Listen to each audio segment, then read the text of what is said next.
keeping a very, very low profile. There was a sort of yeshiva, there was a yeshiva in Cordova headed by a man called Rabbi Rothschild.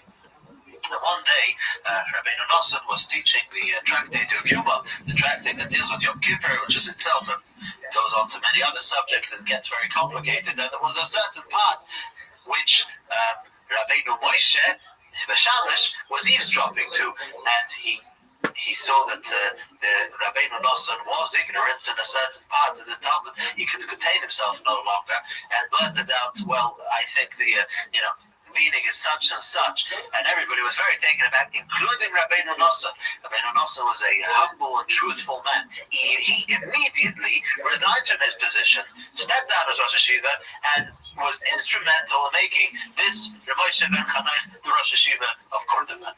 When he became the Rosh Hashiva, he was again a student of Reb Hai Goren, a direct link to the magnificent Torah center of Babylon. And when that happened, and he knew how to run a yeshiva, he was sent out by his teacher to fundraise for the yeshiva. He was the one who built up this yeshiva in Cordova again to be a tremendous Torah center. All with the direct influence of Chasdai Ibn Shaprut, who was up there in they say the Hoche Fenster. He was up there in the annals of the Spanish Empire, and was able to, from a political and from a monetary perspective, to get this established. As we said, this Rabbi Moshe had a son called Chanoich, who came Rabbi Chanoich, who took over his father. This Rabbi Chanoich had a student who was called Reb Shmuel. Not a very big assuming guy. But what happened is that at one point, Cordova was invaded by the Berbers. The Berbers were the wild tribe, the fanatical Muslims who killed Muslim and Jew alike. Everybody, they were the Muslims. The Moors were very far from the Muslims in their eyes, and everybody had to escape Cordova if they were able to. Between the refugees was this Rav Shmuel. He was reserved, but a very, very wise man, a genius of a man, knew again many, many languages, and an all-rounder. Torah, philosophy. He was a great poet, including one of his great qualities was he was very good in calligraphy. Now he ran to Malaga in Spain. And in Malaga, there was the vizier, who is the second to the king, he used to go out on many trips throughout the empire, and he always needed letters to be sent to wherever he was going to find, how are things going in Malaga, how are things back home. The problem was he had a very backward and ignorant court who really either couldn't write Arabic properly or whatever, just weren't as capable, and they were looking for somebody to do the writing for them. Reb Shmuel had opened up a spice store down the road from the palace of the vizier, of the viceroy, and somehow they got wind that this Jew sitting in the little spice store learning was very good at languages and at writing. So they kind of came out to him and asked him if he was able to write the letters in Arabic to the vizier, which he did. The vizier was very impressed. He knew this wasn't any one of his men who was writing these letters, and he eventually, when he came back, he invited Rabbi Shmuel to come back with him into his court and serve as his advisor and statesman. In fact, Rabbi Shmuel became known soon as Rab Shmuel HaNogid, Rab Shmuel the Prince. He was the right-hand man of the vizier, and on his deathbed, the vizier confessed that basically the country was being run by Rabbi Shmuel. The king heard of this, and when the vizier died, appointed Rabbi Shmuel HaNogid as the vizier, as the second to the king. He became known as Rabbi Shmuel HaNogid, that's the Rabbi Shmuel the Prince. He was an unbelievable Baal Tzedakah. He gave great amounts to charity, had the ability. He supported Israel Don't forget, they were always.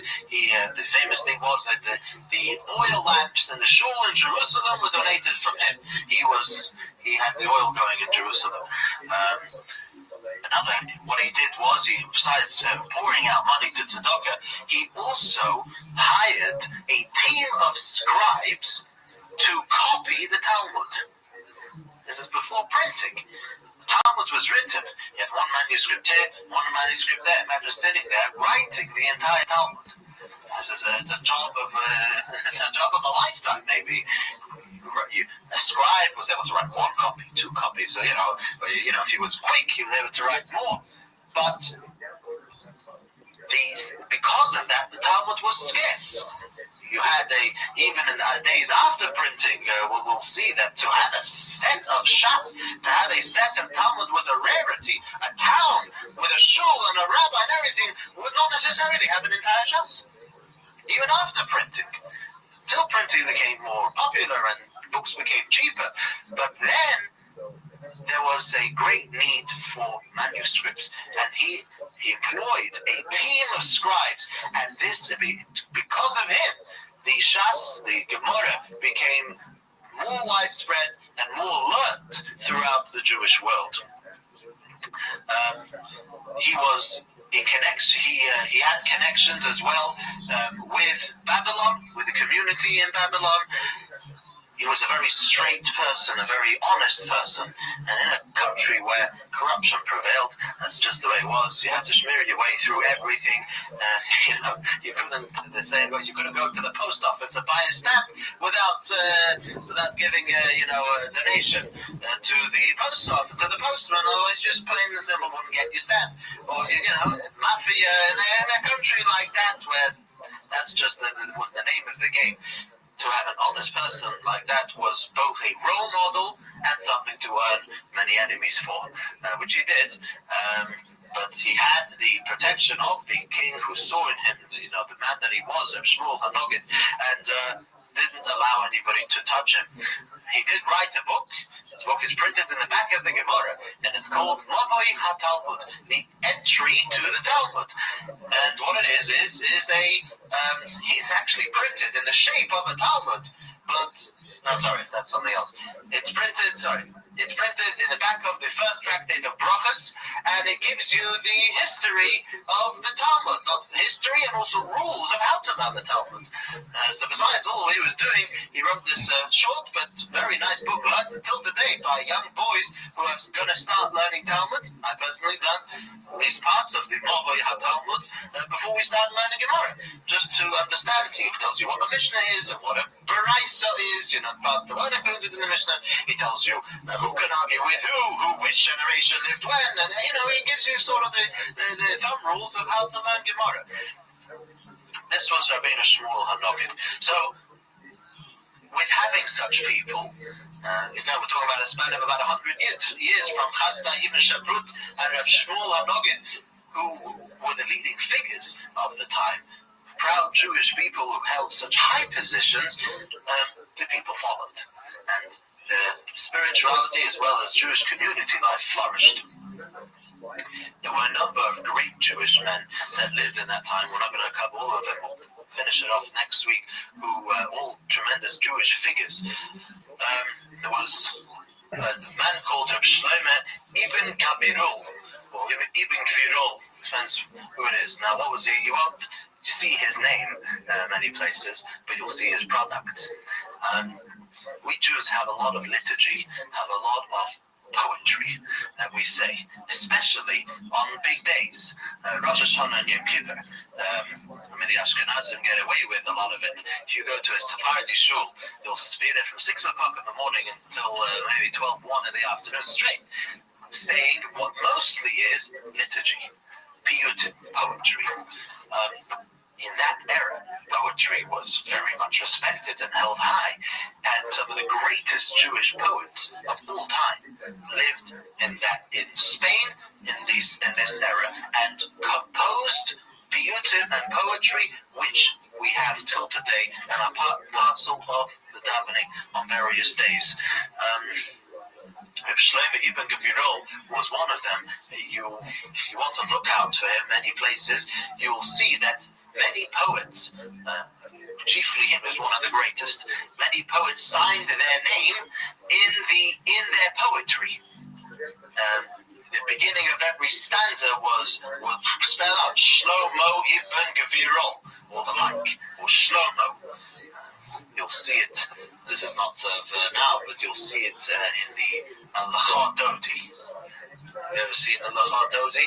Next time you look in a Siddur, the one who wrote Lachadodi was a man who lived about 500 years ago in Tzfas, the time of the Arizal, Rabbi Yosef Kara, in his day, the one who wrote the Shulchan Aruch. He was called Rabbi Shlomo Elkabetz. Okay? Now, Rabbi Shlomo Elkabetz, you've heard of him? Well, if you look at the Chodoti, the beginning of every stanza spells out Shlomo Halevi, if I remember.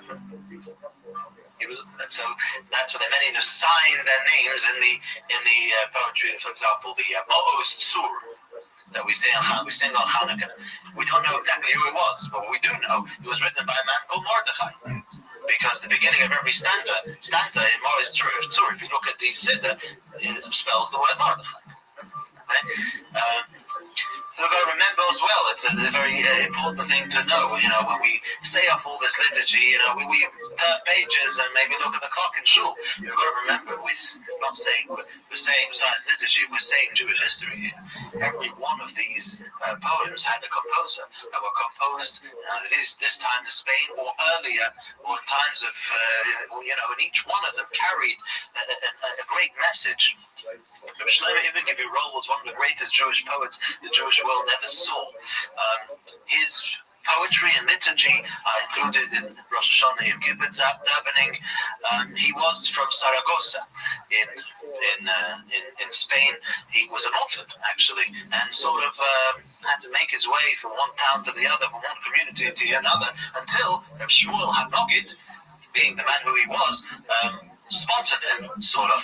He ate at his table, because he saw his talent that he had, and Reb Shlomo Ibn Gvirol composed some poems. The greatest one, he composed something which actually Ashkenazi Jews don't say. He was a Sephardi, and his stuff went in more to the Sephardic Sidurim, something called Keser Malchus, a extremely long-winded and fantastic piece of liturgy, which is unparalleled, which they say I believe on Yom Kippur, or Rosh Hashanah and Yom Kippur, there's another one called Makor Chaim, again, in a masterpiece.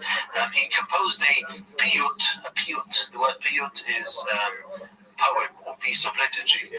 He composed a piyut, which the Sephardim say on Shavuos, which is a poem of all 613 mitzvahs in poetry. He composed something which we also say many of his pieces. There's something called Erev Rosh Hashanah in the Salichas. In general, the Salichas contain many pieces of such liturgy. We have a piece called Shofet Lawrence, which is, we say on Erev Rosh Hashanah, made by Reb Shlomo Ibn Gvirol. We say also on the 17th of Tammuz, the Pisma, the poetry Shei Nezar, is also composed by Reb Shlomo Ibn Gvirol. In general, that time had a lot of poets, and we'll get to that next week. The last one we'll speak about was a man called Rabbeinu Bachya Ibn Pekuda, or son known as Rabbeinu Bachya. He wrote a book called the Chovas Halavavos, the Obligations of the Heart. The Obligations of the Heart, and it's a book which we have today, one of the earliest books of what we would call Musar, of ethics. There is the ethics of the fathers, but what was after that? Well, there were Jewish books, not necessarily of law or of custom, but of ethics, of more or less ethics. So he has different gates. The gate of Bitochen, Shar HaBitochen, the gate of trust in Hashem, the gate of the gate of a good heart, where he compiles different words from the Talmud, from our sages, some of his own part, puts them all together, and until today is studied as it's a book from a Rishon, a book from one of the earlier ones, who is respected in that way, and until today is studied by many Jews, especially the Shar Rabbi Rothschild. Actually, was his name to be the gateway of trust in Hashem, where many times the Rebbe would even tell people who needed, a bit more to learn the Shar Rabbi Rothschild in this book of Chovas HaLevavos, the obligations of the heart, translated in English. He wrote it in Arabic, actually. We'll get to many of these great Jewish books were written in Arabic, and it's less known. We'll get to Maimonides, but did you know the only book Maimonides wrote in Hebrew was the Mishnah Torah, was the great book of 14 volumes codifying the entire Torah. Maimonides wrote plenty of other books. The Guide to the Perplexed, he wrote a book, a Pirush HaMishnah, a commentary of the entire Mishnah, all in Arabic. It was for the commoner. It was for the people. Afterwards, they were translated into Hebrew. That was only afterwards. We'll get to, as we said, a number of other great Jewish minds and hearts of historical note. The Ibn Ezra, Rabbi Yehuda Halevi, many other great poets, sages, which all set the stage for Maimonides to come round and do what he did for the Jewish people. But this is at least now we understand the backdrop of what was going on in Spanish Jewry at the time.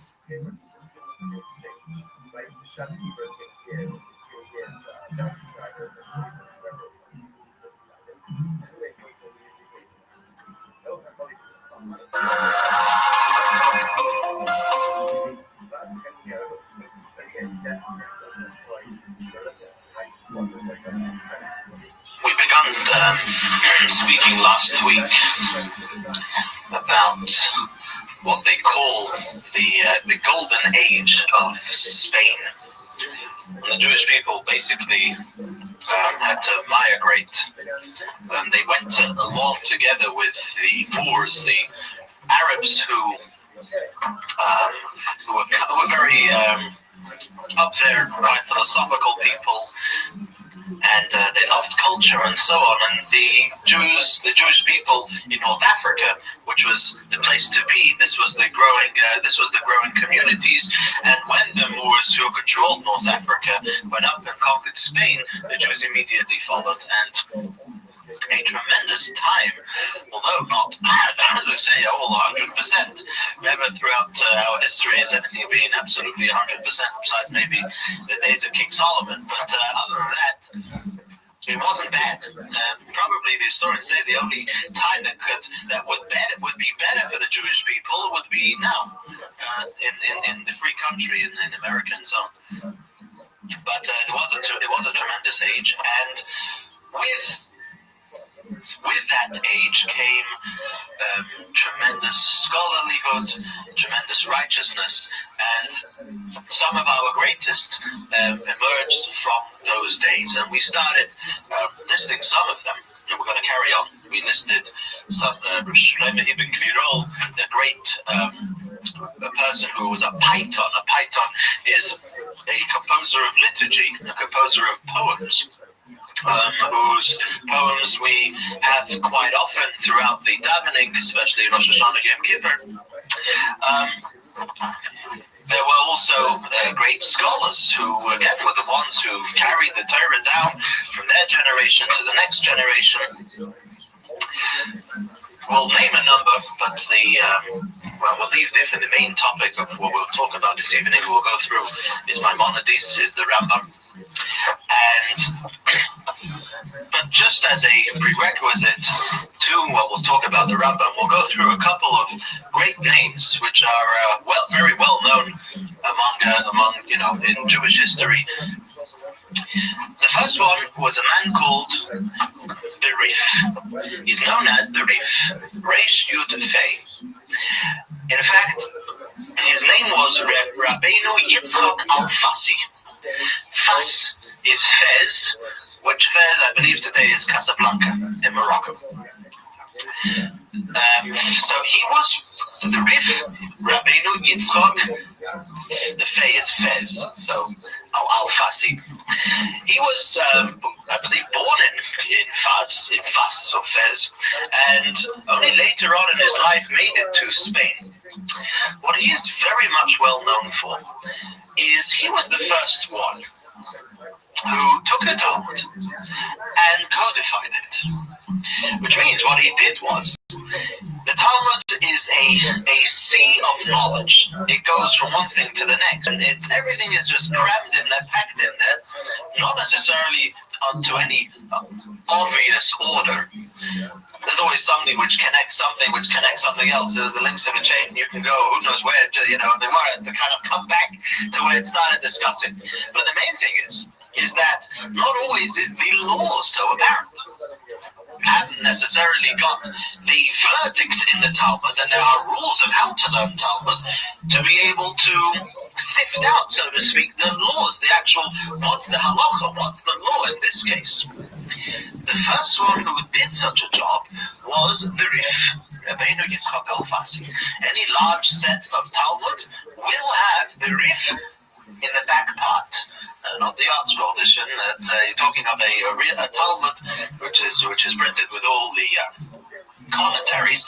After you pass some of the main commentaries in the volume, you will find a page which looks very similar to the actual Talmud. The inside and then the commentaries surrounding it, but it's not Talmud, it's the Rif. The Rif, what he did was he sifted through the entire Talmud, and using the rules with which to learn Talmud, he got the rules. He deletes all the discussion around the rules. You've got to learn the discussion to know the background. But if you want to know the actual rule, the rule is written in the Rif by the order of the Gemara. He doesn't differ from the order of the Talmud. He goes along with the Talmud and just states the laws. This was the first of its kind, and also quite a brilliant job that the Rif did. Two quite interesting anecdotes to notice, that we can notice in these, the greatness of the Rif. Maimonides writes about the Rif that there's only 10 laws which he finds to be questionable in the rulings of the Rif. That's good. Only 10 laws where he says, I don't know if he got it spot on there. The rest, says Maimonides, were brilliant.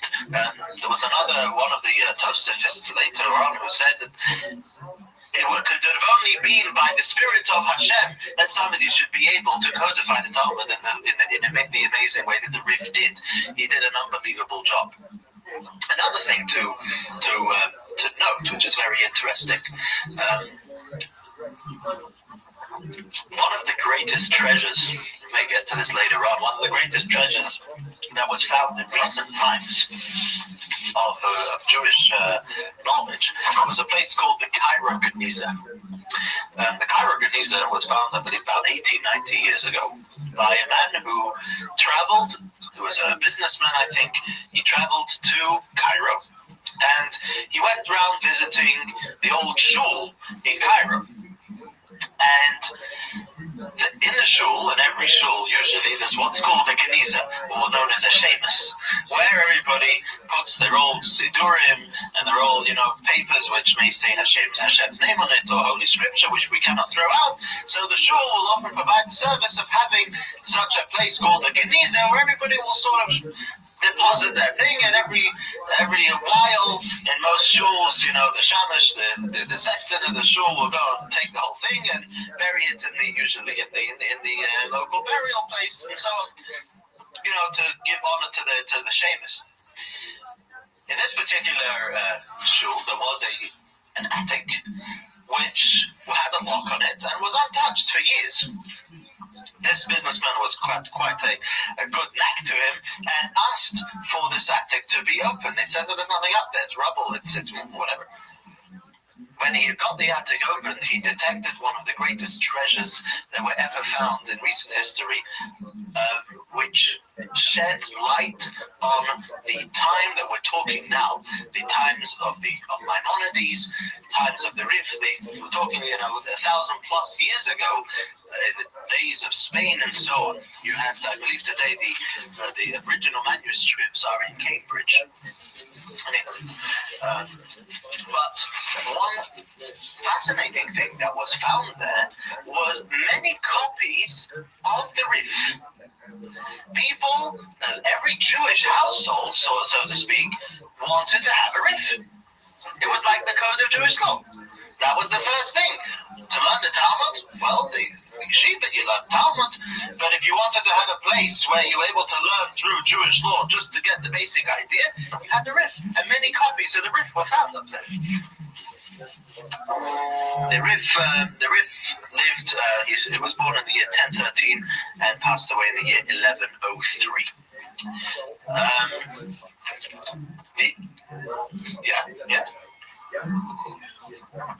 The Rif had two very well-known students. One of them was called the Ri Migash. The Ri Migash, Rabbi Yosef Migash,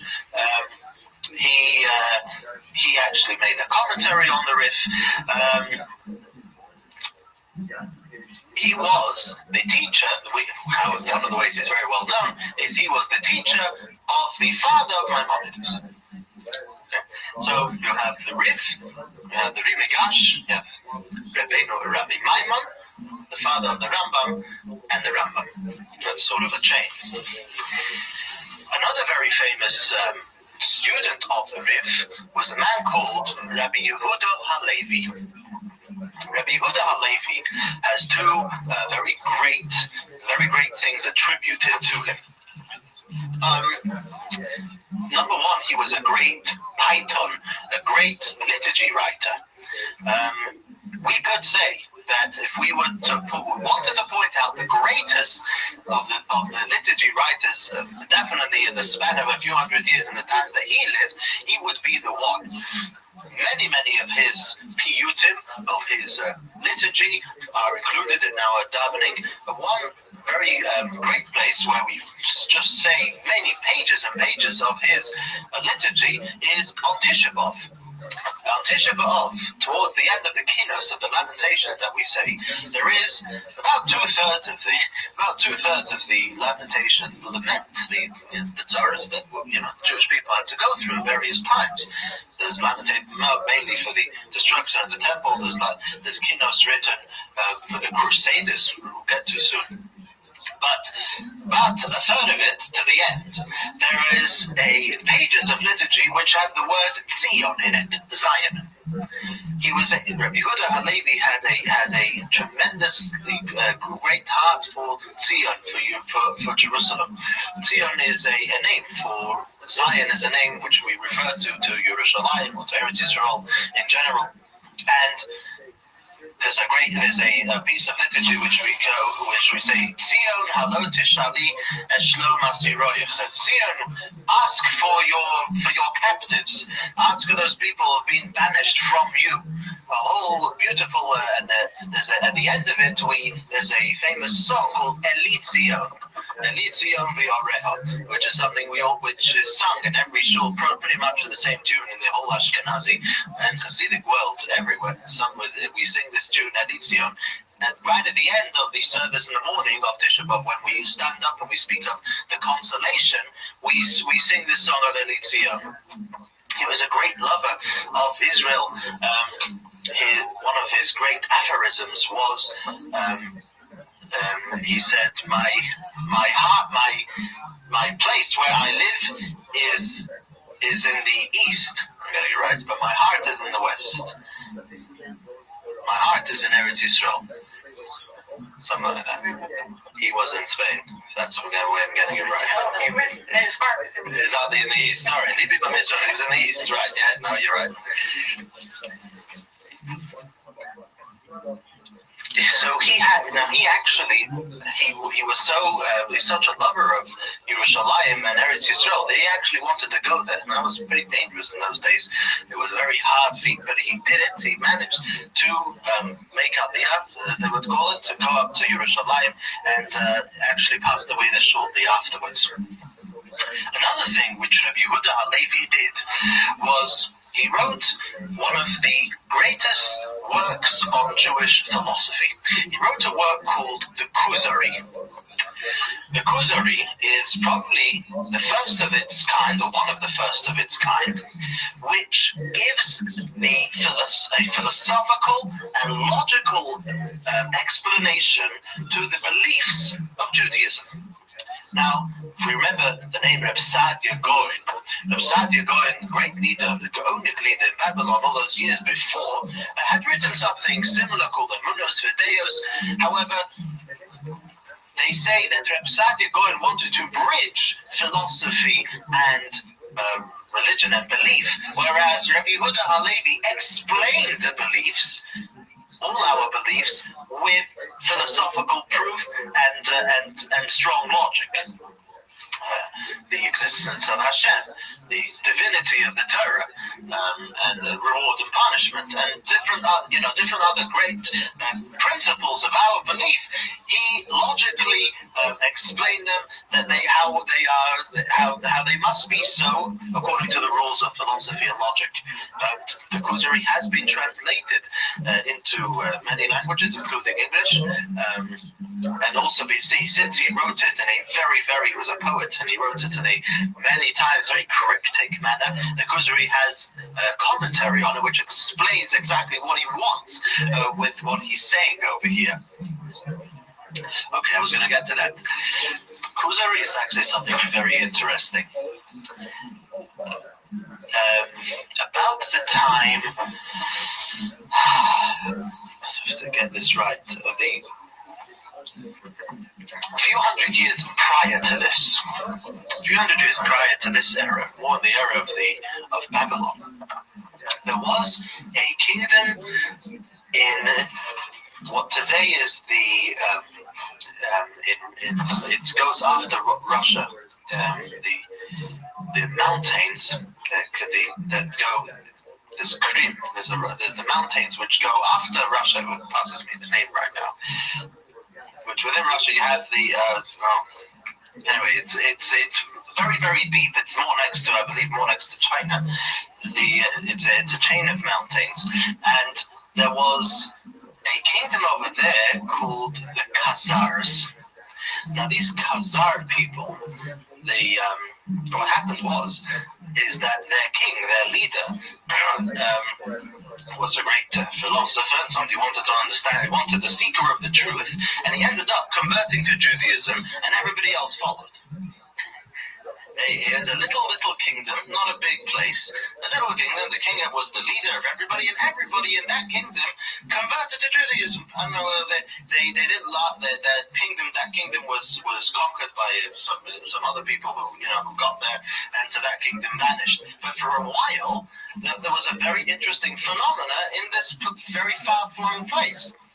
And the place was called Khazar, and the Kuzari wrote his book as a dialogue between the king of the Kuzari king, and the Chacham, and the wise man whom he was having a dialogue with, debating with, as to the truths of Judaism. It's a figurative thing, but it's written in the style of question and answer. The Kuzari king is seeking the truth, is seeking an answer to questions that he's had, and the wise Jew is answering him, and this is how he writes his book. And that's why it's called the Kuzari.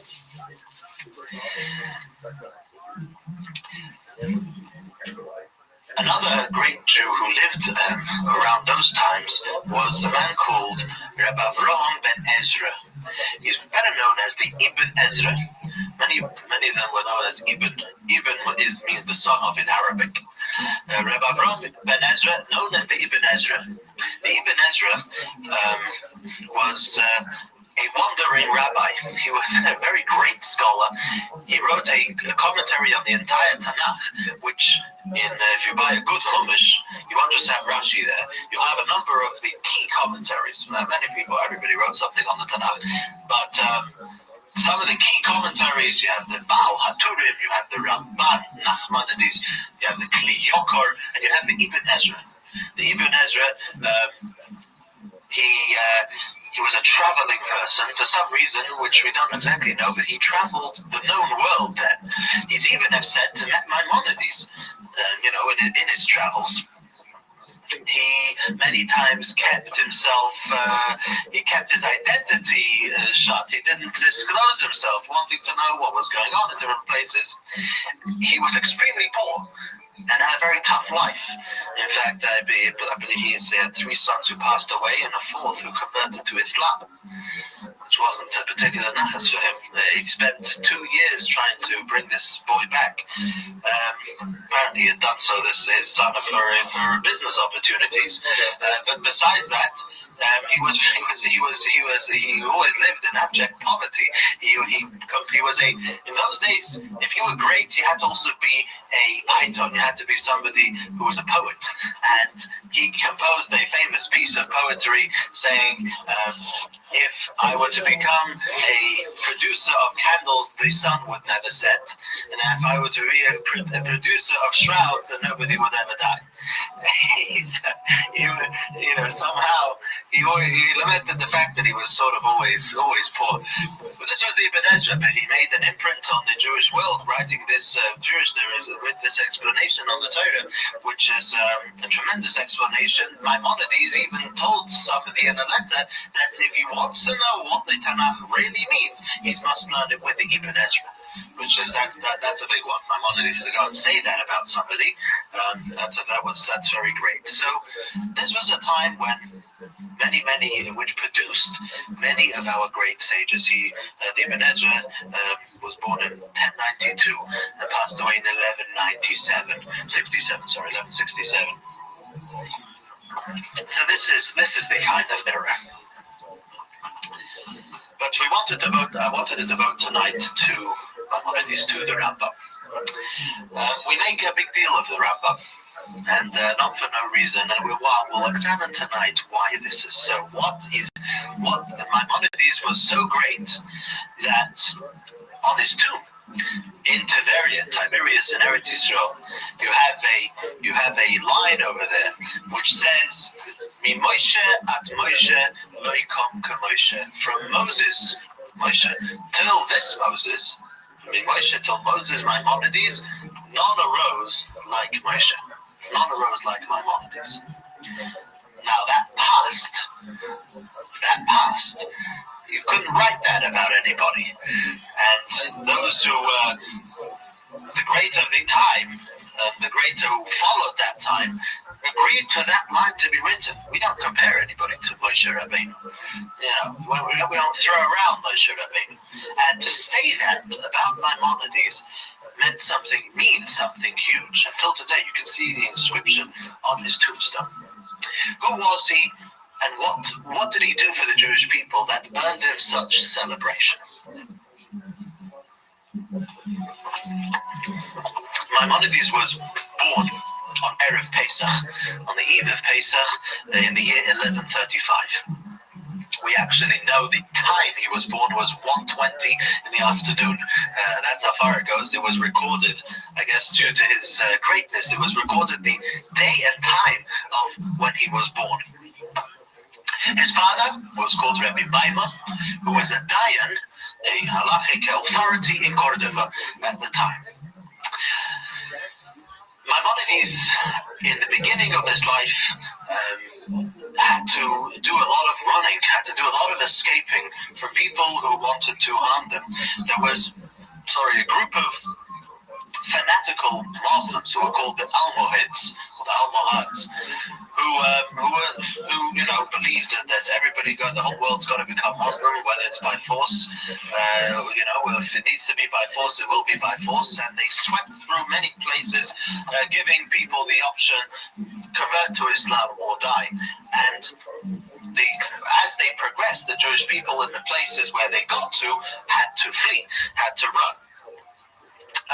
They ran to the north of Spain.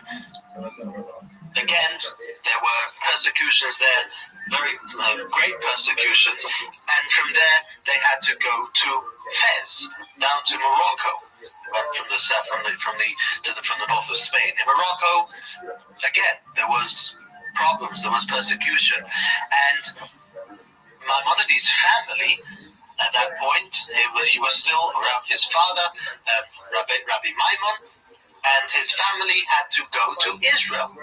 Maimonides lived for a while in Israel. In fact, his father, Rabbi Maimon, passed away, according to some, even in Israel, when they had to go there. Things didn't work out then. It's unknown exactly why they had to move away, but where Maimonides ended up was in Egypt, was in Mitzrayim, in a place called Fostat in Egypt. Maimonides, from the beginning of his life, devoted it to learning.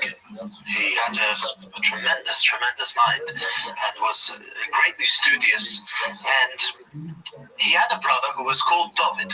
And they made an agreement, him and David, which paralleled a similar sort of agreement which had been done centuries earlier. The two sons of Jacob, and hence the two tribes that came out of Jacob, two of them were called Yisachar and Zevulun.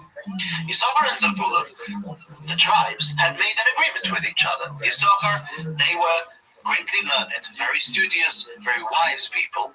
Zevulun were the businessmen. Zevulun got their share in Israel on the port, on the sea. Zevulun were always the people to go out, to do commerce, to do business. And Yisachar and Zevulun had made a pact, an agreement, that Zevulun would support Yisachar. The tribe of Zevulun would support the tribe of Yisachar, or those who devoted their life to Torah. Many of the members of the Sanhedrin came out of the tribe of Yisachar. Jacob, in his blessing to Yisachar, says to his son Yisachar, said, Yisachar chamor gorem. Yisachar is a donkey which takes a great load. They were people who were able to sit there and learn, to take the load of Torah onto them. And then Zevulun, said Jacob, obviously prophetically, Zevulun would get his share by the sea, and he would be the one who was in charge of commerce. This was prophesied in the blessing of Jacob to his two sons, Yisachar and Zevulun, and that's how it came out. That's how it developed into their children and grandchildren. What the idea is that the merit of the Torah learning would also be split. Yisachar with Zevulun, Zevulun supported Yisachar financially, where since they gave the financial support for the learning of Torah, the merit of the Torah of Yisachar was split between Yisachar and Zevulun. A similar idea existed in many examples in Jewish history. We have these great people. Many of them labored themselves, but many of them were supported either by a community or by a relative or by people who felt that it was a merit for them to share their wealth and support Torah learning. This was the agreement that Moshe, Maimonides, had with his brother David. What happened was, unfortunately, that his brother David drowned in a shipwreck. He was traveling and he was shipwrecked, and he passed away there. Maimonides took this very, very difficult, very, very hard. In fact, he was ill for a year because of the shock of the loss of his brother, and due to being the pressure that he now had of supporting two families. It was then that Maimonides reverted to becoming a doctor. He had known medicine somewhat from his travels, from looking at different places, but now he had to support two families, and he delved into the medicine, the medicinal knowledge of the time, and very quickly, due to his great mind, climbed the ranks of the doctors in Egypt until he became the personal physician of the Caliph, of the king of Egypt, of the Sultan of Egypt. It's well known the Rambam lived a very, even there, the Rambam lived a very intense and busy lifestyle. In the letter that he writes to one of his students who asked to see him, Maimonides writes, he said, I'd love to write to you and to talk to you much more, but my schedule simply doesn't allow me. Early in the morning, every single day, I must travel half an hour on a donkey to get to the palace of the Sultan over there. I must go there every day to make sure everything's okay, and if anybody sort of feels a little bit off, I have to treat them, I have to look at them. I get back tired and weary, and I settle for my only meal during the whole day, and as I come back, there are lines of people outside my home seeking my advice, seeking cure, seeking a question in Torah, and he says I lie there on the couch, on the sofa, simply with utter fatigue, trying to, answering these people. So this was the kind of life that the Rambam led over there, which is sort of very rare that he should, express himself. Only once do we have, but that letter got to us, where he expresses his, what kind of life he led. But this was quickly, since Maimonides had such a stand in the non-Jewish world, in the world of the Sultan, and such a great mind in the Jewish world. This is what got him acclaimed fame everywhere. Soon his name started to spread, and hundreds started to flock to him to seek his advice and seek his learning. Maimonides will soon speak of what his activities were as far as the Jewish, global, so to speak, Jewish activities were. But his greatest contribution were no doubt his writings, his books. When he was only 20 years old, he made an explanation on the Mishnayos, on the Mishnah, on the entire Mishnah. Actually printed behind many volumes of the Talmud. You'll have printed there the Mishnah with the explanation, the Pirush HaMishnayos, the explanation of the Mishnah by Maimonides. It was written, the most amazing part of it maybe is, it was written at the time when Maimonides had to flee, had to run from where he was born in Cordoba to Fez, to this place, to Israel, then back, and then it was written on that route. You can only remind me, this is only something which is recent, but after the Rebbe passed away, they found a couple of notebooks of volumes of the Rebbe's notes that the Rebbe had written before he assumed the leadership. It was something the Rebbe had never personally published, but many of them were written in situate.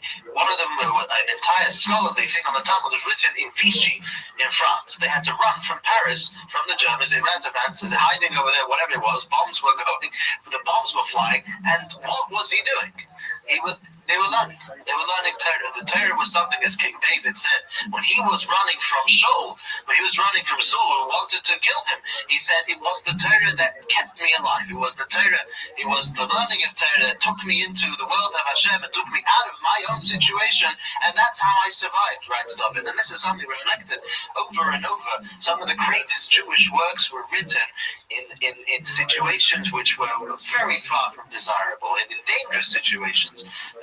This was one of them. The Pirush HaMishnayos, it was written in Arabic. We mentioned this once, every one of the books of Maimonides, besides the major one, the Mishnah Torah, was written in Arabic for the people to understand. Only later was it translated into Hebrew.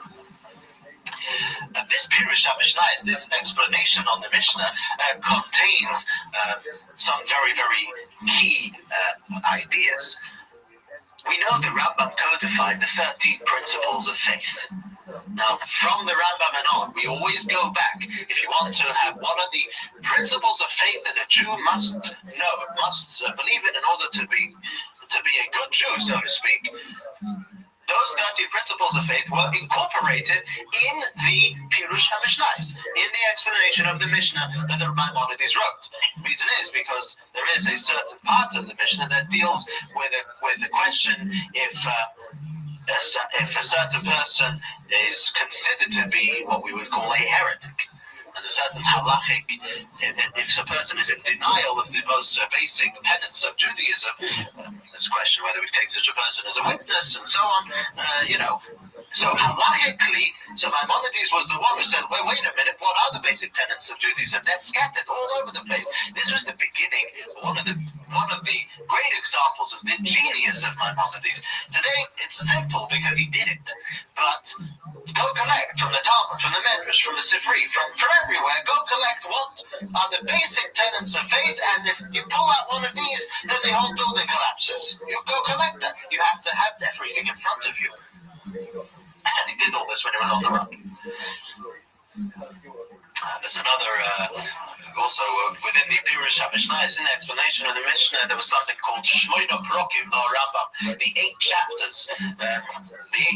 It's called the Shmoina Prokim. The 8 chapters is he wrote a introduction to one of the tractate and teachings and the tradition from Moshe Rabbeinu until now. There are very many young adults learn the Shmoina Prokim. Some very basic ideas go on in there. Only 2 years after he finished the Pirush HaMishnah did he embark on the greatest project of all, which was writing a book called the Mishnah Torah. Mishnah Torah literally means the study or the repetition or the learning of the entire Torah. The word Mishnah Torah is the name that we give to the last book of the Torah, Devarim. The book of Devarim, the book of Deuteronomy, has another name to it, often referred to as Mishnah Torah, because really it's there that the Moshe Rabbeinu sort of says out again, hammers in the entire Torah, or the basic ideas of it, to the people. The Mishnah Torah has, in his introduction, Maimonides explains the reason for his work. The Talmud is vast. Even you have the Rif, you have maybe various other books, but you need something for everybody. You need something to be able to open it up and clearly see what to do. Not just clearly see what to do, but have it also in a proper order. Maimonides says, you have the Talmud, but then you have a lot of things that came also after the Talmud that were sorted out, that were learnt by different courts, different places. Many scattered, many. He writes, many don't know of these things. Not always the books available. The roads are many times, plagued with robbers and so on, things like that. That it's impossible for people to travel to the sage to learn. And therefore, Maimonides says that he's going to write a book, which in his wording, as the great as the small, anybody will be able to open up the Mishnah Torah and see exactly what the Almighty wants from the Jewish people. Differing with the Rif in a great way, Maimonides was probably the first one who rearranged everything. He made a 14-volume book, each one which would be a different section, a different subject. Within those subjects you have halachos, the laws of this, the laws of that, laws of the other. Within those laws, say bisections, you have chapters. Within the chapters you have paragraphs. Extremely organized, something that didn't happen until then. He goes so far as to say that if a Jew wants to know the Torah, he can learn the Chumash and then learn my book and he'll know everything. You'll know everything he means, the laws, all the laws. There's other information in the Talmud that obviously you won't know from Maimonides, but if you want to know the law, you'll have the law. He rewrote it. There's also something that differed tremendously, was totally novel. The Rif used the terminology of the Talmud. He didn't go away from the terminology. He cut out all the different bits and pieces that, so to speak, are not necessary to know the law. But if you don't know how to learn Talmud, or you don't know the meaning of these words, you're stuck with the Rif. He'll just tell you, he doesn't go away. He didn't create something new. Maimonides, so to speak, shut the book, everything to the side. We're going to now explain. He's going to write his own book for the people in simple language. And this is the genius of Maimonides. He wrote it as if everything's smoothly, not in Talmudic language, but rather in more Mishnaic language, in Hebrew, in conventional Hebrew, not the the mishmash that the Gemara has, because that was Aramaic and many things are not understood. He wrote it. You should be able to read through the book, and he wanted to oversimplify it, and that was the one of the reasons. So he didn't write any sources. There's no sources in the Rambam. You got to figure out yourself where he got it from. He just writes. He wants you to have a textbook that you should be able to read. Maimonides 10 years to write the Yad HaChazaka, where he got the time and the ability to do that is equally miraculous. To have the clarity of mind with all that he had gone through, with the families that he had to support, with the kind of life that he was living, with the Sultan and all that, with dealing with everything he did, is truly, truly amazing.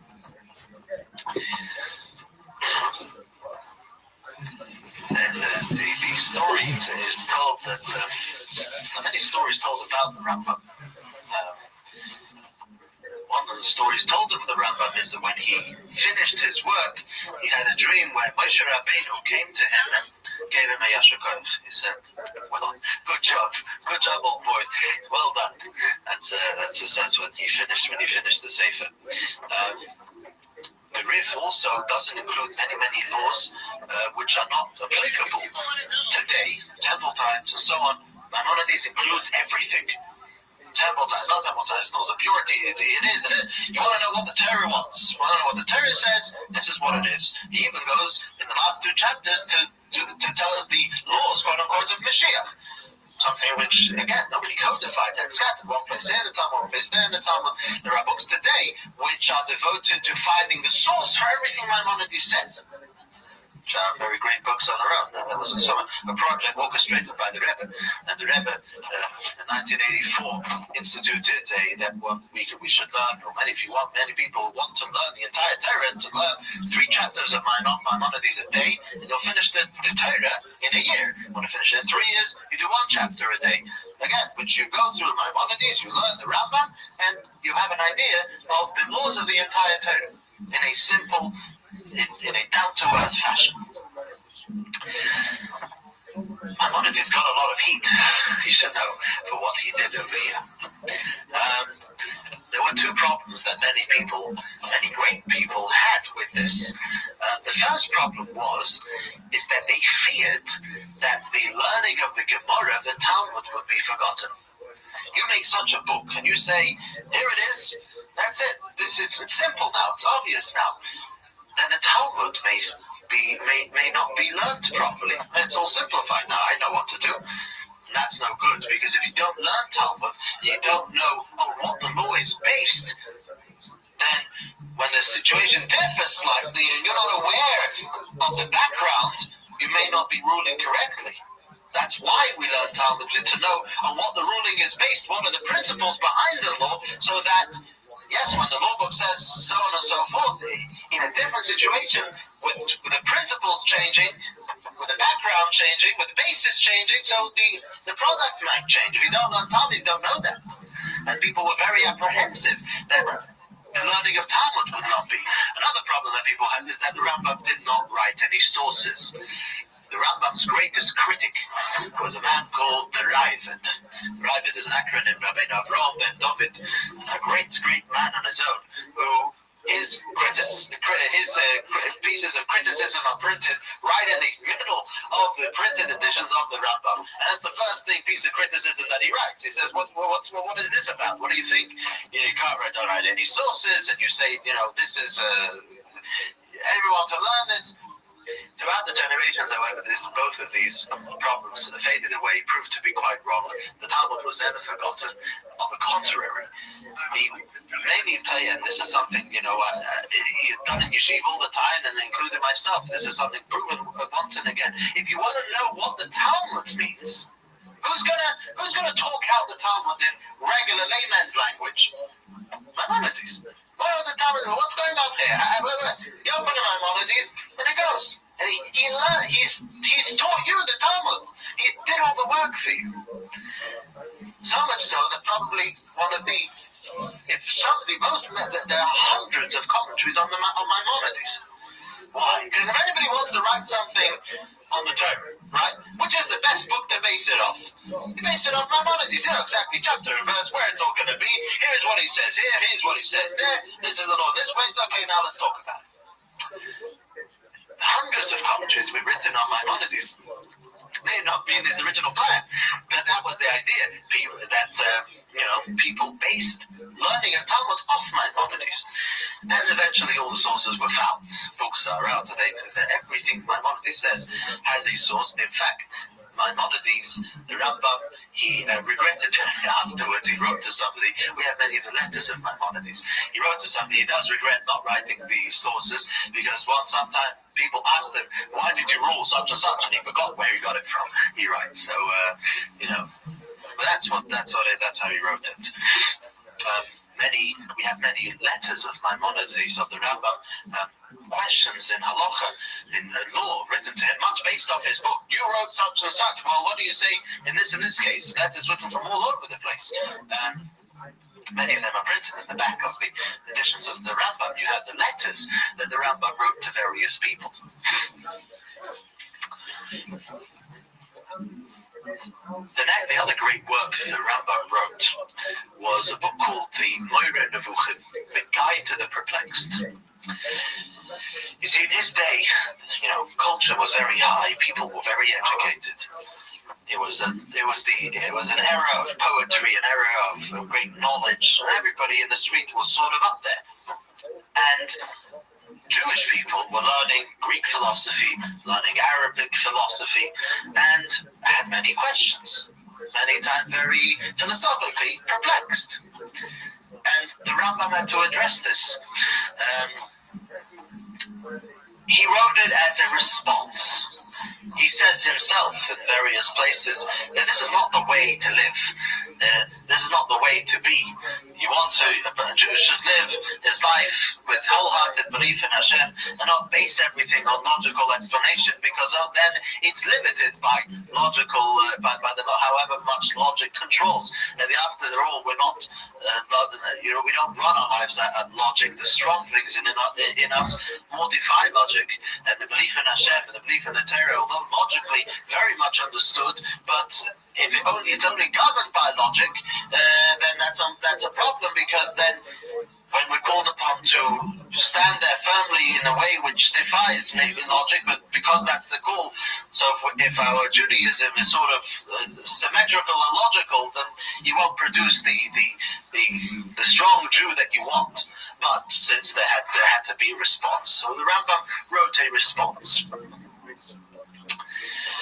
That was the Rambam as an author, and in these books, especially in the Mishnah Torah, we see the genius of the Rambam when it comes to learning, when it comes to teaching.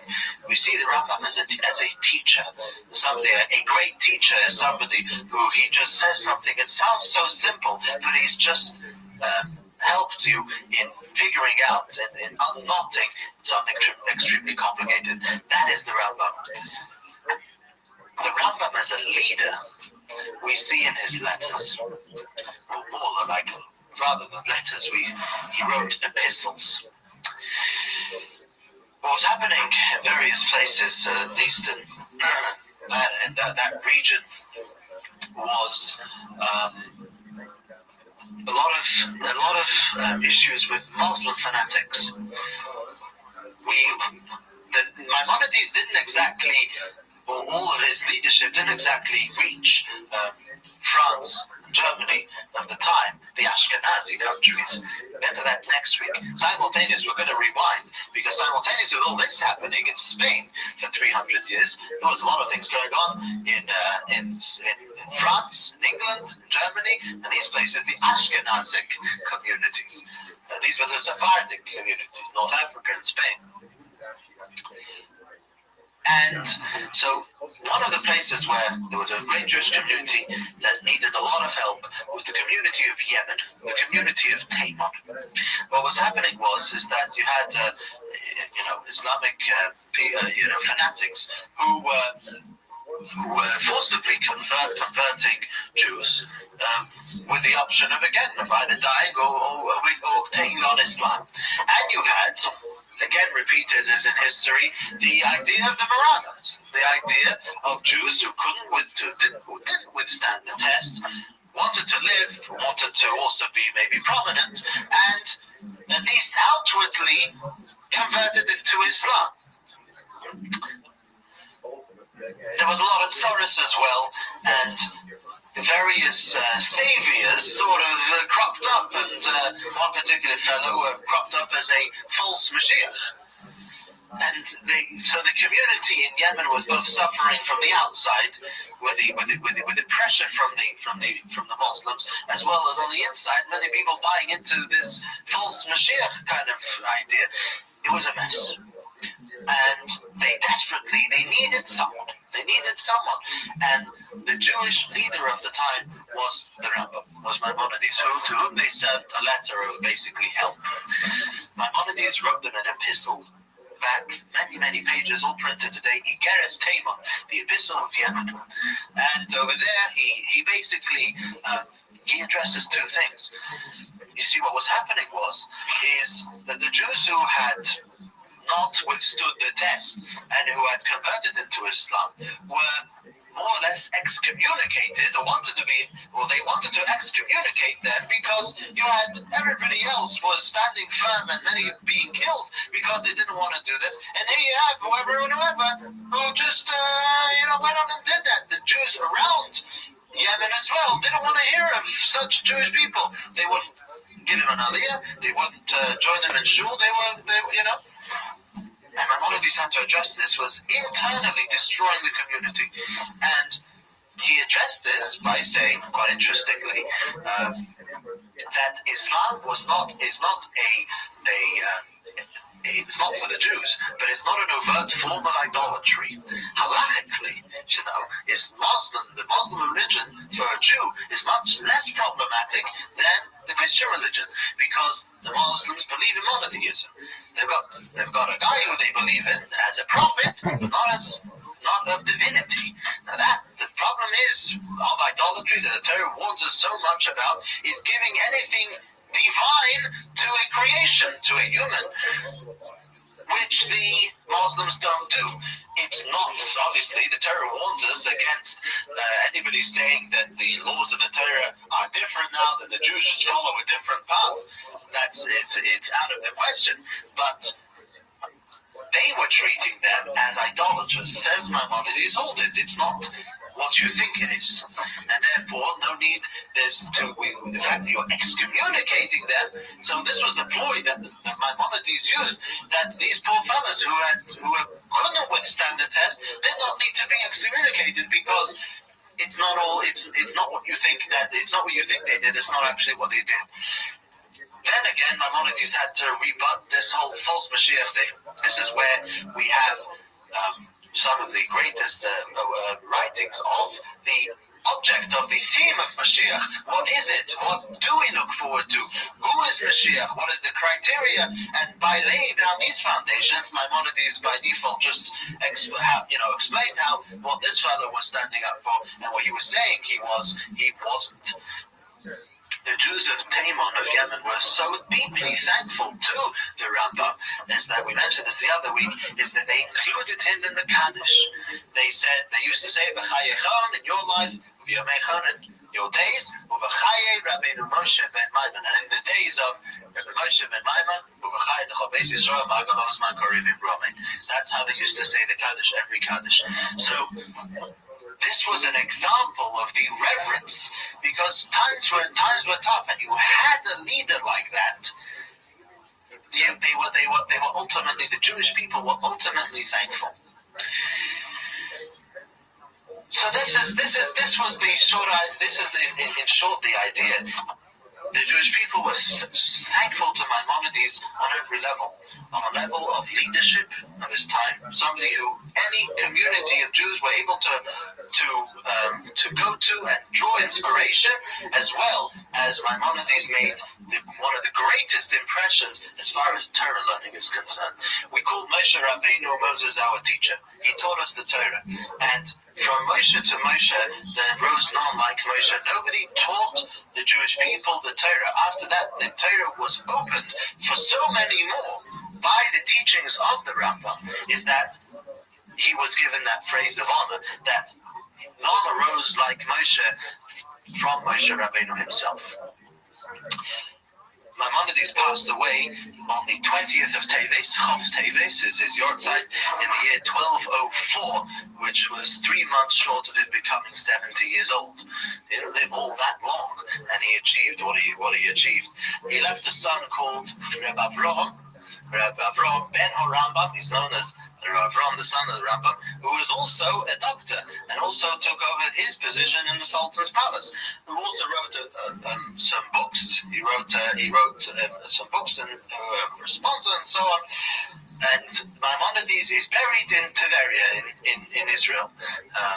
Just outside of Tiberia, there's many stories of how he got there, how his coffin got there, and he say the coffin was hijacked by Bedouins who thought this was something really valuable, and they weren't able to take it, they weren't able to touch it, and the camel just carried the coffin on his own to Tiberia, where the Jewish people interred him.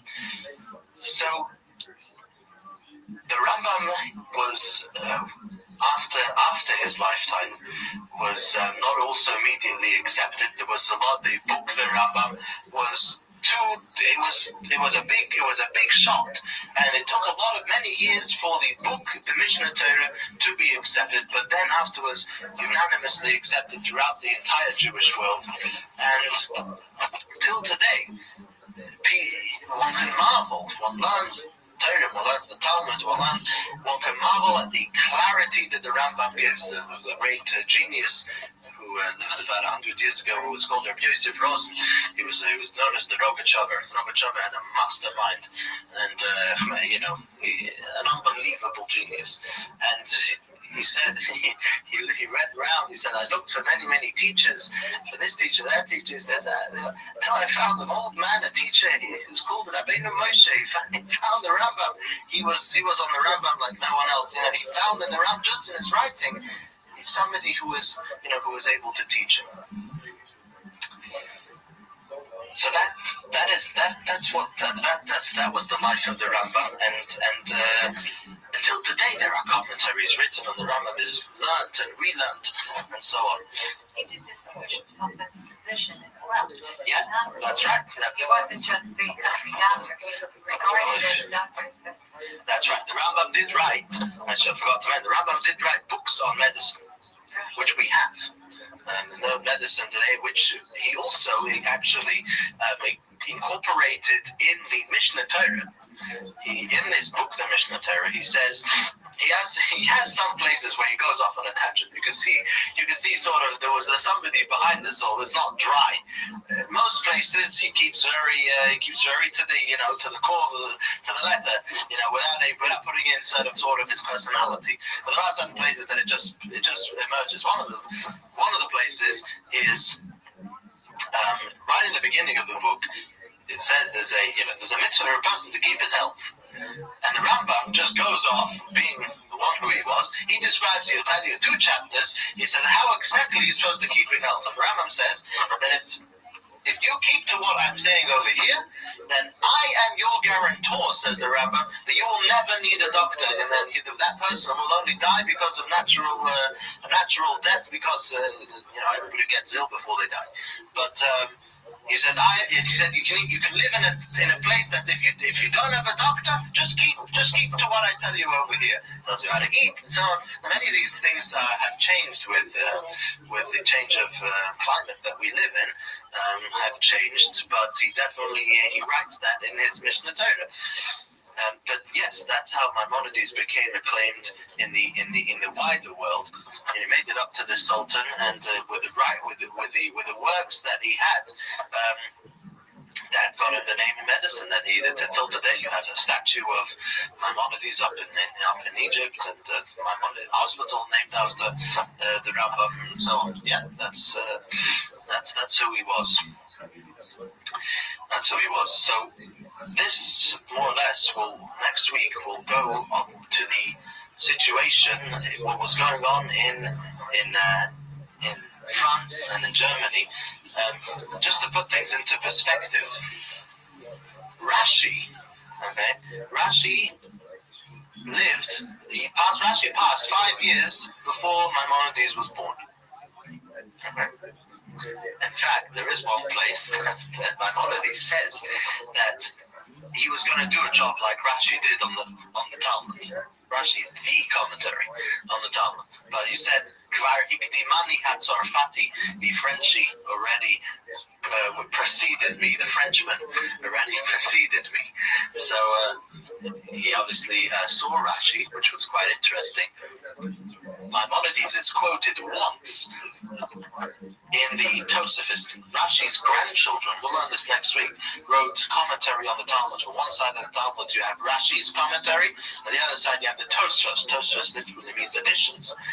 And they wrote additions commenting on the Talmud and on Rashi, comparing different places in the Talmud when they sort of seem to be problematic, commenting on different places, the additions.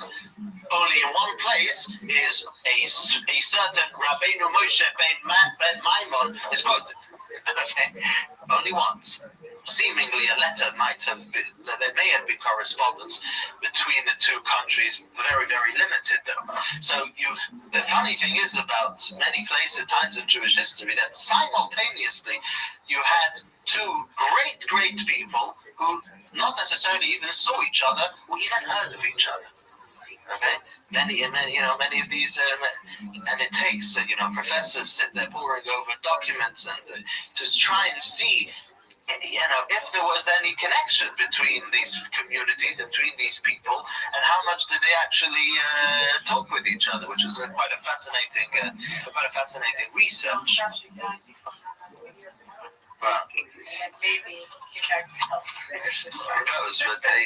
Rashi, you see, originally published his works in what's called a kutres, in booklets. Rashi was very reserved. He didn't make a big. In general, Rashi didn't take on the position as Maimonides as grand Jewish leader. At least even in his immediate age, Rashi he sat and wrote his brilliant thing that illuminated the Talmud forever and ever. But he originally published it in kutresim, in little booklets. The Tosafists, when they refer to Rashi, they refer to Pirush HaKutris. The Kutris, the booklet says. And that's a reference to Rashi. Many there's stories told of Rashi that he wrote down his booklets, and he would go incognito to different shuls and drop his booklets. Like today they put the magazines around the shuls. He would drop a little booklet on certain bits of the Talmud and bits of the Chumash, and people will and he would put it anonymously. So that was Rashi. So until everything came together was a long time. But there's always up for speculation exactly how much they knew of each other and what they knew. But this idea we have that Maimonides didn't know of Rashi and didn't know of what he did, and there may have been correspondence between them as well.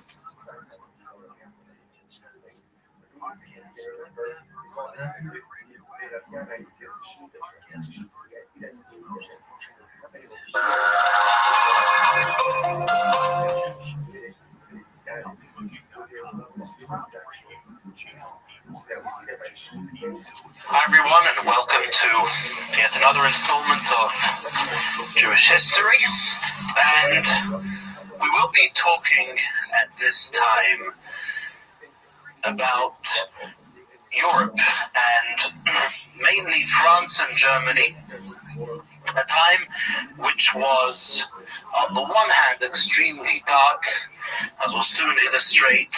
The Middle Ages were definitely a very dark and gloomy period on the collective side for many people, primarily for the Jewish people, especially in Europe.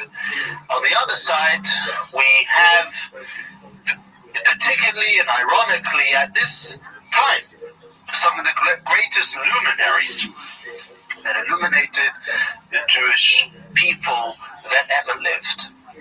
In general, in Europe, during the roughly about the year, we're talking around the year 900, 1000, around that time, 1100.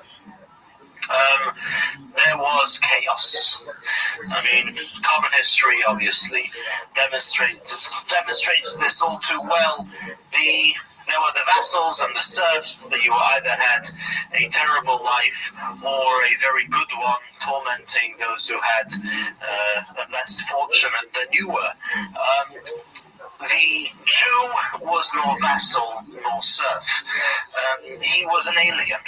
The Jew in Europe was not considered to be part of society. He was an alien, somebody who is just outside of the regular and shouldn't really be here, and only due to the benevolence and mercy of the state and or of the church did he even exist there.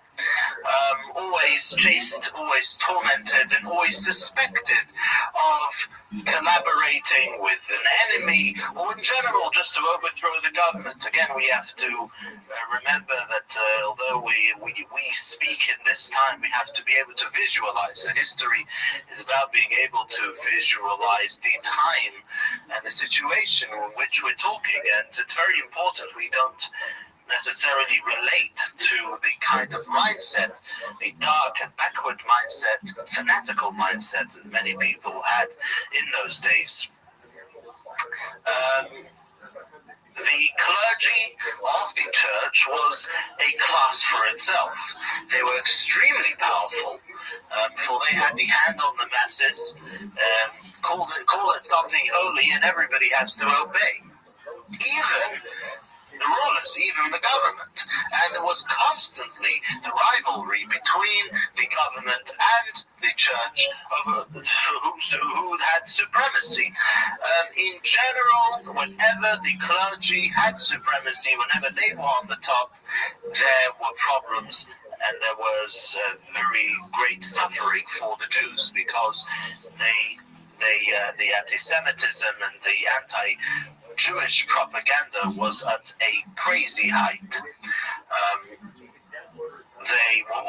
The Jews were always suspected, and they were thought of digging under, of overthrowing the Christian religion. They were the heretics, they were the deniers, they were the Christ killers, and they were constantly, the clergy was constantly preaching and revving up the crowds to kill the Jew, and so on and so forth. The pogroms, the massacres that went on, even the ones that we don't hear of necessarily, were going on a daily basis.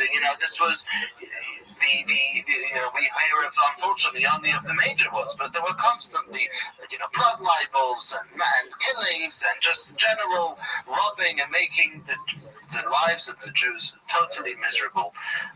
This used to happen especially around Easter, around that time, which coincides more or less with Pesach a lot of times, and they had to buy the Jewish people to ransom and buy themselves out just for their very survival, if they were only able to. Another thing which didn't do very good for the Jews was the fact that the Jews did not pay a tax to the church. All members of the church, and then in Europe, in France and Germany, it was basically Christian, and no one else was really welcome, but everybody paid a tax to the church, and they used to really get a lot of money that way.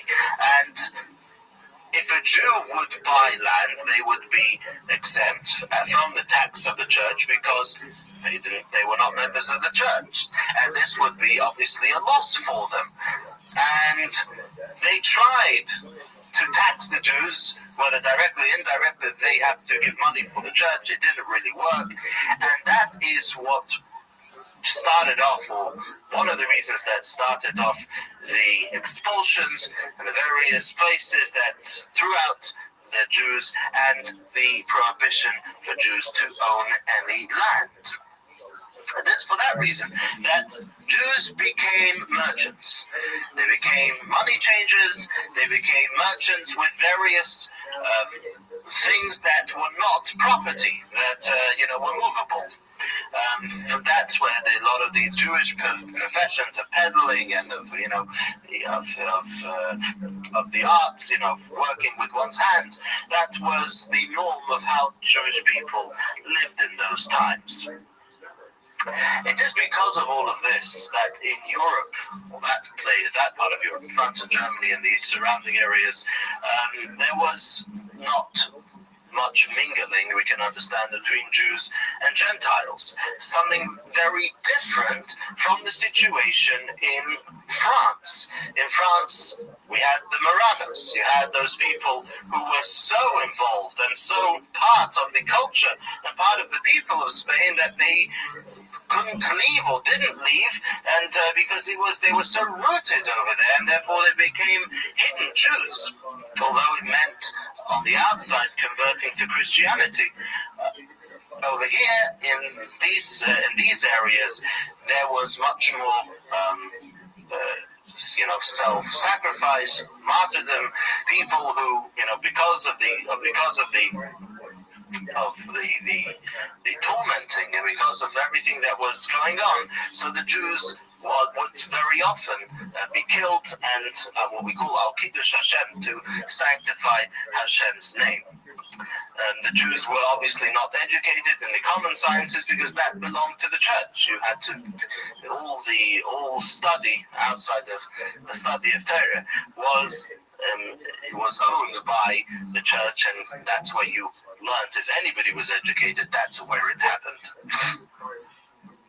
On the backdrop of all of this, there were some flourishing Jewish communities, and some of the greatest Jewish leaders, as we mentioned earlier, came forth at this time. And we are going to speak about two of them. The first one was a man called Rabbeinu Gershom. Rabbeinu Gershom lived from the year 960 to the year 1040.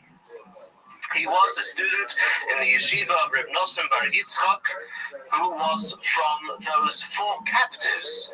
Remember, in a previous lesson, we discussed those who were captured by pirates, four great men from the yeshiva in Bovel, and they created yeshivas in four places in Europe and North Africa, and their yeshivas carried on, and in the end sort of brought Jewish learning into other places outside Babylon, which then became the centers of Jewish learning. And this was, one of them was the yeshiva of Reb Nosson Bar Yitzchak.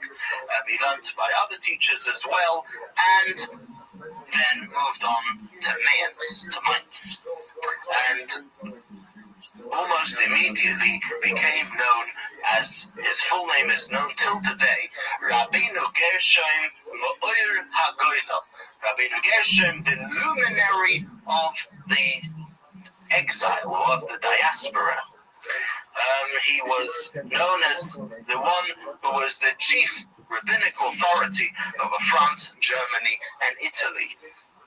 Till today he's known with that name, the luminary of the diaspora, of the exile, and not for no reason. Rabbeinu Gershom, for a start, made a pirush. He made an explanation on the Talmud, on the Gemara, which adds a lot to our understanding of the Gemara, and many of his works on the Gemara, and many Masechtas and many tractates printed on the margin, printed on the side of the Gemara, where you could look and get more of an understanding. There are also prayers in the Machzor that come from him. So that was as far as learning and prayer was concerned. He gave tremendous contributions to that. What he's very well known for, Rabbeinu Gershom, is his takonos. A takona is an edict or an institution which was made and had to be kept. The most famous one, probably, or two most famous ones, is the prohibition against polygamy. Rabbi Rothschild himself had two wives and had a lot of Taurus, a lot of problems because of it. And he was seeing that the whole thing was getting out of hand and therefore made a ban against polygamy. One is not allowed to have more than one wife.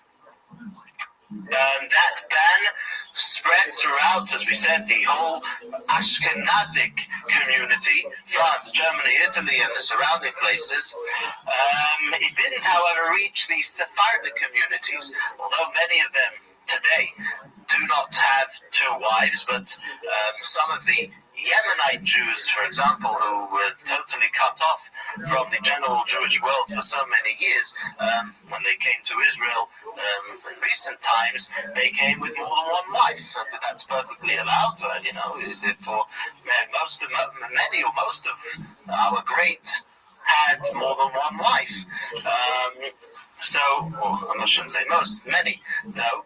That was perfectly fine. However, the ban did spread through most of Jewry until this day.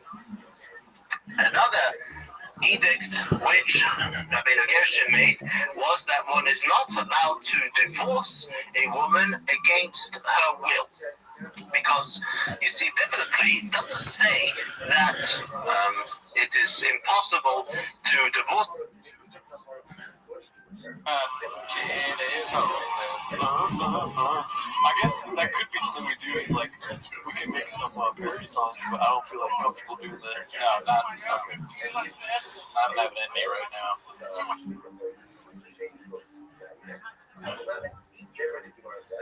We can make some parody songs, but I don't feel like comfortable doing that. No, not okay. I don't have it in me right now. Is Cooney a Brendan? No. I don't even know what my name's son. After this pod, the big leagues will be calling. Oh, listen. You gotta do a lot to be on this pod. I'm not gonna sugarcoat for you. I'm not gonna put sugar all over your dick. It's delicious. You think you got the same stuff as Brendan Walsh, Strickland Williams, Christopher Blue Shorts Lingbach, Brian Campbell. Oh, I'm saying names and things like that. We gotta restart this. Gotta restart the thing so we can keep watching it. Which one of you guys is Bob, but which one is Brian? It changes every week. Yeah. I mean, don't say that. I don't think we're ever Brian. We're all. Oh, man. Afghanistan. I wish this pod was Afghanistan. Afghanistan. On my bed. Tim, that's a bot comment. It's a good question. I don't know what happened to Lil Browse. He probably just racking up the Grammys. Gerardo Ricardo Leonardo Alcaraz. I love you, Texas. That's how it is. Oh, man. I love it. Fucking Mexican cookie, dude. We both ate it. A whole cookie, too. Yep. It's crazy. Which one of you harasses HVAC women? This needle's not touching that temple, Daddy. Dippers, nachos, nacho cheese. Oh, my bad, Mr. Whole Foods. Whole Foods, my bad.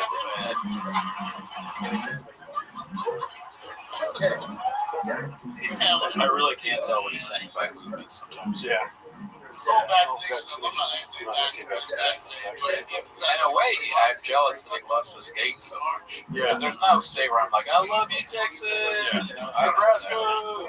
I love you, Flappers. That's my time, Flappers. The fuck? Makes sense. This is, I don't know if my girlfriend's trolling me with this text, but she goes, she's a sick person. If you get home before me, there are cookies on the counter. You can have some, don't eat them all, LOL. Is that just sounds like a real text? But what if you go there and she put salsa on the cookies? that's her like I'm leaving though. She's gone. She's got enough. I don't blame her. This bot situation is getting out of hand. I recently realized I myself am a bot. This is like Blade Runner. That's fine. Finally, they're self-aware, dude. I know. Every time you think about saying something other than, great show, I just subscribe to the Patreon, guess what? Look in the mirror. All you'll see is bot. Dude, all I hear is facts right now, dude. Hey, I mean, honestly, like, if you're not on the Patreon, look in the mirror. Look at what looks back at you. You got nothing because you're a bot. You're not real. We know your tricks, bot. What's this special called? It's called You're a Bot. Luminowski, I can tell you. I just said how you can tell if you're a bot. Check. Do you have a recent Patreon charge for bracket tweet? If not, bot. I'm tired of explaining it. I'm wearing a hazmat suit. I want to miss work tomorrow. This is woke as shit. I'll tell you what, guys. I swear to God, I'll stop doing this podcast if anyone calls in sick to work tomorrow. Calls in sick? Yeah, to work tomorrow. Don't call in sick to work. Because they watch me on Poppy or something? Because they watch us all night. Oh, no, you gotta work. You gotta go to work, dude. Yeah, we're not gonna be held responsible for any kind of sick days or anything. Yeah. All you see is bot being something else over here. Piss myself laughing. Guys, just give me so much love. I absolutely love Texas. Somebody's blinding shit. Already called off. Fuck. I mean, that's fine. Jay has donated quite a bit. Yeah. Dude, I look weird as hell in this suit, dude. LA is North Korea. You're watching? Yeah, I'm reading the comments. Not nice. I mean, I'm not. I don't. You're not right. Yeah. Yeah, I fired it right away.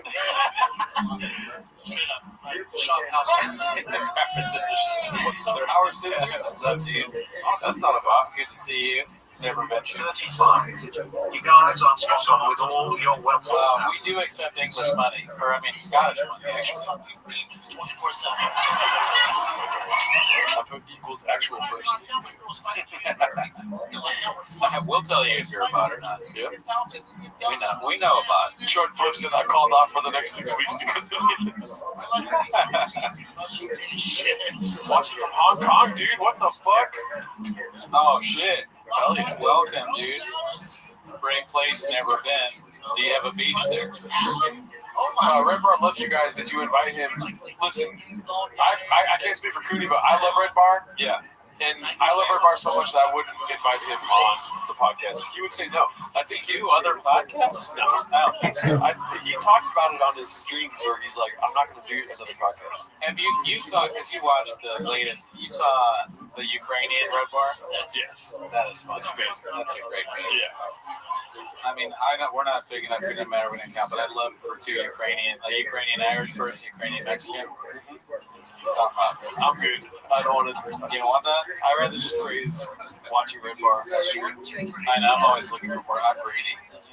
That's my fault. Yeah. It's my fatal flaw. I want a Ukrainian name. We're all different. Monster Trucking is a bot, dude. I would have realized this unless I was locked Man, in. Ukrainian Red Bar, that is the funniest shit I ever. realized my girl's not cool. Gerardo, you're a realistic looking Mexican bot. Ever heard of him? Give it a year. He may want you guys on. He doesn't do other people's shows. I mean, I doubt it, but sure. it won't be because I asked. Yeah, no. I gotta get that. You have to have a tap on the shoulder. Yeah. Jules. Jules?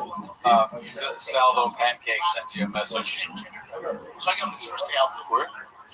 I'm kidding. I'm saying. Yeah. Walking over to school, like, dude. I don't even remember at this point. The stream. What's 24 hours of Gringo Hop are you going to do for you? I feel better now than when we started. You know what that is? You know what you're feeling right now? Extreme brain. Oh. It's like Austin brain. Austin talks about stream. Yeah. You have stream brain going. I got SB, dude. Yeah. Goddamn dick down to here. Excuse me? Do you feel the CT graves yet, Liz? I said, you're in a group chat with other parents. Oh, Liz, Elizabeth Marston. Oh, yeah. You don't even have street brain, dude. I have no brain. You got thyroid brain. The doctor's like, we're gonna have to remove your thyroid and put it where your wrist is. We're like, you're like, oh, don't you need to do like tests before? He's like, we've done the test, and it's just this street. They show me talking. What's up, Dublin? Oh shit. Hey, been there. Great place. Reverse graves. Born and raised. I don't think Dan Soder would come on this, but thank you for thinking that. He's a funny guy. How many hours have we been at it? 9 hours. We're in our 10th hour now. We've been doing this for 24 hours, guys. You don't realize. This is the last hour. This is hour 24. And if you don't think that, you're a bot. Why? Oh shit, Formula One. Here to rejuvenate us. What's up, Formula One? Spicy? You know what spicy means? You guys as conquerors, thank you. Finally, you guys approve of a comedian you like. No, we said a few people we thought were funny in this stream. Yeah, Bob. Yeah, Bob. I don't approve of you, Bob. Bean cheese. Second wind. Theo is very funny too. Real Mexican dishes, you know? Real shit from the mother. David. We explained where McCord was at. He told us earlier. He told us to get him earlier in the day, otherwise he couldn't do it. And everything happened so fast. Your boy slipped in a little bit. You know what I'm saying? So chileanos, chilean. Scripts are going to be good tonight. No. That's very funny. Me and Buddies went at it about Kurt Metzger on the Discord. Oh yeah? I just kept saying, I don't like that motherfucker. I forget what I said during that stream with the tier list stream, but that's what I think. Do I remember it? No. But I think that.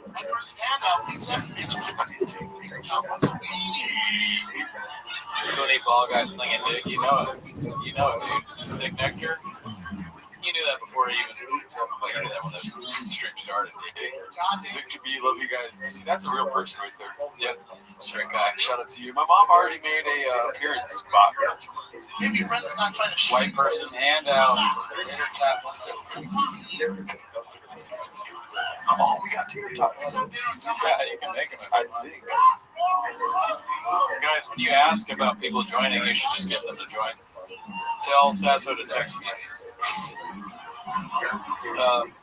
Should we send a link to? They haven't texted me, but should we send a link to the IDM? I don't have a link, but I can try to figure it out. But I'm gonna Go text them and see. I'll keep talking, but okay. Are y'all ready for stream? I don't want you on. Here's what I'm worried about. Remind me not to turn on the air fryer. Don't turn on the air fryer? Yes. If you see me going over there, because the air fryer will shut down this whole operation. Okay, don't turn on the air fryer. Do not turn on the air fryer. Got it.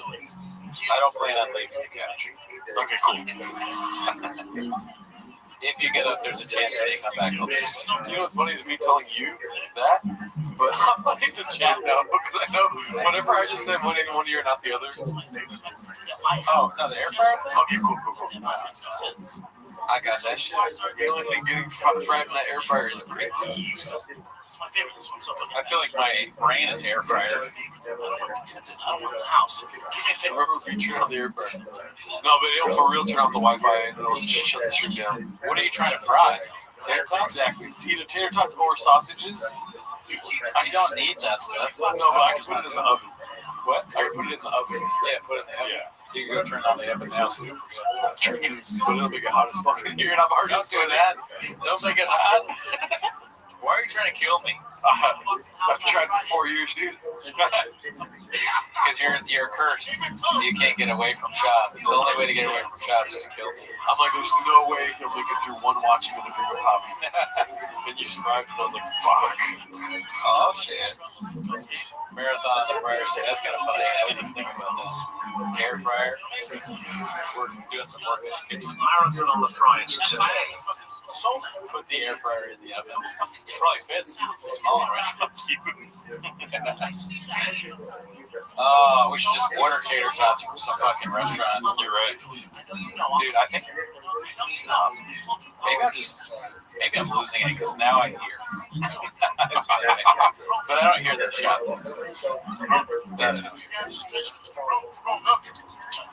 Taquitos, bitch. Keto, bitch. Please take the mask off so y'all make it. I'm okay with the mask. I'm cool. I probably will take it off. Oh, the other thing you should know about the internet, let me tell you this. Dude, tater tots with salsa is actually good, though. Oh, yeah. They have, and that's early bite. They bring out salsa and I put a slobber that shit on my tater tots 7 days a week.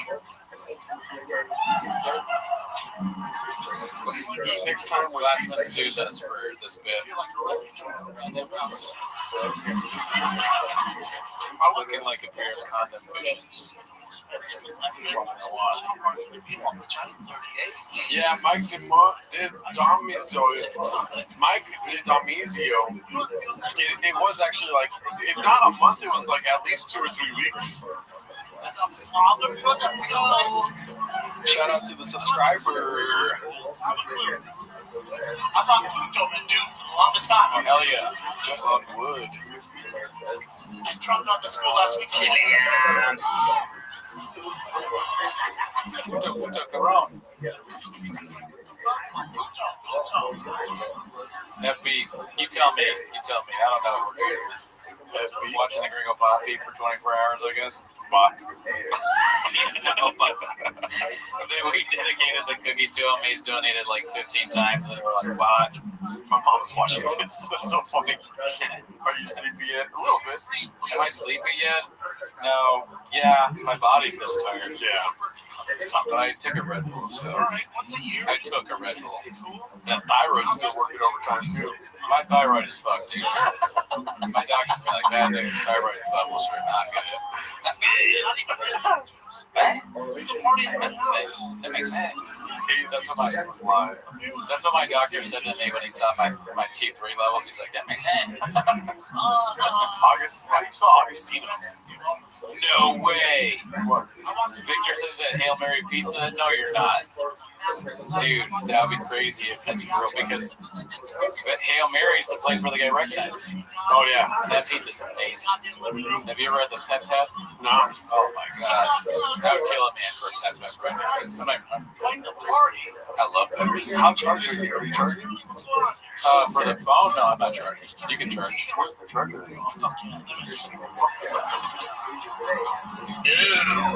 I don't want to bring this up, but it is funny how you thought somebody in the chat knew how much battery your computer had. I mean, look, I also thought Indian Mail was going to be but Victor, where'd you go, dude? Are you at Hail Mary? Ask him if there's a Timos discount. That fucking pizza's awesome. Tell them that we have 400 people in here and we're like, yo, what is it called? Hail Mary pizza is the best, dude. It really is good. It really is good. And we don't want free pizza, but Daddy's number says, I want free pizza. Okay, yeah. We would love free pizza. I'm not hungry, but I will eat it later. I want pizza. You think I'm gonna wait to eat free pizza, dude? I'm not waiting. I'm eating that bitch. It's delicious. Yeah. Dude, the Pep Pep from Hail Mary is fucking amazing. Let's get it out. For my mom, let's get Bot. Rose is a bot. My mom has turned into a bot, dude. Just wait up, please. No, please don't do this. I promise you. I'm not fucking fit. But Daisy's going. He's trying to rile up his mom. I think I heard AOC is running in 2028. But Daisy knows how to get to her. Trump graduated from Wharton. I don't even know what that means, bot.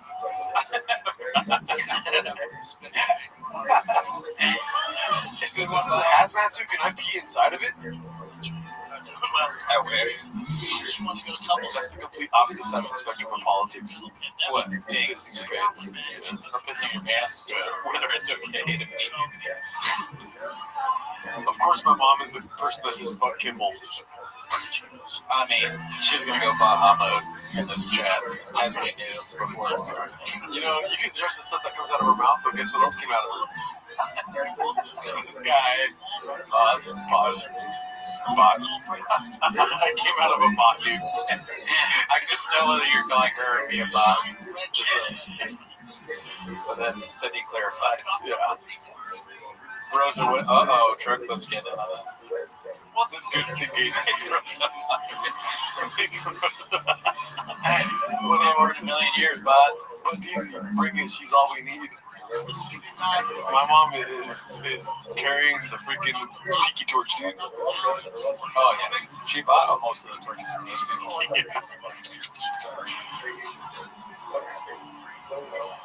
I like how my mom hasn't asked any questions about the hazmat suits or anything. She's Just like, yeah, classic. okay, you got the political yellow suits on. Let's get political. Yeah. She sees the suits and she's like, looks at it and she goes, so, are you like happy that Trump's president? That's the question about Trump. When did the suits turn red? Did they say MAGA on the back? Like, that's a terrible idea. Just, I'll take it. I'll figure it out. So, first night in the house, it's all good, man. So, I wonder who said that earlier when they were like, this is the first person I've seen tripping off acid reflux. That was hilarious, dude. Red, scoop up the bag. Install the security stuff, cameras, ring stuff, all that stuff. I got away with that joke with BGL. I felt like he was going to freak out on me. Which one? I was like, you're aligned with a gay device.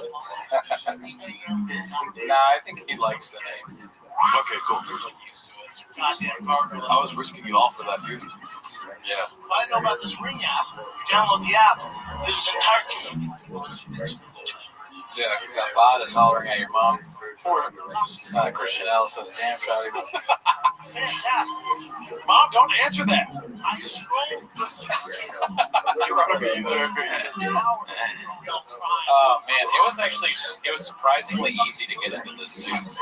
Yeah, it fits well. I was like, man, okay. How would Paul see you know my fucking size? He's a fucking savant when it comes to sizing. Right to your neighborhood. It's done. He's got a lot of talents, Paul C. Yes. A man that wears many hats. You know, all the hats every day. Hey, man, this mountain might be my goddamn dog. Can you cut Gerdo's hair on stream? Jesus Christ. LSD for you and me said, oh shit, Geraldine with the callback to my acid reflux joke. I'm basically famous. Yeah. I mean, honestly, I wouldn't do it because, like, I'm just not going to do illegal drugs on stream. But yes, Adderall would help greatly.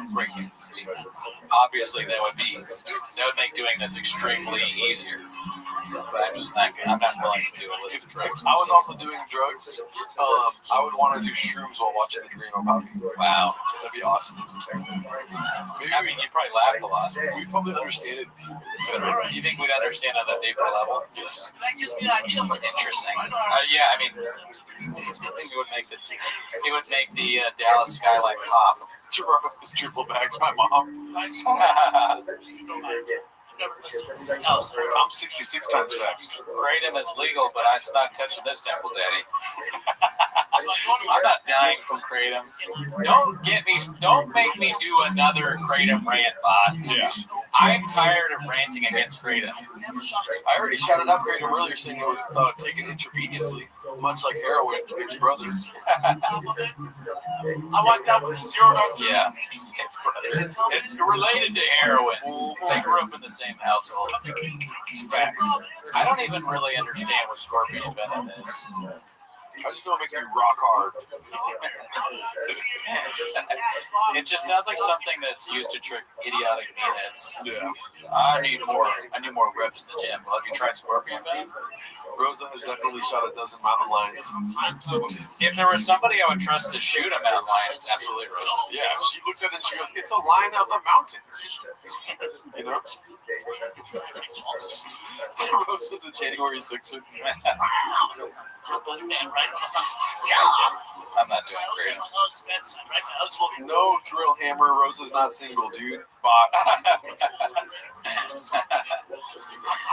put my Uggs on, right? On my Air Oh Force. man. On my 039 vision like this. My big dick's right there. I honestly would, if anybody could kill a lion without a gun between the three of us, it's definitely I don't know, I us. think that it would be cool. So I'm So me and Gerard get eaten by so I'm here, right? no chance So I'm we here like survive. that's like, wow, like that's enough, dude. I'm gonna slide that slide door open like, And all that shit. softer red black noses. Who took a brown? This Justin Woods guy is saying that he was baseball dead. No way. Breaking change news. I say this with all sincerity. Fellow LA comedian here. I was baseball dead. I don't believe it. Me neither. Bot. Before you go viral, it's being lit as fuck. Let's see his channel. So next Justin Wood comedy. back and forth. Where it goes like, go to bed. I'm all shut up, bitch. I'm fucking here. I don't trust him. No, I don't think so. If you're a baseball dad, you wouldn't be doing I stand got up. my Uggs on. I got my Air 15. I get my 0-39 vision on, right? Still I mean, it would be great though if we found a baseball dad through the stream. Yeah. Then we'd be that much closer to realizing BC's dream. But there's only so much I can take in one day, you know what I mean? I know that would be like huge. Like we're exhausted, right?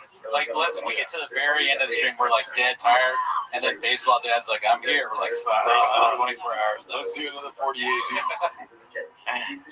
Oh shit. I've never seen a mountain lion person before. His hair's disgusting, dude. In my head, I was thinking like a small That is crazy hair. thing, right? Like, I mean, he reinvents himself all the time True. with the like different hair shit. Only the best of us can do that, dude. Oh yeah, I can't do it. I got nothing. Dude, it troubles me with how many open Diet Cokes there are. I only drink one, though, I think. And then this I only had one. So I that's, think you had probably 2 or 3. I had 3. Yeah. Because I drink Marks. When I start saying sun, that means I'm at like almost gone. I swear on everything it was me. I'm being dead serious. I doubt it. Just bot. Just bot. Nice try, Justin Bot. If you can send me a DM of you and Shops, Yeah. Boom. Oh my god. do I need to give you money so you can shout me out? Mom, you're like 25% of a 24-hour stream. Yeah. What more do you want? What the fuck? Rosa Bot? Bot? Shouting out that you're a bot. Yeah, I don't know. I'm not sure what else you want, Rosa. Oh my god, dude, it feels like I just restarted it. Can I give you my number to pass to your mom? No, dude. Come on, son. I don't think my dad will like that, dude. Yeah, he has a father. Okay, who's like was a great baseball dad. You know who doesn't have a father? That fucking bot. Dude, your dad was a hard baseball dad. He fucking Gerdo's dad kept him busy when it comes to baseball. And I'm not telling tales here. Big boy bot, big boy nation. You know, Thrill Hammer, he kind of did. Because I've met, damn, I'm stuttering like Papa now. Oh my God, Rosa, thank you. That's too kind. What a nice lady. You know, what I was saying, I've met Gerdo's dad, and he's a great guy. Love him.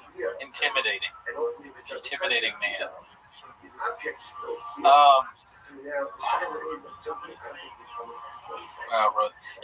I've told this story before, but you should have seen how scared this guy. We were at this party, and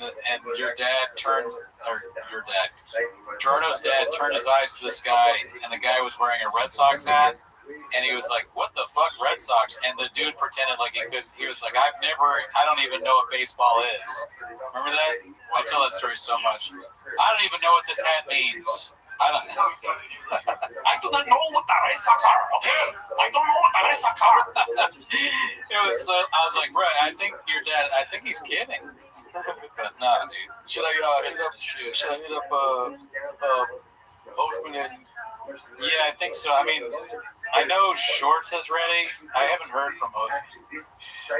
Let me see. You can't even get in the Saints place? Yeah, like, come on, man. Jesus Christ.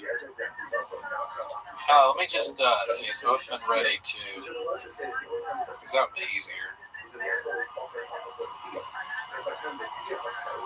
Get your shit together, IDM podcast. Bots. Dude, Victor.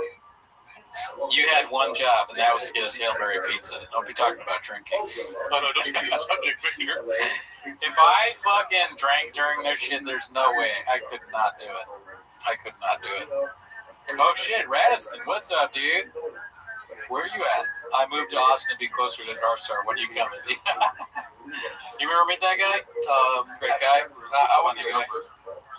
Radisson's a nice guy. That'd be funny if he's really in Austin. I kind of doubt that too. What was it? Look, people are just lying on the chat now. I know. I was waiting for Caitlin Jeffers to come through. Don't fucking. Okay, my bad. I can cut that part out. Don't jinx the fucking stream. Nah, I'm kidding. We love Caitlin. She sent a DM about it, I think. Oh, okay, nice. I ignored it because I don't want to be associated with her at all. I'm trying hard not to be associated. Oh yeah, you gotta restart. You want me to restart? Oh, I'm waiting for Oathman. Oh shit, yeah. Blue Shorts. Blue Shirt says I don't know where Oathman is, but I'm watching the stream and ready. We'll watch longer, bitch.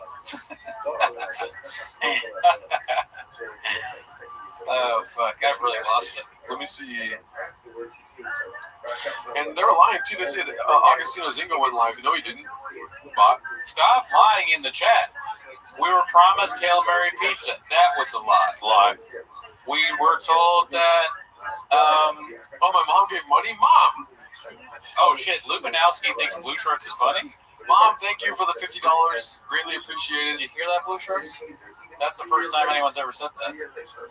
Oh my gosh, I've never seen it. What? I've never seen that before. Blue Shorts is funny. Oh. I'm just saying meme stuff that makes no sense. Daisy is live, but he wants to do his 2-hour stream and then join if he's live. It's almost 3 a.m. in the UK. Well, we'll see. I've said before, I would love to have Agostino on. The chat is fake news, 100%.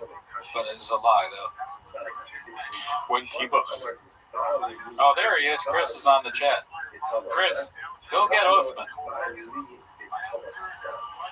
Oh, when is Scott Lures going to join the stream? Dude, that would be amazing. I doubt Scott knows what's going on. Everyone give it up for my mother sending in $50 to keeping the stream alive. That was amazing. She's a great one. What the hell? She did it right when I went to the restroom, too. I don't need a nap. I'm good. It's just this couch, dude. I'm telling you, it sucks you in. Blue couch. I'm excited to go back to the chairs because the air conditioner's pointed that way. Chris, drive to his house. Call. I shouldn't say his wife's name. Call his wife. That'd be so funny if Chris doesn't have his wife's phone. I can text his wife. Chat, should I text Oathman's wife? The chat goes crazy. I think I'm going to do it. I think it's funny that I remember at one time I was making fun of him in the chat, and I sent it to his wife, and then she texted a picture of him sleeping. I was like, he's lazy or whatever, and she took a picture of him sleeping when he was supposed to be watching the kids. It's pretty funny. It's like right here, who's this? Monstro Truckin'. His mom's downstairs cooking food, and she's like, Monstro Truckin', come down for your food. And then Monstro's like, shut the fuck up, Mom. Cody's texting Oathman's wife. I'm writing some ridiculous text. I'm gonna say, hey, sorry to bother you. I know you deal with a lot of living with that Monster. Monster's good. I'm gonna say big fat oaf. Not Moroccan. Big dumb oaf. But yeah, Moroccan's good too. Moroccan oaf. Big dumb. Okay, I'll include that. But I'm not gonna say no strength. Oaf. If possible, Can you tell him to text or call us? Call me. Thank you for being a great mother or a great wife. I would love if they text back to Sunni bot. Helping Rosa LMAO bots. 350 bots, my mom said. Rosa, tell us a racist joke, please. Cody! Cody! Sorry, Gerardo, I'm a fan. Thank you for all you do. That's more appropriate. Gringo Poppy went off. Yeah, we're waiting for the next guest here. So this is what I'm going to send to Othman's wife. Hey, sorry to bother you. I know you deal with a lot living with that big dumb blank. Oh, if possible, can you tell him to text or call me? Thank you for all you do. Sent. You know what's funny is that we could do a 24-hour stream of just you texting people. I think you'll send 9 texts. Fuck you, bot. Whatever, bot. Do you know, I did a 24-hour stream with a bot. I'm the leader of the bots. Chris Lingbach, a great grandmother? What's that for? A great grandmother. I don't know. He's not all there. Oh, shit. All that shit. Cootie Heart Rosa. Oh, she's a great person. I want Timo's merch be get mad entries. Someone say the most bots. I made love to a bot.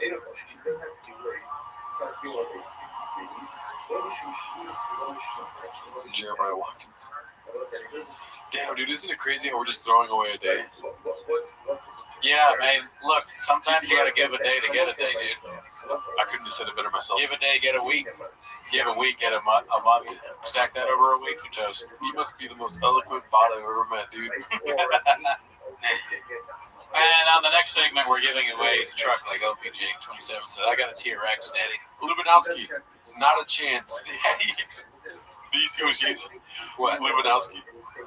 If y'all get 1,000 likes, will this become a regular thing? No. Not a chance. Yeah. Honestly, it was fun just to text a joke to us.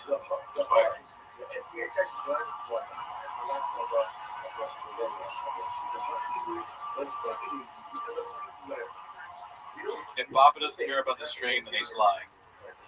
I don't know. I mean, how many people really know about this?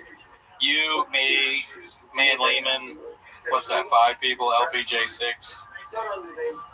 Mark Ramirez, Truck Flip, Cody. That's like 15 people tops. But I've never been a numbers guy. That doesn't sound like a whole lot to me.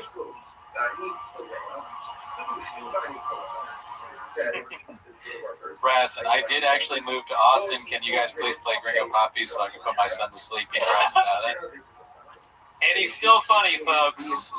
Can you believe it? Cootie enjoys texting other men's Yeah, wives. maybe that was wrong, but it was fun.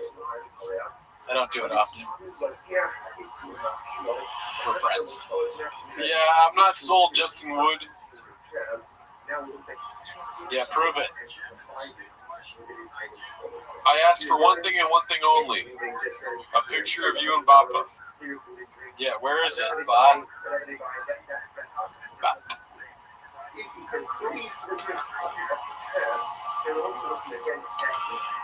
Let's see here. Yeah. I mean, you gotta prove it, Bob. Yeah, what you sent me is not proof whatsoever to me. It's so funny that the last still in the Gringo Poppy is Shab, Callan, Dalia, and Bill Burr. As if Bill Burr has anything to do with. That's great. I didn't even realize that until just now. I mean, that's masks. It's funny how Bill Burr, the last funny Rogan Strip comic, was kicked out by masks. Yeah, dude, I mean, nowadays, try and get Shab to wear a mask, he's going to let you up. Oh, okay, so maybe I believe more of that. But we don't want to talk to you if it was all made up, dude. Yeah, I want it to be real, dude. I don't know if it was all made up. Good job, Justin Wood. Love you, fam. This is so funny. I'm gonna get into a hazmat suit, and then you kept pointing at the phone, and I didn't understand ever. Yeah. I'm sorry. No, you're good.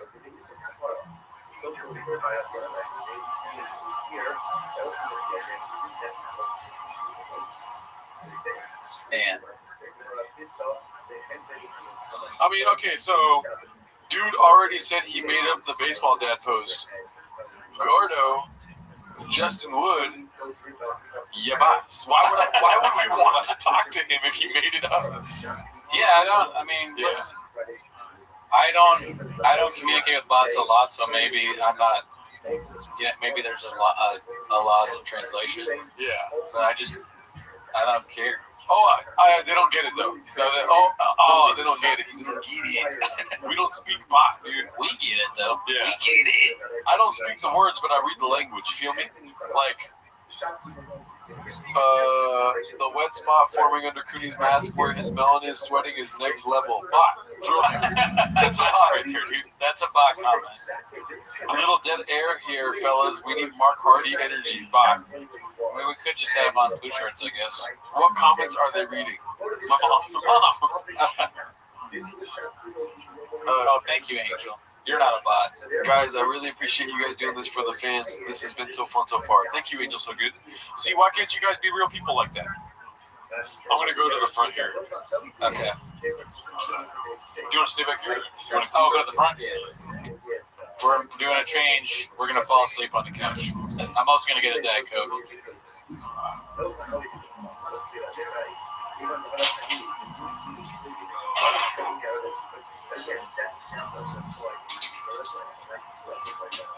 going to get out of this hazmat suit. I'm just going to change it. That's Daddy's number. Oh, you put that back in the combo spot. The mic.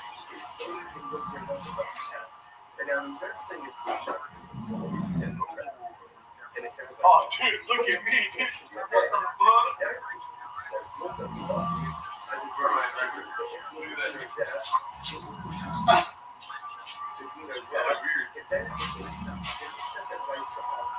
That's un-American.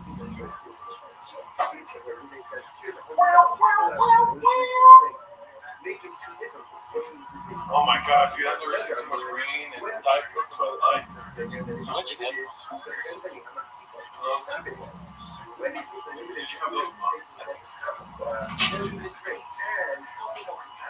What about these?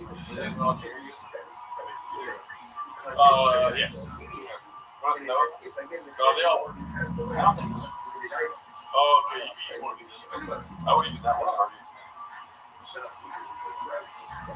Don't mind me just taking off my hazmat suit. Yo! Oh, wait. Is this one just a song? Yeah, should be. Yeah, it works. Can you hear me? It works. Thanks for the stream.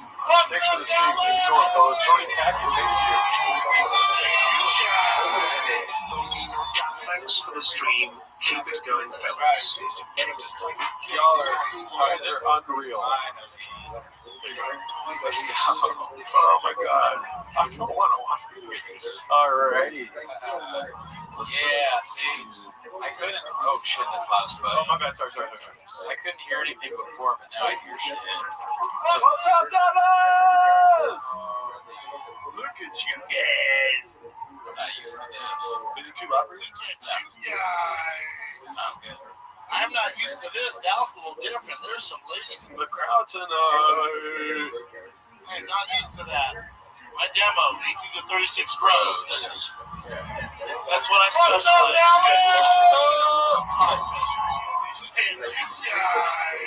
in. During the Lord's Work from the culture. Do you want to put Daddy's number? Yep.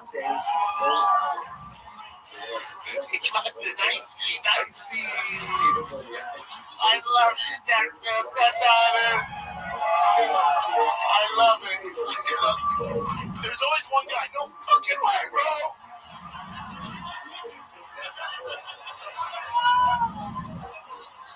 That needle's not touching this fucking table. Daddy. As he says, he's taking a nacho dip in nacho cheese. Oh, my bad, Mr. Whole Food. Oh, my bad, Mr. Whole Food. My bad. My bad. What's up, Dallas? Oh, we can try, baby. I mean, only the first 10 minutes. Yeah. It's all Have about either of you memorized it word for word yet? it's all their marketing. They fucked this whole thing over their marketing. That Operation Warp Speed, when they launched it. Remember at the beginning of the stream, my hair was nice? They're like, yeah, go to Christian. Yeah, it was great. Let's get vaccinated. The fuck? That makes sense. Stop people like Fuck this. I'm so confused. Remember I called my mom as a kid, Mom, you got vaccinated? She was listen, I know I left donuts.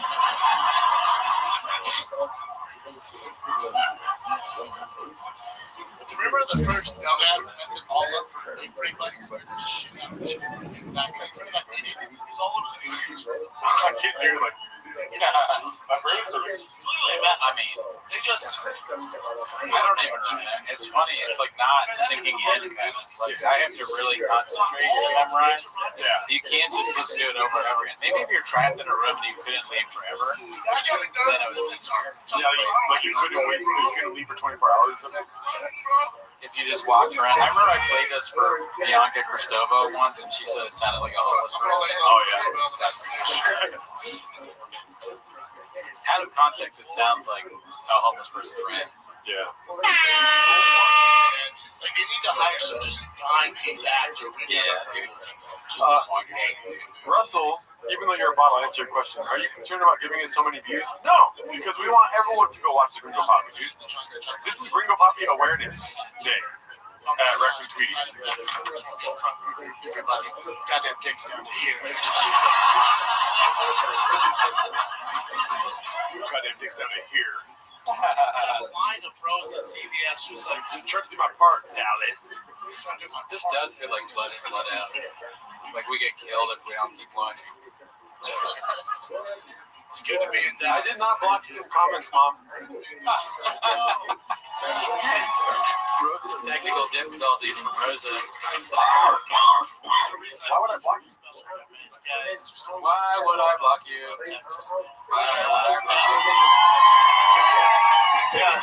That guy was boring. Was your last comment that I see? It's fantastic. LA is not like this, Show. LA is North Korea. LA is North Korea with a beach. But they give us Wi-Fi, so that's cool. But talking about locking us back down, I can't go through a lockdown. Straight up, the shop household really made it last week. We eeked our way out of that last week. We did not do well with it. Also, Dallas, my lockdown is different. Look at that. My mom must make some cookies, dude. Holy shit, Here's that's the one good. time. Look at that salsa. Yeah, put that right on a cookie, dude. To be locked. You blocked me. No, Mom, I see you coming. We're not even locked down. My girl was fighting with me the other week. We're locked down. We're fucked. She was fighting with me. Like, Indian Fauci, Indian Fauci, Indian Mask, Indian. What are we going to do? Indian Fauci. I said, oh my God. My life would be so much easier if I just did shit. If I was locked up with the pros, that is. If I was locked down with the bros, Dallas, you want to with the homies? You know how much more fun we would have? Oh my God, dude. Oh my God. All day, we'd work out. At night, we'd fuck each I feel other. like I've heard that 1,000 times today. This guy was all, what the fuck? No. Oh no. Oh, we're gonna play video games, bro. Sorry. Y'all are still doing this? Holy shit. No, fuck no. I'm making comments in my head now. I don't want to be locked down with you. What is that? Oh shit. Crazy. What are you gonna do, bro? Get bored. You're bored. Oh, really, dude? Dallas, what you dream? I never thought I'd say this to a live audience. One thing that I really want the governor of California, Governor Newsom, locking us down. entire year. Yeah. Because I wouldn't have realized this unless I was locked down with my family for an entire year. Right. I realized my girl's not cool. She's just There was no intro song today, but we did have what's his name? He woke up early today. Cowbell. Cowbell was here, yeah. Cowbell came through. Also, there was a Sierra guitar appearance. Oh yeah. He didn't sing because he's in chat, but it was good to see him. And he made the song. Shout out to Sierra I Guitar. just opened my son's school A last lot of people have helped us do this. I thank those people. Yeah. First day of kindergarten. So I got my first What's up, The Lord's work. Hold fast, fellas. I hate all comedians, but you are doing it for Lord's work. Okay. Thank you. That's not a bot. That's never been a bot. Yeah. Ready? Cheese on three. Ready? 1, 2, 3. Oh, we're gonna skip these yellow here. Take my phone off. I snap a pic. I text We'll bring. I promise you, we'll bring back the music intros. Yeah. What? Right? Excuse me? I'm gonna block this guy because he's weird. Yeah, that's weird. This guy keeps putting weird shit in here. Come back next stream, dude. Spot. Yeah. You can watch them. I'm sorry. Yeah. You weren't even all capsing, and I was like, oh, he's being weird. Married a Mexican. He married a Mexican? I didn't know that. What? Oh, shit. Listen. No way. I'm joking. Listen, not listen. When you're in hour 11, you start making shit up. I don't like I'm talking about my heart. Yeah. Born and raised. Wow. This takes 10 years ago. Illegally. Mid-pause, dude. One second, let's see if we can Playback speed. Let's go like that. Here, ready? Oh. Came to the States 10 years ago. Like a fucking Barry Sanders highlight right there. Doesn't get better than that. Guess what, Cooney? Touchdown. You know, Yeah, I know. 7 points. okay. Playoffs won. You know, scoreboard. Super Bowl. Yep. My own son goodused me. What the fuck? Mom, I see your comments. What are you talking about? Fall for a bot. Oh, you're right. I forgot my mom's a bot. Russian bot. Easy to fall for bots this late to the stream. That's what that means. Sorry, man. Dude, when we first got together, she was cooking authentic Mexican food. Damn, Rosa called you out. She was a great actor. Yeah. No, dumbass. Nothing to eat is everyone. Take real Mexican dishes, y'all. Real shit. Oh, yeah. I'm talking. Well, those are Channels.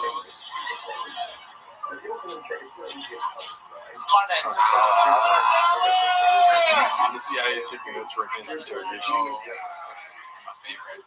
The CIA is taking notes for enhanced interrogation from your gringo pappy marathon. Thank you, USA OG. I know I look like this, but nobody else like, honey, what the fuck is happening? Elizabeth Marsden, how dare you turn into a bot, dude? Top for the Dodgers, what the fuck's happening?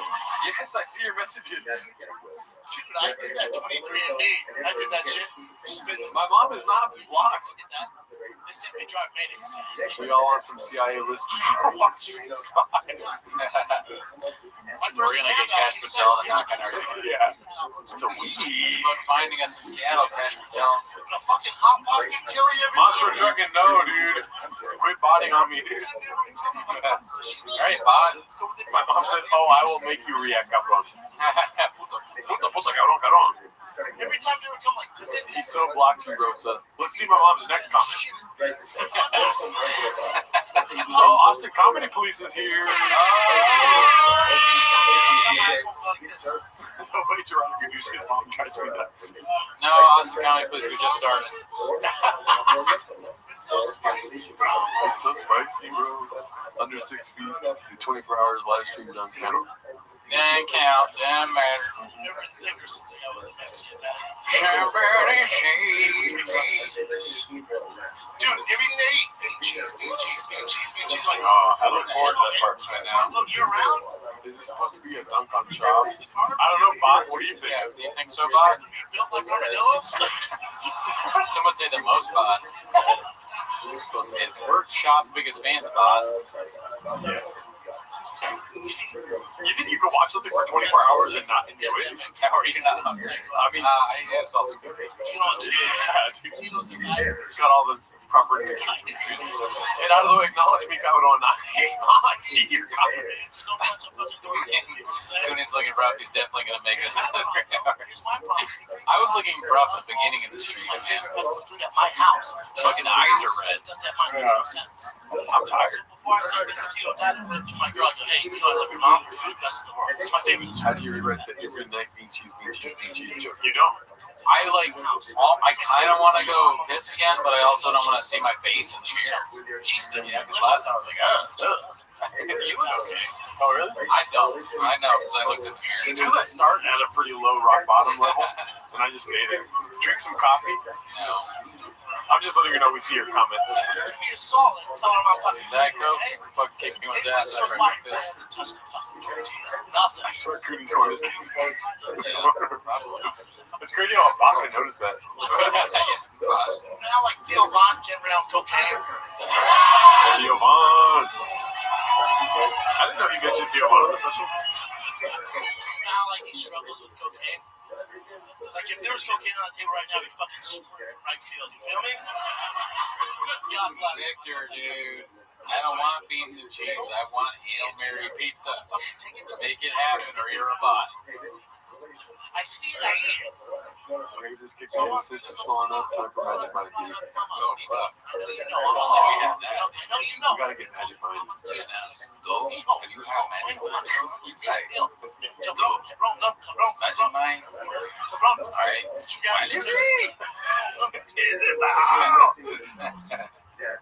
It's keto, bitch. Dude, the other day, bro, like, I fucking hate comedy right now. The other day, I was watching YouTube, and these fucking two dudes were watching the Gringo Poppy for 24 hours, bro. Rewatching young Walter White at the STX guy watching Gringo Pappy for 24 hours wasn't on my 2025 bingo card, but here we are. Thank you, Martin. Thank you.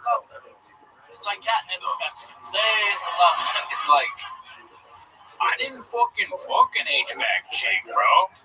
Hey? I'm the only person in my house that doesn't speak I Spanish. didn't, and it sucks that people watch Shop stand up for fucking 24 hours, bro. My white friends are they like It's a good look. They talk about hack, like you wouldn't know what hack is woke. Yeah. You're fucking woke. I struggle with shit. Dude, honestly, if you were the Gringo Poppy himself, wouldn't you be kind of like, man, these guys watched me for 24 hours. They're pretty fucking sick, dude. Yeah, definitely. We're super fans. I don't have a clue what I'm talking about. I don't understand why I have to keep saying that. If you didn't already know that, you're just like learning from me saying it now. You're a bot. Congrats. You're gonna have shop dreams after this. Die Hard super fan. Lando gets it. You guys can stop. No, we can't, Mandy. Bot. Mandy's trying to be a chick. One of the many things I love about the Mexican culture is, and I do love your culture, man. One of the many things I love about it is you guys always have something to celebrate. Every week you have something to celebrate. They got some celebrating. As a white person, my dad's like, oh, your birthday, motherfucker. All right, once a year, be cool, Dad, be cool. Now Mexicans, every week something's popping. Last week, something was 15. What if driving home, Not even related. I get pulled over by the cops? They're guys here, driver's license and registration. And I hand it over, and they're like, how much Gringo Poppy did you watch tonight? Or that's what I hear, because I'm so fucked up. I didn't watch any Gringo Poppy tonight, officer. Mr. Whole Foods. I fuck up. I let him know I've been watching. I go, Mr. Whole Foods, fuck! Alright, get out of the car, walk a straight line without doing any Gringo Poppy material. It'd be funny. You roll your window down like this, and all you hear is this. What are we celebrating? What's going on here? She goes, Do the alphabet backwards, but you fucking can't have a tater tot at all. Alright, well, take me to jail then, sir. The other thing Officer, about Mexican culture, if my crime is loving the Gringo Papi, I guess I'm doing life. we're not like that, are we? Pop Bussa. As soon as we turn 16, we'll fucking see you, Peter and Debbie. Fucking. Yeah, fuck you, Peter and Debbie. Bitches. I do want to put it on double speed one time, but we're gonna finish it off this way. I mean, I'm really balls deep inside the special right now, so. Yeah, I'm gonna do another. I'm gonna trouble myself and see myself in the mirror one more time. Go for it. Fuck out. I was taking my family out for dinner the other night. My family, 15 of them. I think we're out of cookies. It's a problem, y'all. Concerned this may lead to the first case of second-hand CTE is the problem. I will catch the address. We'll meet at the restaurant. She goes, no, mijo. We fit. The fuck? No, you don't fit. She goes, what? You guys are awesome. That's so crazy. There's 300 people in here the whole time we've been doing this. 519 likes. You guys are nuts. Sure enough, we fit, y'all. Sure enough, we fit, y'all. Two of them are hanging out in the spoil and they give a fuck. Just got my jar of mayo. Straws off for suckers, daddy. You know, I'm gonna wrap up this Mexican baby and hug my family. Oh, I know. My girl, we're not doing well. That's right. We're not doing well. She's running a couple stairs. Yeah, my mom does talk to me like that, Gordo. At the start of each hour, take a nicotine pouch. I think I've been doing that. I got my zins going. I'm suffering from Down syndrome, dude. Driving a couple stairs. I've already used that joke once tonight. Look at dude, I'm so focused, my fucking veins popping out of my forehead. Y'all killing it, Gennardo. Stoked on the stream, not a bot. Thank you, Lando. The Truthic Army. We're going for 1,000 likes. Yes, like the stream if you guys can. Next stream, watch the first 2K ever. I get out, like, once in a way, game for a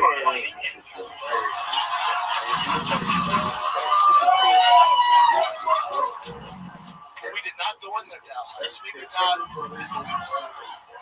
We're looking for Dr. Robinson, maybe Dr. Allen. What is the Friday coming up? What day is that? Home field advantage. The 26th. I moved in a house recently. Moved in a new house. Next Friday. I don't think I'm busy on this. It's even weirder in the middle of a pandemic. So we moved to a house. We were first puppy. I've seen the neighbors. They're pretty old. Let's play it safe. They're probably COVID conscious. Why don't you just go over and introduce yourself, right? I'll make some Dude, I'm so tired of them. chocolate chip sauce all over. I had crazy thoughts in there. I'll be honest with you. Yeah. I was thinking, what if someone figured out? What if this was a shift that someone else could do? Yeah. Two guys take over for us. Yeah. And then I was like, what if 3 a.m. we just had AI versions of us take over, or like some sort of way to trick the stream? Yeah. Install the security stuff. Well, here's the problem, Cooney. Listen, I think this is important. Yeah. You're thinking, like, if you can't beat them, join them. Yeah. Don't become a bot. Yeah, that's right. I'm trying to become. Yeah, you're trying to become a bot. My brainstorm session is like, I guess I could be a bot. I'm losing it. There's a chick in here that said your hair, so chat CTE.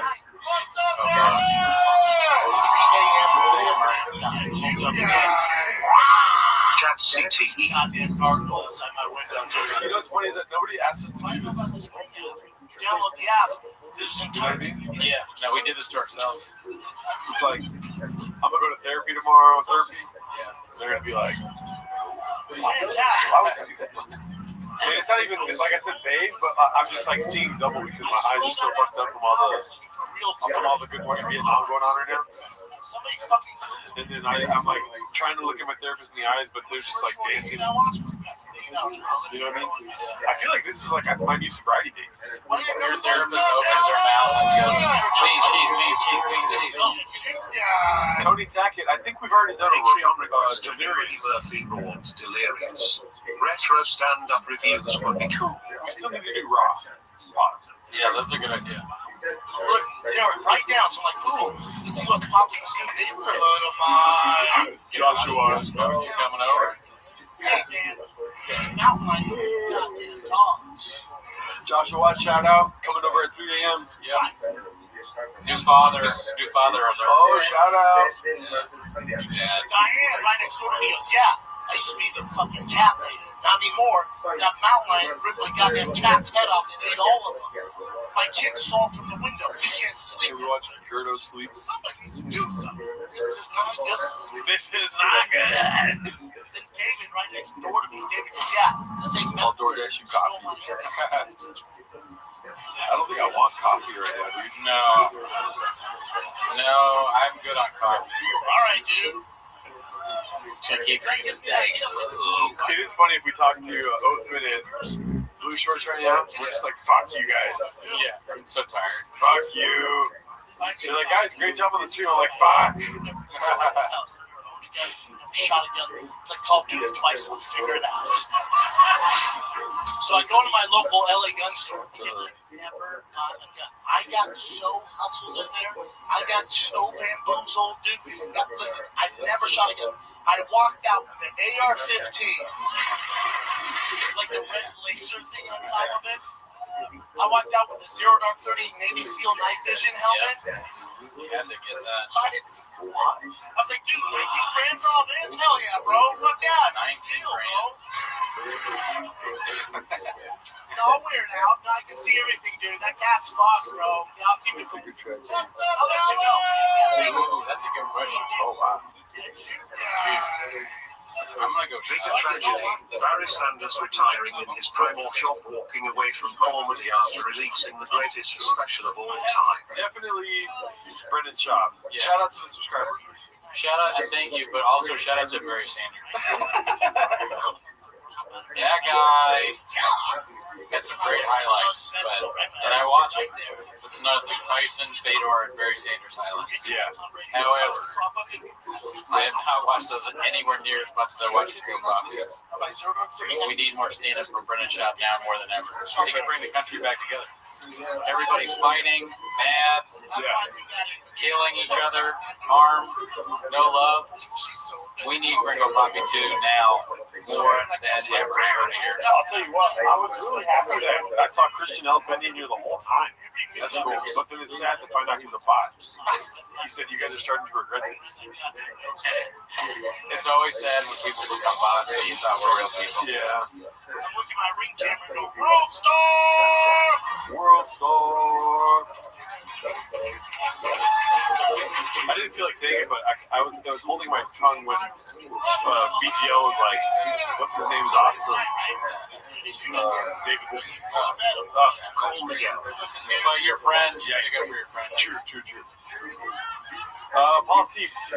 Thank you so much, Paul C. for coming through though. Yeah, dude. But no, we can't call Miguel. I got my Zero Dark 30 night vision on, right? Still got the big dick. Sorry.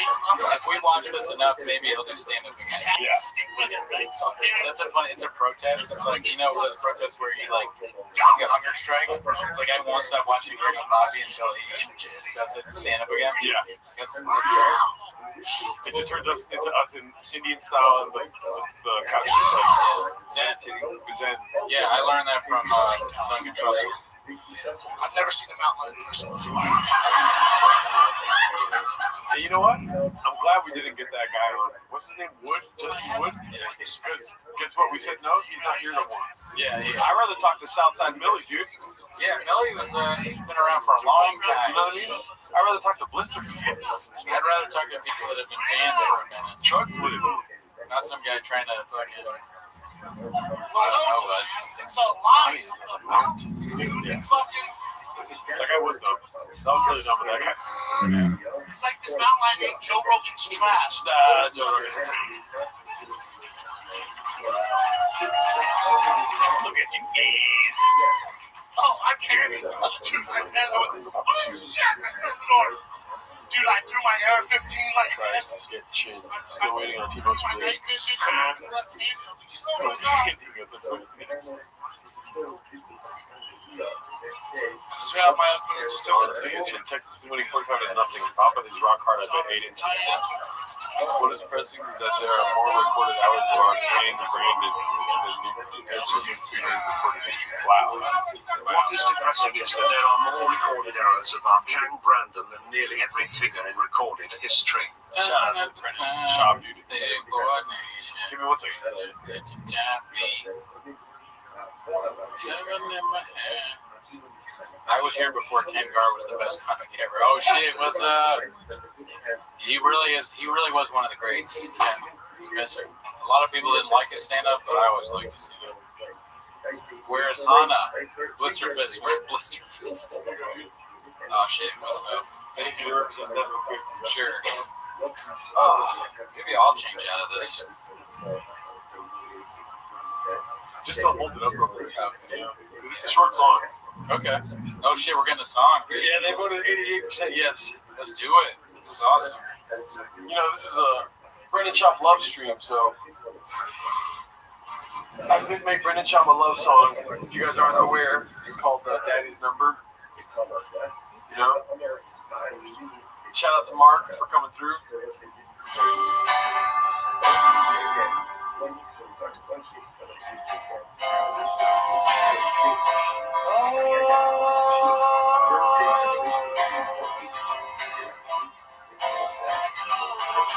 It's Daddy's number 66. When I play baseball with my kids, oh yes it is. My dictated chins. That's for my Mexican. She's a rattlesnake.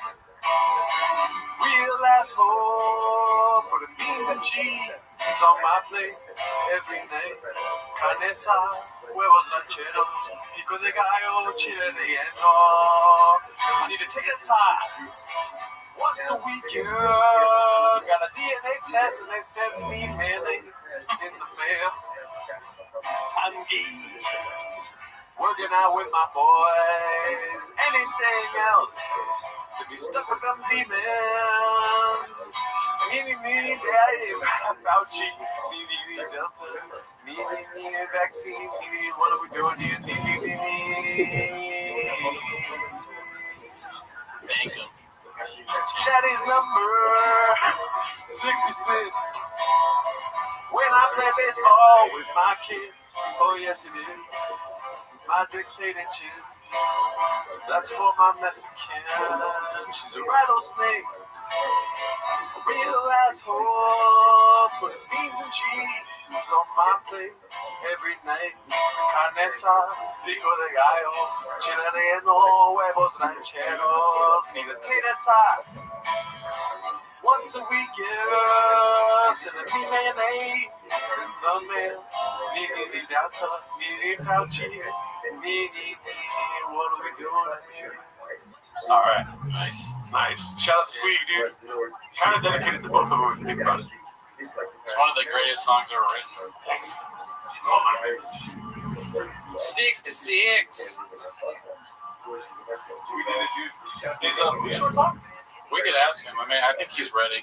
You want to send him something? Just give up. Oh, fuck, no, but not funny. I haven't practiced that one a lot. Success flag. I'm still working on stuff, you know what I mean? The gringo therapy is a work in progress. Do the leg thing. Daddy number 66. Something. Oh, successful egg bag. Play that new one, Mark. I have to work on it more. I'm not ready for that yet. What's up, Dallas? That was okay. Flip my truck. Shout out to you guys, dude. Thank you, Chip Dip. That was so good I just flipped my truck. Shout out. Thank you. Shout out. Oh, yeah. It's just Okay. probably so. So let's just do a Blue Shirts pod. Yeah. Where's my Zoom at? Do I already have it up? Mr. Whole Foods didn't get a shout out. In what meeting? Oh, in the credits? Dude, Mr. Whole Foods. That mystery may never be solved. Not with that attitude, it won't. I mean, if we had the raw footage, I think we could figure out who Mr. Whole Foods was. I need to know, dude. Somebody needs to just fucking step up and claim that check, Daddy. It's like the one in lotto numbers. Let's see here. And number 66. When I play baseball with my kids. What's up, Dallas? Oh, shout out to you, man, Lehman. Thank you, dude. Papa. Gerardo, you made my night. Cooney Dolphin Bottle. That's the first time I ever heard a man with a British accent say that. Don't feel ball. 66. Let's see here. That is number. Alright, you can copy paste that to them. You guys are legit funny and I'm not a comedy fan. Shout out to you, Martin. Thank you for all the money you also donated, Martin. I'm pretty sure you're not a bot.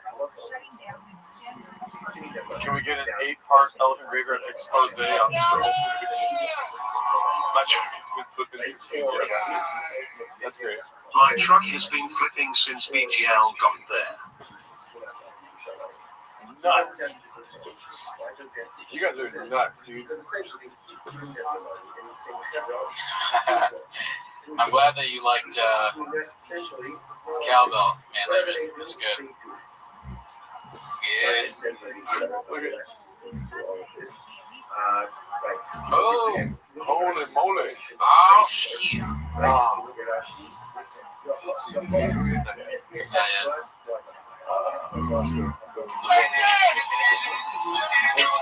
BGL, if it's engaged, he's still telling that fucking cat story.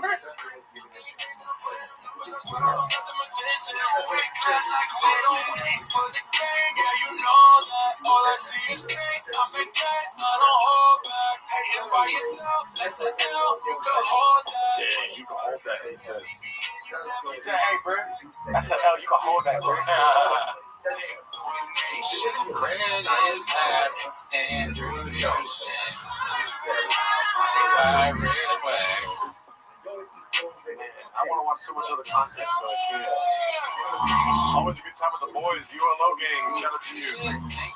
Always a good time with the boys. Almost a bot. You see that? What's up, Dallas?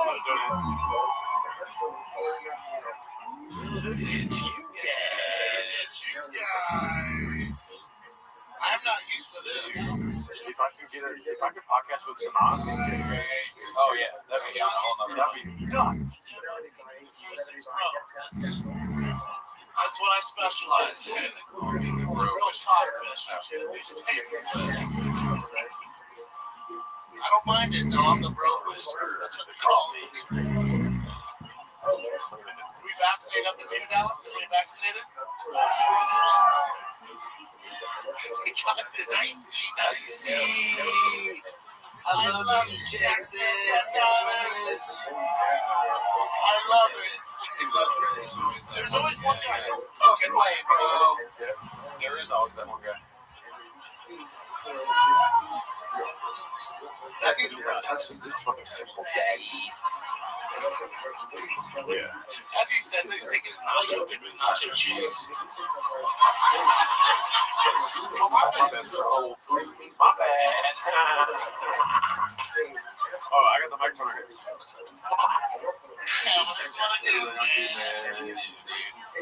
It is This whole vaccination, I'm not anything vaccinated. I'm not vaccinated. It's all the market. They fucked this whole thing up with their market.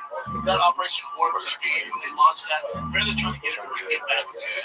They're like, yeah, go to Christmas, get vaccinated. That's hard.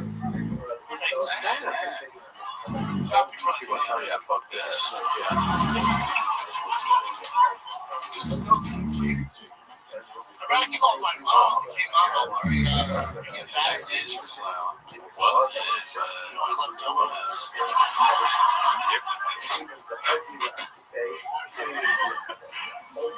Remember the first dumbass domestic violence? All over everybody. Remember that idiot? It was all over the news station. The first one. Get that Johnson. Clearly a method. They just nobody checked. And that they put on the news. It was on all the major broadcasts. Oh shit, dude. Johnson, I don't feel good, bro. You stop sweating, bro. Please. I'm gonna lay low in Lexi. I'm gonna lay low for a little bit.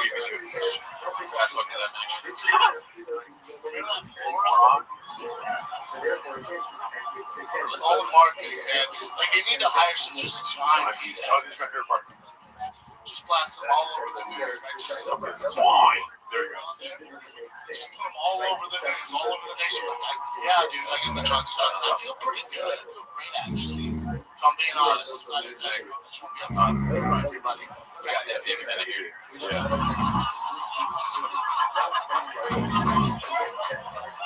We saw somebody do that at an open place. A guy we like. We're like, God damn, dude, really? It's fucking doing my part, dude. You have a joke where the vaccine made your dick bigger? I feel like it was a real mascot moment for him. I heard he had trouble sleeping ever since we made that joke. I sat him down. I said, hey Bob, we got to talk about that. Oh, that's a great question, Sonny Spinelli. He's commenting on how you quit stand-up in solidarity with Brendan Jock. I did, yeah. I don't do stand-up anymore because of the... Fantastic. Yeah. I got kids too. Okay, I'm going to do something right now. Don't say it out loud. Okay?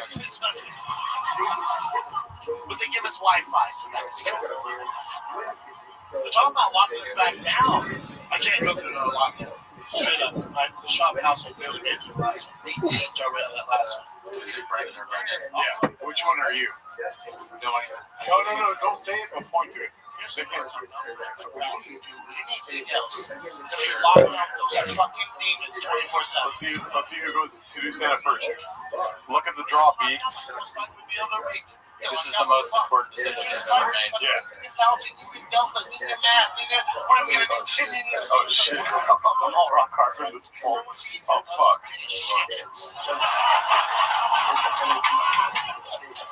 I was locked down with the Rose Dallas. Oh, I forgot. With the homies, Oh my god, dude. We like video games all best day. day. We Work work out. out. At night we fuck each other. Oh my god.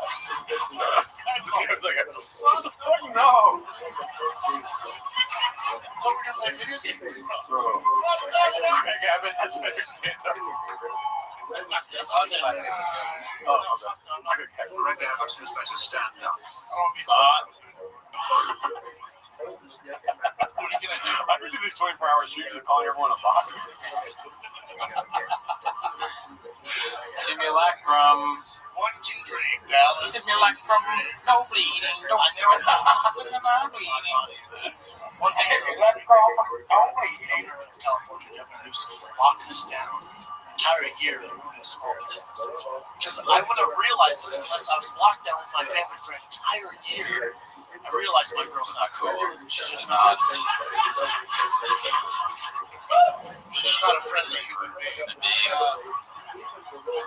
I mean, goddamn rattlesnake, y'all. This is my girl. This is my girl, man. This is what I'm dealing with. Yo. And listen, LA's different than Texas.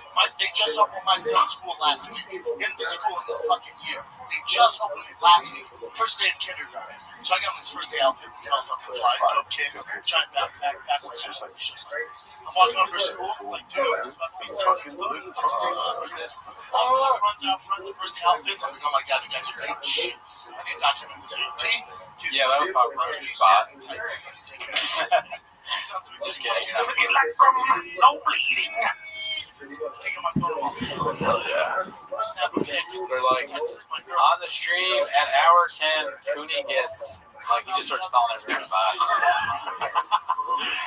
How was the stream? It was cool. At hour 10, Cooney. Bean cheese, Boss. You could see his thyroid getting bigger at hour 10. Don't give a fuck if it was nothing. Maybe 2 Formula 1.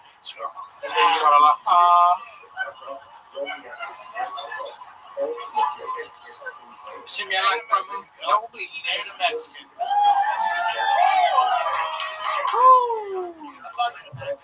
Listen. Dallas. I don't like Taco Bell Mexican. I'm not even one of my heart.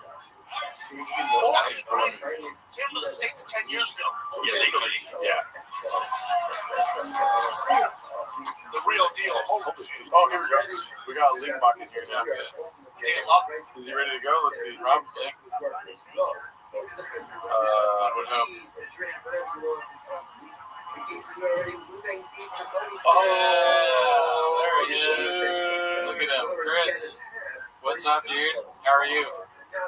Dallas! Fuck yeah. What's up, dog? Blue shorts. I gotta give you guys major props for getting Mark Harley on in the studio earlier. I mean, Thanks. Dude, 5 hours. You watch it? You see it? The Mark stuff? yeah, I saw a little bit of it while I was like pushing my David rap, but Oh, nice. I mean, the commitment of you guys to go a full 24 hours, and I see it. I see the delirium setting in. Yeah, It's just, it's incredible, and I know everybody in the comments, myself included, are just loving it. I mean, well, you're taking they're over all the bots, show now, but so. they're all bots. You got to do the rest of the show by yourself. We're signing off. We're just gonna go Now, we should introduce you. I mean, we did a show with you guys before. Your co-host, God knows where he is at Texas Wife. He's probably mad at me now. But it doesn't matter, Pod. Chris Lingbach, Blue Shorts. Tell them about your show.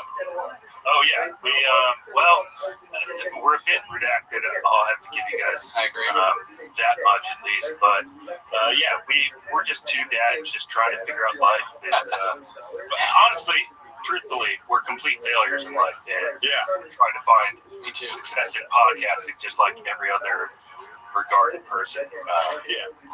So do you think Oathman is mad at me because I texted his wife? no, he's not going to see this until it doesn't have to be this guy homeless or cat. Oh, they asked you. Thank you, Martin. They asked you, Blue Shorts. They asked you if you're a homeless, a cat. Are you a homeless cat? I am, to an extent, a homeless cat. I don't have, with a small baby at home, I don't have nearly as much time to control the kitchen as I used to, but I'm up in there every once in a while. How's the baby doing? She's good. I'm worried, though, that I have passed on my autism. Ooh, the second autistic guest we had today. Mark said that he's autistic. Oh, he did? Yeah, I remember think that's the new thing now. Like, I think it's cool to be autistic these days. I agree. I think that's like midway between human and bot is autistic. Okay, well, you're going to cancel yourself late into the stream, huh? That really would be great if it was like hour 22 and Gerardo just said something just completely off the wall. Yeah. That is how it would happen. You wake up like 3 days from now, and then all of a sudden you're getting blasted on your phone with Reddit posts. Yeah, like this guy, what the hell? Did you hear what he said about white people? Something like that. Can you tell the stream why you decided to name your daughter Tiger? Just kidding. Oh man, dude, it's good to see you, Blue Shirts. I wish you lived in Los Angeles. That'd be great. Yeah, well, honestly, I was thinking about this earlier, Brandon. And I was surprised. I started thinking it's been about 15 years since we lived together. Damn, that's crazy. And truly, did you ever think when you left Arlington, Virginia, after 15 years, that you would finally reach such great heights? No, I couldn't have envisioned any of this. You know, I mean, I never thought I'd be in a yellow hazmat suit talking about Brendan Schaub, but, you know, I cry when I think about it internally. And my organs cry. Here's another thought I had, just kind of off the tip of the dome here, but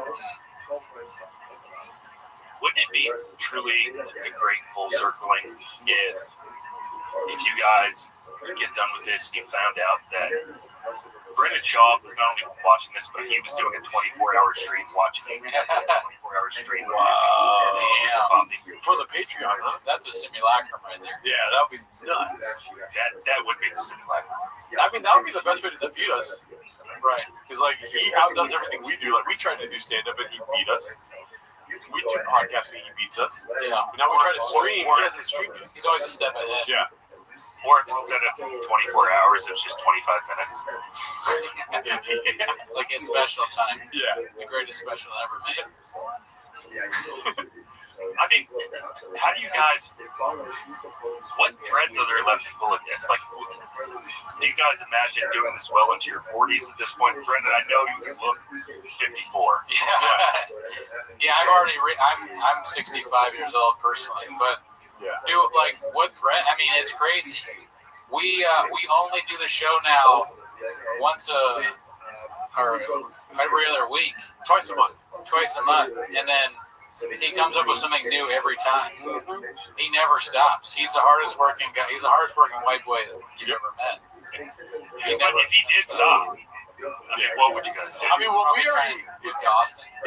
It's not really about our 40s because we just signed a 12-year contract with Tiger Belly. Yeah. And we renewed. We got an extension on our contract with Tiger Belly.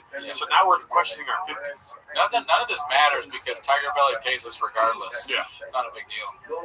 Bobby Lee is our boss. Yeah. Jordo, I try to mention this every time. Congrats, as always, on your continued sobriety. Thank you. I'm recently new to that avenue, so Look good, dude. definitely a challenge. But What's up, Dallas? what do you think the trajectory of this? Never let him plug this guy's show /name, fellas. Blue Shorts, It Doesn't Matter podcast. Yes. Chris Lingbach, too. Oh yeah, Patreon.com/IDMpod. Yeah. Nice. What was the question? Sorry.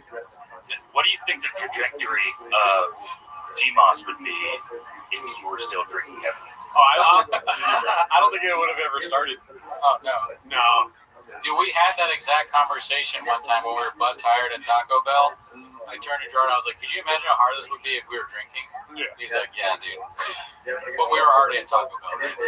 So it's like, regardless, drinking would just be that much worse. We'd be drunk at Taco Bell. Well, I mean, that is, just for your audience, that is about 99% of the back catalog of It Doesn't Matter podcast. Oh, yeah. Dude, you're working out, dude. Look good, pause. Well, it's the 8 Mile Challenge. I know. Oh, you try to freestyle rap every night? Got it. Yeah. Blue Shorts would make sense. That's so funny that you did that by accident. I know. Like, he does this bit now where he walks 8 miles to get in shape, but like 8 Mile Challenge, he had no idea. And then it happened, and then it's an Eminem thing. Oh, That's a Blue Shorts move right there. What's next? You're going to fucking do the Green Mile or something where you eat salad? you sell a lot. You fucking donk. I mean, the only thing I've successfully accomplished in life is unintentional comedy. Oh, you do great at that. Great. But, yeah, I mean, every day, in the pavement, these week, balls are heavy. Oh, yeah. Balls are heavy. Mom spaghetti, dude. Yeah, so it's a real treat. Getting sober is so boring, by the way. Oh, yeah. Yeah. That's weird. I mean, I probably would have made a stupid move. Like, let's say if I was not sober and we were doing this, and I'm like, oh, dude, it's successful. I need to confront Brendan Schaub in real life. I probably would have been more keen to do that. Yeah. You know what I mean? Right. Wouldn't have been content for cats. True. But there would be no check on any of our wacky ideas. Do you think if you had done that, though, maybe you'd see the shadow of a 4'2" Joe Rogan at the back of the comedy club recording it and putting it on blast? Yes. I don't think I would have seen a 4'2" silhouette. I feel like I would have felt a 4'2" body full of DNA violence. You know what I mean? Violence in the DNA. And then next thing you know, I'm on TMZ. Like, fat Mexican man gets attacked by Joe Rogan. You know? Because I was in and out all day today, do you mind just rattling off a list of your guests throughout today? Oh, I mean, dude, we started off the day hot. I didn't mean to do that one. But we started off the day hot with none other than Mark Harley. Actually. Mark Harley was on, and we doubled up the funny by what? Who do we bring on? Brendan Walsh, dude. And then Brendan Walsh was like, cool story. I'm out of here. And then Mark Harley, we eventually allowed to leave because we kept him hostage for however long. And then who comes on? None other than ASW. He has a CD, vinyl DVD available now called Run Through. Right? Ran Through. And then we followed up that. We were like, oh, dude, we can't get any better than this. And then we had motherfucking BCEO on, dude. That was crazy. And now we are topping it all off with the best guest of the night, Mr. Water Drinker himself, 8 Mile Challenge goer, Chris Lingbach. Blue Shorts. Yeah, I'm sorry for that. Wait, what? Tell them about the passion of the lynch. So my last name is Lingbach, and I kind of floated between in high school the jocks and everybody else, but I was kind of a chameleon. And in one of my 10th grade English class, it was like an all-star lineup of all of my best friends in school. But at one point, we had like a 4-cornered setup going on. So it was like 4 of our desks all intersecting in one. And every day for what seemed like about 6 months, it was right after Passions of the Christ came out. Like we had like these little lanyards. They were made with those like little metal beads, like around your neck. And we would each take turns slashing each other's wrists. But everybody could pick whose wrist they slashed. Yeah, but how many chicks you fuck? 0.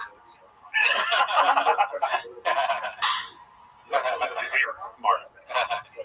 Well, at least once you have a child. He's thinking about porn. Yeah, so it was basically a free-for-all on my residence every single day. And it wasn't truly embarrassing until I came home to like one of my mom's like wine party / book nights with their girlfriends, and my hand was literally swollen like twice the size. And they were like, "What is going on with that?" And I was like, "It's a male thing. My friends beat me in class." That's the craziest thing ever. I love it's called the Passion of the Lynch. They hit his hands. It was like used to hit him. My poor English teacher like caught a glimpse of my hands one day, and I was trying to hide them under the desk. Yeah. She just caught a glance and she goes, "Oh my God, what happened?" It was so sad. Oh man, dude, you should pass that down to your family. She should do that with her friends in school someday. My autistic daughter. Oh shit!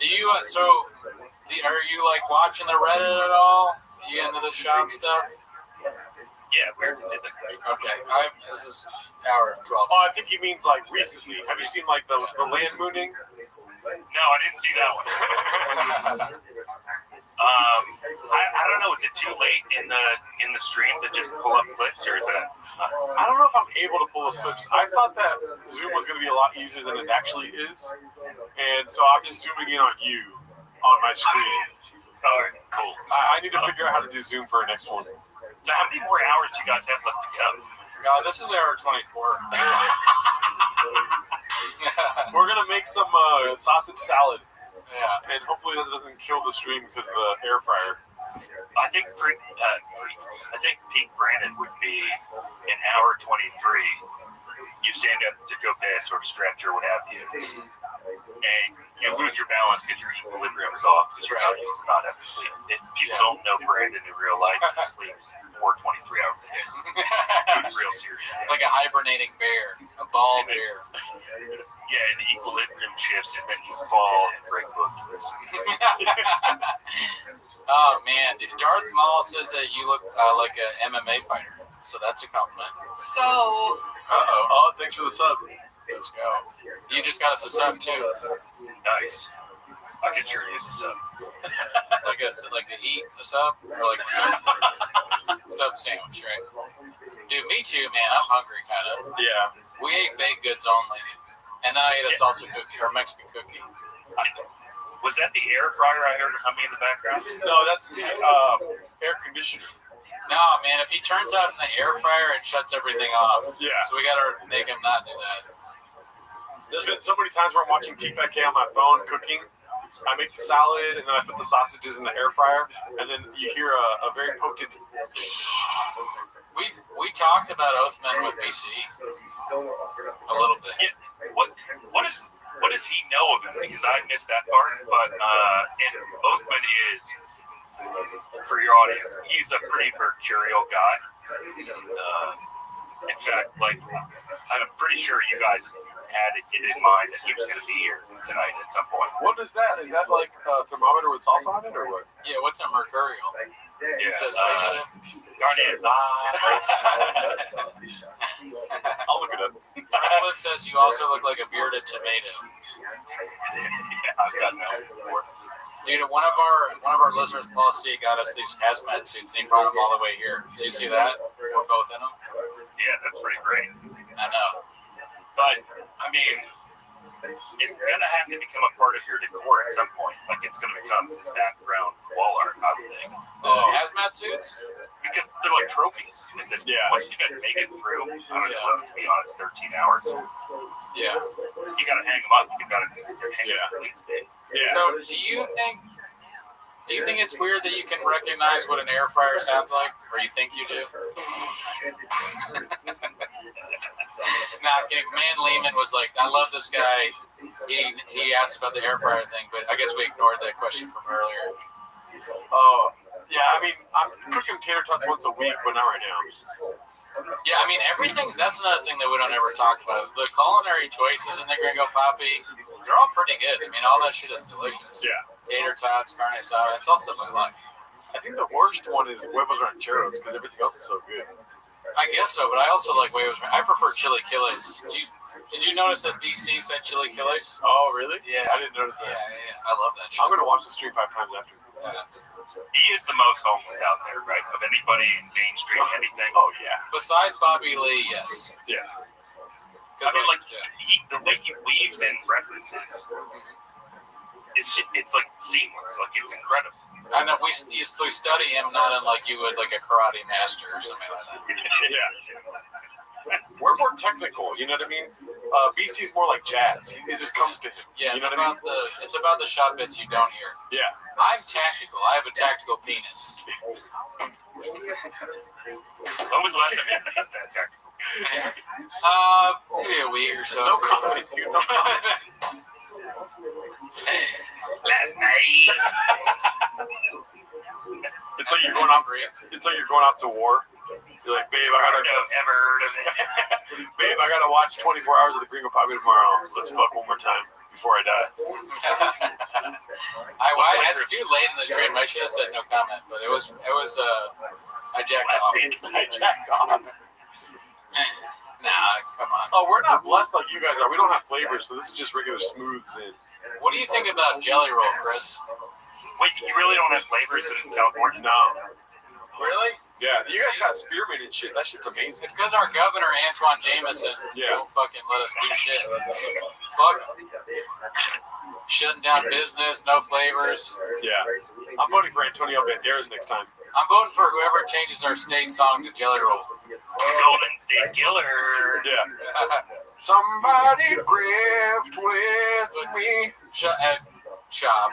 Chris, can you tell us if you like Jelly Roll, or if you do, what do you think about him?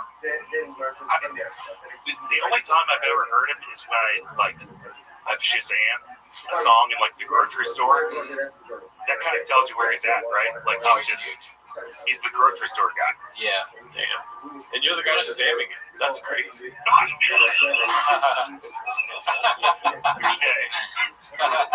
So you can put it on your car.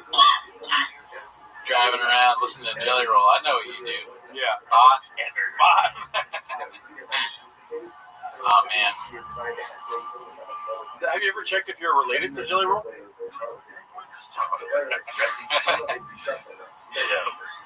I think he is. Yeah, dude, I wish. I just see all white people as Jelly Roll. Oh, is that so? Yeah.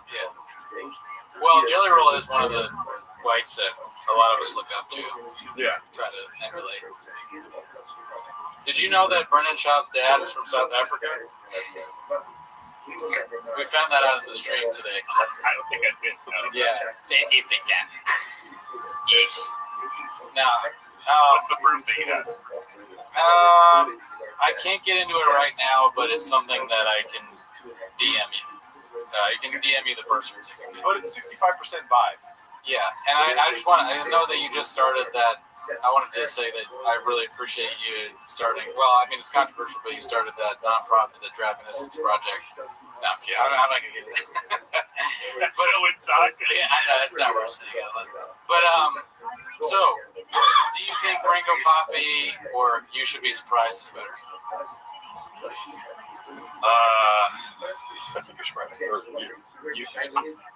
I think the sketches that he did at the beginning of You'd Be Surprised are so bad. It's like they like live in my head from time to time. Like the wig and the snack truck, like what in the bar top, like him talking to himself. Why was that happening? Why was he dressed up as somebody else talking to himself? None of it made any sense. It kind of brings me back to a theory I've held for a long time, and I'm sure I'm not the first person to think of this. I'm sure the cats are going to be like, obviously, but I've long held the belief that what's his name? The Diddler, Chris D'Elia. Oh yeah. No. And Brian Callen. I think that they were in on this building Baba up from the very beginning. Okay. This guy is so regarded that he will actually believe us when we tell him that his sets are killing, that he's the first comedian we've ever seen in our entire lives. Figure out stand-up comedy in a matter of months. Right. Let's fast track him to doing his first stand-up special. I think they've been in on the joke since the very beginning. Damn. I never really thought about that. I mean, I did say the thing about Rogan earlier. Yeah. Oh, he surrounds us all bad. Yeah, I mean, that was just that's what I think. So it's kind of similar. Brian Callen, I think he's kind of a smart guy. He is capable of pulling it off. Okay, you're off the street. That's it for you. Smart guy, really? Well, I don't know. I maybe by my standards, it's like I'm closer to. I would say I'm closer to. Just a small thanks for all you guys do and all the entertainment you guys provide. Shouts out to all the homes. Sincerely, Thank you. That's very nice. Shout out to you, Dr. Paul. Thank you very much. But we're closer to Shaw level intelligence than I am Brian Callen. We all are. I would look at him as a smart guy. I think Brian Callen relies on the white savior aspect of American culture, and he just knows how to sound smart. But at the end of the day, he's just a silly goose. What's the sales guy? He's like his buzzwords. Yeah, his buzzwords are like Shoppeese or like how to trust science type shit like that. He's always selling, dude. He's like, he's got he sells constantly. The toe hold thing, the sandals, and then he was like going off about. He had an argument with Rogan recently about vaccines, and he used it to try and get people to come see him at Covina. Yeah. He's just always selling shit. Can you imagine driving to Covina to see Brian Callen? My toe already hurts. God, I should have just gone to fucking Dutch Bros instead. Way better. I'm probably the first guy to think of this without picking apart shops and stand-up comedy. But I was looking back on the date that this aired, and it was April of 2022. Yeah. And he was still doing vaccine jokes. Yeah, he missed the boat on the time for that. It's like, don't you guys remember coming out of the pandemic, listening to all these different comedians talk on different podcasts about, well, I got to throw out all of my pandemic jokes because they were topical for the time, but clearly now they're dated because they are of a time. They did better in those parking lots. Sean just completely missed that memo.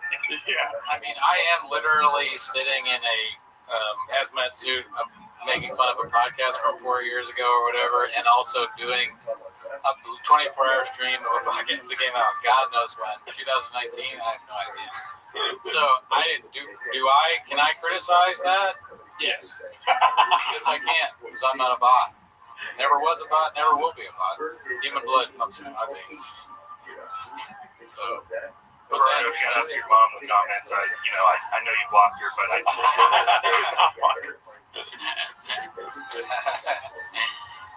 Oh man, how long is the longest you've ever streamed, Chris?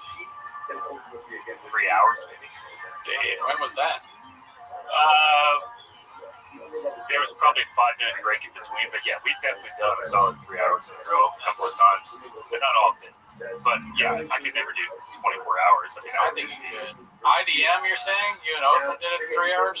Maybe if I sat, by myself, especially if I sat there and just spit out whatever thought was in my head, but I would look like a loony bin. Right. Yeah, you know what's crazy is that we are at the 11th hour and we've been going the whole time. Yeah, no, we never stopped, and it's crazy that you think it's 11 because you can't count. Because I see 24. I don't know why you I do like. Honestly, I think the true gold in all of this will be looking back on it. Those down moments where it's like 15 minutes, like you guys are trying to like gather the strength in your limited brain capacity that's left over, and you're like, what do we pivot to next? And you're almost thinking it out loud. Well, there's nothing to pivot to. We're just watching the same thing over and over again. Without Adderall. Stream, dude. We're watching the stream. I kindly asked you to finish the show. You didn't. I'm angry at you now for not hosting the rest of the show. Now I'm not sure whether you're a bot or my friend Chris. And I don't know where to go from here, but you should offer to do the rest of the stream. Figure out a way to do the rest of the stream. Now. All right, go for it. Hey guys, welcome back to Tim as a Shop. Shut the fuck up, Cootie. Are there any cats out there? All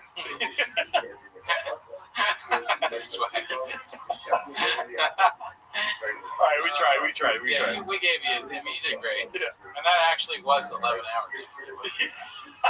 So thank you. We're actually at 33 hours. I thought we were going to finish at 24. What, So how many hours removed from this do you have to be, do you think, before you start seriously questioning your life? right now. Beforehand, during.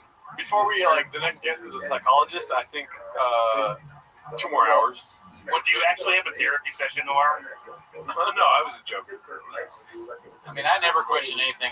I just tell myself being cheese, being cheese. But, dude, the stream started like this. I woke up butt early, and I went to get baked goods. And like 11:30. Yeah, no. 4:34. Yeah. Maybe Eastern Standard Time. But I've heard of them. The hat band is putting in work on this guy. I don't know why they don't like hats inside these guys. Dude, they're just the haters. We don't rate bot comments. They're bots, yeah. Bots, thank you for Yeah, thank you for that. But it is pretty great that you have bots paying you money. Yeah, I'm trying to set up more bots to join Patreon. Yeah. But all right, so I wake up super early. I go to get baked goods, right? And I fucking start paying the parking meter. And after I pay the parking meter, I realize that it's not on. So I've just paid it for no reason. It doesn't start till 8. So that's how it started. And then Gerardo was asleep. So I had to break into his house, wake him up, and then Othman never called us back. And it was the greatest pod I've ever done in my life. Brian Campbell is great. Blue Shorts is great. Alan Strickland Williams is great. Brendan Walsh is great. Mark Harley was great. I mean, just so good, right? And it's crazy that it's hour 24 already. I'm just so happy that you're here to share this with me, dude. You're a great guy. I've never met you. I hate Chad Dukes, but we don't need to talk about that. Do you remember playing Madden until 3 in the morning? Yes. Back in the day? Yes, I did. Yeah, the hack that Brandon figured out was that you just had to wait until I got drunk and then you could just run up the score. That's so funny. Did I do that? That sounds like something I would do. That sounds like Cootie. And I take your controller and mess with you. Oh man, oops! Looks like I won again. Oops. We were roommates back in the day. We had our own garden. Can you believe that? We had a garden. I still think that bit was funny. We lived on Edison Street, and it was this. The garden was it really was a rectangle, but we called it Edison Square Garden. Oh, okay. Skits and bits. We were doing skits and bits even back then. Brandon pissed me off so badly one time. Because back then I actually cared about, optics and how I came off in my young, flourishing media career that went nowhere. And he tweeted everybody that I worked with. He goes, Blue Short doesn't want me to find this, but I found his dip. And it was literally just a tin of skull sitting on the kitchen sink and bathroom sink. Yeah. It was a bathroom sink, but I moved the skull so it looked like your toothbrush was on it. but I had gone through great lengths to hide the fact that I did had any sort of like heinous bad habit like that. And he just blasted it out to everybody. I sent it to the sports junkies. I always try to get the sports junkies to talk to me or talk about you. That was my goal at living in that house. I was like, did Lurch see it? Was Lurch there? Back when I used to, drive a station vehicle as my personal vehicle 24 hours a day, and we would, I had a radio show with those, and it was called the C&O Show, and Great show. Goody and I would just run errands in that vehicle, and there'd be like a string of people on the sidewalk, heavily populated area, and he'd roll down the window and shout out, C&O Show, the guy that drives the C&O Show, which was a Sunday night show at 11 p.m. The guy who drives the C&O Show is in this vehicle right now. So humiliating. Yeah. Fucking the crimes that you committed in that vehicle. We won't need to talk about them. You didn't use it the way you should be using it. I'll just say that. It wasn't used officially for official purposes only. Can I ask you a question, Mr. Blue Shorts? Do you mind if I call you Mr. Blue Shorts? That's not the question. What if Cooney's teeth as a kid were actually bigger than his adult teeth? Were Cooney's baby teeth bigger than his adult teeth? I'm so sorry. I don't know if he'll know about baby teeth. He knew me when I was, 20s, early 20s. Yeah, his teeth used to be like much bigger. I think they've actually shrunk. Damn. Just like his thyroid. Yeah, dude, where's my thyroid at? That's who didn't show up on the show, is my thyroid. I'm trying to book my thyroid. It's a cool story, bro. Oh, we do have that Graves.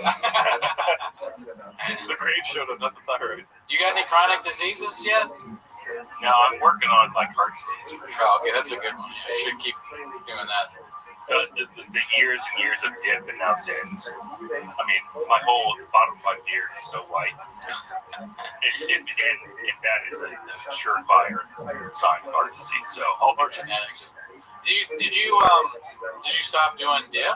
I stopped doing dip. I strictly do Zins, but between quitting alcohol and quitting Zins, I couldn't do both at the same time. So Yeah. I mean, that's a big step, dude. It's good. I don't necessarily know that it's forever. I'm not in deep waters, but Right. I don't know. We'll see how it You're goes. just trying to figure some shit out. That makes sense. Like Theo Von.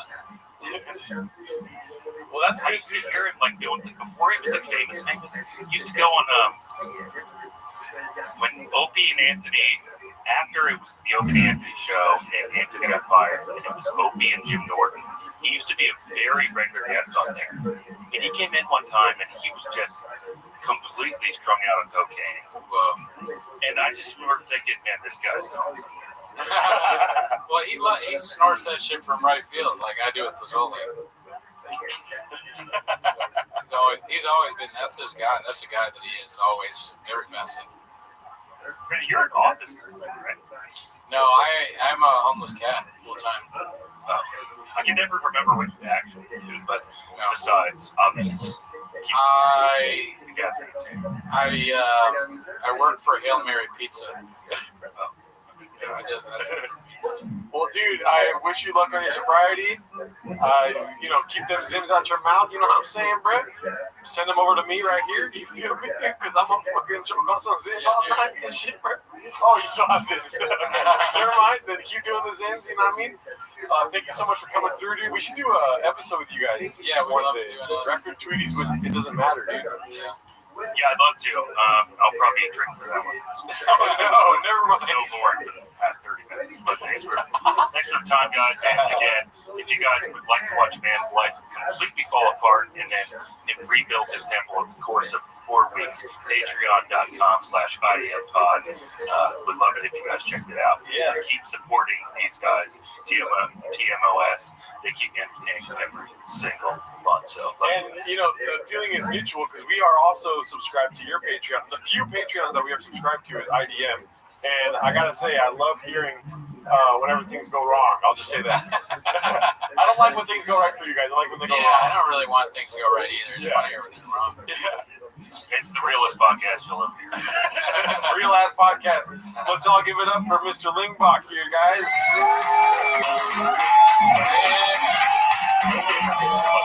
Yeah. Later on.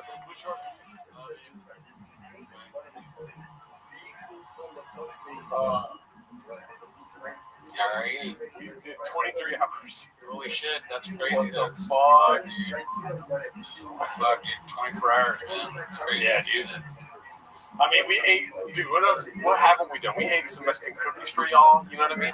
We watched 22.5 hours of the Gringo Poppy because for 10 minutes we interviewed like BCE, 10 minutes of Mark Harley, 10 minutes of some ASW for that ass. You know what I mean? And, did we market a little bit? Yeah, dude, marketing geniuses. You know what I mean? Follow It Doesn't Matter podcast. Yes. Listen to It Doesn't Matter podcast. World record podcast. World Record podcast with the homie Brendan Walsh. Ran through on vinyl. Yes. Ran through, buy it. Has Ran Through got me laid on several occasions? I'm gonna say yes, dude. And it could do the same for you. I put in my bio on Bumble, I listened to Ran Through by ASW, and when women read that, they stop at I listen to, and then they have sex with It had the opposite effect on me when I wrote that I listened to Jeff Dye. Oh, yeah. My dating profile. Yeah, it's rough. For a while. Yeah. Yeah.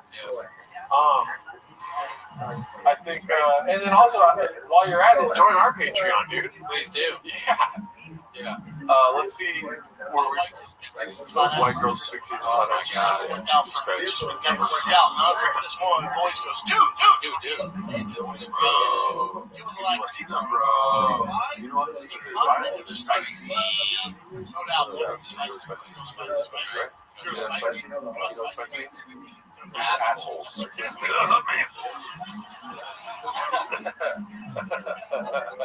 I'm sorry, bro.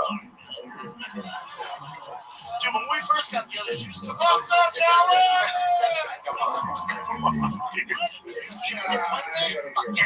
Ran through. Tall Max girl. That's not the heat, everyone. Take real Mexican dishes, real shit from motherhood. I'm talking. What? Wiggles and Gerald.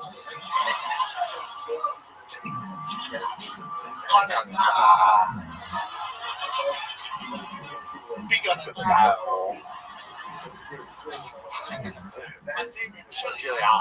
We prefer the name Chompies. Yeah. Sounds too good. Yeah, Mr. Bot. There's no what the fuck is happening right now? Is he not a shortstop for the There Dodgers? should be a COVID test for being into the job. Yeah. I did that shit. You take a Spin the cup and spin it around your mouth. You put in. drive ratings back. You got Reddit. I am white as shit. Reddit 19. White person hand out things everything. What's a weed? A fucking hot dog can kill you now, man. Every time they ever come, I'm like, oh, does she really think it's going to the goddamn meal? She's serious? She for real? Every time they ever come, like, does it ever occur to her? Maybe Brendan's not trying to shit his pants. How about that?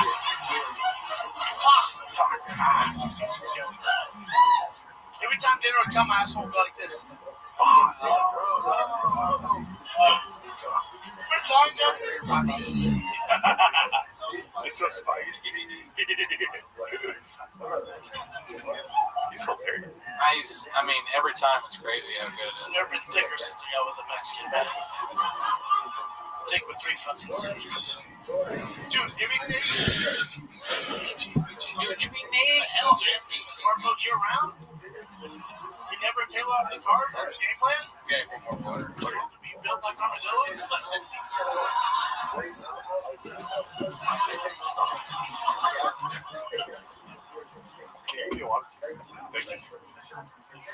I got so sick in the pandemic, I decided to go on a keto diet. If you know what keto is a diet where you can't eat Mexican food. That's the diet. It's pretty easy to stick to, man. Just don't touch that fucking tortilla. You know what I'm saying? Here's my problem, though. Here's my problem. Every Friday, my mother-in-law makes my favorite pizza. Oh, shit.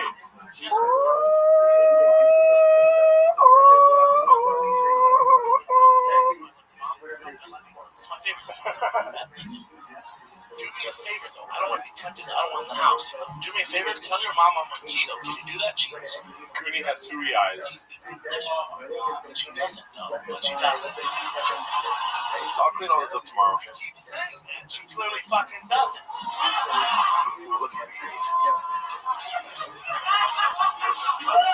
me a salt and tell her I'm a fucking kid, okay? 8 weeks goes by, your boy hasn't touched the fucking tortilla. Nothing. I walked in the house last Friday. Dude, shout out to everyone that subscribed today, dude. My favorite food. You know how like Theo Von came around? I was convinced Red Bar would do a show tonight. You know how like he struggles with cocaine? Like if there's cocaine on the table right now, you're fucking snorting from right field. You feel me? It's crazy that when I go home, I'm just gonna put this right back on. I will fucking take it to the. Oh, we're not even watching it 4K? Fuck. We gotta start over. Yeah, start the clock over. Yeah. So I walked in, I go, Mama, what are you doing? I know you know, I'm on keto. I know you know. Somebody told you I'm on keto. She goes, Cabron.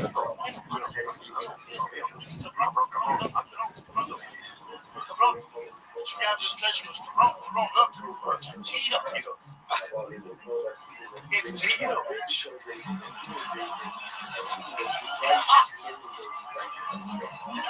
I gotta say, the Puig jersey, great touch. Thanks, man. Nobody's really commented on that. I think one. I remember maybe Van Lehman asked me how I got it. Yeah. Oh my god. Oh, the other one.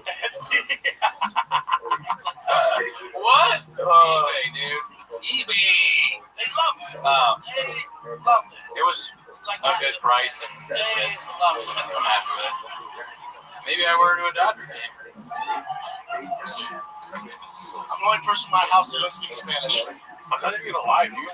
Like, after hour 4, it's kind of like a spiritual experience, and we're just like going. I know. You know what I mean? Right. It's kind of like, it doesn't even feel real. It's a mantra. And people keep asking, how many times have we seen this 66? You know what it feels like to my father roll up on his bike? Oh man, 66 times. Yeah. As a father, you know what that feels like? I don't have a clue what he's talking Does it about. I come don't have a in? clue. All right, Shotbot. Yeah, Curtis Bach. That's more like Essa Cabro. Shabini the Oxford Dictionary. How many times have you jerked off while watching this? 66. Yeah, 8 inches. Yeah. Next chick. Cooney, I don't know who Puig is. Dodgers player. Never heard of him. One of the many things I love about the Mexican culture is, I do love your culture, man. One of the many things I love about it. He's talking to me. Every week, It's over it. as a white person, What? my dad's Like, like, when's your birthday, fucker? all right, What? Be cool. be cool, yeah, be cool. Yeah, let's try Mexicans right every here. week something's popping. Snot's going to jail. Turn 15. What's she going to jail for? Honestly, it's the one person in the shoppers I don't mind reaching out to. Help her out. Yeah. How would you help her with jail stuff? Apparently the Mexican Writing letters, the usual. To the governor? white people. Yeah. You're like, good thing I know Mr. Jameson. I can write send a letter right to him. Yeah. I walked in the house, these Mexicans give a fuck about social distancing. There was a Kevin DeGraw. There's a mariachi band. They're beating the shit out of this pinata. There's fucking hot Cheetos spraying over the goddamn living room. That's how the cop knows you've been watching too much Real Poppy. You open below your window, hot Cheetos all over the place. In the car. Apartment early? What's going on here? She goes, no. Base is asking if I'm scary. Fuck yeah. That makes sense. Is violence in your DNA scary? It's pretty scary. Yeah, I don't know. You tell me. Do you think you'd leave a room with me scathed, and I would leave unscathed? Yeah. Probably. And could I twist your neck off? Yeah. Next question.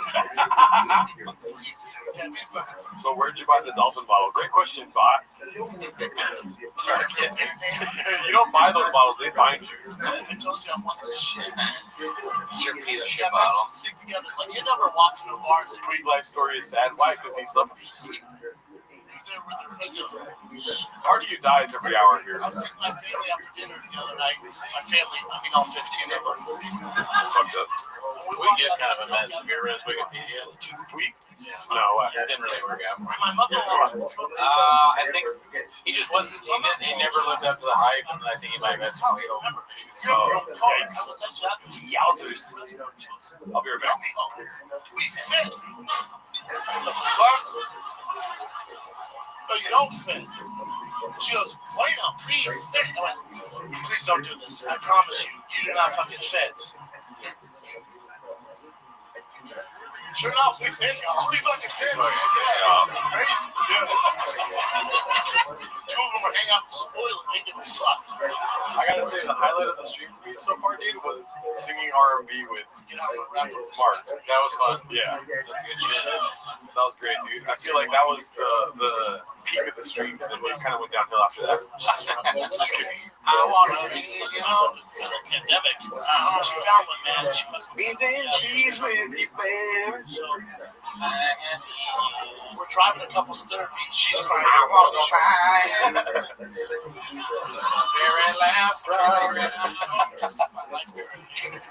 I want your nachos.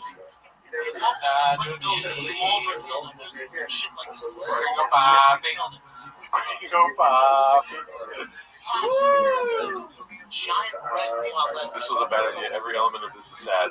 Will Harm. The only one not having fun is you, Will. Yeah. Will Harm? Yeah. Wow. Well, you harmed yourself, Bob. Yeah. This is definitely 24 golden hours, dude. So Yeah, it's like golden hour times 24. exactly, dude. For Dr. Robinson, maybe Dr. Allen at this point. You feel me? Yeah, I think it was towards the end of hour 1 or into hour 2 where we sang with BGL. If you watch Gringo Poppy this many times, you don't even need to take HGH or Yeah, testosterone. It's always weird. It's weird in the middle. It has the same effect. So we moved to a house member goes, Puppy, I'm pretty old. Let's play it safe. I'm not conscious. She just go over and fuck's Mexican cookie. What are you talking about? It's like a chocolate chip with salsa over it. What are you talking about? Okay. Whenever the transcript comes out, you'll be able to find that R&B part for sure. They clip every time we say bot. That would be great, but it's a lot of clipping. Oh, you don't do that? A bot. Oh, there you go. That's how you do it. Yep. All that stuff, the doorbell, all the ring security stuff. I'll see that night. Oh my god, I'm tired. Yeah. 3 a.m. Goddamn God. I woke up As again. soon as I figure out how I pull the plug in it, I'm gonna turn that in the air fryer. I didn't know about this ring app. Download the app. We'll make a sausage salad another day. I don't want sausage salad, you psycho. Fantastic. The webs are lovely, dark, and deep, but I have truck walks to creep and sings to piss it before I sleep. Real crime. Bots bottoms. I can't really imagine food errands. Yeah. Like dinner, that just seems like a strange concept when we're watching the Gringo Poppy. 75 times. Like, sit down and eat dinner? What do you do? Every day? How drunk do you think the people last drunk? Very drunk. Yeah. More drunk than drunk. Drunk and very supportive. Yeah. 2 doors down, Jerry goes, "Hey man, this mountain I need my goddamn dogs." Don't underestimate the hot. We'll get the hot compilation of tonight. Roses made for sure. Oh, I've yawned already. No, Nick bot. Might as well just buy a subscription to Patreon, dude, because I know, that gets you a month. That of mountain. yawning. I'm yawning. We film it. My kids saw from the window. We can't sleep at night. Somebody needs to do something. This is not good. This is not good. This is not good. Then David, right next door to me, David goes, "Yeah, David. stole my Amazon package." 10 drink minimum. The Amazon package was taken by a line? Yeah. Facts. That gives me the idea. I'm like, ooh, I know how to introduce myself. Dude, Christian L., you've been here the whole time. We talked about Brian Callen the whole time, dude. Yeah. Is this really 24 hours straight Netflix? Yeah, dude, look at the timestamp. It already says 23 hours. Yeah. Bot. In a way, we've already done 48 hours. Yeah. Don't ask. I got Yeah, we've been watching this since the last time we recorded. I never shot a gun. I walked out with the AR-15. 1 times 1 equals 2, dude. Laser thing on top of it. Everybody knows that. I walked out with the Zero Dark 30 Navy SEAL night vision helmet. What? I was like, dude, 19 grand for all this? Hell yeah, bro. Hell yeah, Yeah, it's a steal, bro. I keep having to remind myself that we've already watched this. I know. It does feel weird. That's fuck, bro. I'll keep you posted. I'll let you I'm so sorry if we're not funny anymore. Killer deal. I don't give a shit. That's fucking funny. So I get home from this. I never only got This is I fucking got crazy. again. I got a fucking Yeah. I'm like, this shit is fucking dope, dude. In my head, I'm like, right, this is my vision, this, right? My cat shows up at 3 every night, right? So I'll be sleeping, right? And it's like, I'll be sleeping right? Wow! I'm gonna pop out of bed, right? Motherfucker. Yeah. And then I always have my I gotta text Bobby and ask for a right raise. there. Be cool, Tom Brady. So I fucking Yeah, be cool. I slide my O's on, right? I have my AR-15 like this. I have my 0 to 30 night vision like this. 0 dark 30 vision like this. So I'm like, I don't know why I threw that in, but be cool. So I'm fucking she's so weird, right? What guitar do I have? I have That's my 12 strings of Sunland, my 6 strings of Yamaha, Yeah. and then also an Epiphone. like online. And they're all Kibitex. Wait a minute, you guys still going? Real Neil Hill, where have you been this whole time, dude? Boom. My ring camera go, World Star! He's so happy to be there. Yeah. He's like, I can't believe I did the whole thing. Boys go viral, so we can let this fuck. I can't wait, man. Yeah. So next night, right? Pacing back and forth. My girl's like, go to bed. I'm all, shut up, bitch. I'm fucking here. Shut up, man.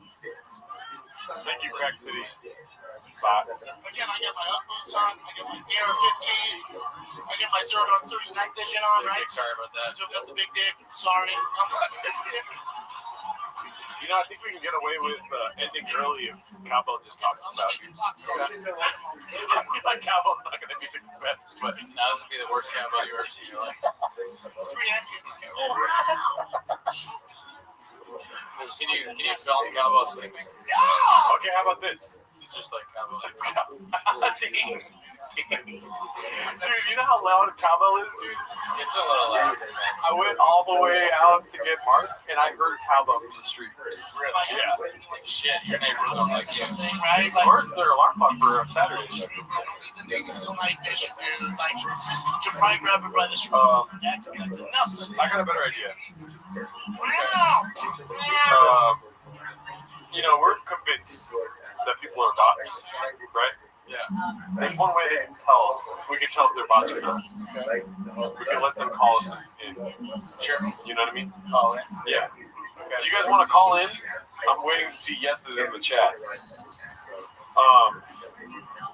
We'll do this for the last, what do we have? 30 minutes-ish? You know what I mean? And we're going to determine whether or not you're a bot.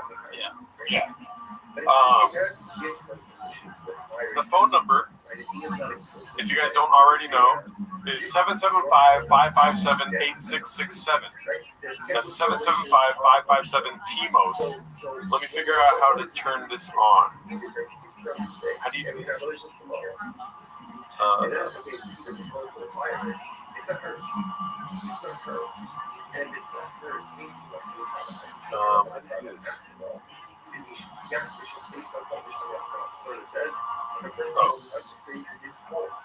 You're, yeah, you guys. Ryan, you want to call in? Give me 1 second. 775-557-8767. Okay, so somebody just called. Let's give them a call.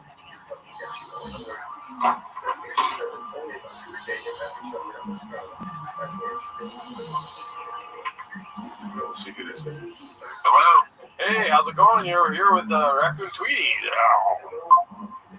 With Jared and Brandon? That's us. Right. You reached the team You of guys five. really doing, you guys really did it. Incredible. Thank you. Okay. You guys got big dick. Sorry about that. Okay, all right. All right, you're not a bot, dude. good, That's dude. great. You passed the test, dude. I am not a bot. No. All right. If you look up, in the white person manual on page 7, it says that I need a tater tot at least once a week. That's Okay. very true. You do. You should always have a tater tot Yes. once a week. Well, I've been riding with you guys for ever since like probably episode fucking 0. since 1. Yeah, it's been great. Oh shit, nice. Thank you, sir. Well, congratulations. You're not a bot. You said that we have huge dicks, and that's what we like, dude. Yeah. I'm so glad you guys do those songs. I wish you guys did it weekly, but okay, bot. All right, you're a fucking bot later, dude. Jesus Christ, dude. It's weird how they fool you like that. You know what I mean? Sound like they're human beings, but then they become a robot so fast. Let's see. We got another one coming in. Hey, how's it going, dude? Bot. Literally a bot. You saw that? That was literally a bot. Yeah. Let's see here. Okay, we got a call. Let's see who this one is.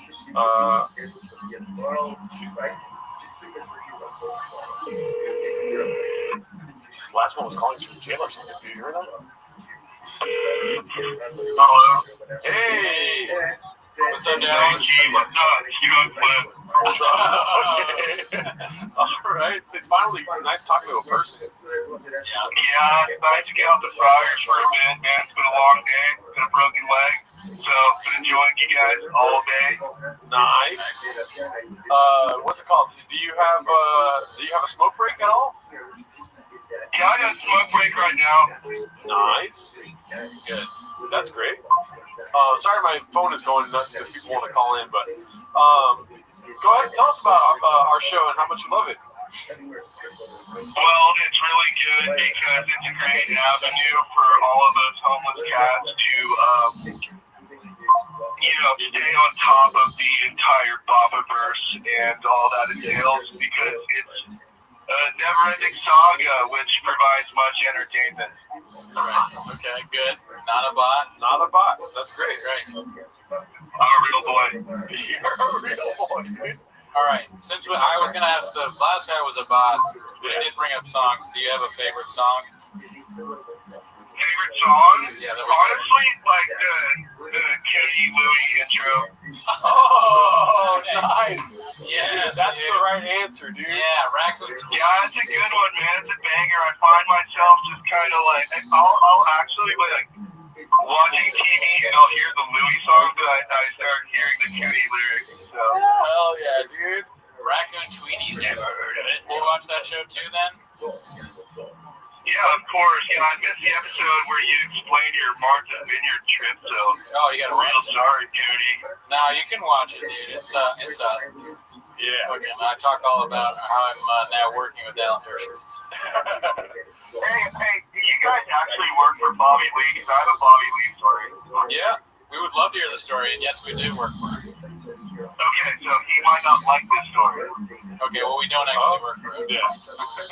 Okay, alright. So, I forget who the guys he was with, but like 10, I'm from Tahoe. And like, it was probably like 10 years ago, but they did some show. It was a 3-man show called the Marijuana Laws. It was like a play on the vagina monologue. Oh, yeah, I vaguely remember that, yeah. Absolute song. It was absolute song shit. And anyway, after the show, Bobby, the other two comedians, then I was over with my buddy, back over to my buddy's house, because he had a house right next to the casino. And when we were like leaving the garage, Bobby was like so like fucking on trying to be a funny guy. Like I stopped and I told him, I was like, the show is over. And it was really awkward. And like me and my friends, we still kind of talk about that to this day because I don't know if anybody ever said that to him before. It's kind of like no one's ever told Joe he's not funny. Oh, yeah. It's crazy. I can't relate because it's so easy for me to turn it off. In fact, turning it on is the problem. I could stop right now, honestly. I think that's honestly like one of the biggest problems like with the whole like Roganverse in this whole era of comedians is that I find that they're less comedians and more just performers. And that really is kind of the root of why I don't like them. Yeah. I think, I agree with it. That makes sense. Anyway, great show, boys. Thank you, bro. And you are not a bot. Yeah. Good work, not being a bot. Stay not a robot as long as you can. Yeah, don't fall for the robot's tricks. My mom fell for that shit. Yeah, she's a bot now. Yeah. Rosa needs a weekly spot. She needs a handler, B. Yeah. We need like the T-Bug political corner with Rosa. Oh my He's god. got some hot takes there. Yeah, I didn't say oh my god to you. I said oh my god to this voicemail. Jesus Christ. Well, thank you so much, brother. Thanks for calling in. Try to flip. Have a good one. All right, later, boys. Later on. I saw that Balloon Fart left a message. I do want to reach out to Balloon Fart. Okay. He's got this guy left a terrible message. Oh, wow. Yeah. Let me see what this is. Let's see. And I need you. Oh my god. Balloon Fart. Who the fuck is that guy? Where's Balloon Fart at? Balloon Fart, call back. No, I don't know what he is. No, fuck. Don't call back. I know Man Lehman was trying to call. He said he left a message. Oh, here we go. Let's call Man Lehman. Okay. Balloon Fart, put your number in the chat, or the area code in the chat.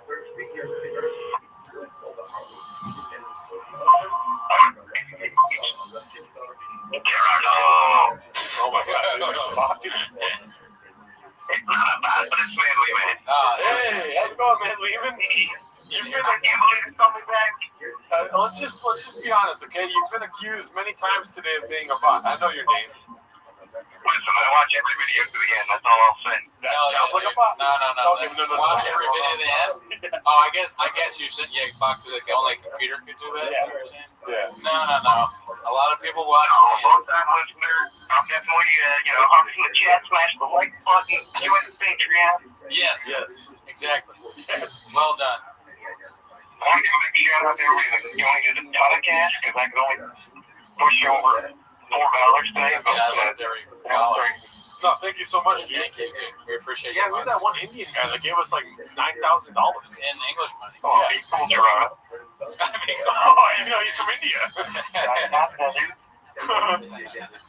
Well, I still want you guys to watch Adam Ray doing Tony in the program, but at least I know that Adam Ray's Oh, yeah. Patreon. Yeah, maybe this week we'll do some more Kill Tony on Patreon. yeah, we'll be fired. You know, it's not easy to suit up and show up, you know what I mean? Sure. Yeah, it's hard to, get into the hazmat suit and watch all this trash content. Yeah, we have to do that before every Patreon episode. Yeah. You guys know it takes 6 months to make a Patreon episode, so It's hard. Yeah. You get it. Nope, bring back the songs, and I appreciate you guys doing that. Bring back the song. All right. Well, What the fuck? Dude? What the hell? No, we will bring that. Yeah, we will. We're sorry. It's just fun to do that. Yeah, it's just a bit. This is Trucklick. Think I'm not a bot. Okay, who the fuck is this guy? Who's daddy's number? Block muscle. Here you are. Hey there, Gerard. What's up, guys? It's Drunk Elbow. It's from the Patreon. Ever heard of it? Oh, hell yeah. Hey there, Gerdo. Hey there, Gerdo. Oh, here we go. Balloon Fart. Found it. I want to hear Balloon Fart's voice. Do you think it sounds like an asshole squeaking? Let's see.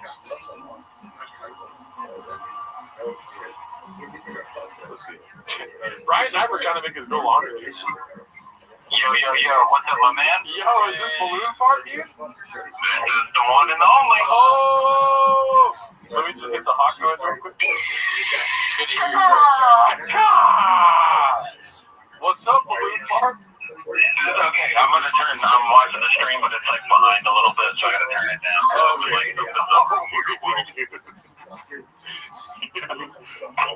Can I ask you a question? Shout out to all the guys in the chat real quick, all the old heads. I won't even start naming names because I'll leave some out, and there's just so many, you can't name them all. Except for Elizabeth, she's my girlfriend. We're up in a shop together. But yeah, and but these are like, he's a property manager, but anywho,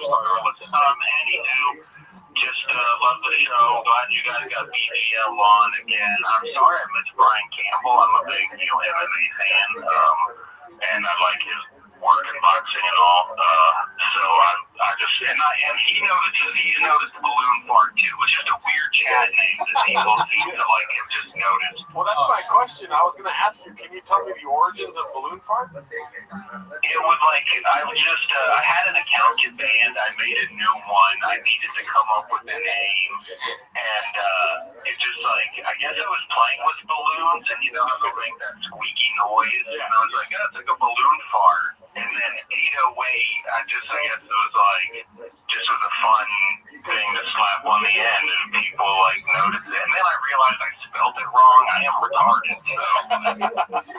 So, well, it led to a very recognizable name, so I think you did the right thing. Yeah.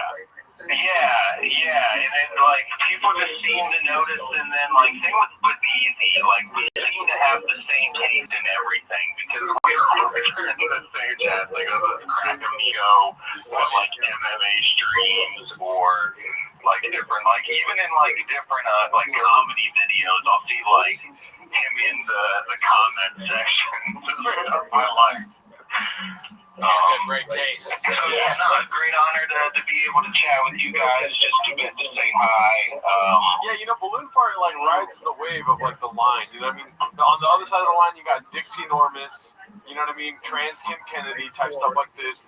And then on the good side, you got like Wolfcat with a gun, Buzz Easy, and then balloon farts in the middle where it's like kind of naughty but also kind of funny. You know what I mean? It's family friendly. I'm a goofy dude. I have a very silly sense of humor. I'm like pretty serious by nature, but like my sense of humor is very goofy. Yeah. That's why I like this environment. Oh, by the way, so shout out again to you guys and especially the shop because, and I'm kind of a bit of a lover. Because of like the crazy environment. Imagine a world like, okay, if entertainment was good, then there would be no environment for us to have like this entertainment between each other because the rest of the world's entertainment is so bad. And it's just like, I actually am thankful for that because this is entertaining. Like, we do have fun. Yeah. Well said. Like, dude, like you guys make my work day more enjoyable. You guys, like, the only thing I wish we could get more Dalia stuff. I love that. No, for sure, I do. Like, honestly, it was, I think, one of the, like, was like one of the bits that got me into you guys, and that's what made me hang out around chat, was like, Cooney responded. Cooney responded to be like, I think it was that episode. And I was like, oh, cool, these guys actually, like, respond to fans. Yeah. And it's goofy stuff, so... And then, again, the name stuck out, so you would just see me around, especially I've been around so long, like, but when back in the day when there weren't many people in chat, you kind of, the name stick out, so. Yeah, you were born in the darkness of the Record Tweety Comedy Store. It was a lot of fun. And I missed the song, too, but honestly, like, I kind of guess I didn't notice you stopped a bit. Oh, see, there we go. That's an honest answer, an honest human answer. Right.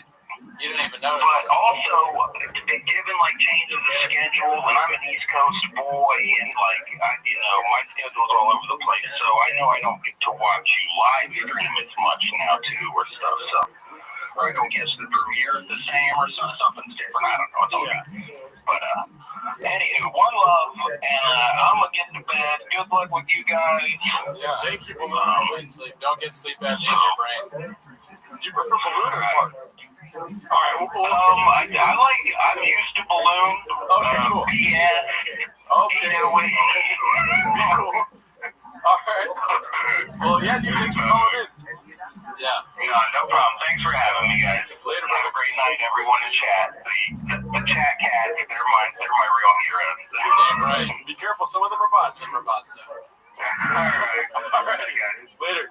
I got somebody that called in that I think will appreciate it. Okay. Adam and Elsie. Oh, whoa. Yeah. Damn. Family calling it. And then Lovebirds. 2 more. We got Adam and Ellie and then 1 more. I'm down. Let's see here. And then it'll be 24 hours. It'll be 25 after. Yeah. We already have 24 right now. I'm excited for this one. Hello? Hello? What's happening? What's happening? Oh, look at you guys. Nice. I can hear the Oh, love. guys, I've been watching you all day. Shit, fire. Nice. Nah, it's been fun watching this shit. This is awesome. Hell Yeah. I think we really enjoyed the BGL fight. That shit was funny as fuck. Yeah, dude. It was like all happening so fast. I think I gotta watch it again. Yeah, I don't Yeah, even if it was like recycled tabletop, you know, kind of add these things to it, make it more fun, you know. And you guys always make it fun. This shit was so fun. Yeah. Well, yeah, dude, I'm excited. I'm glad that we are able to talk. I know that we use you guys for a lot of bits and skits on the podcast, so I'm glad you guys called in. Yeah, I would invite you guys if you're like, yo, this guy is just going to make another account in LE. He always says that. He always says that. Hilarious. I believed you deep inside my heart. Yeah. What's going on? I thought you guys were running for 24 hours. Oh, bye, dude. What the fuck? Bye. It is 24. Dude, I hung up. Okay. I can't let their bot thoughts get into our head. Every time Mark tells the cat story, I want to go back in time and save this cat. I wish I could go back in time and save the cat. Okay, so Hot screenwriting book. we'll do this again someday. I kind of wanted to hear from this guy because he did donate earlier. Adam and Ellie sound like they're from Philly or Boston. Yeah. I like that. I didn't expect it. From Bobville, for sure. Let's hear. I'm so sorry. I hung up on you. Guys, you're doing 24 hours. I love that accent. It's my favorite. Hello, is this Sonny Spinelli? Yo. What's cracking, dude? Yo, this is fucking awesome, guys. I love watching you guys. I watch all your old episodes. Yo, Hell yeah. this is great. Thank you so much. You're very welcome. Thank you. Yeah. Where do you Real call? quick, I celebrated 3 years of sobriety last week. Dude, that's awesome. Yeah. Listen, Truck. you guys got me through some hard times last year. We got hit with Hurricane Helene. I live in Western North Carolina. I was without power and a shitter for a month, but I was able to listen to you guys on my Bluetooth without any power in the dark. It was fucking great. Thank you guys so much. Stay hard. Dude, Sonny, congrats on the 3 years, dude. I'm 7 years without drinking tomorrow. That's awesome, man. Yeah. That's dope, bro. But my sobriety date has changed, but tomorrow's the drinking day for sure. Well, right on. All right, guys. Well, hell yeah, dude. Trudging buddies, dude. Thanks for calling in, Sonny. Thanks for the money today. We love you, man. Yeah, you're the best. All right, thanks, guys. I love you guys, too. All right, later on. Alrighty, y'all. That's all the calls we'll do today. We'll do more in the future. And feel free to call in and leave some voicemails. We'll go through some voicemails on this week's record. Yeah. But yeah, we're gonna end at 9 o'clock because we did start at 9, and that's 24 hours. Yeah. Dude, shout out to this. Who is this guy? I've never seen before. Good dude. Yeah, that's so nice. Thank you, Gadoosh. Thank you very much, dude. Any thoughts, Cootie? Let me help out with this. It's cool to hear people's voices. You know, they sound all of them sound very normal, and I think that's a fear sometimes we have is that, you know, maybe one or two people are completely insane that listen to us. Yeah. But no, actually, everyone is super normal. No one's a bot. And they're very friendly and funny. I'm glad to hear it. And I'm glad that we didn't. Somebody left us a voicemail that said that we suck and stuff. It would be fun to fight them if we didn't record for 24 hours. Yeah, it would be cool to fight them if I read comments or listened to negativity in any facet. If I listen to bots. Yeah, I mean, I don't listen to bots. I guess we can have a play on this. I accidentally closed that out. I'm so tired. I didn't mean to do that. This thing was Mufasa. It's like this. I was worried y'all didn't think I was insane. Oh shit, haphazard, dude. Oh shit. What's up? Hap, The man. dude, Hap, thank you for shouting out the stream before it happened. Oh shit, thank him. He posted in the Factor and the Kid. Dude, think about how long it's been since we talked with Hap. Yeah. The fucking way old Patreon episode where we talked to him. That was a good time. Yeah. Special time. All right, I did say we would do this, so Augustino Zinga is down to call. All right. You want to do that? How do we get in touch with Augustino Zinga? Who is that? Ryan Hardy's going to have to be our point guy on that. Yeah. I got zero energy, so if Agostino wants to take over the stream for the next 4 hours, He's just going to roast my apartment. I know it's Gerardo eyes. He's got like tar on the floor or whatever. I mean, I don't want you guys to find out that Augustino Zinga's a bot. Is he gonna call in and talk about sliding in the DMs?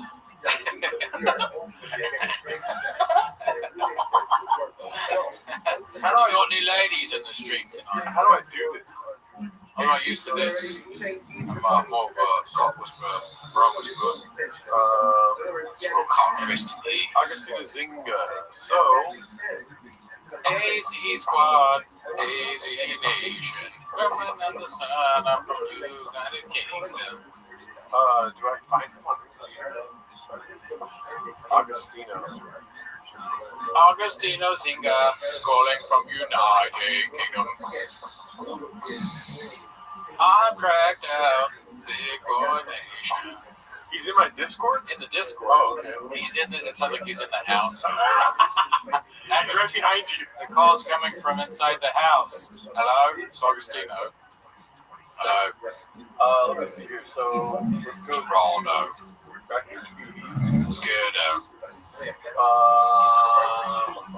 Augustino. Where is he? Augustino Zinga, where are you? What's up,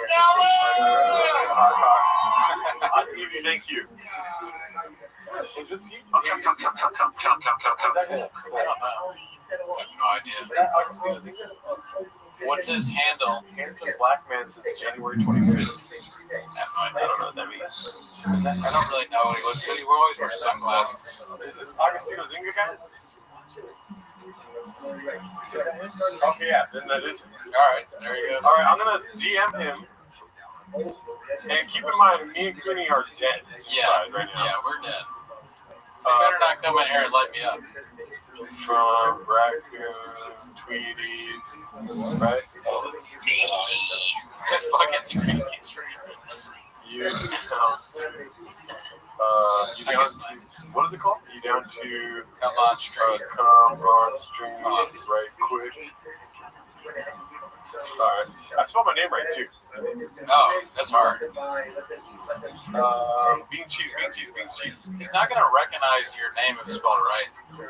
Post the haters phone number. No, man, Lehman. Yeah, be cool. Jurdo's a doppelganger from Convolution. How do I join the Discord? Great question. The links in our what is it called? Yeah. I'll come on screen, Daddy. Okay, listen, Formula One. Crack City, go to the description of this video and you'll find the link to the Discord. Yeah. Love the Golden Girls. Join the Reddit, join the Discord, and all that shit. If you guys can tell Augustino that I sent him a DM on Discord with the and tell him it's not in the hentai room. I sent it directly to him. Yeah, it's not in an SFW anti-chat that I do. Oh shit! I do have to answer this one. Yeah. My bad. I'll hold down the screen. If anyone's concerned, I think I saw Crack City join the Discord, so they figured out how to do that. I didn't get to read the hater text, so I don't know what it said. Oh man, that fucking deliverance, deliverance shit, that was crazy. Thank you, Victor. I appreciate that. I do wish you had gotten us pizza like you promised. No.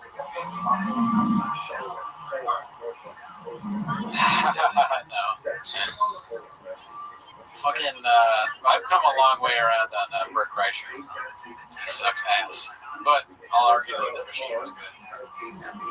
Taking a cold call. We're waiting on Augustino. If you guys could tell him, I don't know if he's live or what, but he's coming on then. Is he coming on then? Oh, Yeah, cool. okay, yeah, cool. You just said that? Yeah. Yeah. All right. So come on then. You want to stretch it all or no? I'm getting ready for this. Not really. I don't want to get up. I know, right?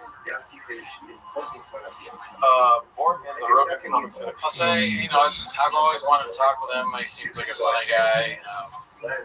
I liked our back and forth. I kind of forgot after that.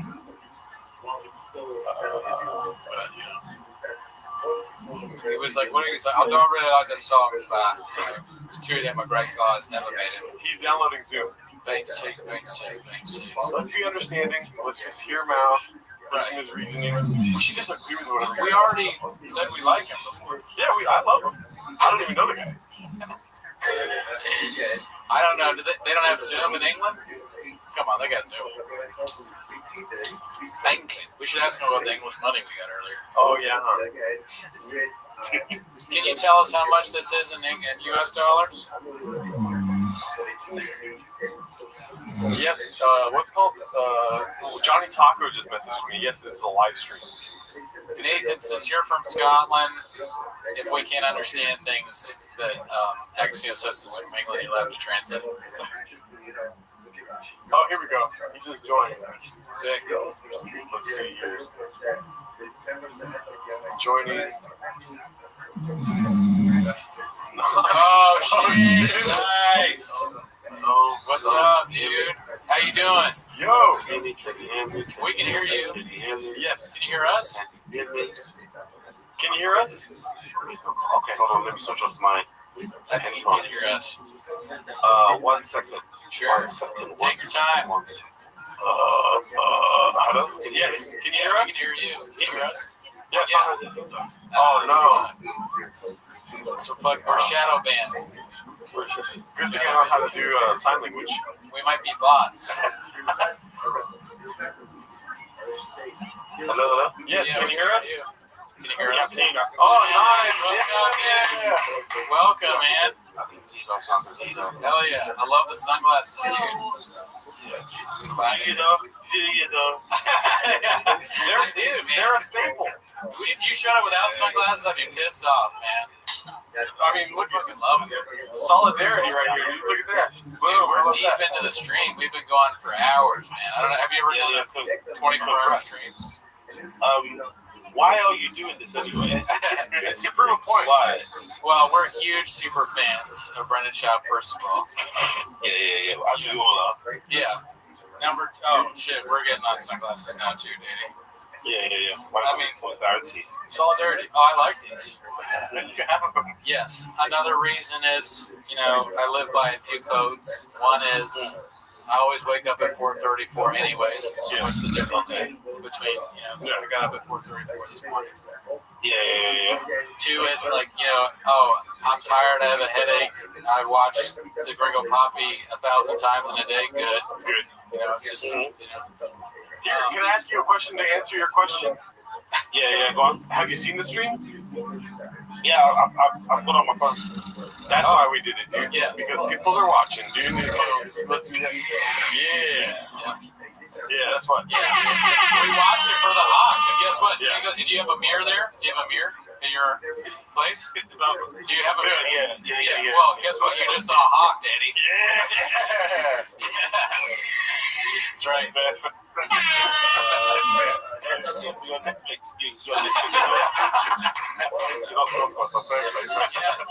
you get it. You get it, dude. You're rejuvenating us. I was about to fall asleep. You're not only chess, but you're 40 chess. I'm glad we finally met you, man. I wanted to meet you a long time ago. Yeah. It's good to meet you sometime. Yeah, man. Same. So now that you're here, do you want to talk shit about my apartment? Have at it, pretty man. beautiful to me. No, really, man. I heard you guys throwing a little quip. I'm not a talk shitter. I only talk shit against Brendan, really. Yeah. I'm fairly Okay. it only applies to Brendan for the most part. I don't really talk shit about other people. That's good. I'm usually reining in my chat. The chat is usually trying to look crazy. They're the ones that are saying, hey, you should say this, say that. I'm the one, I'm playing peacemaker. I'm like, do you remember that iconic scene where Jonathan Majors after a big cancellation, he like stopped the street fight. Yeah. Oh, friend of mine, like to help with PR. I was like, guys, stop it. Yeah. Or I'm like, you know, when Brendan tells that story about, you know, he got in between Antifa and these bikers when he went to, Yes. on some comedy. Yep. Proud Hey Boys. guys, stop it, Proud Boys, relax. Yeah. That's all that I do. Good. I mean, it sounds like you got a lot of bots in the chat. Yeah, it sounds like the bots are kind of controlling you there. It's been tough. I don't know how we do it. Yeah, the sex bots run crazy. Oh, shit. Okay, all right. I think there's something that we can identify with, and it is that hater gene. You know what I mean? For sure. We both got that hater gene. What are your thoughts on David Lucas? What's the hater gene? Oh, that we just like we just sense these people that suck at comedy. We hate them. Yeah, I have violence. I have the violence. I would push back on that. I don't think I have a hater gene. I've seen your content, Daddy. I'm more, yeah, but I wouldn't say I'm a hater. I think I'm more fascinated. I'm interested in the humans, in how we act and how we congregate. And I'm just like generally at my core, I'm just truly fascinated. Right. How like the worst people seem to like get away with it. You know, like the worst, like they don't have any redeeming qualities. They go out of the way to be dickheads, but they seem to be doing okay in life. It's always fascinating me to be fair. Like, you know, Brendan's a good example. Yeah. He's like what, mid-40s. And he lies about everything, like a child, you know? Yeah, no, he definitely childish lies. We've been watching and Ever talking seen about 24/7 streamers that sleeper and people can donate that play loud over your speakers? Just say, my guys, you can go 24/7. Just never thank you, Nina Bone. Yeah. Sorry, I don't know if that voice, is offensive. Okay, cool. Hey, yeah, but David Lucas. Well, that's a roast, not memorable. You know what I mean? It was weird because like he was fine up until when? When did he kind of go crazy? Was it after Matano or before that? I think it was before that. Before that, he seemed okay at first. It was the George Floyd thing. He made a joke about George Floyd, doubled down. Oh yeah. He doubled down, apologized, then doubled down again. Yeah. So he was fine before. He was getting mentioned. I think a lot of these guys, it's just if you see them, I think the same goes for David Tell. Like they lionize David Tell, and you watch him, you're like, yeah, you know. So I think these guys have to just stop putting themselves out there. But if you don't put yourselves out there, you don't get fucking energy drink sponsors. You know what I mean? So you have to put yourself out there. Yeah, and then people end up finding out, oh Jesus Christ, we got rain. We got a lot of rain going on over here. Yeah. I tried that once. One stream, I actually called out to the shop.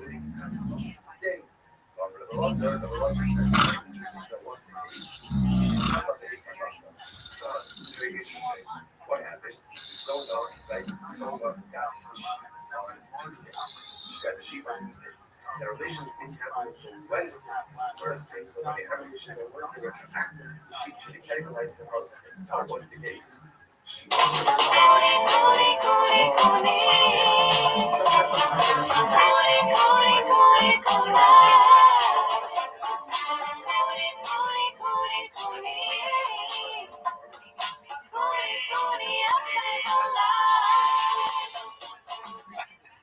If you said that.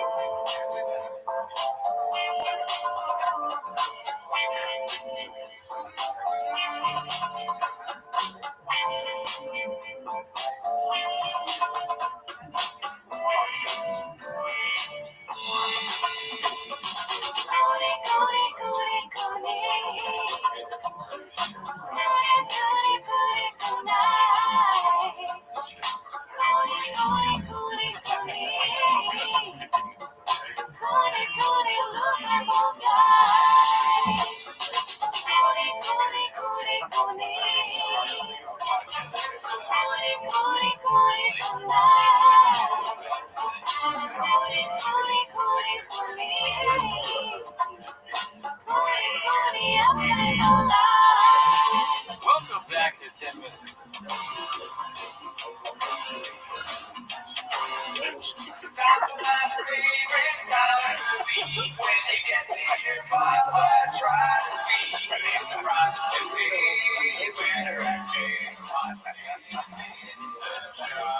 Welcome back to 10 Minutes of Job. Thanks for tuning in. As always, join the Patreon, join the Discord, join the Reddit. Oops. But anyways, on the Patreon this week, we watched Jordan Jensen's special. Yeah. What's it called? Come on, dude. What is it called? I don't know, man. I forget. Whatever. Take me with you. Take me with you. Whatever it was, we both agreed that it was good. Yeah. She was funny. Or did we? Or yeah. Find out on the You gotta Patreon. pay to know if I'm telling the truth. Before that, there was an extra episode with our wonderful guest, Anna. And before that, there was Kill Tony. Kill Tony number 2 on Netflix. So if you want to see what we think about all that stuff, that shit. Tune into that, Danny. Subscribe. But anyways, that's not why they're here, though. Yeah. Oh, but actually, you know what? Almost forgot. This Saturday, we are doing a 24-hour live stream of the Gringo Poppy. Who will we have? People have told us Mark Harley may be here. People have also said Brian Campbell, our CEO, might make an appearance. Brian Nelson. Almost said Brian Walsh. Brandon Walsh may make an appearance. Alan Strickland Williams, possible. Yes, the IDM podcast. And who knows? Sean McCorkle, that's who. We're trying to get Sean on as well. And then maybe other people. So, anyways, that's how we're here. That's starting at 9 a.m. Pacific Standard Time on this Saturday. But you're here to watch 10 minutes of Shaw. So start the timer. Play the chick clip. Alrighty. Shout out to everyone that made it here. I see the ones that were here, the real ones that were here during the solo stream, dude. Where we got the business, dude. You know what I mean? Nice. Well, we're here at the Fighter and the Kids subreddit, if you guys have ever heard of it. The first one's posted by Supersport604. It's called "Won't Be Seeing Brian Callen on Dr. Rogan for a While After This One." Causing all that? How come 1 in every 12 kids who's a boy in California has autism now?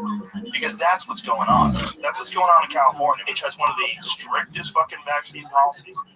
1 in 12. Did I say vaccines cause autism? Maybe. RFK's getting to that, yeah.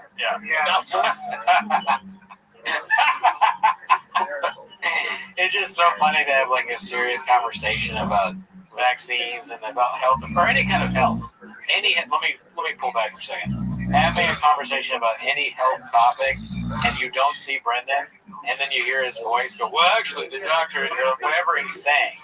It's like, give it or something. Yeah, he's like, yeah, and I was just, he's not even gonna give like a stupid opinion on it. He's just gonna try and hawk merch or some store. Or like King Shock's got a deal this week, dude. He's so stupid that listening to him talk about it is funny to me. If you're gonna have a real debate on something, you don't go to Brendan Shaw. I can't wait for his opinion on real debates, dude. Of course, it's dangerous, Brian. What are you talking about? All back. No. We need to bail on the tetanus thing. Suzanne educated us. Everything is so good about this. It's like a sketch. Because Rogan is like the dumbass crazy guy, kind of saying his thing. And then you got Brian holding the cigar all weird. He's the voice of reason here, I guess. And he's smoking. No, tetanus is bad. And then you got Shaw, get his ass. Educate him. Look at my mom put. It also has all his vaccines. Uh-oh, now we know what's going on with him. That explains the severe autism I suffer from, dude. Why is everything green? Or what do they do when they're autistic? I forget. Let's see. Get vaccinated, folks. I know that one. What are you talking about? So you're saying she's a medical doctor that absolutely understands tetanus. She said tetanus, all you have to do is keep the wound open and clean it. You don't. It's not bullshit. It's not bullshit. Do you know how many people die of tetanus every year? Very few. Okay, so let me ask you a question, Mr. Joe Rogan, Mr. Science. You say we shouldn't do that. Don't call me Mr. Science. I'll start marketing. It's so much easier. Are we? That is funny. All right, Joe. I see you. That's funny. I like that. So you don't believe in vaccines? You don't think we should have vaccines? I'm not saying you should give a kid a Hep B vaccine when they're a baby. Different subject. No, MMA vaccine is absolutely connected to a host of serious, debilitating fucking problems that kids have gotten from them. There's a lot of problems because they don't test vaccines in a double-blind, placebo-controlled setting. They test them again. Have you ever been tested in a double-blind, placebo? I don't know how I would be tested in the blind placebo study. Yeah. Other than like buying drugs and the drugs not being drugs, I'm like, wait a minute, this is a placebo. I got violence on my DNA, so like every day I'm testing myself in double-blind placebos, and I pass. Okay. I want you to know that. Okay. Double. Like I got 2 blindfolds on. I go in there, and I got the placebo, and I take it. I eat the placebo. Yeah. Fine. Double blind, dude. All right, let's start. I was like, I don't know where I'm going. Something funny here. I don't know how to do it. Fucking we'll do it live. Yes, you're right. You can make the argument for Hep B.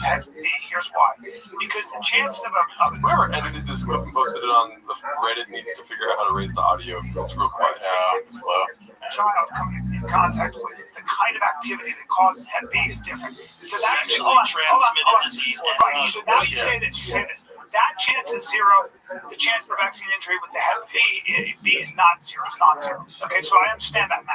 God damn, dude, this is what having friends is. I'm cool with being like alone forever. I mean, I could never see myself debating the Hep B vaccine with my boys. Yeah. I said, yo, dude, last night we fucking went crazy over whether children should get Hep B vaccines.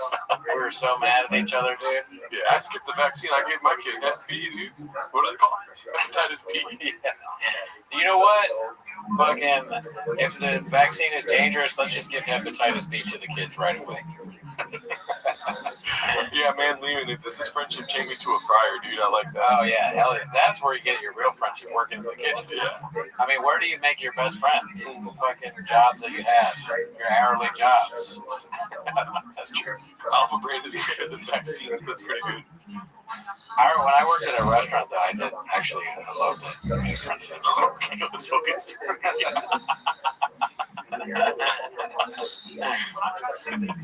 are certain diseases. Take up a history book.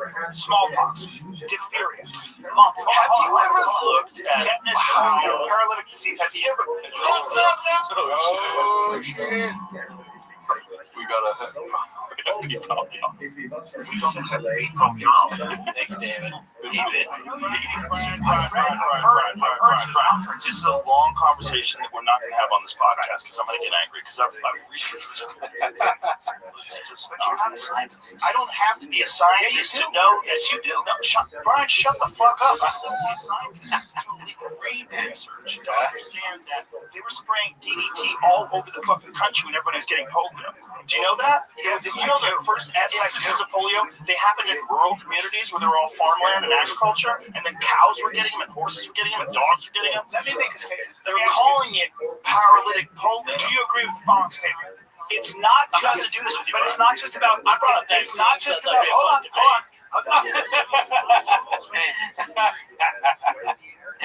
I love Brendan Schaub, dude. I thought it would be cool.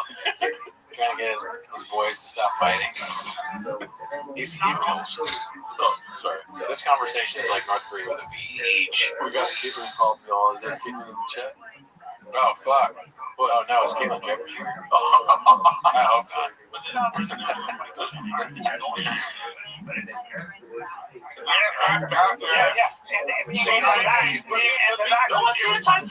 Anti-vax, questioning why there's so many of them. My kids are Why there's so many vaccines. So did I. You're not? Yeah. Good for you. I don't think you need to. Another healthy spot. Wait, he didn't vaccinate his kids? Is that what he said? Do you believe him? No. Because I bet, okay, that is great. I didn't vaccinate my kids either. Neither did I, yeah. But that is such a funny question because here's how I take it for your question. I would say no, I don't believe him, but not because I think he's lying. That could be, but I think more likely is that he's so stupid that his wife probably told him, yeah, we didn't get a vaccine. Yeah. And the doctor. They were in on it. The doctor is like, let's just tell him that we didn't. I think that's so likely. Or, I don't know, I go back and forth now that I think about it. Maybe he is just lying. I think he's maybe lying and doesn't know it, like his kids are vaccinated. I think he's like, my kids aren't autistic. He thinks he saw them get vaccinated, but because they're not autistic, he thinks that they didn't get a real vaccine or whatever. Oh, they got double-blind placebos. Yeah, I mean, I can take it back. I think he's lying. Yeah. Because he just wants to. He lies all the time. He wants to be cool. Same thing with he's like, you gotta try. Oh, your kid has what is it? Epilepsy? Oh yeah, it definitely had him take that. What is it? What was he selling? The thing that's not weed. THC, not THC. CBD. He's like, you got it, dude. Went well CBD. Give it to your kid. Went well. He's not lying, dude. That's a lie. That's a lying face right there. Dude, your kid is really sick. You should give him Gorilla Cock CBD. This face right here is screaming, I love trucks ever since I was a kid. Yeah. I sold comic books in my mom's basement. You called it. The zoom in really sells the lie. They're for sure lying. He's like, please believe me, Rogan. Yeah, dude, my kids are healthy.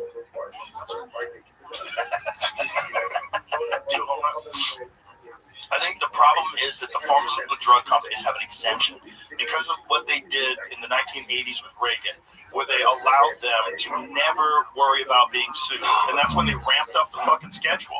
And that's also the correlation. When you look at all the fucking host of all sorts of... Just put the fries in the bag, bro. Sir, this is an Arby's. There's a lot of other autoimmune issues. There's a lot of like serious problems. I think there are three things that have pushed us beyond our biology, and the reason we don't have a lot of children die: nutrition, sanitation, and vaccines. I think anybody who says otherwise is, I think it's crazy. You can't say all vaccines. I didn't say all vaccines. Just the good ones. Sounds like he is. Brian, you don't know what the fuck I'm saying. You don't. Brian, I don't want look at when people stop getting all of these diseases. You mad. Oh yeah, they're like, you mad. Population. Most of those diseases were eradicated by sanitation and nutrition. There was a huge problem in this country. People were living in fucking squalor. I agree. But there's still pathogens that are very dangerous. Sure. So the problem is that these pharmaceutical drug companies are fucking insanely, entirely corrupt. They've been corrupt for a long fucking time, and there's a revolving door between the FDA and these pharmaceutical drug corporations. They go from the FDA into these positions, they have this golden parachute, and then they ramp up the fucking schedule. It's not about public health. None of it is about looking out for you. All of it is about making money. That's the problem. Who wants to do some smelling salts? You haven't seen this? No, dude, this is amazing. Oh, man. Sean is the best that comes to our comedic timing ever, dude. I love that guy. You want to do some smelling salts? He's such a child. He's a child's brain. It's almost an insult to call him and say that he has a child's brain because it's smaller. Well, so what do you think happens now since you haven't seen this? What do you have now? He's like, Borat. Borat and then Brennan Schaub. So I think that Schaub was stupid. Why are you like this? I love America. Who wants smelling salts? I am smarter than you. So what do you think happens next then? I think they probably do smelling salts. Who wants to do some smelling salts? They do smelling salts. It's not the hardest show to predict. Oh, so there's also a part there where he's like, I'll fuck your mother or something like that. Wow. Yeah, perfect. Where's the Oh, yeah, that's true. That's my brother's pussy. Yeah. Oh, shit. I think Brendan is trying to pit Callan against the tall Joe Rogan. Be good job, Graves and Jerry. Thank you. Shout out to you, David. My wife. Only 1,000 can make yada yada mama jokes. Gringo Borat.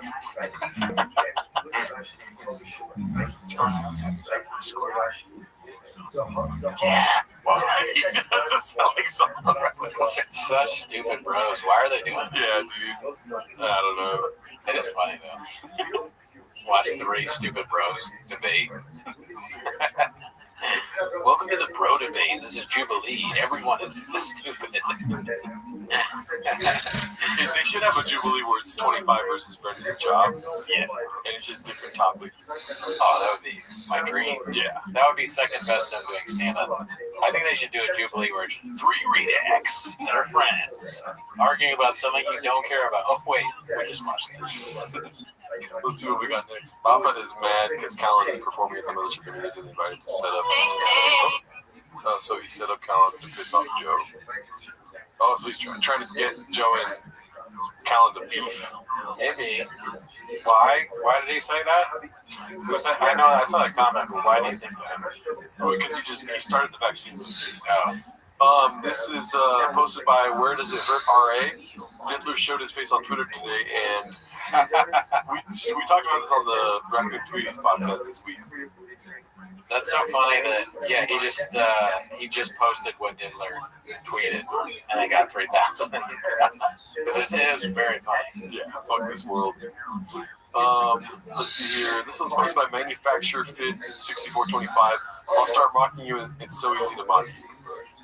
Yeah. All right. Yeah, Mr. Scientist. It's very easy to mock you as well. Okay. You have a bunch of pictures of you doing stuff like this. Yeah. That bit made no sense too. You remember this bit? Yeah, it's Caitlyn Jeffers or who? Caitlyn. Well, not just it's the Kardashians, and they're sex demons or something like that. Gargoyles that want to fuck you. Hey, how do you come up with something like that? Yeah. How do you fit on that stool, dude? I mean, so short to fit on the stool like that, dude. Right? Yeah, he is very compact. But, you know, a lot of his body is very big. Some doesn't fit it. Oh my god, dude, this one is the clip of the week, I think. I've been ignoring this all week just so I can watch it here for the first time. Oh, what? This is not the right one to watch, I think, but Land Mooning, hosted by Aardvark Suite. Yeah. Aardvark Suite 7494. Let's see here. Even the land mooning. The land mooning. The mooning. The landing on the moon. Jesus Christ. All this Diet Coke smoking up my land moon.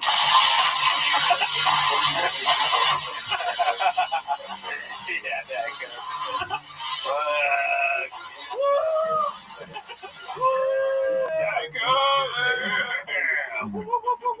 Landed on the moon.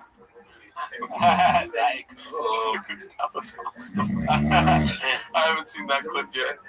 Landing on the land. The land mooning. What is the land mooning? If it's not, well, it's not the land. I'll mess it up myself. What is the land mooning, Gerardo? You can describe it. It's something produced by Stanley Kubrick. Okay. Yeah. It's not of the Apollo missions. It's the movie that Kubrick Stanley made when they moved on the land. You know? Okay. The moon ding is like, okay, for me, what I think the moon ding is like, it's a day where you cannot, it's like a horror day where people can't stop showing their ass, mooning you or whatever, and like, or you, every time you see somebody do it, that's when you know you're gonna die. The last thing you see before you die is you get a moon. Yeah.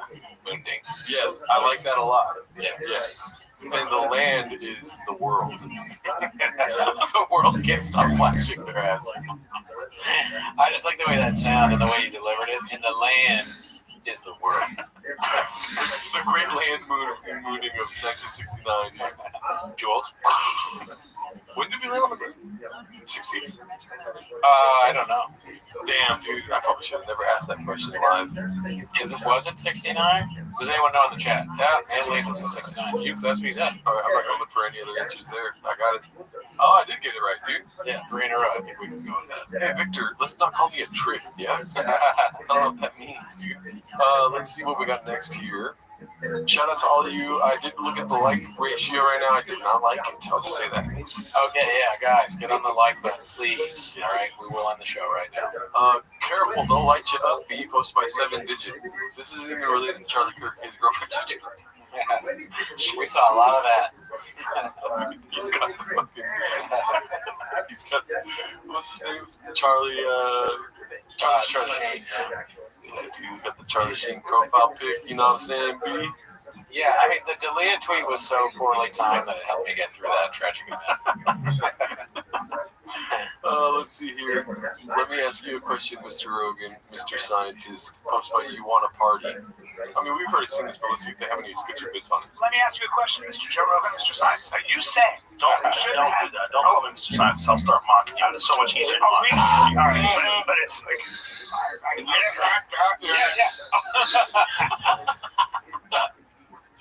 Only 249 comedians left. Oh man, damn, it's crazy, Rogan.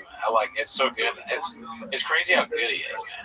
Like, yeah, because nobody else is doing that these days. Nobody. It used to be back in the day, dude. You could see something like that back in the day, but nowadays people are afraid to like get on the stool and you gotta go on the dark web for that. Yeah, it's not funny, dude. No, you're right. I'm downloading tours left and right just to see some stool humping.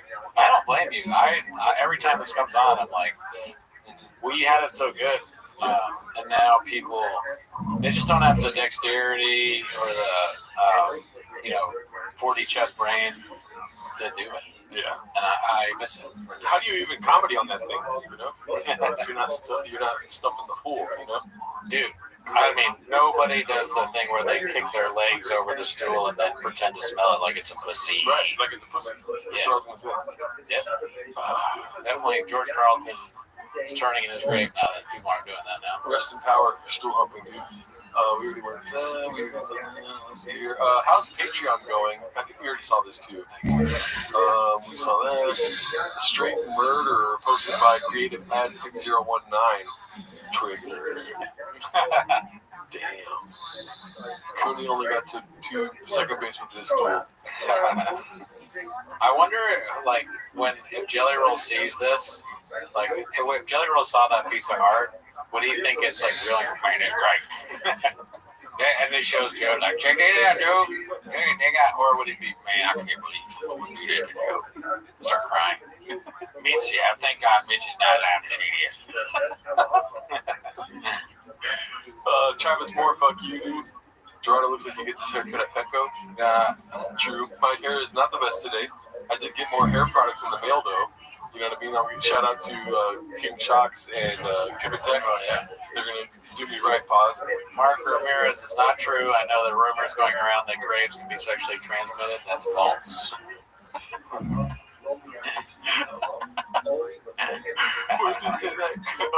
Jelly Roll humping a stool would be more convenient than Joe doing it despite his decades of experience. This TJ. That, you know what? I can't say that that's not true. It's true. Gerdo is a good name for a poodle. That's not a bad name for a dog. Gerdo? If I name my dog Gerdo. Gerdo, get over here. I don't know, dude. Gerdo, stop fucking the stool. That would be crazy if I got a dog and named him Gerardo. Oh my God. Name my dog Jerry. Gerardo. Joanna edition coming soon, posted by Snappy Boy. Just. Oh, I should have brought the dolphin bottle. Damn, that would have been funny. Yeah. Can you hold me accountable, man? Maybe next time I'll bring the dolphin for the stream. Okay, dolphins fuck people, so careful with that thing. No, true. Callahan sets the record straight about the incident with Daddy. I've seen this clip, I think. Shout out to Thick Boy with 3 C's for posting this one. Doc named Gorilla Cock, okay. Look, paralytic disease. Have you ever been polio? Please stop. No, I don't. I know you think it's just This is a long conversation that we're not going to have on this podcast because I'm going to get angry because I've researched this for years. Right.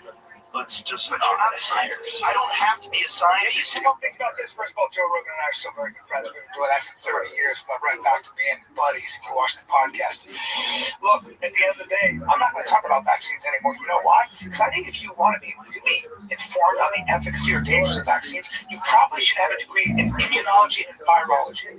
As far as doing your own research, I don't think you can understand the research. I don't think you really read read the papers effectively if you don't have a degree in immunology or virology, which take forever to study.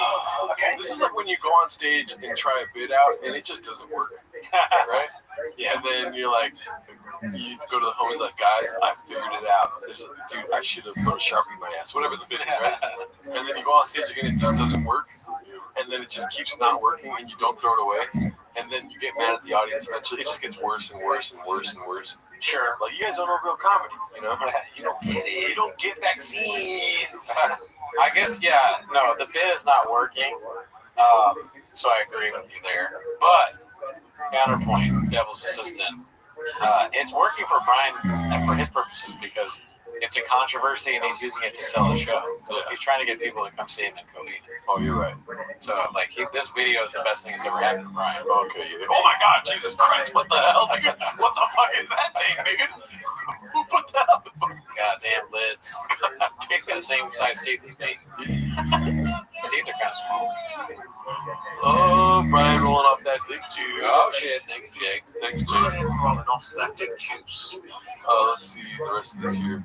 And that's all I'm saying. I just worry that we're getting our information from health influencers, from politicians, from lawyers, from comedians. Yeah, add that on the list. Yeah. and people who have something to sell. But I understand. Come to my show. Because I share the same distrust in our power structure, in our information structure, in our health apparatus. Because they did earn that distrust. They lied to us about the efficacy of a vaccine, about masks, keeping our children out of school for 2 years, saying that a man can get pregnant, etc., etc. And, you know, none of us can trust the mainstream media, right? Right? Or do they always tell the truth? But here's the thing. We're still left with scientists. You don't go into immunology or virology for the money. A lot of those people are trying to make the world a better place. So I think you can trust to a degree. That's what I'm saying. Look, I'm not going to talk about science anymore, man, because I'm good at comedy. So, who do you trust more? The mainstream media, Brian Callen, or a guy walking down the street next to you looks a little crazy and has a knife in his pocket? Oh, fuck. That you can see. So mainstream media, Brian Callen, or a guy with a knife in his pocket that you can see. Does he have a shirt on? He has blood on his shirt. Jesus Christ. Okay, so you're making it tough. Because if he had a shirt on, I would have said yes. But if there's blood on the shirt, I might look at Brian Callen and be like, "What you got, Danny?" I love the question. Does he have a shirt on? Clearly, you need to get a new place to live.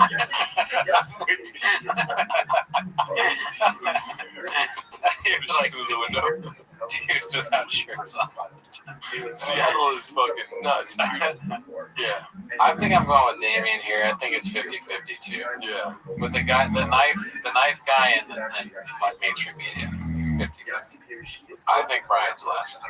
Let's see. And I want you guys to answer honestly, okay? So don't read the answers. Maybe if I'm being totally honest, I might say mainstream media because yeah, exactly.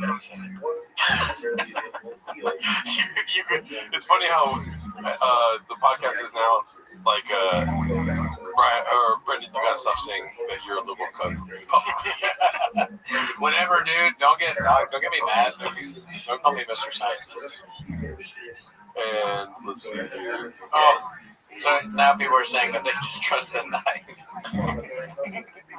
Only the knife. Okay. Let's see what you got. I just started the poll. Who do you ask? And I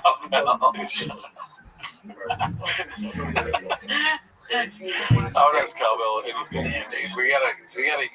If you guys want Cowbell back, you gotta be more vocal about it. Yeah. I haven't really heard a lot about that. Let's see. Laugh your ass off for your money back guarantee. Make you laugh for over an hour. Come to Copia Laugh Factory this weekend. Or come to Charlotte Comedy Zone the next weekend. That's what I'm good at. I'm a silly goose. Honk, honk. God, that's horrible. Yeah, dude. Go back to the freaking medicine man from Africa, dude. Dude.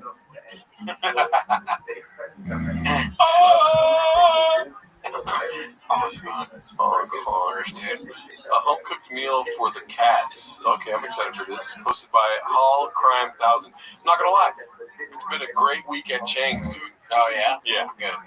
I haven't seen this, but what we've got so far, land mooning, Yeah, that was amazing. this is moving me to tears. And the argument also, it looks here. This is new. It looks like he's trying to do a Taylor Lewin bit. This is not new. Fuck. So You can see the background. This is when they could oh afford a yeah, studio. this This is before. This is acted, dude. you know, like we have BC before Christ. This is BSU before storage. Yeah. I knew it. I just wanted it to be new because I wanted to say he's copying Taylor Lewin. Oh, you said it before. Oh, I have? Yeah. Oh, Jesus, that's a great. What's up? The most entertaining thing about Brendan Schaub is when people are making fun of him. You eat a donut or you eat cheese? Well, whatever it is, you sound exactly the same as you do when you don't have that in your mouth. Sorry. I was drinking at this time, that's why my face was fat. No, that's That's 15 years a slave. 15 years a slave. How come we haven't seen 15 Years a Slave? I know. I've never seen that before.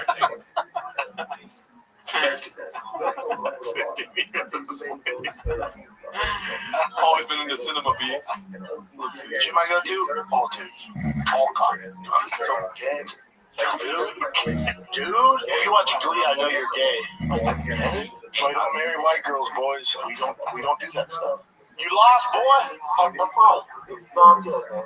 You're looking at where the future is going to take you, and that you can't do this forever. You know, I think that's a very dangerous. Oh my God. You're a smart dude. And the problem with smart dudes is smart dudes think about concussions. When does damage start to show up in your life?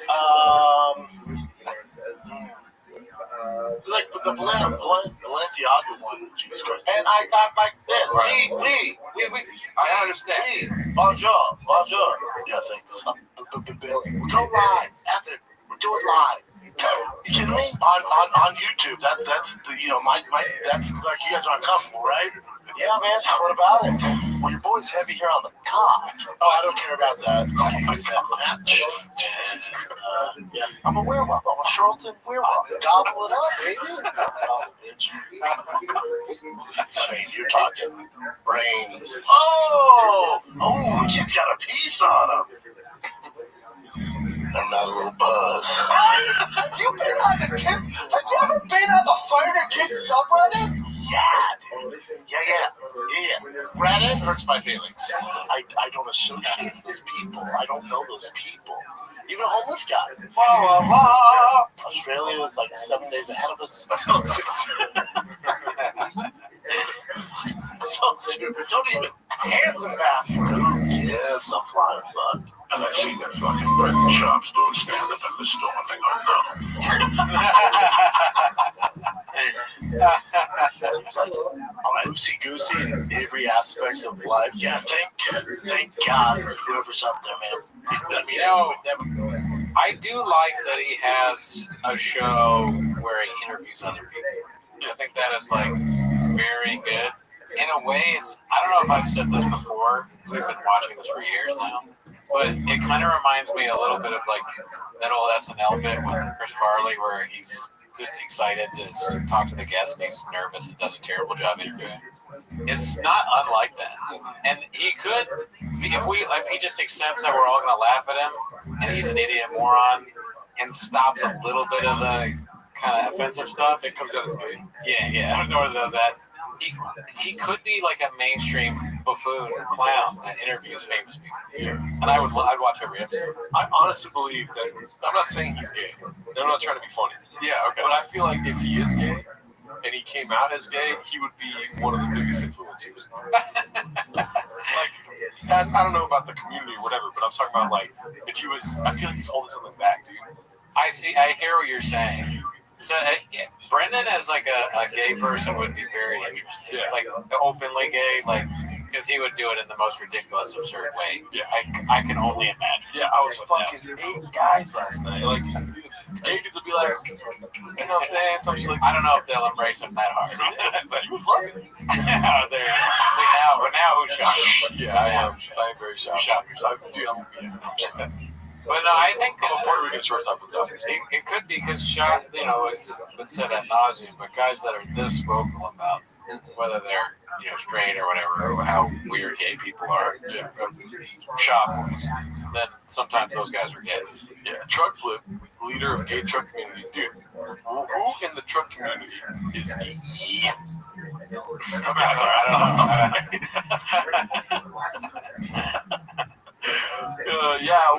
TB12 to go. Yeah, Renee Baca is funnier than Joseph Gross. Yeah. I feel like he would. And listen, I know you don't want to talk about this, but I'm really onto something here. I feel like he wouldn't be accepted into the mechanic shop at that point. But he's speaking to a whole new crowd, dude. He needs to be in the mechanic shop. You know what I mean? He never even belonged in the mechanic shop to begin with, right? So it would be a better transition for him to be like at the gay community. Exactly. It's not kind of gay to be bred. Everyone is shop, I guess. Yeah. Let's see here. We all have a little bit of stuff inside of this pod. Or come to that. I'd rather We ride for the truck guy. Not bad. crush them with words. With the name your price tool from Progressive, you can be a better budgeter. Really short church drinks on the heart. George Carlton. Carl. Let's say who inspired him? George Carlin. No, I'm the Diet Coke lab rat. Let's do enough draws. They just don't give enough draws. Yeah. I'm okay with the draws. Achievement unlocked. I'm a fucking beast of a dad. I pride myself on it. You judge them based off the way they treat their kids. So I don't need to tell them, make sure your elbow's up, make sure this, none of that. Pathetic sob story later. T, elbow up. I know. Elbows up.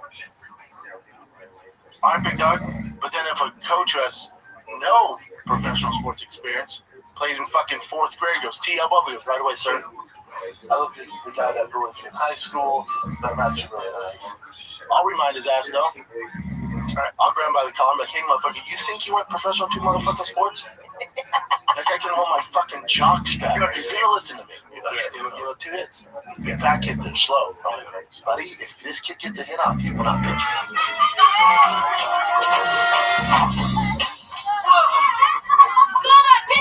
I go, if this fat kid, slow fat kid gets a hit off you, this is not for you.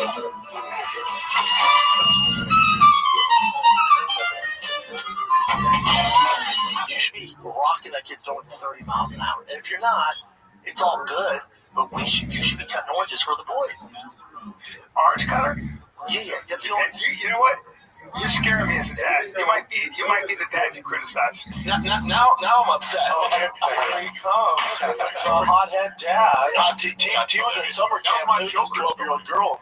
12-year-old girl looked like Kevin Durant with tits, man. I was like, bud, you gotta hit her once, dude. No one, you just all just stood there. One by one. Some whole shit. Not like Watch this whole fast. You say 12-year-old girl that He was at summer camp. There was a 12-year-old girl that was as tall as Kevin Durant, had tits. You gotta hit her. What does that mean? I don't know. Maybe it's like he was getting bullied by a 12-year-old Kevin Durant, Kevina Durant. And then at that age, it's okay to hit a girl. I guess. He's 9. His son was beaten up by a girl. Y'all be pumping air when no one is lugging. It's me nuts. Marlon was on the Breakfast Club today. Oh yeah, the girl was bullying him, says TJ. So Shab's suggestion was they punch the girl. Oh. Yeah. And why does she look like Kevin Durant? 12-year-old girl looked like Kevin Durant with tits, man. I was like, bud, you gotta hit her once, dude. No one. So, yeah, that's yikes, dude. That is a dicey thing to say. But Dad, she didn't say anything. Hit her once. What race was it? Imagine it like your son tells you that a girl is bullying him, and then you go, okay, all right, we'll race them. Or was he there? How does he know what she looks like? I don't know. I don't listen to enough Golden Hour. I'm trying to get more hours of Golden in my life. Oh, okay. More hours that are golden. Yes. As in, I'm listening to the podcast. And weekly. But I'm catching up on the back catalog. It used to be called The King and the Sting. So I'm still on that. Ah, I see. Yeah. Like, believe the three of you, one by one, some whole shit, dog. Oh, shit. I mean, what's this all about? Don't say anything, just do it. Just drop one, boy. You ever hit your balls to those fucking eat? You didn't eat that night. The son should be embarrassed. Why was that reacting? Well, you know what it is, though, right? No. You don't know what that is? All right. You ready, dude? Yeah. That is from this crazy movie. I can't remember what it's called right now. But in that scene, these three guys, they go on a boat in like the backwoods or whatever, and these redneck hillbillies capture them. And in that scene, they they force themselves on that fat guy. And they go squeal like a piggy. I thought you were saying something different there. But okay, so they forcibly forced him to force him. And then you go, while he's doing it, he goes, squeal like a piggy. Yeah. Why do you watch this kind of stuff, dude? It's a famous movie, Deliverance. That's Deliverance. It's got Burt Reynolds. Never heard of it? I'm good on that, dude. There's also this chicken who looks like Kevin Durant. Okay, yeah. It works, right? It works. It's very, very different. Oh, those chairs. I miss the red chairs. Yeah, that's true. But they're in a good place now. I sometimes like walk out of the door and just like I hold my eyes and I go, just good for the day. Yeah, I know, dude. I fucking paid off of them so much. You see? Well done.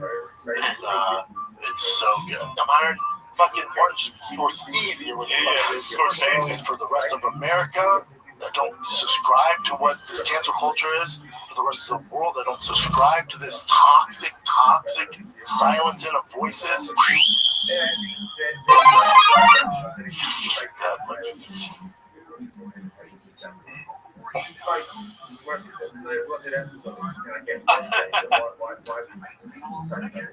You're a strong guy, you're a big guy, but there's shit that other people can do that can't do. Damn, it's like an art. There's a bridge. It's a between you and the very best guys in the world. And I don't know if you can cross that bridge. That's the reality of life. I was worried about you. I think you have one foot out the door. You can't do this forever. That's a very dangerous place to be.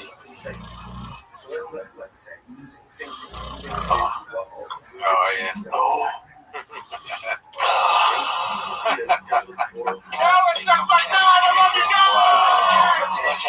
Have a good night. Y'all come back now, you hear? Yeah, I kind of miss the days when Brennan would just, his idea of good content was him drinking and eating things. Yeah. But I don't want him to go back and drink. I don't think that would be good for his health. I do want to go, but stand up, I meant, which also may not be good for his health. yeah. But dude, you gotta go back to stand up. Brendan Cooney, glad you like my video. I'm so happy you played it. Oh, hell yeah. I don't know, which one was it? Go to Chrome Graphics. Go to Chrome Graphics. Mushmouth and smooth brained with some salsa on top. Drunk Papa was my North Star. Tank probably helped the red chairs. No Papa, no Timos, therefore let's celebrate. That reminded me, I still haven't fucking donated the Loot Names thing. I don't remember to do it. Jesus Christ, it's too late now. No, I gotta do it. I gotta do it. Let's see here. Oh, this one we already saw. Let's go to the land mooning. Oh, hell yeah, go to Chrome. Thank you. This is the original thing. Posted by H4C1ENDA, I think it's Hacienda. The land mooning. Okay. Happens, you just go, all right, if I was in the government, this would be, I wouldn't lie about this. Yeah. I would want people to be healthy. That's what you want. That's what you want to think. And then you think, You also believe in the land mooning. the what? The land mooning. The mooning, the landing on the moon. Jesus Christ, all this Diet Coke talking about land mooning. Moon landing. Like Foghorn, the Foghorn Leghorn. Land moon and land moon. You know what? He fucks you up when you hear it because it's like nobody would say that. You know, so I honestly was like, what is he even trying to say? Kind of moon landing. I had to have Chris do it just now to kind of visualize it in my head. It's so wrong that you're like, what? Yeah, dude. Also, what is he saying, dude? Oh, you also believe in the land moving? What? Why talk? Yeah, that's another good point. Land moving. How do you fuck it up like that, dude? His brain is crazy. He's basically probably one of the characters in him. Is it though? Kodachrome Graphics is the one that we just watched. Yeah. Dude, oops. Yeah. I mean, just, it gets worse, doesn't it? Land mooning. And nobody predicted the moon landing was going to be another Shabbos. Couldn't see that coming. The mooning land. The land mooning. I'm going to fuck it up next time I bring it up in conversation. I know, it's like he's fucking our heads. He's fucking with us. Yeah, fucking with our heads. I think we have evidence now that we are getting dumber. That's a big black dick. Alright, we saw that last time. Yeah, Chris Delophilia still going strong for viral tweet, putting up impressive numbers at his expense, posted by Cocoa Butterball Sack. Well, yeah, it's illegal to be a pedophile. Of course, you made a year. The world's too old for you, buddy.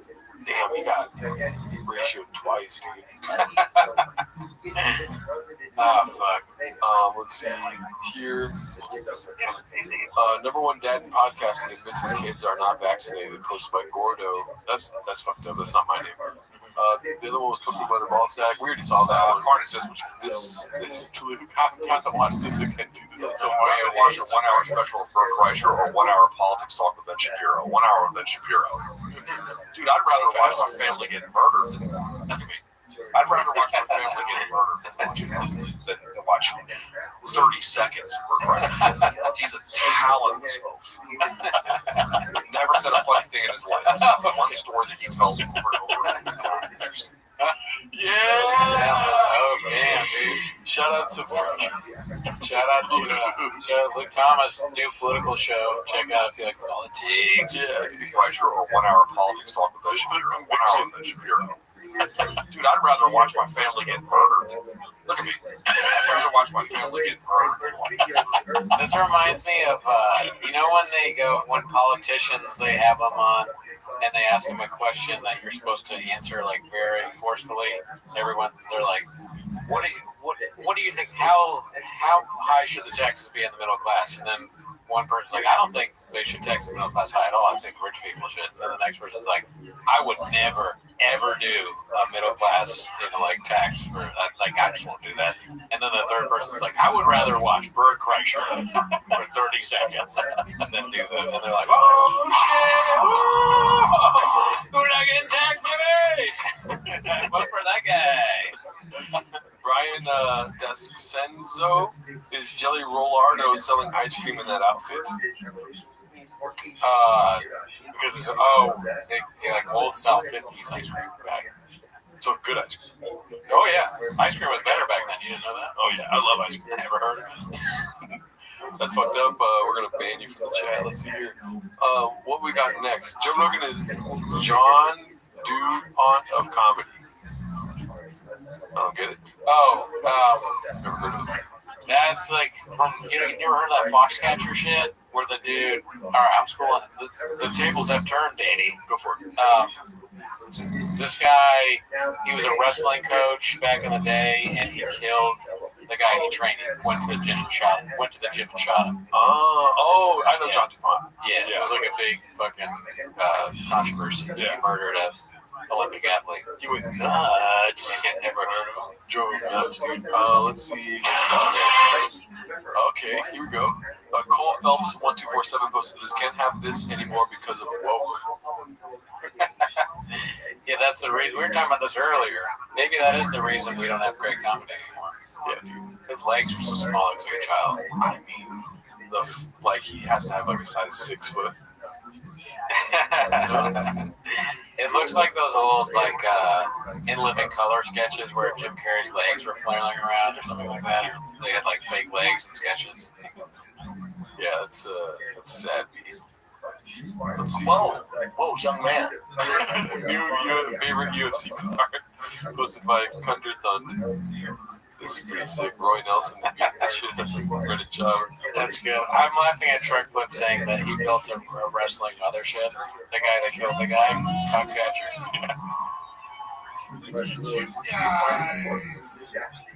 Cooney, you forgot, but you missed last week. I'm in Australia. Yeah, dude. Thank you, them, NXT. Yes, I did. I was deep in vacation mode. I can't talk about it. But if you want to hear about my journey, what I did on my vacation, well, I guess you got to watch Rack Your Tweeties. This one's posted by One Usual 4460. BCEO talking about land mooning. Good. Hell yeah, dude. Okay. This week in vehicular manslaughter, let's go to this race. Oh, Christ. Oh, Jesus. All gas on the brakes. Wow. Drive fast, all gas on that one, right? That's it. That looked that looked worse than the land moving. You know what I mean? If that even happened, right? That must, yeah, all right. All right. Time for your t-shirts.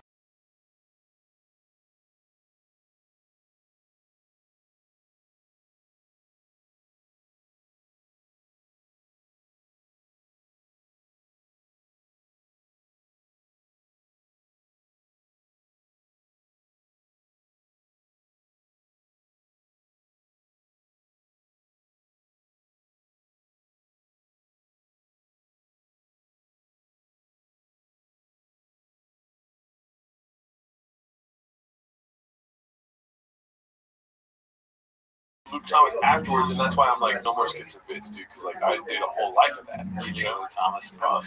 But what I would do, dude, what I would do is I would be reincarnated as a truck, like an F1, her Raptor TRX.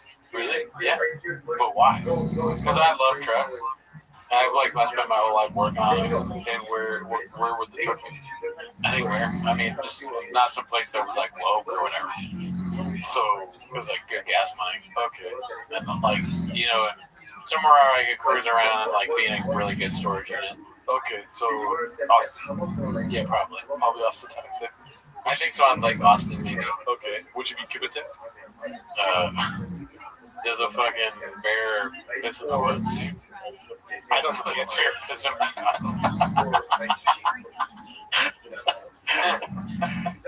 So you would let guys work on you? I'd let anybody work on me. I'm a truck, daddy. You know, trucks are for cool people that know about blowers and valves and like. I don't need doors. I'll tell you that. Yeah. No doors on me, daddy. Lithium batteries. Yeah, if I'm the small truck, if I'm a good truck, I got a little battery in me. Cooney's a Subaru Forester at best. Fuck you, Formula One, you bitch. But no, that's really cool that you would be a truck.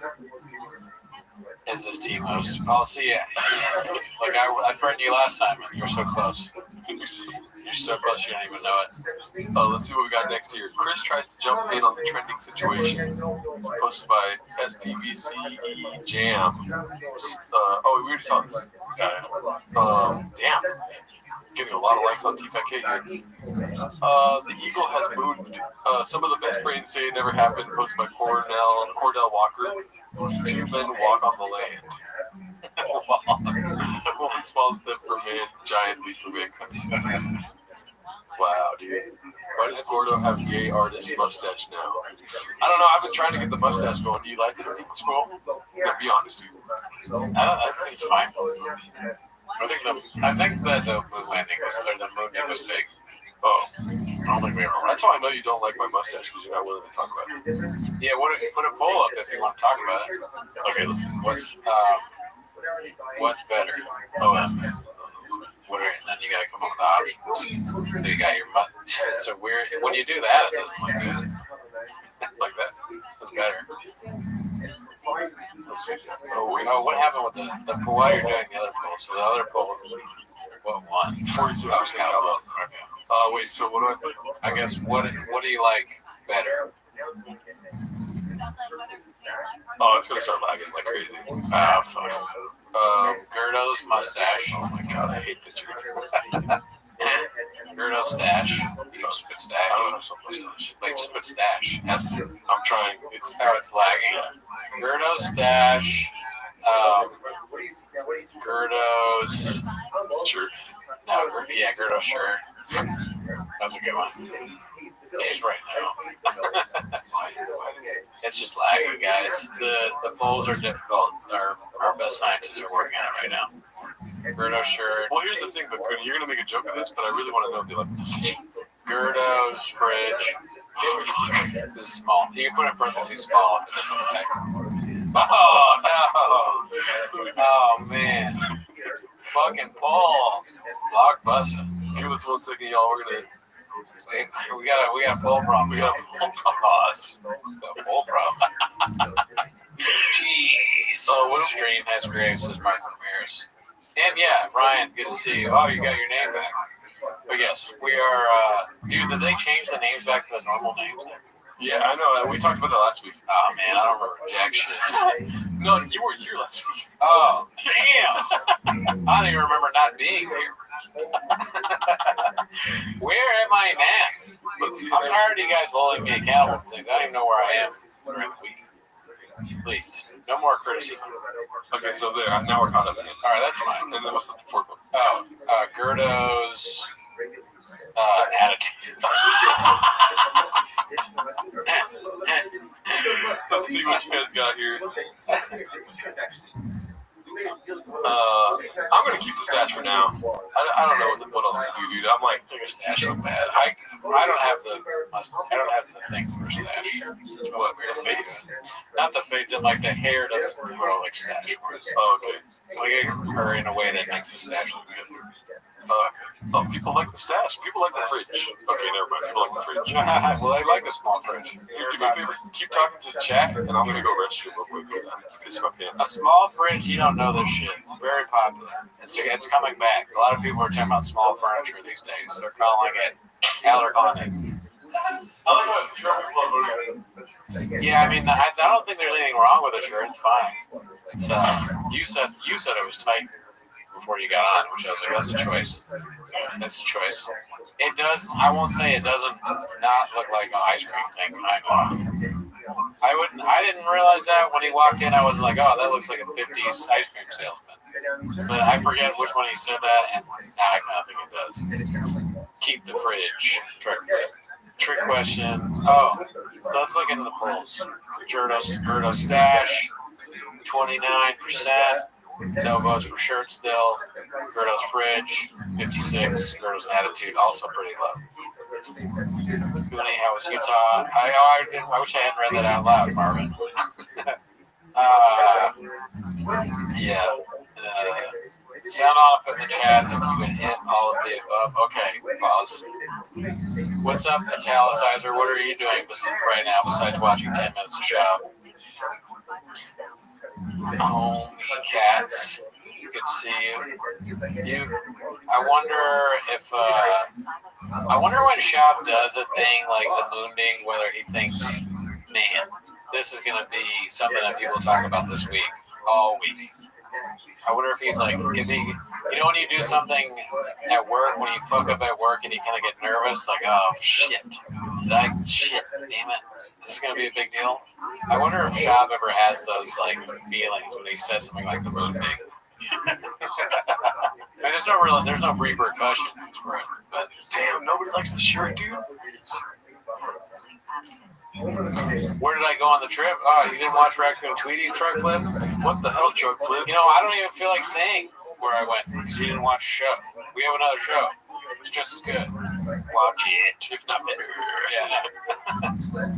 Alright. I don't think anything's better than Money Chop, though. That's true. It's a heavy competition. Let's see here. What's next? You also believe in the land movie.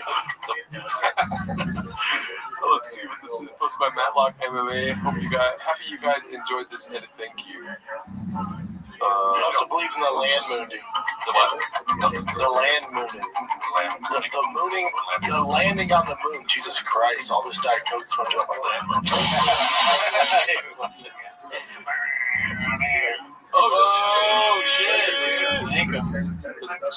the live shows. No, thank you for the comments, Italicizer. I know. If there's anything that's harder than doing a podcast, it's commenting on the live stream, right, Cookie? Talk about it. Commenting and liking the stream, the YouTube, hardest thing that anyone can do. We think that like your name should be on a wall. Yeah. I love you guys. You're important to me. It's just so important to just continue to like stream, especially given today's atmosphere and environment of it's been a lot. Everything's been a lot, and if you're able to like the stream, at least we're gonna make it to tomorrow. We're about bringing people together, dude. If you cross me in any way, I will squeeze your neck off. Jesus Christ. I have violence in my DNA, and I will hurt you. Yeah. And I'm like, sometimes I'm violent for no reason, because clothes don't fit me. Yeah. And I'll hurt you. And I'm not a nice guy. I'm not gonna do anything. But if we're in a room together, and you leave, you will leave scathed, and I won't leave at all. And if you try and make me wear a mask, I'll squeeze your neck off. Yeah. I couldn't have said it better, dude. Yeah. And I'll hurt everyone. You know what? The fuck is that shit, dude? That's fucking crazy. Yeah. Come on. What is that? That's bullshit. There's no reason to even fucking do any content of any kind. Yeah. Okay, get it up. Like we tell you every week, dude. At 185 likes, we fuck a stool. Yes. And it has never happened. And we're using the French week, so Gerardo will do it. Yes. I fuck at the stool. It's my wife. Oh, I'm the Gringo Borat.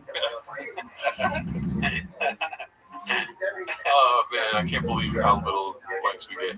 But honestly, if we ever get to 185 likes, I will fuck the shit out of my stool. Sorry for cussing twice. Oh, Eric, glad you brought that up. We actually have one, so get on it. Patreon, once you're on it. Eric Flat says need a Patreon. Oh yeah, join the Patreon. Yeah, that too.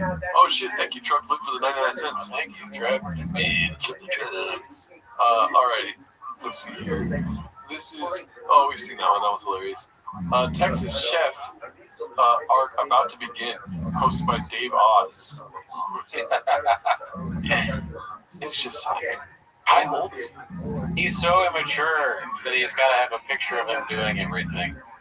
You know, I do that a little bit, but he does it to an extent that's like, it's too much. And he's got, it's one thing to just be, hey, I'm doing something, take a picture of me because I'm, whatever. It's another thing to do that while you bleach your hair too. Bleach your hair. Texas flag on the shirt. Doesn't know, like, you know how, what's that one movie, Ricky Bobby, Talladega Nights? Yeah. He's like, what do I do with my hands, you know? He's always like, what do I do with my face, dude? Would you eat something that Chef cooked? Yes. Yeah, me too. I would.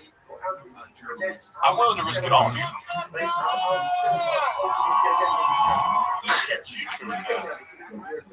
My enemy said land moving. Good. Thanks, DM. I would eat the food, but then I'd be like, Brandon, who cooked this? Yes. I would be like, you didn't. If it didn't taste good, you'd be like, thank you, Brandon. Alrighty. I mean, I really do want. I have nothing but love for Brendan Schaub. You know what I mean? Like, I call you a stupid fucking dumbass all the time. Dude. You know what I mean? That's true. We call Brendan Schaub worse, but we love him regardless. And if he wants to cook for us, I would like to watch him cook because I don't want him to poison us. Because like he's like got that 4D chest, 7 days ahead type Australia brain. He's gonna Game of Thrones us. He's going to kill us with poison. We eat it. We're like the old lady. What if we say something fucked up to him when we know we're dying? We're like, you're a fucking idiot. Yeah. This real fans with kids. Jason. I don't feel comfortable playing these because they're from his Patreon. Should we not play his Patreon stuff? Yeah, I guess so. I wouldn't have thought of that, but you got the beast of a brains. Yeah. I don't want to do that because I wouldn't want finish the sentence. Yeah. I don't want to have any issues with Brendan Schaub. I want him to cook for us eventually. But this one's posted by Danny Kaufman. 2 fans ask when Bobby Lee will return. And then this one is why numbers are down, posted by the same person. Go check it out on the Fighter and the Kids subreddit. Yeah. I feel like that's like, it's like bait for us to watch it here. You know what I mean? Yeah, so yeah. That too. I mean, he probably woke up at 4:34 with that idea. He's like, let's start a Patreon so we can stop those fucking guys. Yeah. Wow. Very smart. What do you guys think? They say play them, but no. You gotta understand, we're working against one of the most brilliant minds in comedy right now. He's wearing a war shirt. He's literally declaring war on us. It's a message to us, for us, by us. You guys see that, right? War. Dude, this is. I like how it has like the same pixelation as that picture of the Charlie Kirk shooter. Oh, you know what I mean? Oh, yeah. He recorded this podcast with fucking CCTV footage, dude. It looks terrible. We're not gonna watch it though. Let's see what else we got here. Joanne's new handbag with Peter Child's money is hilarious. Fat Joe, Fat Joe, hilarious. This is Toes Simulacrum is deteriorating. We have people posting long ass videos this week. This one's posted by You Want a Party. Let's see. What happened to me? I got some. Yeah, how comedy go? What's up, Gerdo? Whoa! What the fuck? Whoa! What the fuck? Dude. It's kind of like you got your own high shirt. What's up, Gerdo? And you were hating on the great name Gerdo. Now, that would seem pretty good. Alright, I might this guy is onto something. Sometimes I just say stuff, okay, dude? I just say things. Alright? Thank you, Trevor. Shout out to you. You want a party? Won't the song get flagged? Yeah, the song's gonna get flagged. Tebow used to have silent chunks all the time. Good memories. Hilarious. I lived in D.C. Callan finally calls out Robert for texting during the show. We saw that already. Where does it hurt RA? Newsweek just put an article on Bappa. Brendan Schaub voted least popular band in Texas. No, wait. No. Despite relocating the base of Thick Boy operations to Texas in a sad, depressed, desperate, pathetic attempt to further his failing empire, Brendan Schaub has come dead last in a favorability poll of prominent people who live in the Lone Star State. More than 800 registered voters were polled by Texas Public Opinion this week, ahead of a tightly contested race for the unfunniest hack of the podcasting space, during which they were asked to rank various public figures that have latched onto Joe Rogan's testicles in order to further their careers. Bill Burr led the poll with favorability rating of +6, followed by Patrice O'Neal. Schaub, however, found himself languishing at the bottom with a favorability rating of -2, lower than that of a literal piece of shit at the guy behind the computer. 51% of respondents have said that they think he's an unfunny moron, with 34% claiming him to be very mentally deficient towards the Thick Boys. That sounds like Sean McCorkle made this. Like someone taught Sean how to do a fake article. Yeah. Shout out to the U word that you heard already. Brian Callen calls out Bappa's fake T levels. It drives Luke nuts. We saw that. They're launching a big chunk of there in Texas. Did COVID Texas give Rogan CTE? Posted by Appropriate Duty 930. Oh, I thought you were looking at me. Life expectancy. Yes. That might be the craziest statistic in the world right now. You've seen this, right? Yes. Since 1930, of course, it goes this way, this way, this way, this way, because you fucking live longer, because technology and medicine, and then 2020 it levels, and then it starts to go down. It's down 2.5 years since 2020, which is unheard of. Yes. Unprecedented. What could that possibly be from? I don't know, Tony. Weird. So strange. It's not like there was a gigantic medical intervention that was forced upon the population during that time period. Again and again, and booster and booster and booster. And you're not allowed to say it, or you're a conspiracy theorist. I guess These people they're in a fucking trance, because being on the side of reality and facts is so against 4.4 for both of those is so funny. narrative that the liberals were correct, that there will. We estimated that 232,000 deaths could have been prevented among unvaccinated adults aged 2 months and vaccinated at least with primaries. Willing to ignore excess deaths. They were willing to ignore an increase in all all-cause mortality. That's they're willing to ignore it. And they're the trust the science people, but only when it leads to their favorite cannabis. That's so good, dude. It's funny to also smoke a cigarette while talking about it. 5.3, 4.6. Yeah, so that's interesting that one shot higher rated than Burn the Boats. Burn the Boats is like fucking Apocalypse Now compared to one shot. Yeah, no, I agree. So much better. At least there's one funny joke in Burn the Boats. Yeah. There's nothing even that approaches anywhere near funny in one shot. One shot is an open micer that got his way. Like, I want to have one shot. It's going to follow me the whole time. David. An open micer that got his way. Damn. All right, I didn't know I was going to show the poet. Yeah, dude. You got a poet that serves ice cream. Bitch. And they're like, just ice cream today. If not only but a dream is stuff that should be seen. Just put the fucking. You know, I'm sorry, what were you saying? The Italicizer says, haven't seen one shot. I'll tell you why, Italicizer. Because it's not on the internet, B. It's hard to find. We spent hours researching to be able to get it. You guys usually don't believe us, but it did take us 6 months to get that 2 hours of content. Yeah. I'm definitely trusting Joe and Tony, me football. That's true. MMXD. Yeah, we had to get 3 way back machines to look into each other, pause. And then somehow we found the data to produce the code that made one shot special.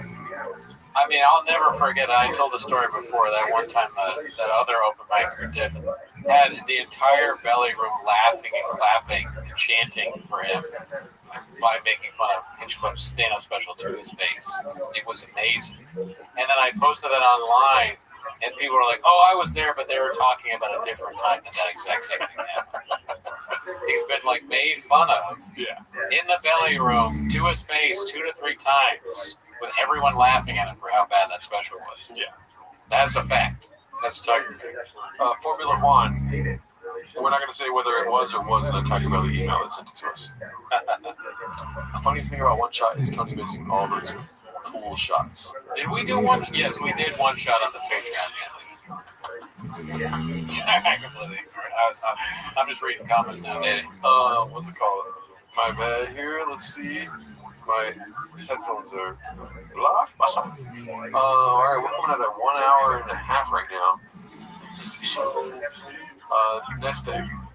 I remember I was walking around downtown Seattle. I think it was downtown Portland, but I was literally thinking about the goose egg thing. Oh, yes.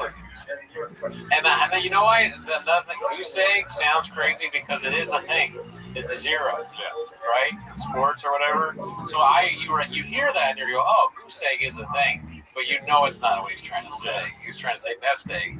And then goose, nest, it's like, his head is really that Homer Simpson thing where some people are playing drums. I'll tell you what got a big fat goose egg, my shirt. Which one do you like more? My shirt got a big fat goose egg. Oh shit, yeah, 1%. No, it didn't get a goose egg, it's at 1%. Oh, I said it when it had 0. No. They did it just to fuck with me. Let's see here. What's next for T-Fat Kitty? Collab got recalled to be. Oh shit, it's no longer up. Posted by Urinals in. That's disgusting. Page not found. When it came to his color. Oh, it's a goose egg. Oh man, is that my financial advisor of the chat? Let's see here. So I guess they stopped selling the hair. There's some sort of conspiracy happening, dude. I'm not the kind of guy. Listen, I never fall for any conspiracies. I'm not the kind of guy to be like that. That's not who I am. But what the fuck? Dude, they just announced this hair color thing and it's already gone. That is weird, yeah. What's that all about, dude? I don't know. What do you think? Israel. His shop's questioning them? No. They bought it. Oh, okay. So they wanted it. They wanted it. Just for men. Don't eat sausage salad in that shirt. I learned the hard way. Great Googly Boogly DL posted this one. Brian Callen believes in segregation and is furious at libs. Let's see. I'm no longer interested in talking to these fucking people with their septums pierced in their purple hair. Well, I think after, How do you feel about nose rings, dude? Don't care. All right. Doesn't matter. it's just gone from left and right for good versus evil.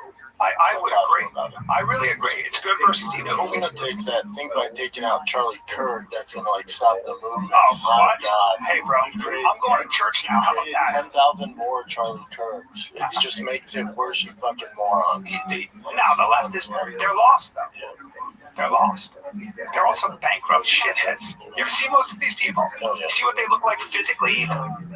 So that's how about those people. And the way you deal with them, man, is it? That would be great if they were like, you see how these people look physically like it's you going, you know me, I'm a liberal cock. Brian, but he looked great though. Can't debate that. Oh, the greatest. Yeah. As people who believe in America and tradition, you basically segregate them out of society. That's what I would thought. Scared me. What's bigger, Joe Rogan or Brian Callen's penis? 8 inches. Which one? Joe Rogan. Cody forgot his take on nose rings. He's an expert. I'm going to church now. How about that? Yeah. I mean, furious at lips. I mean, dude, you guys gotta check out my new political show if you want to see what I think about Charlie Kirk, dude. I mean, it's the way they do it is boring. It's so boring. Like, I don't even have anything to say. I kind of I dozed off a little bit at the beginning. I'll be honest. I'm not gonna sugarcoat it for you. I'm not gonna sugarcoat. Yeah, I won't do that. And then when I started listening, it was just like Brian being like, and they're ugly, you know? I mean, look at them, they're fat, they're gross. And like, if it was up to me, I would just like make them live somewhere else. I've heard that before. Next. That was so funny during Jordan Jensen's special. What was that? She said, she's like, I don't even like sex, and you were like, next. That was a bit. But yeah, thank you. That's hilarious, DM. The DM, I don't believe you. You're probably getting drunk right now, dude. I'm Geraldo. Tonight I'm celebrating 2 months, and I give all glory to my higher powers of Maurice Chevalier stash. I guess he's saying that you look like Maurice Chevalier. He's also saying I'm 2 months sober.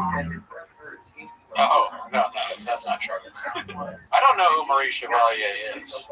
Geraldo goes Baja Road. Don't put coffee cake all over your dick and expect Cootie not to do that. If there was a dick full of coffee cake, would you sit on it or eat it? There's a dick full of coffee cake? Listen to what you're saying. No, I know. It's not meant to make sense. When I watch them do that, I think, man, I could coffee cake, not possible. But not like that. The politics thing, you could watch them talk about it, or you could watch Luke Thomas talk about it, right? Or even our conservative, like our Tucker Carlson. Yes. The Tucker Carlson, Luke Thomas are going to be far more entertaining and actually funny too. That's the other thing. They're supposed to be comedians. They're not even funny. We watched that clip with Tucker Carlson and Ted Cruz where he's like, where was it again? And Ted Cruz like, well, I don't know. He's like, Israel. Puts his fucking cigarette in there. And she was hilarious. These guys just suck at all things. Cootie's Coffee Cake Corner, I do like that, dude. We should get a coffee cake every week, and you should eat it on the podcast. I'm down to do baked goods material. Dude. A while ago, my old roommate he didn't tell me, I didn't know what Barstool was. But he was like, dude, you love donuts so much, we should do like a thing. And then I realized it was exactly Barstool, but just with donuts. Yeah. One bite or something like that. And then after it came out, I was like, oh, man, I want that on here now. Oh, yeah. But I do like eating donuts. What's it called? I just had an idea right now. I just had a thought that if a fucking earthquake happened while we're doing this live, I would look like a bitch for sure. Why? I don't know. While you were talking, I just pictured myself on a YouTube screen going, ah! That's fine. So you think you're like way scareder of earthquakes than me? Yeah, dude. I guess so. Because you're, Yeah, you have a bit of DNA that has fucking bit of violence in it. The Earth is full of fucking violence in this DNA, dude. I wonder what would happen to earthquakes if you're like screaming or whatever, and I'm like scared but not as scared. What do I do? Then I have to save you, I guess. You're gonna start laughing. That's how much I'm gonna freak out. I got save Gerardo. I'll do it. No, I mean, I would be literally out the door as fast as possible. Just running. But what if it splits here, or if it splits there? Then you gotta run that way. The Earth is not gonna split, Cootie. See, this is why you're incapable of you being truly fearful of like a justified rationalization of what an earthquake truly is. The Earth's not gonna fucking crack, dude. You think that, but that's because you're vaccinated. What if the Earth starts shaking your thyroid falls at your throat? It's funny, and that is a good question though, because a lot of times you're the one planning things, right? But there are earthquakes, and then it becomes me, and what do we do? And then I'm like, open the window or something. That's what I think. Sausage salad on the next live stream. All right, let's be cool. All right. And if an earthquake happens, I hope this fucking couch falls asleep. You literally think I'm scared of earthquakes because the Earth's gonna crack? But no, I mean earthquakes are scary. The shaking and things fall. The shaking is the state of the city that I live in. You think that the code's up to date here, dude? Oh, you're saying it's like, this area is like not safe, and like it's not earthquake. Yeah, we don't allow architects in this part of the. I thought you were saying that you were like worried, like in general about Los Angeles, like the place I love, but then it's just that you're worried that this place is shit. Yeah, dude. I guess that's a legit fear. I walked out and walked back in to get you, and it smelled like shit in my apartment. You know,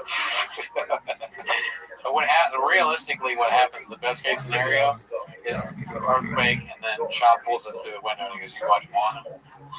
Dude, Shop saved us. That's some weird kismet fucking God type shit. God is real. Okay, now that brings me to my next question. So if we're ready for this beat, Shop saves us, really saves our lives. Can we keep doing the show? Yes. Yeah. Oh, yeah. And he's like, dude, really? Really? You're going to... No, really? No. They're still doing the show after I saved their lives. Yeah. They regret saving us. It was fine. I mean, if he saved us, I would feel inclined to ask him for pizza. Like, let's go get some pizza. On us, dude. And he's like, oh, dude, you completely forget that we're doing the show about it. Oh, dude, I love pizza. Yeah, I don't know if he would save us because he'd be mad that we made fun of Brian so much. That was our biggest mistake. Dude, you think he gives a fuck about Brian? I think so. I don't think so. No?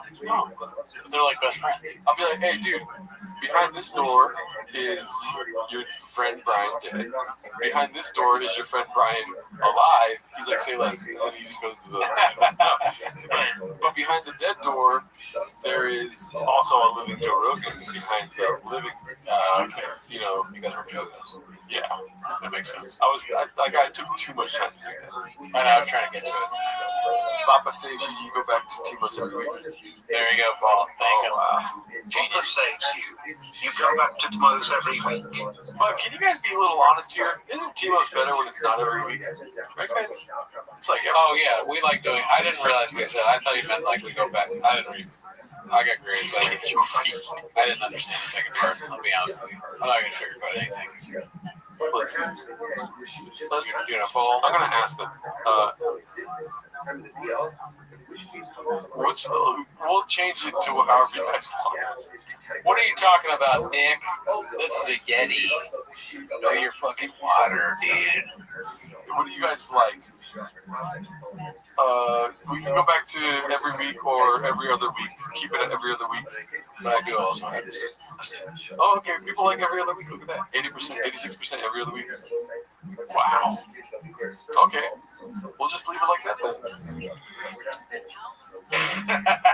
Did you see what I put or no? Are you? What'd you put? Every other week, never. Yeah, what's better?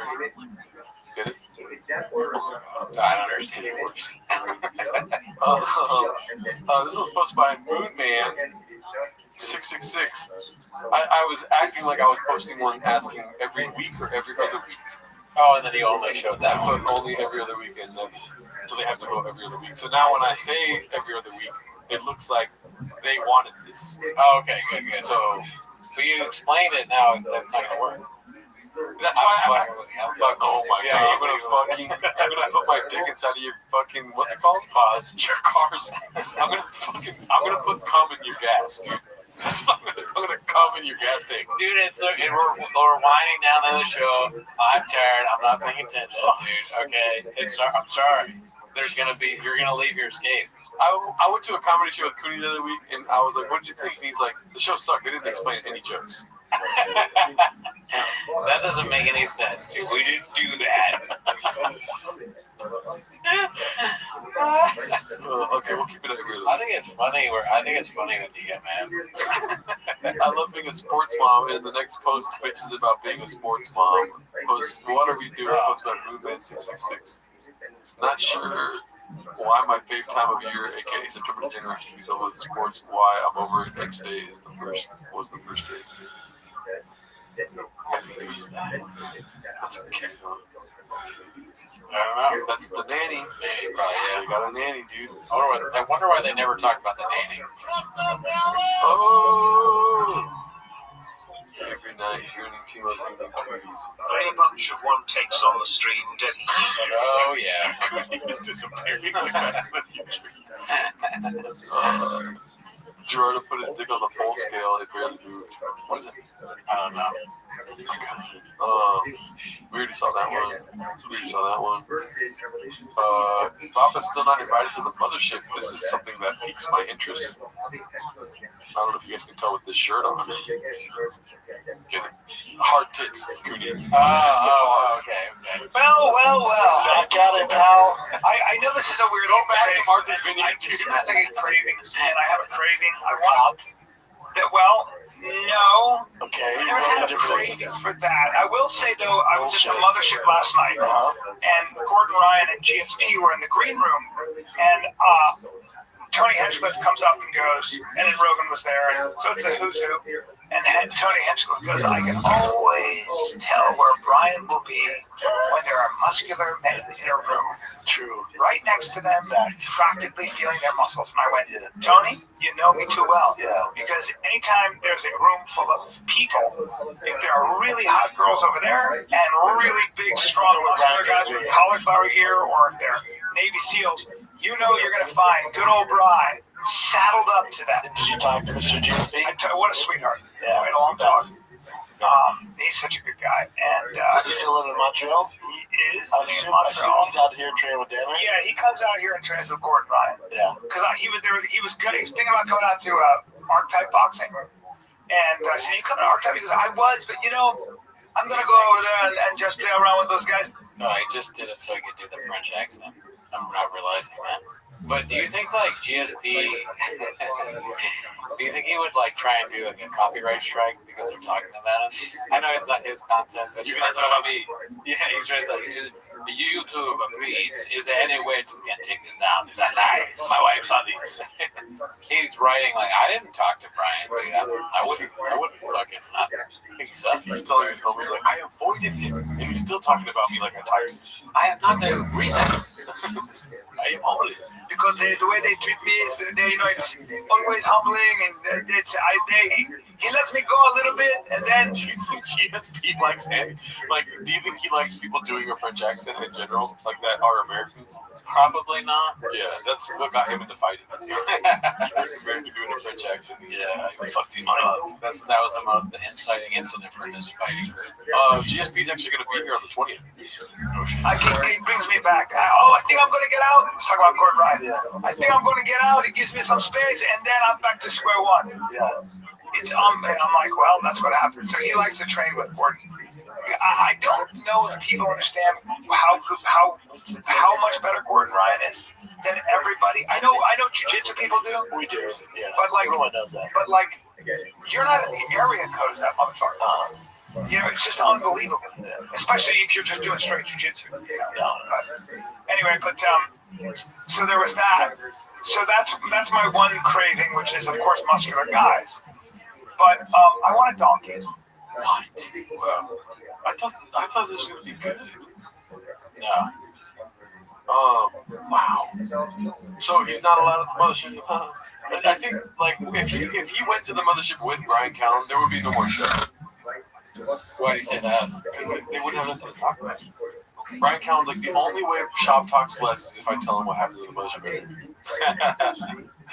He's just so he can have his own part of the show. Yeah, I get it. Yeah. I mean, that was all just the standard Brian shit. I'm into hot guys. I like girls that avoid me. And then Papa is talking about UFC. So it's classic too. Muscular guys and donkey code for dicks. There's a weird turn at the end there. Thank him, it's Muscular guys and donkey code for dicks. Isn't it because, okay, so I'm pretty sure he brought up the donkey because he has to kiss an ass. No, that's something else. I mean, I think, if I had to guess, I think he really means donkey. He probably some bit. I mean, it's like the horse thing, so he can do that. There's probably some donkey noise he does. He's like, oh, he does that, you know. Well, there was one time where he was a cow and Steven Crowder fucked him. So, yeah, dude, everything Callen says is just a setup to see whatever stupid voice he can do. Yeah. Big donkeys make hard guys weak men. Right? Sad donkeys make me sad. Big donkeys make me happy. Hard donkeys make soft men. Yeah. Soft men make donkeys hard. Hard donkeys watch CFAK. Roids, dudes, jiu-jitsu. Oh, why do this live? It was much better as a video with editing. Mitchell Bowman, thanks for fuck you, dude. He could do his brilliant Scotsman riding a donkey bit. Soft wrists make limb lands. Wow. Sad men make me hard. Oh yeah, I think we said that one. Dr. Rogan makes hard times. That's a good point. I mean, everyone will die from being unvaccinated. Yeah. Well, shout out to everyone in the chat. Dude, you guys are awesome. Hard times make Brian frustrated. Hey, Hachi Mishima, say what's up to Japan for me. Small fridge make big man. Nice. Small fridge make woman wet, dude. I'll tell you that right. Late night make Cooney sleep. Long pod make Gerardo nuts. Graves make Brennan forget. Yeah, dude. The wrestler. Good night, Yuki night. No, he's a hard man that comes from soft men. Awesome. Anyways, shout out to Mr. Bonner in the chat there. Thank you, Marvin. Yeah. All right, guys. We'll see you next week. Have a good night, everybody. Hope you enjoyed the stream. And we shall see you in Valhalla, dude. Small teeth make happy man. That's the last thing. They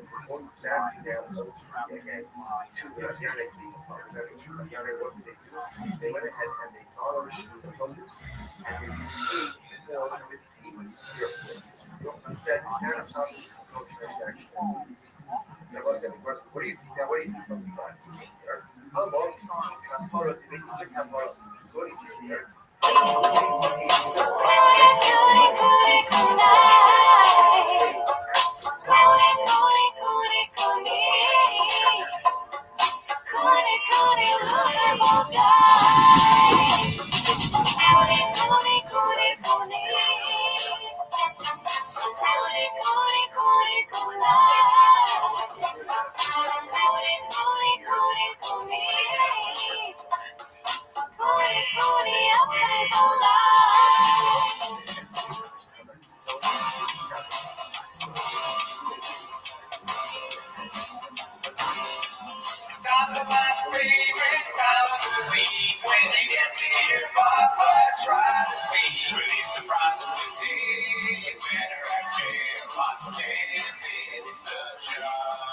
Welcome back to 10 Minutes of Show. Thanks for tuning in. As always, join the Patreon, join the Reddit, join the Discord.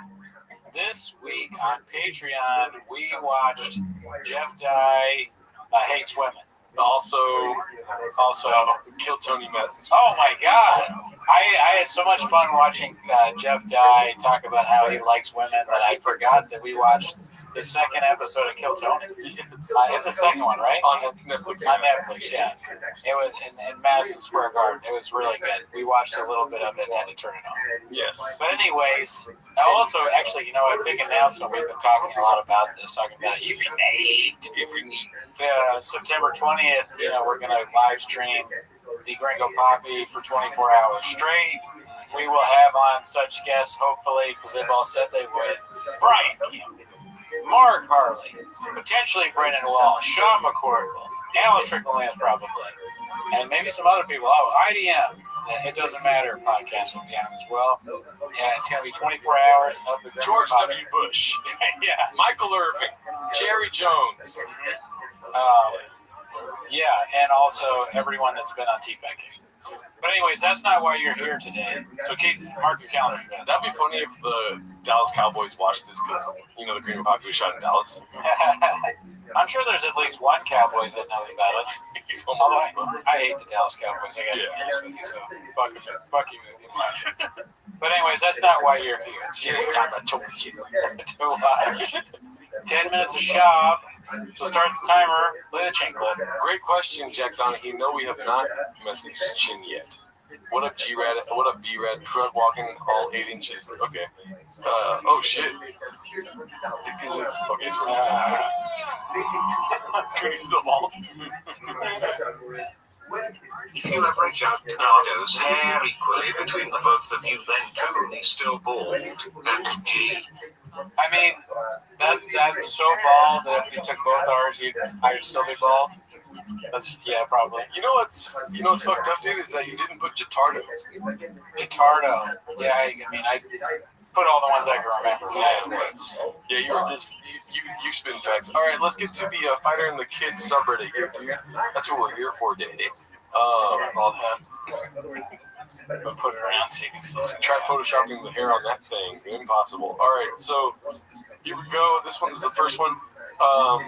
Obviously, you remember DJ Khaled, or who was it that he collabed with for the hair thing? DJ Khaled was one of the people, yeah. And it has like a bunch of different celebrities on it. Okay. You can see it. Yes. This is posted by Wonderful Salary 5432. It's the product already has reviews. Papa Changing Lives. You want to read that review right there, Pete? That's Danny's color. My kids would say when pointing to the color gray, it drove me nuts. I've since switched to using Rewind, and I'm back to being an Adonis. Best brains in the business behind this product. What are we doing here? Order this now! Exclamation point. So that's obviously a homeless cat. You missed out on Beast of a Hair Dye. Damn, dude. They're everywhere, dude. The cats are everywhere. Jack Donahue said, "Are you guys planning on falling asleep on the stream like AZ did in his earlier tonight?" Oh, he's so asleep. It's tough. You guys, we joke about how hard we work, but this is a tough gig. When you work in the fryers, sometimes the oil's not hot enough. You know what I mean? Podcasters are the last line of defense between the woke meeting the wall. That requires waking up at 4:34 in the morning, working all night, which is something I'm sure AZ does. I don't know, British people with their time differences, probably 7 days or something like that. But yeah, he works just as hard as us. Hard guys make soft guys come harder than soft guys would come with hard guys. That's close, but it's actually hard guys make podcasts. Yeah. So, yeah. And easy times make for hard times when podcasting is the guys that are hard. Easy times make for audio is king. Yeah. What are we doing here? This is real. We already saw that one. We watched this on our other live stream, but let's see, let's refresh. I know Cooney has never seen. No, that's Chris D'Elia, by the way. I don't know if you know that. Chris Graves. Honestly, a clip that I've seen before that I didn't see before. It takes a third time that I've seen it before it registers in my Graves riddle brain. Is it though? Brendan's IQ on full display as he crashes out on comedians on the podcast, posted by successful 8345. Let's see. I have a problem with everyone going on podcasts and talking shit about everyone. It sucks, dude. Chris, they no good comments are doing that. I haven't seen one like legit today, Julian. Yeah, he really struggled in that one. If you stutter that much, you shouldn't be allowed to wear a rock like this, dude. What do you think? Is that a Rolly? It's golden. expensive watch. AP on my wrist, tell me. I'm gonna talk shit on no one. Right. Like there are no public. Well, right. There. A few moments later. Listen, Marin's a soft cup. Marin would be like, bro, come on, man. And I like Jessel. Jessel's different than Mark. Mark's a salty bitch. Just how a community. You guys keep saying this community. Right. Well, what's supposed to be soft people? Well, it was. I've been around for a while. Yeah, there was a community. Exactly. Yeah, there was. Yeah. I haven't seen one like legit comic talk shit on no one. Right. Like there are no public. Well, right. There's no. I mean, look. Gotta get respect. I like how to look at. He knows Shub is wrong, so he goes, "Well," in his brain, you can see like that's not true. He's like doesn't want to, gadoosh him. Yeah. Funny. Also, I mean, Brandon Chop talks a lot of shit on comics. Oh yeah, all the time. I was listening to a little bit more of that. I forget now which podcast went over it, but D'Elia talks about comedians talking about other comedians, like podcasters. He's like, dude, I was watching this podcast and like these two guys were like talking shit about it. I was like, so fucking lame. Like, why? Who's the thing? And he was doing all that, and in my mind, I know I don't matter and I don't count, but in my mind, I'm thinking something else. Imagine them going to Joe Rogan's studio like, have you seen these guys' parody songs? He shows Joe Rogan Landslide. Yeah, I don't know. I don't think he would do that because Rogan, you don't want to, like Graveyard said, you have to respect the czar. Yeah. You don't want to show him things, but I would be less surprised if like one of these guys went on Rogan and took Jamie aside. He's like, have you seen this? And so Jamie knows it. Yeah. If you look at his bookmarks, maybe there's a. What's it called? This next one is shout out to Red Bar. Have you seen the most recent Red Bar? Some of it. Hilarious as always. When he talks about Sam Sheeter. Oh no, I haven't seen that. Yeah, dude. So this one's looks like a screen grab from that podcast, talking about a black version of Flynn B. I saw that. That's crazy how much it looks like him. Posted by Rascal's Wager. But yeah, that's wild. Talking about Blasians. It really looks like him. That's like a Chappelle and Ken had a baby, bro. If I were Ken, I would want people to send that to me so I can see it. Yeah. I would show people like, look at this. I look like that guy. I want to see a black dude. Oh, people have done the Facetune. Like at my job, my staff made like different versions of me and sent it to me, and they're like, "Hey, just so you know, this is what you look like if you're Asian or black." Dude, like, let's not send this in the group chat. Yeah, I was like, this is funny for me and you, but. All right, looks like the beat time is back here, dude. Look at you guys. This one's posted by Khabib Time. People are like, "Are you coming back to comedy?" People meaning Brendan Cooney. People are like, "Hey, come back to comedy?" I can't. I can't be selfish. I can't. It's not about me. It's about the kids. So Charleston. I can't do both. I can't. And then be present. Like, I've never missed a Tigers practice. Ever. Never missed a practice. Bossy starting out. Never missed a practice. You love it so much. It's what I was born to do. Like, I was sharing this with his dad the other day. His son's 7. He's on travel ball. And his dad's like, "Yeah, it's our first time." And, and I was like, "I'll let you know now. It's a lot. It's a lot." And summer vacations, those are gone. Like, parents in the neighborhood, like, "Oh, we're going to Fiji or Hawaii or Tahiti for vacation. What are you guys doing?" "For baseball." That's it. And now you might hear that and go, "What?" There's nothing better. I love that. That's what I told Dad. He's like, "Man, no vacation, this, I know it." Outside looking in, you're like, "Oh my God, I'm telling you, it's worth it. You're going to be in some shitty town in Texas, but it's going to be the best time." Yeah. There's going to be snacks. Your kid's going to ball out. You're going to be in some shitty hotel. It's the best. Yeah. Shitty hotel. I can't say Texas kid right now. All right. Interesting. So travel ball means you gotta go to Texas and stay in Motel 6 while they're playing. I guess. I mean, dude, you want to see shitty hotels? You go right here across the street. Yeah, it's pretty rough out It's the there. complete opposite of an AA meeting. Because they get in a circle, but they're doing drugs. The drugs in the circle. Yeah. Damn, dude, no vacations or nothing? They don't go to places? Yeah, they go places. Okay, so He's it's podcasting, dude. You never tell the truth on podcast. I wonder, anybody in the chat have a kid that does travel ball? Is this real? Or is your life over? Is it completely dedicated to travel ball at that point? I'm curious. Because I don't think, baseball doesn't last all year long, does it? It could, I guess. I hope that, that'd be interesting if this is a real narrative and his kid becomes like an amazing baseball player. I doubt it. Probably not. Hey, they going to bet on it right now? I hope he's if he's a Dodgers player that wins a World Series, you're gonna have a lot of forgiveness to ask for. Yeah, I'm gonna have to fuck my way out of a room for sure. So we got, I think, one person in travel ball. Is your chompy in travel ball? One person, two people. So the people whose chompies are playing travel ball, how much time do you spend doing that? Yeah, 8 inches. That's what they're gonna say. All right, let's get to the next one. We'll wait for the response. We already saw this. Let me turn the audio off real quick. We already saw that one. Oh man, what is this? Dude. No. Oh my God. Jesus Christ. What are you doing? Jesus What are we Christ. doing here? Dude, you can't have that on there. Oh my God. It's fucked up, dude. That's so. You're right. I'm gonna take it off the screen. Hopefully it wasn't on the screen. He reigns as best marketing mascot. Man, that's terrible. That's crazy. Well, let's see the comments. This has been up for 4 days. What's up, Brian? You can see it. Everyone in the chat works at grocery stores. I missed it, fellas. What's up with that facial hair, B? If you guys didn't see it, it's him choking on a fat cat. We can move on. Papa checking out Big Black Dick, talking about NFW, dog.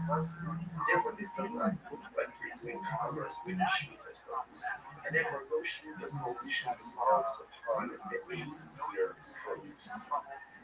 That's the idea. Therefore, again, a lot of money, so, and therefore, again, shoot the same people with all of money. It's very interesting. It's connected to Esla. Yeah. Alrighty, let's see what we got next here. This one's posted by Monsters Balls, who, not one of our guys. Oh yeah, that's Stavros from the new Yorgos movie. You ever heard of him? I've heard of Stavros. What's the Yorgos? You never heard of Yorgos Lanthimos? He's like, what has he done? Killing of a Sacred Deer, Colin Farrell. He's in a lot of movies with the red-haired girl. I forget her name. Right? Emma Stone? Emma Stone. The Favorite, The Lobster. Okay. They're good. I like it. I saw Tony Hitchcock in The Lobster. I'm a motherfucking lobster. They're very weird movies. Yeah. But I like them. He's Greek.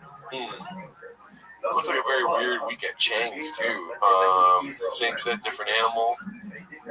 Damn, Luke would be cool. Oh, dude. I don't know what's up with Luke, dude. He says the wildest shit on his stream. This was posted by Meow Mix Mario. Let's see here. It's on the screen, right? What? It's on the screen, Yeah. right?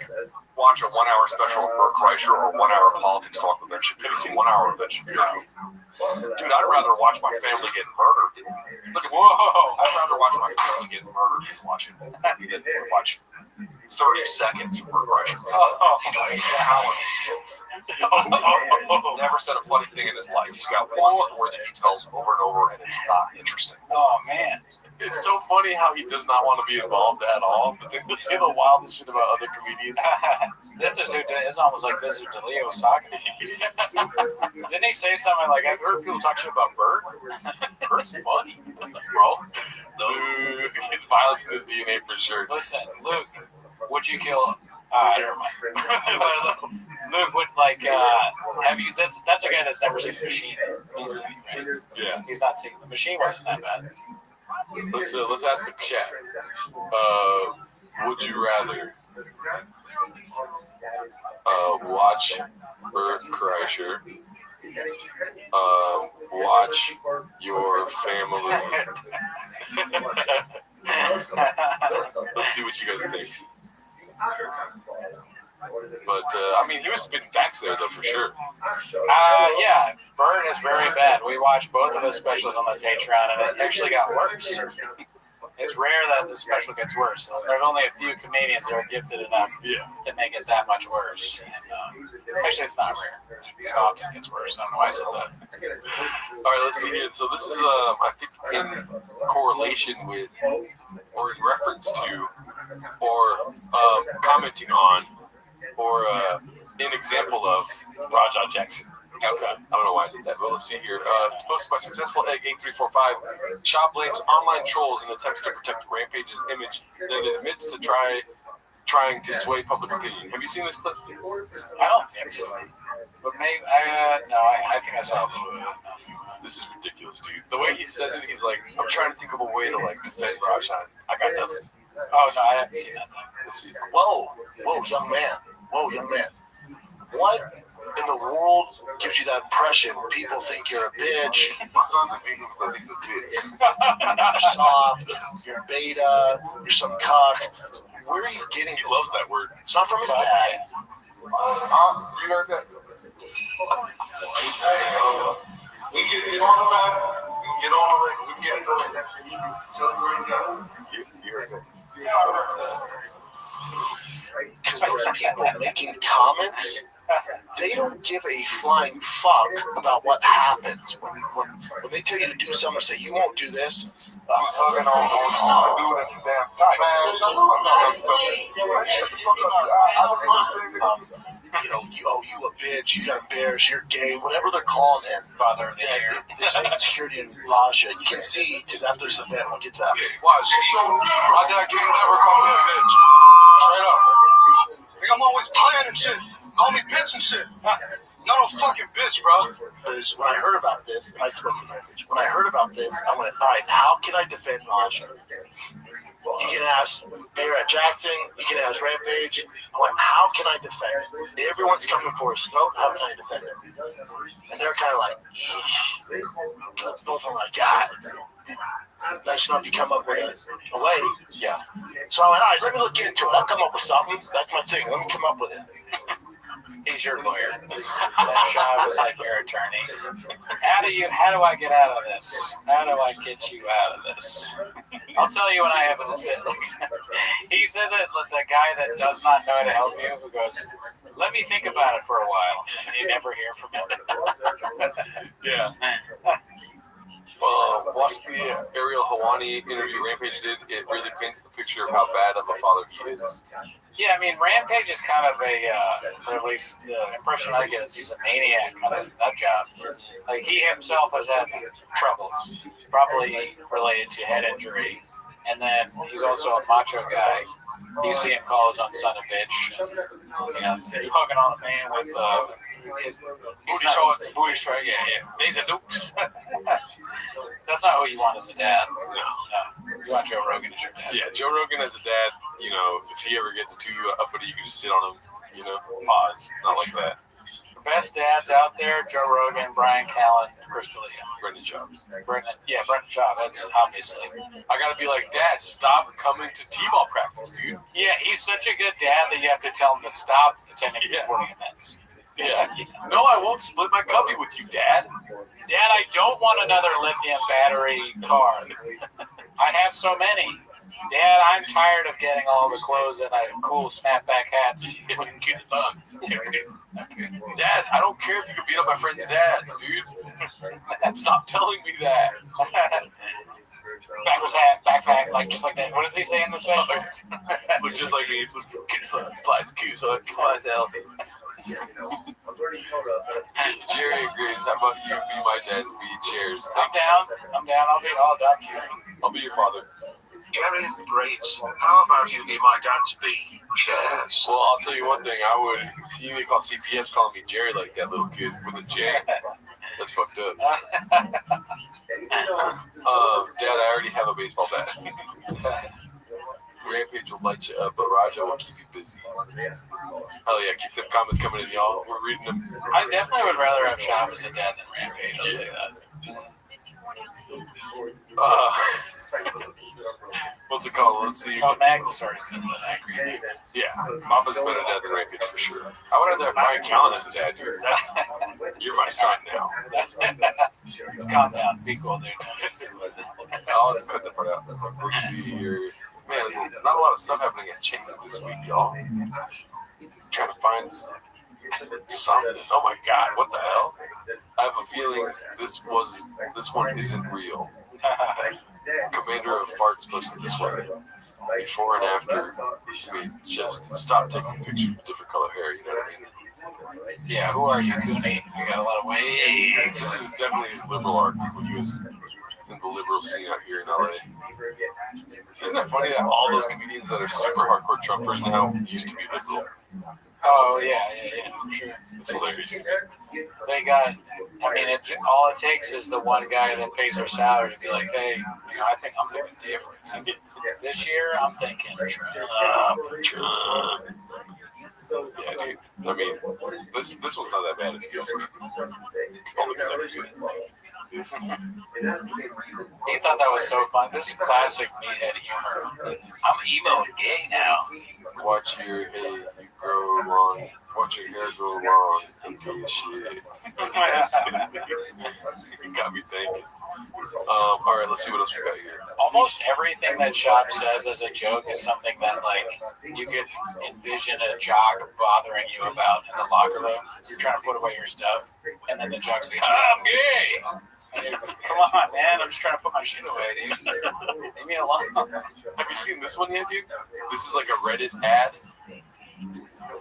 No. It's pretty funny. Obviously, somebody cooked it up. It's some orange chicken in it. But it's posted by Successful Egg 8345. Somebody posted it in our Reddit. Oh, shit. That was Successful Egg. But yeah, that's one of our guys. I don't think he was the one. He could have been the one that posted it in our Reddit, but he posted it here. I don't know who made it. That's what I'm saying. I've seen different sources on it. From famous comedians to people who live in their mom's basement, what are we doing here? Let's see. Reddit. This is great. Oh, I was looking at Reddit. I was looking at the Flight of the Kids Reddit. Dude, fucking hilarious. This is like Reddit Shop's Reddit.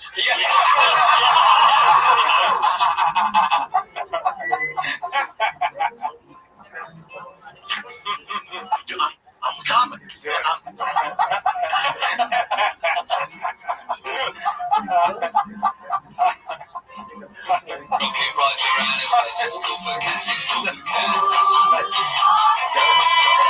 Homeless cats. It's an entire city dedicated to homeless cats. I know.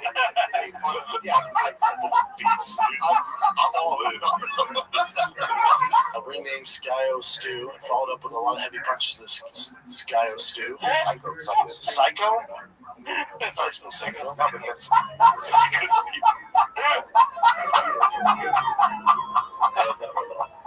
Stew. There's a soft cuck.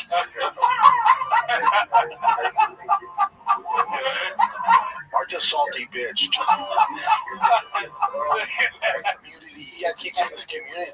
What's supposed to be soft people? I'm comic. And I'm fucking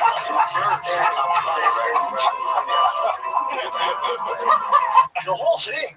Fire your manager. No, but here's the thing. Figure it out, dude. You guys like your freedom? You like have an opinion of freedom? Thank you. You're welcome.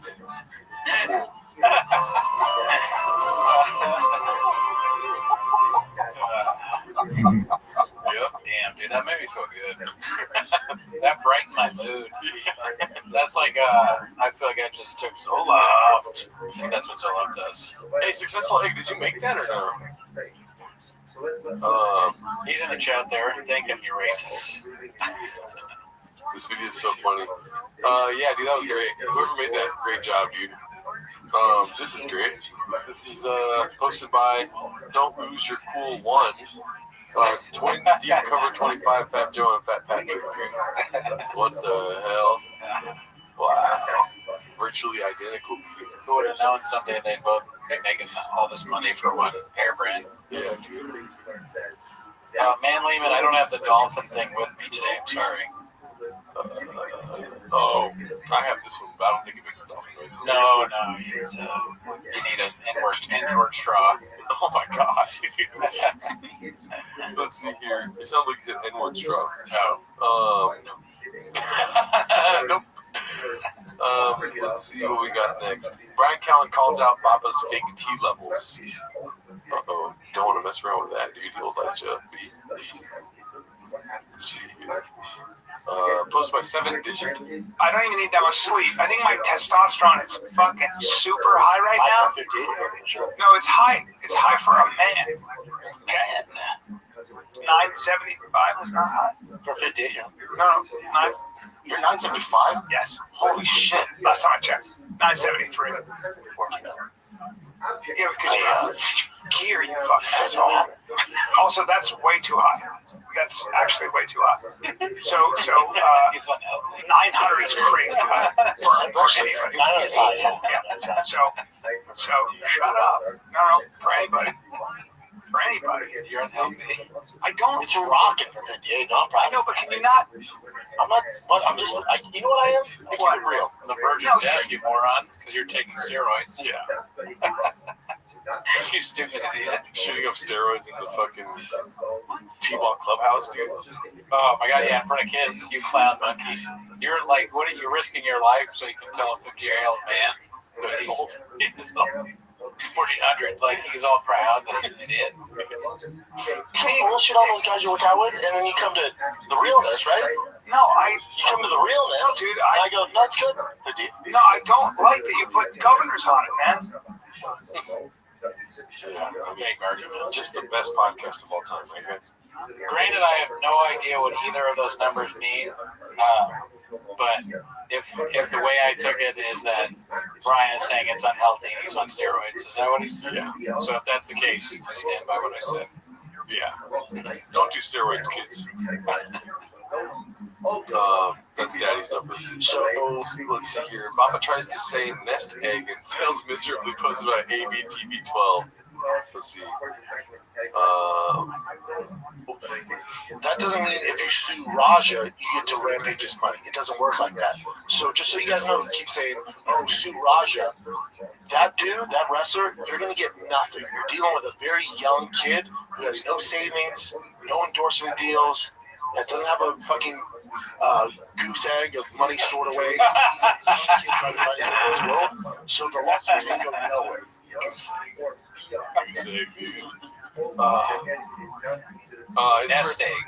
It is funny. I watched that whole episode, I think, when he was talking about Raja. Oh, yeah.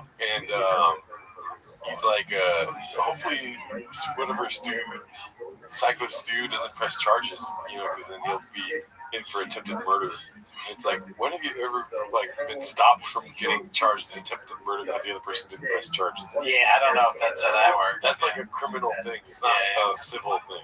Yeah, if you try and murder somebody, the choice goes out the window, I think. Yeah. Damn, dude. That thing is great. That is a David Chase kind of malapropism from The Sopranos. He's really laughs at it so many times, but he is really good at that shit. Yeah, I mean, you can't make it in life without your goose eggs. Have you ever heard someone call nest egg goose egg other than him? I never thought that it would be a thing. Yeah, no, I didn't think it would exist until this clip happened, and now I'm like, what is next for Brennan Schaub in the English thing? I never thought of what a goose egg is. I guess they lay eggs, so that part makes sense. Yeah. Because they are birds. Damn, goose egg, right? Goose eggs are birds. Are duck. It's a bird, a duck.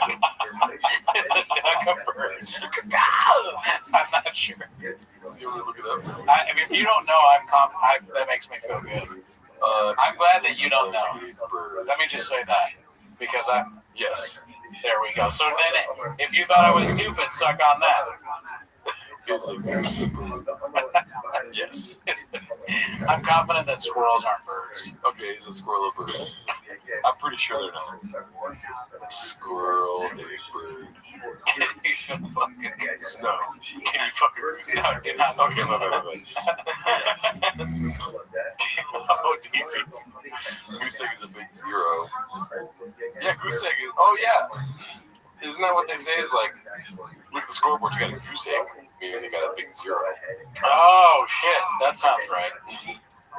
That sounds. It doesn't even have 0 points. Look at the scoreboard. He doesn't even have 0 points. The scoreboard. What do you think? If you had to guess what his next malapropism is, what would it be? I guess it depends on the topic, man. But I'm nowhere near as good at chop. I'm not sure I'd even attempt something like that. Do you have something, or are you trying to get in the throne? I'm trying to see like how Jurdostramus can I be? Jurdostramus. Yeah. I don't know. We should just one of these things just look up sayings and then mess them up on purpose. Let's see what we got next. You made it. This was posted by Dandy Kaufman 2. It drives Luke nuts. I don't know what happened to my speaking right now. You made a choice to have minimal offense in favor of maximum positional control, and the fucking audacity of people out there, fighters and media alike, be like, if you don't like this, you're a casual. No, you're a fucking casual. I feel like this drives you nuts. Forget me to jack off to 21 minutes of positional control. I understand it is skillful, and I don't mind it. But make the argument where it is. That is a choice to minimize your offense in an offense-first sport. I don't have to think that's awesome. You're fucking wrong. These people live inside of you. It drives me. I just can't stand the currency that we give. So funny. Gerardo locker room. That's hilarious. We're in the BC simulacrum. It drives him nuts. Him being serious and then BC doing Shaavisms is like, what does that remind you of? The show sometimes. Right, like the Rack and Tweety says. Also, I'll do a plug. Luke, if you find yourself to be a lib cook, as Brendan would say, like me, you might also enjoy. Luke has a new political show out, so check that out on his YouTube. New show alert. Check out Luke's political show. I also have a new political show on this channel. Yeah. What is the name of it? It's called Gerardo PTQ. Okay. Yeah. Check that out. I just basically I grew into people. Let's see here. This is posted by Haphazard. They're launching a Patreon because they're in Texas. I feel like we watched this, or did I watch this on my own time? Yeah, I think we watched. Let's watch it again. Yeah, right. We watched this because I remember hearing about them talking about Patreon. Yeah. What would they do? That also reminds me that we're launching Patreon next week. So I know we're probably going to get to this later, but they have the numbers up for the Patreon. But it's only as of like I think the day they started it, they had like 7 paid members, and then they turned off. Like, oh man, let me see really quick. Keep talking to the people. That's fucked up. You know, we knew not to do that, and that is such a hilarious rookie move to launch a show. And then just leave it up. You're famous. Yeah. It's funny, honestly, if there's not a lot. You might actually get a lot of subs because they're so low. Who knows? You never really know. Change is like the stock market for Brendan Schaub. It's like up and down, and like the effect it has on the show. Who knows?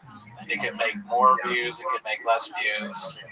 You know, if there was no change, then with the truck flip video have been as big, would Brendan have gotten as much heat? I don't think so. All right, so here we go. This is I think the fighter and the kid.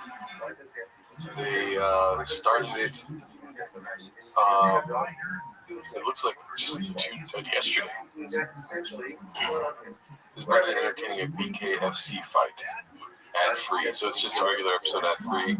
You know, Behind the scenes wrestling session. I would be willing to show our numbers if they showed their numbers, like if they were like, we'll both show our numbers together. Yeah. And just compare to see, like, they have 3 posts. Well, I just started. Yeah. Audio is king. Who do you think is up to the TFAK Patreon? Joe Rogan. Let's see membership options. Only one option. Okay. Wow. They probably don't have a lot of content. You know? Yeah. 2 extended bonus episodes every month, ad free. At least 1 Q&A every month. Behind the scenes footage and clips for the show. So they're not doing extra episodes. It's just going to be BTS. I mean, they basically already post all their BTS though. So now they're saving their BTS. You want to see Chin get choked out? Like it's not going to show up on the fucking TFAK subreddit, dude. It's like there's no control. The making of Toontown, or I mean, Dry Fossil Gas. It's hard to keep up with all the shows. So this is for the hardcores. It's for the fans. We're for the engaged. We'll do Q&As on there. You get 2 shows every month, ad free. Ad free. Listen, we're well aware how many ads. It's just the lay of the land now in podcasting. You listen to. It's the lay of the land. What do you do? Do something on his hand? Just missed it. I'm so used to it. Why would you ever call something out that you do all the time, dude? You know, straws, chest hand, talking shit, and he's saying that they're gay. Yeah, this is not the straightest of hand motions I've ever seen. I don't think this is gay. Brendan Chop thinks it's gay, and he thinks that straws are gay too. I mean, it's not. It doesn't mean anything. But if I were to rate, like, and if there's a spectrum of like straight motions, this isn't the straightest. You're right. Yeah. Compared to like a Sig Hale, it's not really straight. I mean, it would be more concerning if he was Sig Hale every time we talked to them. I wouldn't even have noticed this had he not said something about it. That, like, but then, you know, I gotta like contort my hand to get it to do this. Yeah. It doesn't come natural to me. That's when you start doing like bad things all the time. You have to start talking like this to be like, for reals though, my bad. He does so many stupid emotions. And the fucking classic YouTube. All right, fam.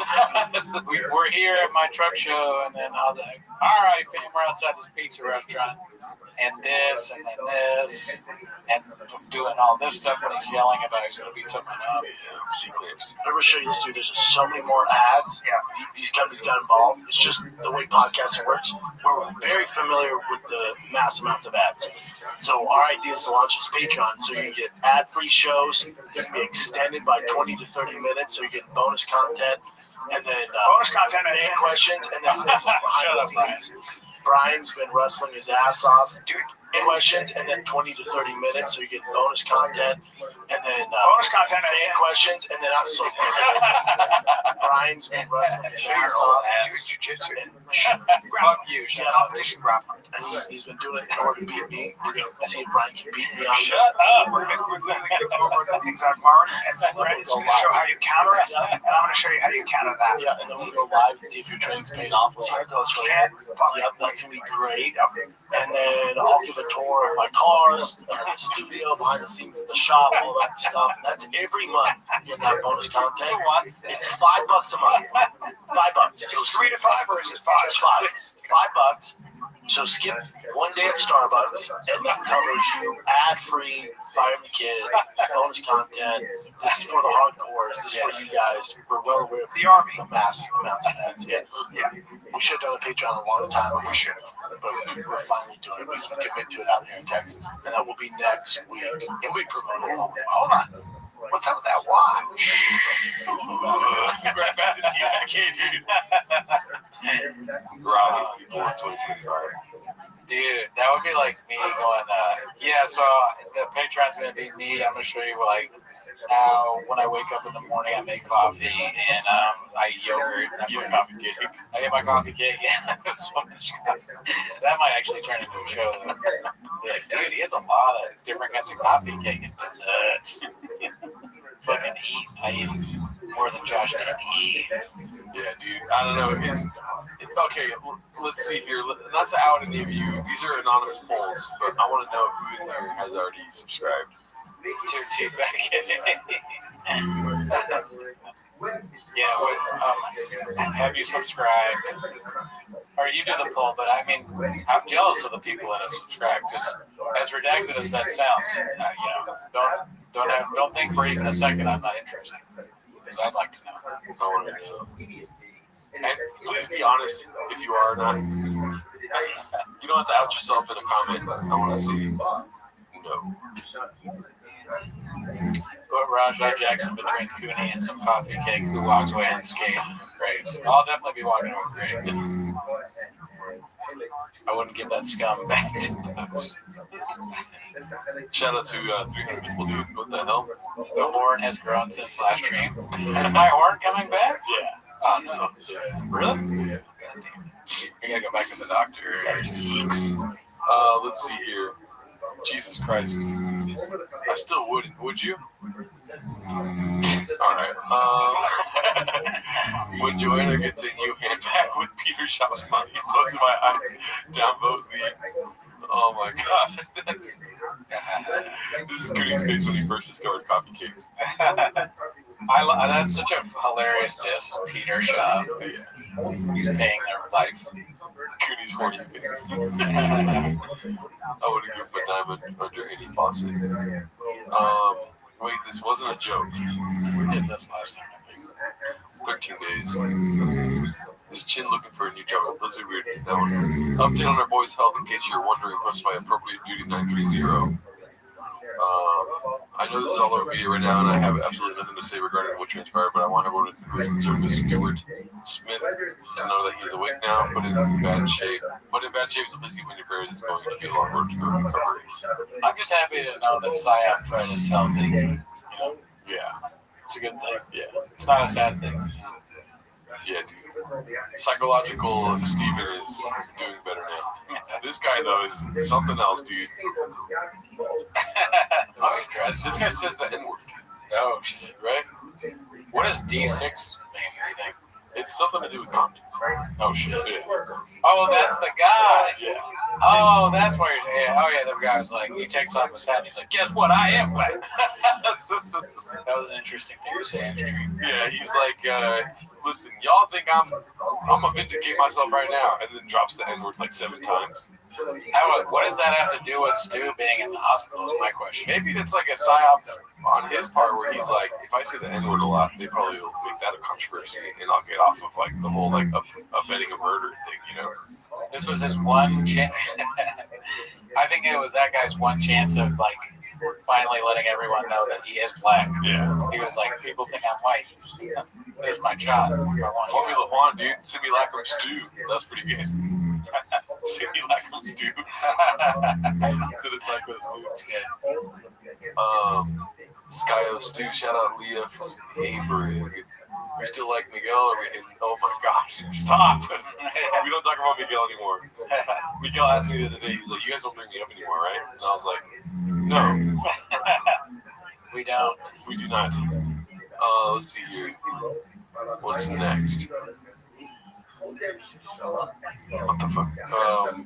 Joker. Oh shit, I haven't seen that. Brendan Sharp sitting at Universe. Posted by It's Loon Meme. When I was a little boy and told people I was going to be a comedian, everyone laughed at me. Well, no one's laughing at me. If you're not a wrestler, match, you can't last guess how old you think to do. Straight up wrestling? Yeah. I think people would be surprised.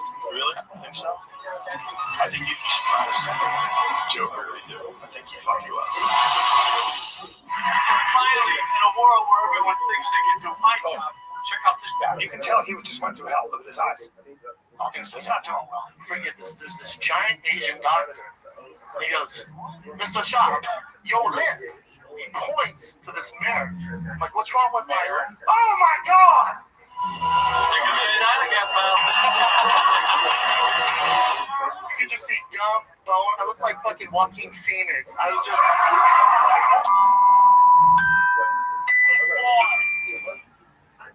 Oh, we got there. Come on, starving, bro.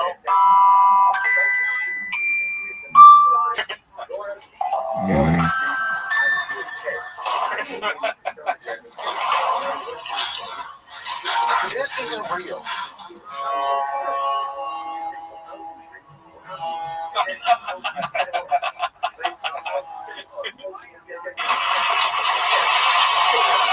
4 years ago,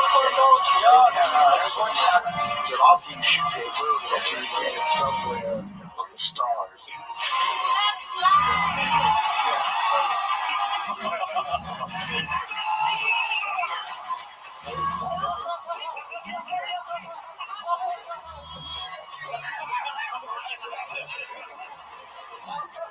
It's a train.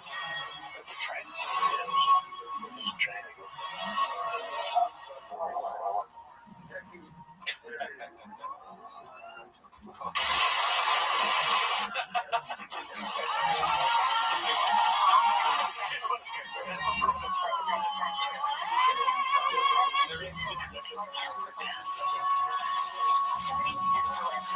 At the end of the day, I will twist your fucking neck up. Ask your boys. It's all fake, right?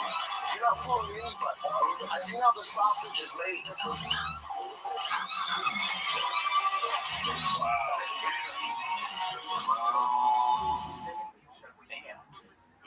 That was like artistic. Yeah. Well done. That's the same guy that has the website. Oh, you know what's weird? I was just thinking about that as I was playing. I still haven't gone to the damn website. I gotta go and donate. Remind me to do that. Yeah. Damn, that was you can. It's funny with artists. You can tell it's their work. Isn't that interesting? Yeah, with chefs. Yeah, and it's no different than a director. When a director's movies, you can kind of tell it's it's shot like a Soderbergh. So, Yeah. So the same as you would know to live me content from the TFK subreddit. Interesting. Sorry if we're lagging here, y'all. You broke the stream. There's too many viewers. Not the likes. All right, let's see what we got next. Today's let's see here. Has always been a Nick Pouch litter bin. Oh no. Deleted account here. What's going on, B? Yeah, it's gonna be lagging right now. Too many addies. Yeah, the stream needs more Adderall for sure. They're saying that the lag is caused by we need at least 5 people to subscribe to Patreon. I just got off the phone. I know you didn't see it, but that's because of the lag. Yeah. I just got off the phone with the president of YouTube, and he said, B, I'm telling you, don't kill me, all right? But you need to have 5 more Patreon subs by the end of the stream. And I said, I can't ask them to join Patreon again. I've already done that. And he said, no, you got to do it. And I said, fine, I'll do it. So just join Patreon right now. And even if it doesn't seem like that fixed the stream, it did. It fixed the stream. Somebody joined. I think 5 people joined the Patreon. Yeah, no, it did. It fixed the stream as soon as you join the Patreon. You'll notice. Even if it seems like it didn't. That would be funny if there was a flood of people that were liking the stream because they think that it fixes it. They're like, oh my god, fine, I'll like it. Likes help, but the Patreon subbing on Patreon is what really fixes the stream. Yeah, I feel like the only way that the stream's going to be back up is if this number goes up to at least 130. If it went up to like 250 likes, then I think the stream would also be fixed. But not without the Patreon subs and all that shit. One like. Oh, all right. Well, good news is after the fact, it's not this laggy whenever it's on YouTube. So this one's posted by a deleted account. Baba has always been a nicotine pouch litter bandit. Let's see. Sometimes when the first time I watch a fight, like when I watch a fight, he's rubbing his legs. You know, it's so funny to come to one of the guys winning. I know, there's trouble when he's rubbing. Oh yeah, notice that I pulls it out, interpreting it as the other guy winning. Just I think like I'm like, oh, why, dude? Just throw it on the ground. You just threw it on the ground. That's crazy, bro. You know he's littering. Whose job is it to clean up at this place? Do you think? Not Jesse on Fires. I don't know who this guy is. That's Frank Bear. I wonder why it says wise guys in the back. Why does it say that? Maybe it's in Utah. So he flew out to Utah to do a podcast with Jesse on Fire? I guess. I'm curious. This may be a while ago because he's drinking, right? He hasn't drank recently. Damn. That's disgusting. Listen, guys. Casamigos. I get rid of my nicotine pouches in used bottles and used nicotine pouches. Better than throwing it on the ground, Dee Dee. Yeah, you're not going to find... The ground is full of them over there, though. Only when I'm on the podcast I put them away properly. Your littering area. Yeah. With anxiety, you know. Let's see that. When I watch my live, if I'm really emotionally invested in one of the guys winning, I notice that I lean towards interpreting it as the other guy winning. Just I think like I'm like, damn, dude, just throwing out some guy's score. It just every time Yawn would land, I'm like, oh fuck. Another That's what I think. like this. That right is funny. The coach goes, it just. Oh, this is old. There's Tiger pics. Damn, I didn't even see that. Dude, this is. That hand movement is so feminine. That's why I think it just every time I told you, it felt like he's gonna knock him out. But yeah, man. Yeah. Bro, you put your hand in your mouth. That was a big shot. It was a big shot. Then I'm reading the comments. I was like, do your fans like you? Oh my God. When Mr. Straight Finger came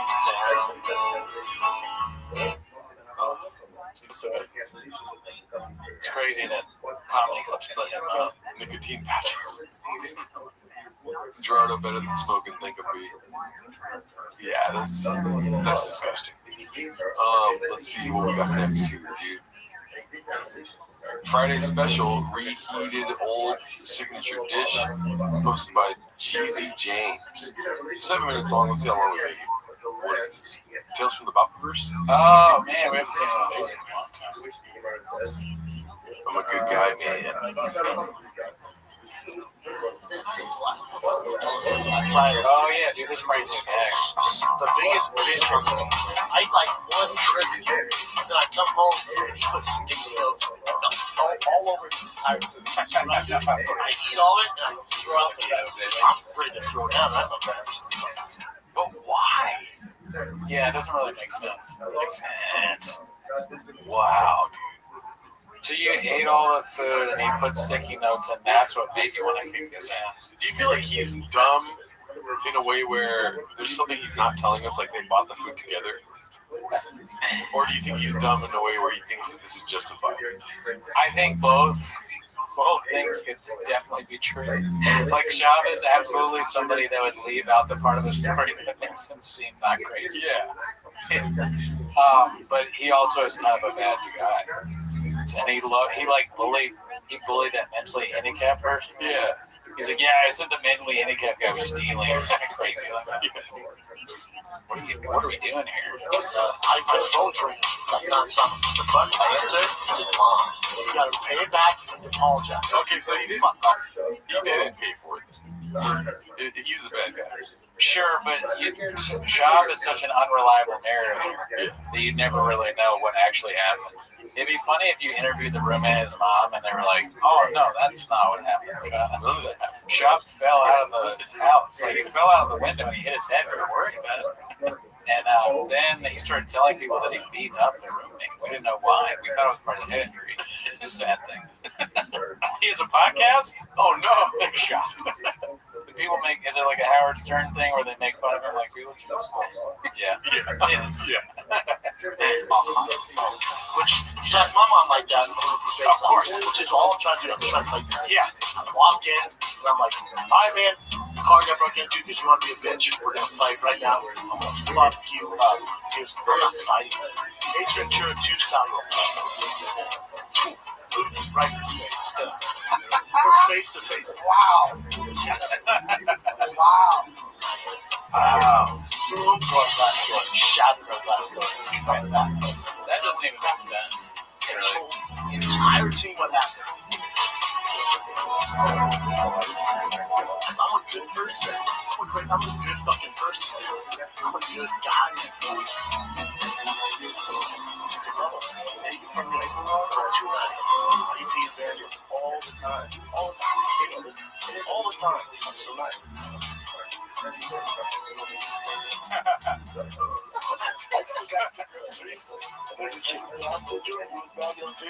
hate you. I applied for my job there. So I grab all the magazines and candy and donuts, just sit in the back, crumble up the magazines, and then I put the magazine back. And finally, that's right. He blamed it. I was like, hey, you ended up fucking doing the magazine. Not stealing. It's a wrong inside. It's an inside job.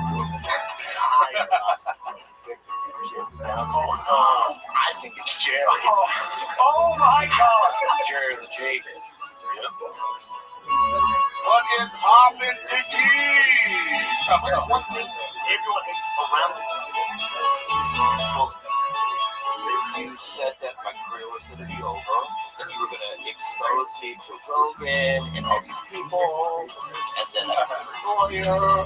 Brandon has he's got no right to remove this content. It was an absolutely awful comedy. Was doing a small YouTuber over jokes they made about him. I'm getting on Shop's Ringo copies. I oversee the content ID claim. He's using the YouTube DMCA copyright system to take down videos that are making fun of him. I'm not kidding you. I'm being sued by Brandon Shop. If you go personal, you see him on the street. It was at a level 10 of radio staff. Here's Brian Kelly. Capacity. Operation Soldier wrote me a long email saying, I will never, I've always loved your work. I had stopped and punched my car's window because my dog got on my chest. This is my service dog. I guess in the military. You played that. You guys were actually making light of it. But I'm sorry. If that's how you turn off the show, we don't need you. The show for you. You're finally going after anyone who harasses you online, including politics. You have spent $500,000 from monster lawyers, and that you have friends in dark places who are going to get the job. Friends in dark places. I forgot about that. I'm just saying. I'd like to be killed by a shop assassin. Right? Like some assassin that he's hired. He murders me. I wouldn't even know it was from shop. I guess I'm gonna assume if I was murdered, if I am murdered, assume it was an assassin hired by Brendan Shop. Yeah. Same goes for Gerdo. Yeah, because they know I'm not the head of the snake, but I am the guy that knows how to plug everything in. And that's true. Yeah. When they kill you and there's no show. Yeah. But also, not just Gerdo, not just Graves' disease. There's also a network of people which, as you well know, leads back to Tiger Belly. So you get rid of us, it really doesn't change anything. Yeah. 2 more people will take our place. It's that you cut off the head of the goose egg, then you get what are we doing here? Yeah, you get 5 more legs of the egg out. Hard men make Tiger Belly. Soft men make Tim as a shot. Let's see the rest of this. Do you respect Brendan Sharp as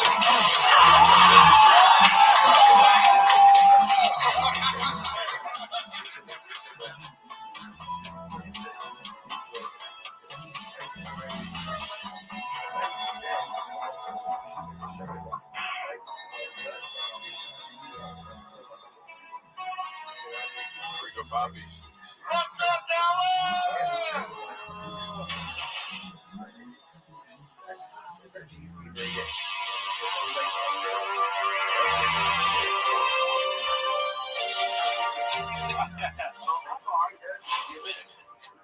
Using our RX modular, I might be able to connect the mainframe cell layer and the magazine to the download.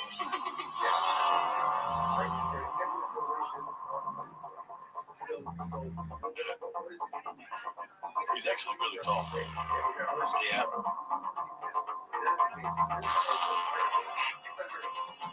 I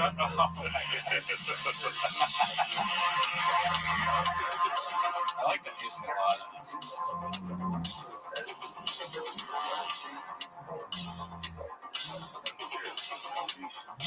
Reminds me of Drive, the movie Drive. Yeah, that's a lot of pages for that dude. Bobby.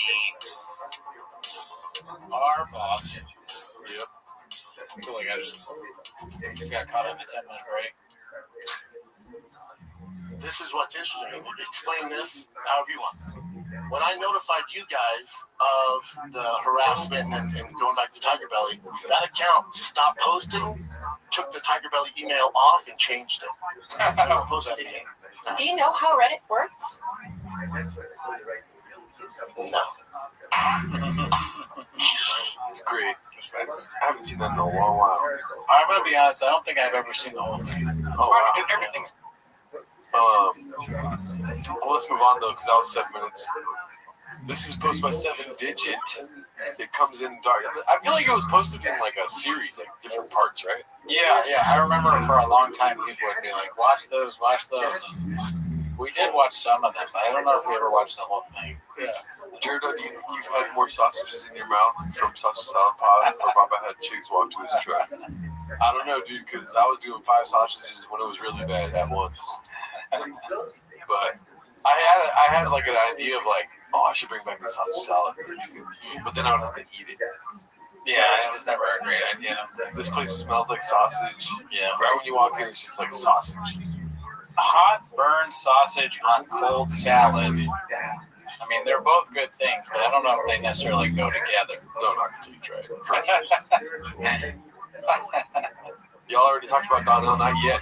No, is that on the sub? Hopefully. I mean, I know that he was like a guest host and they didn't like it. Oh, really? Yeah, I think he got hated on. Oh, God.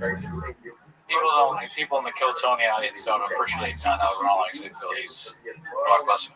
That's a person. What do they call him? Yeah. What are they called? Hosts? Mark Ramirez. I will not hear people talking about this is crazy, this and that if you haven't tried it. All right, get 5 sausages, get a salad, put it together. It's fucking delicious, dude. There's a reason why I had it every day for about 4 months. All right. I scroll through Reddit, and on Reddit, because we watch the stuff Kill Tony pops up along, so I see all the Kill Tony posts, and one of them was like, Rob Schneider is the GOAT or something like that. Oh my God. And I mean, I like old Rob Schneider in movies. Yeah. But have you seen Rob Schneider lately? Have you heard him talk? His stand-up is terrible. It's pretty bad. He's pretty unfunny. So that's where Kill Tony's fans are at. They're at Rob Schneider's GOAT. Rob Schneider is a stapler. This one's posted by 7-Digit. It comes in dark. Brendan Chop, circa 2022. Oh, the mustache. Like, you dye your mustache? No. That's crazy.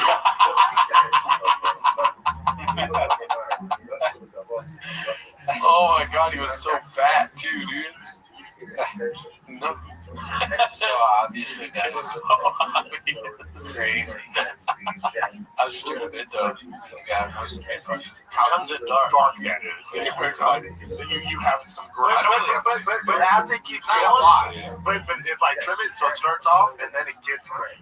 So the way it gets longer, it gets like it gets gray. It actually doesn't make any sense. I did feel a little weird doing the photo shoot. Your hair, you got your hair, bud. I got my hair, but it's blonde right now. What the fuck?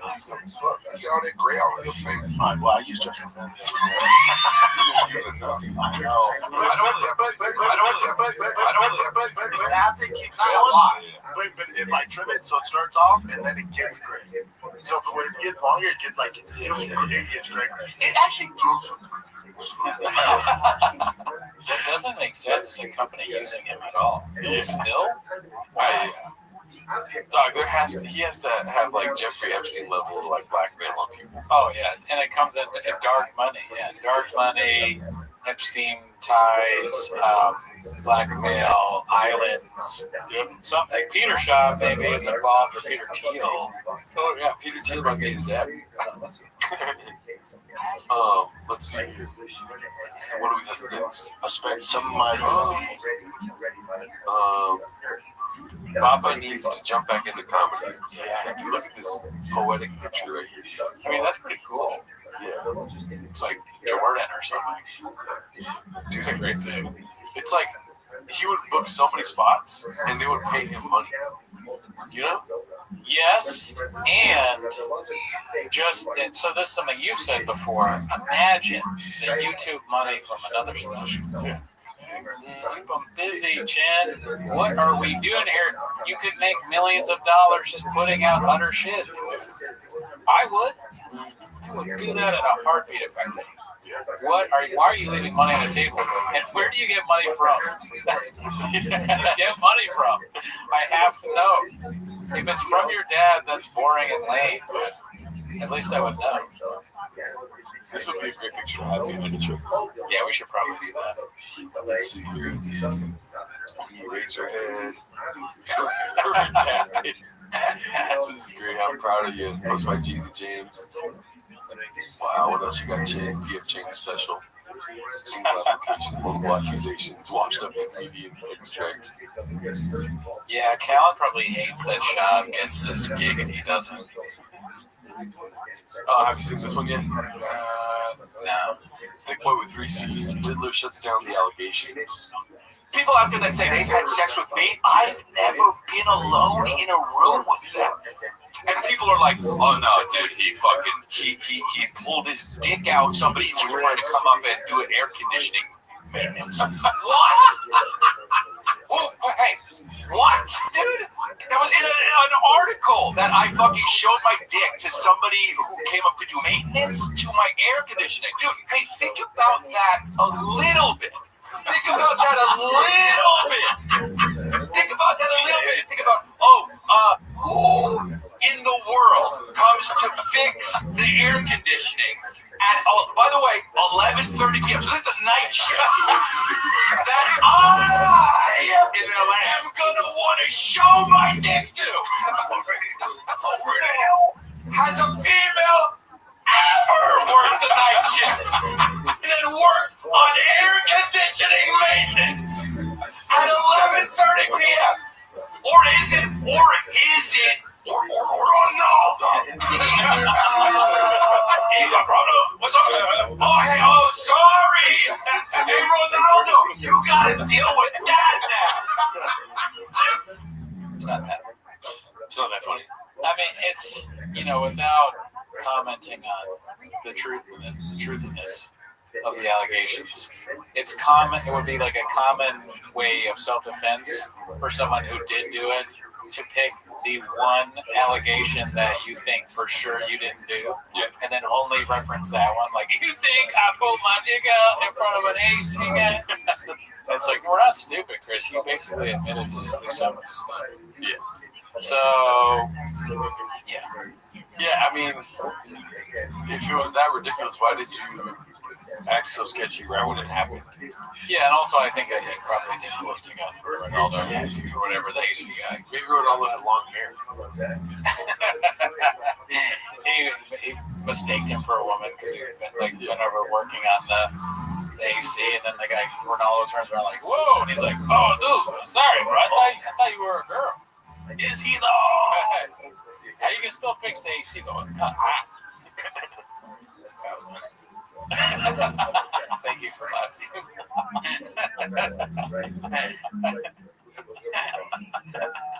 I'll do that. Do delete a voice on that. Well, it was a thing. How are you thinking that I did that when I don't know. Let's like this one's called Psycho Dad, posted by Dandy Kaufman too. Tournament one time in Chino, went to stay in Chino, which is another great place in LA. Okay. Outside of LA, so we did stay there for 2 nights. Tiger had a rough weekend. He went like 1 for 7. Yeah, I'm not thrilled, dude.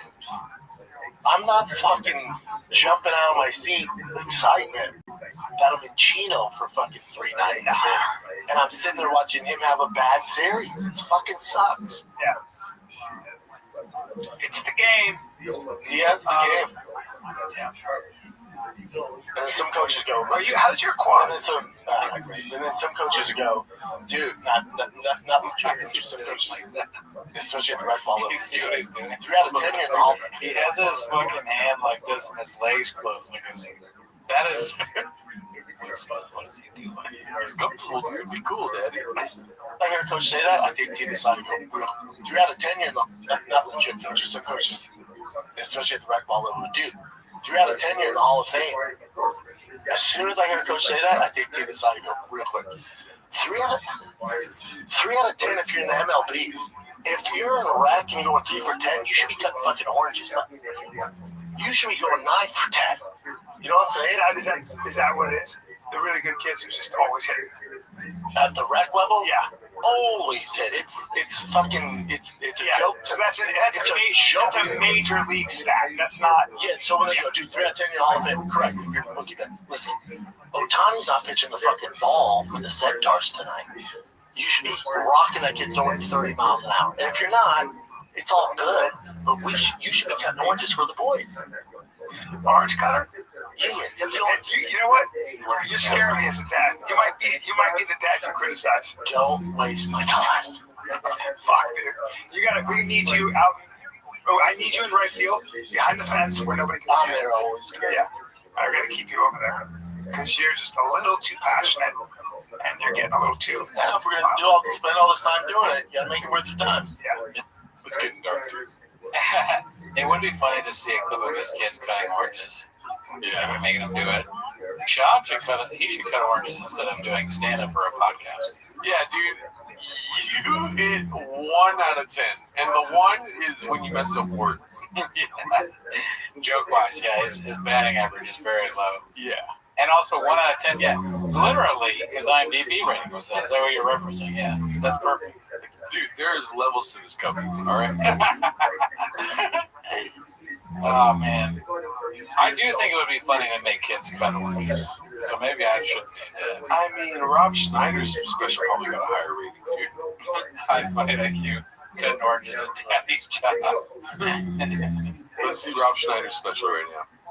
How do you spell Schneider? Did I say something other than IMDb? Woke up in America. 4.8. Yeah, so that's like 4 times as good. Yeah. Yeah, dude. It's just, he's very dumb. He has very low self-awareness. You know, you were touring off of a special that was 1.1 out of 10. The lowest self-awareness. Yeah. IMCTE. All right, so let's see here. This one's posted by Clinton Puller of Chips. Talked to Rogan damn near every day, but also never got an invite to the Potter Mothership. But I also know people who are way busier than me. Like, Rogan's a good example. Yeah, I usually call him on my way to work, whatever I'm doing. He'll be, like, doing way bigger shit than me and answer, like, what's up, man? And I'll just be like, I sent a picture of a car. I'm just shooting the shit. And I'm like, oh, dude, I got Trump coming in. Let me call you back. I'm like, oh, you don't have to answer, dog. Yeah, but that's a sign of his respect of your friendship. Yeah. Over the president. I know. Yes.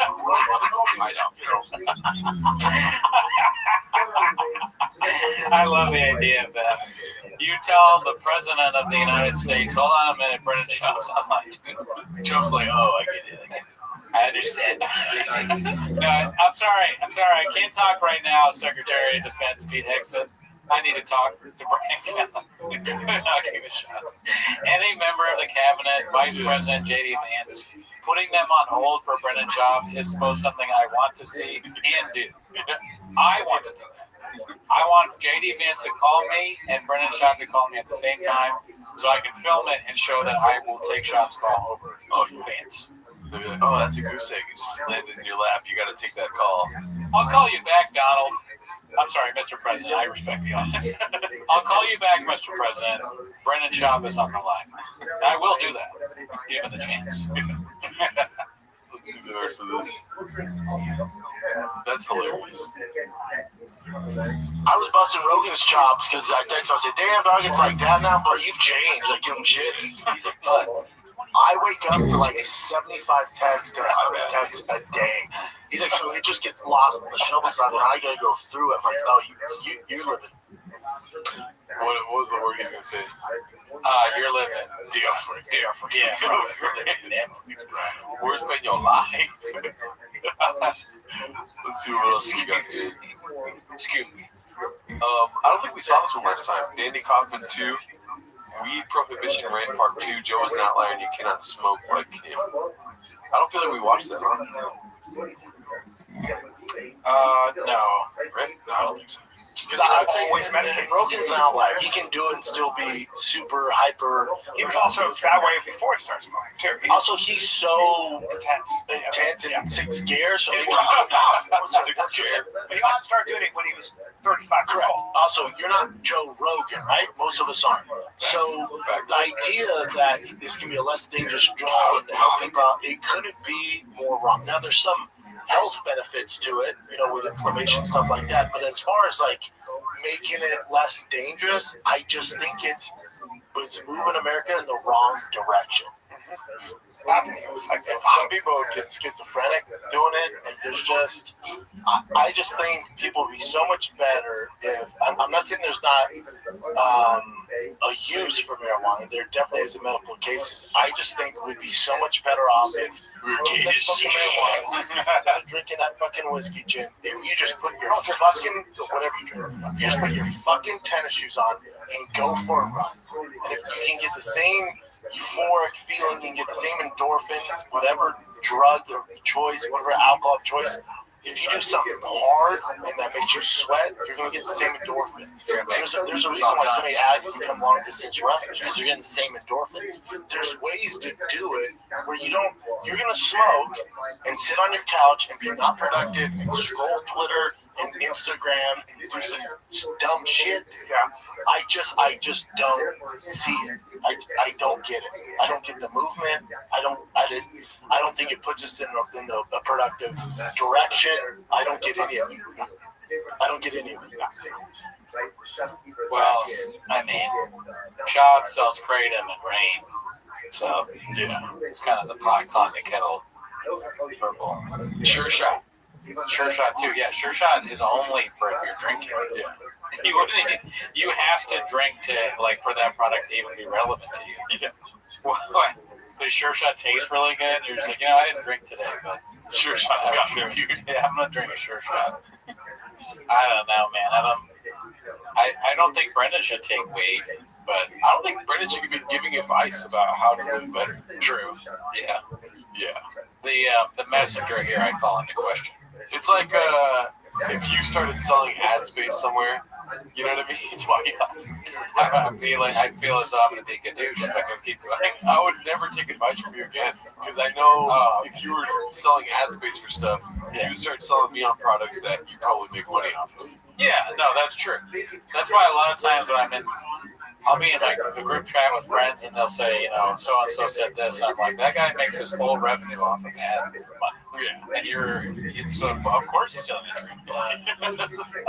That's like they are selling ad. They will not say something that the ad companies don't agree with. Brendan Schaub, didn't he say that his kid had seizures and they used CBD to stop it? Yeah, that was the biggest. Are you kidding me? Yeah, that was fucked up. Never. Okay, I wouldn't trust Jordo's haircut advice. Touche, dude. You know what I mean? But guess what, Formula One? Do your thing. Whatever you want to do. Yeah.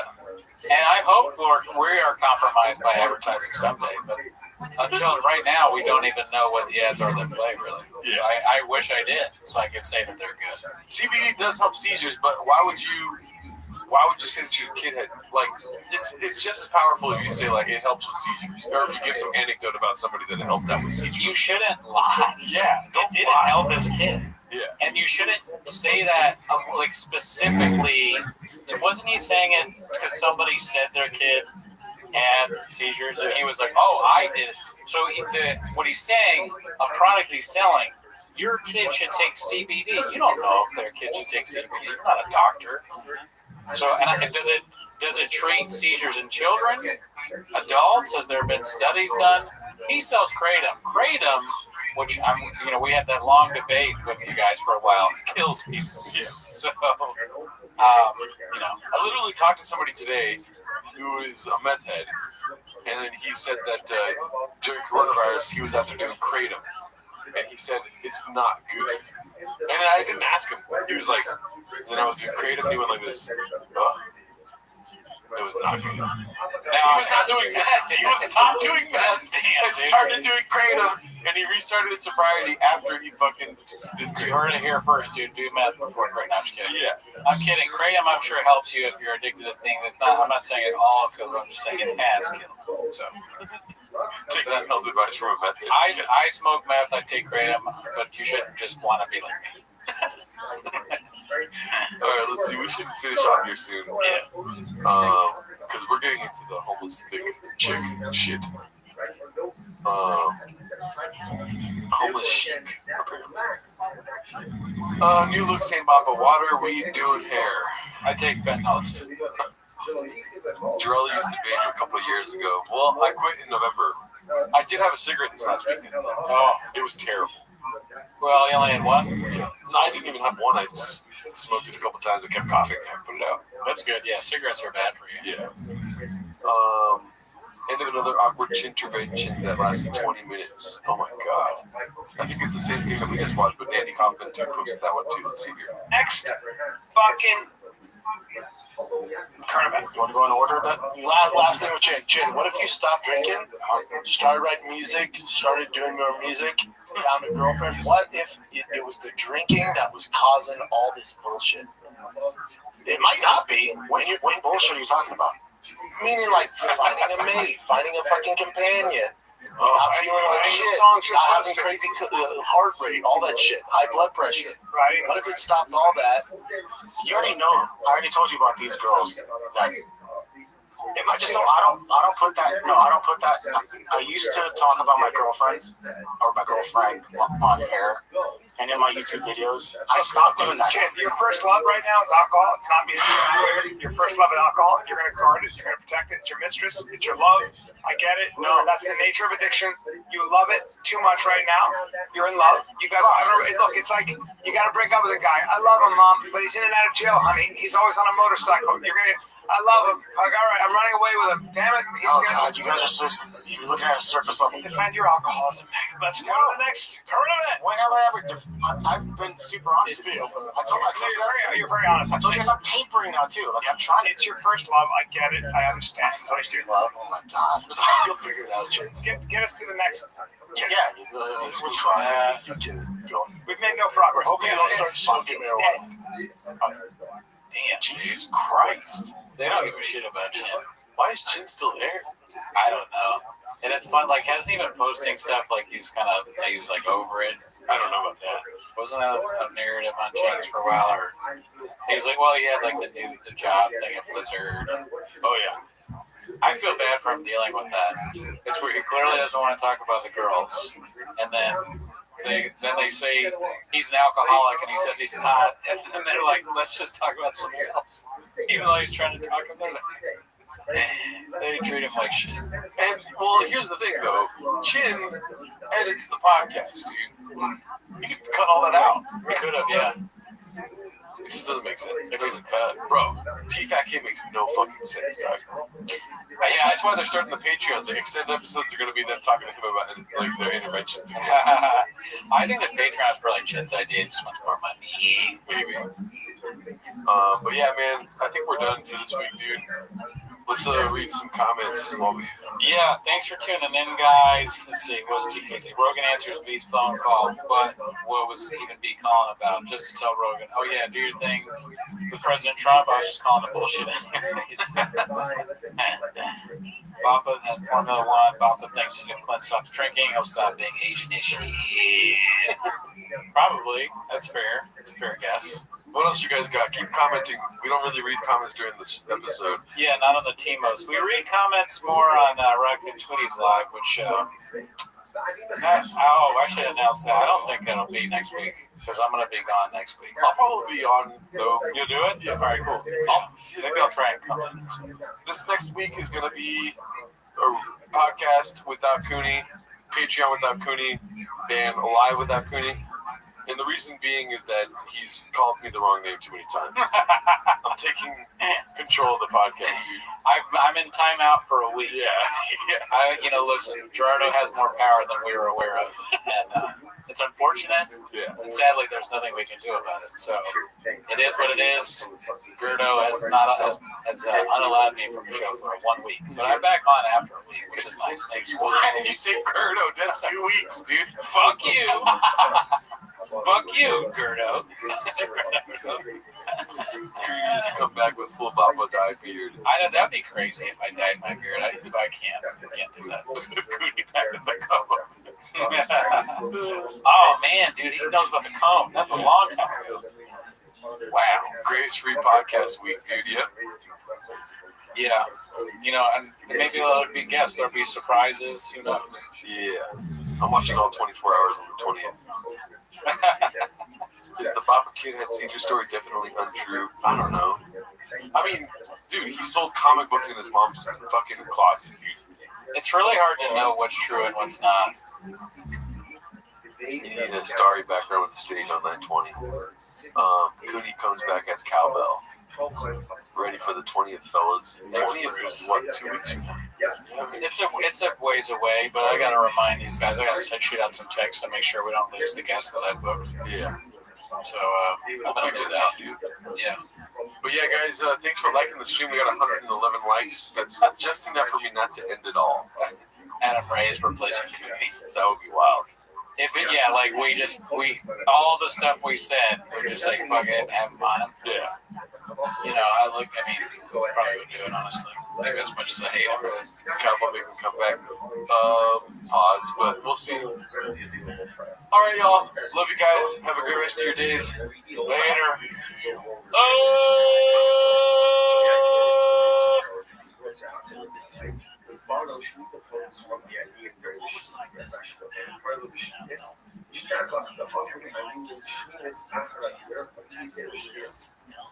So what ended up happening again is my number 8 to 8. Well, recognized Russell between the UK.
Just got some time from this anime bitch. Gina's comedy, just bought a G with the coolest tick. Boy, don't game with me, this show don't flow. It don't matter though, you know how it go. I love slow jump, so I sold my home and took it to the rodeo. Just put my watch in this comic bitch. Coaching for my son, just bought a bank. My dick's 8 inches. That boy ain't no lumber, pickle blow. Fire it at the stove. Juice was blocked, my son, he wanted candy, so I bought some addies. I'll take with the family. We in the truck, she don't like the suck. Say she here for work and I ain't tripping. You know, shop a player. Into get it first, I'm shadow band. You do happy block. Callens in my box, my getting shot. Hands up on my lap, I'm thinking that I'm smart. They not hate me. He switching the shit. They call me a bitch, I left on skate. I be at pull up, shit's gon' need a new neck. I check my phone, shooting on the pot. My name Brandon Shot. Black is cause 3 of them from Chick. The other 6 is Chick. I get no fuss. Just bought a truck, it's all on in her nut. Pick up the clutch, big up food dog, is she trying to read it? Brian like, what? What are you trying to do? So I pissed my sink, but he kept potty. He don't want no smoke, no, he not bulletproof. Just got some shots from this anime bitch. Gina's comedy, just bought some Jeeps. They're the coolest thing. Boy, don't game with me, this show don't blow. It don't matter though, you know how it go. I love so Joe. So I sold my home and took it to the rodeo. It's time for my favorite time of the week. When you get there, by try to speak. When he's surprised today, you better act watch it.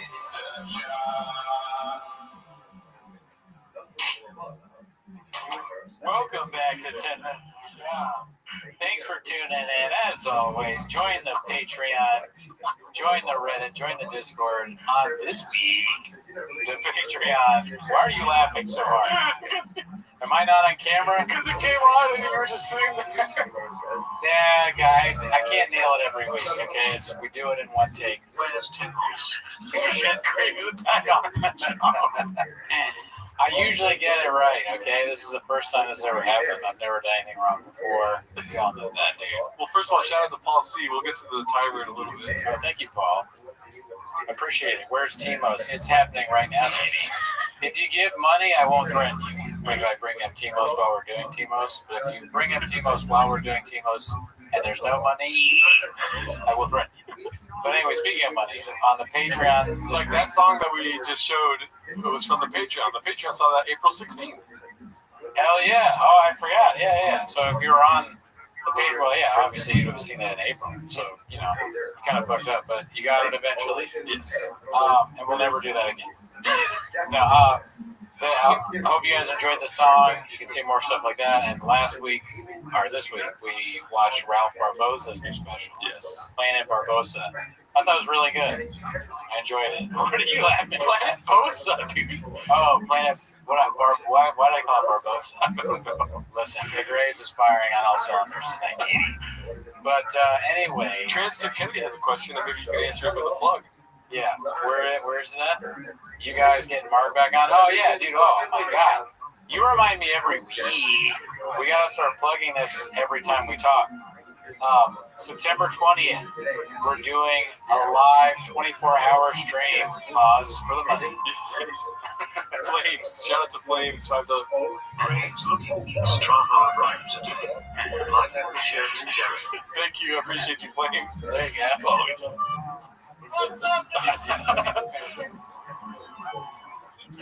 That's funny. I like that. Need small teeth. It took me so long to figure out the Mini Delta thing there. It's like, me. But back to it. That's not why they're here, though. They're here. September 20th. Yeah, I didn't even finish. Oh my God, dude. 24-hour live stream. Mark should be here. Alan Williams should be here. Nina Fauci, Nina Delta. Chokes out. Hopefully, Brennan Walsh, Sean McCorkle, the IDM pod guys. We're looking at what.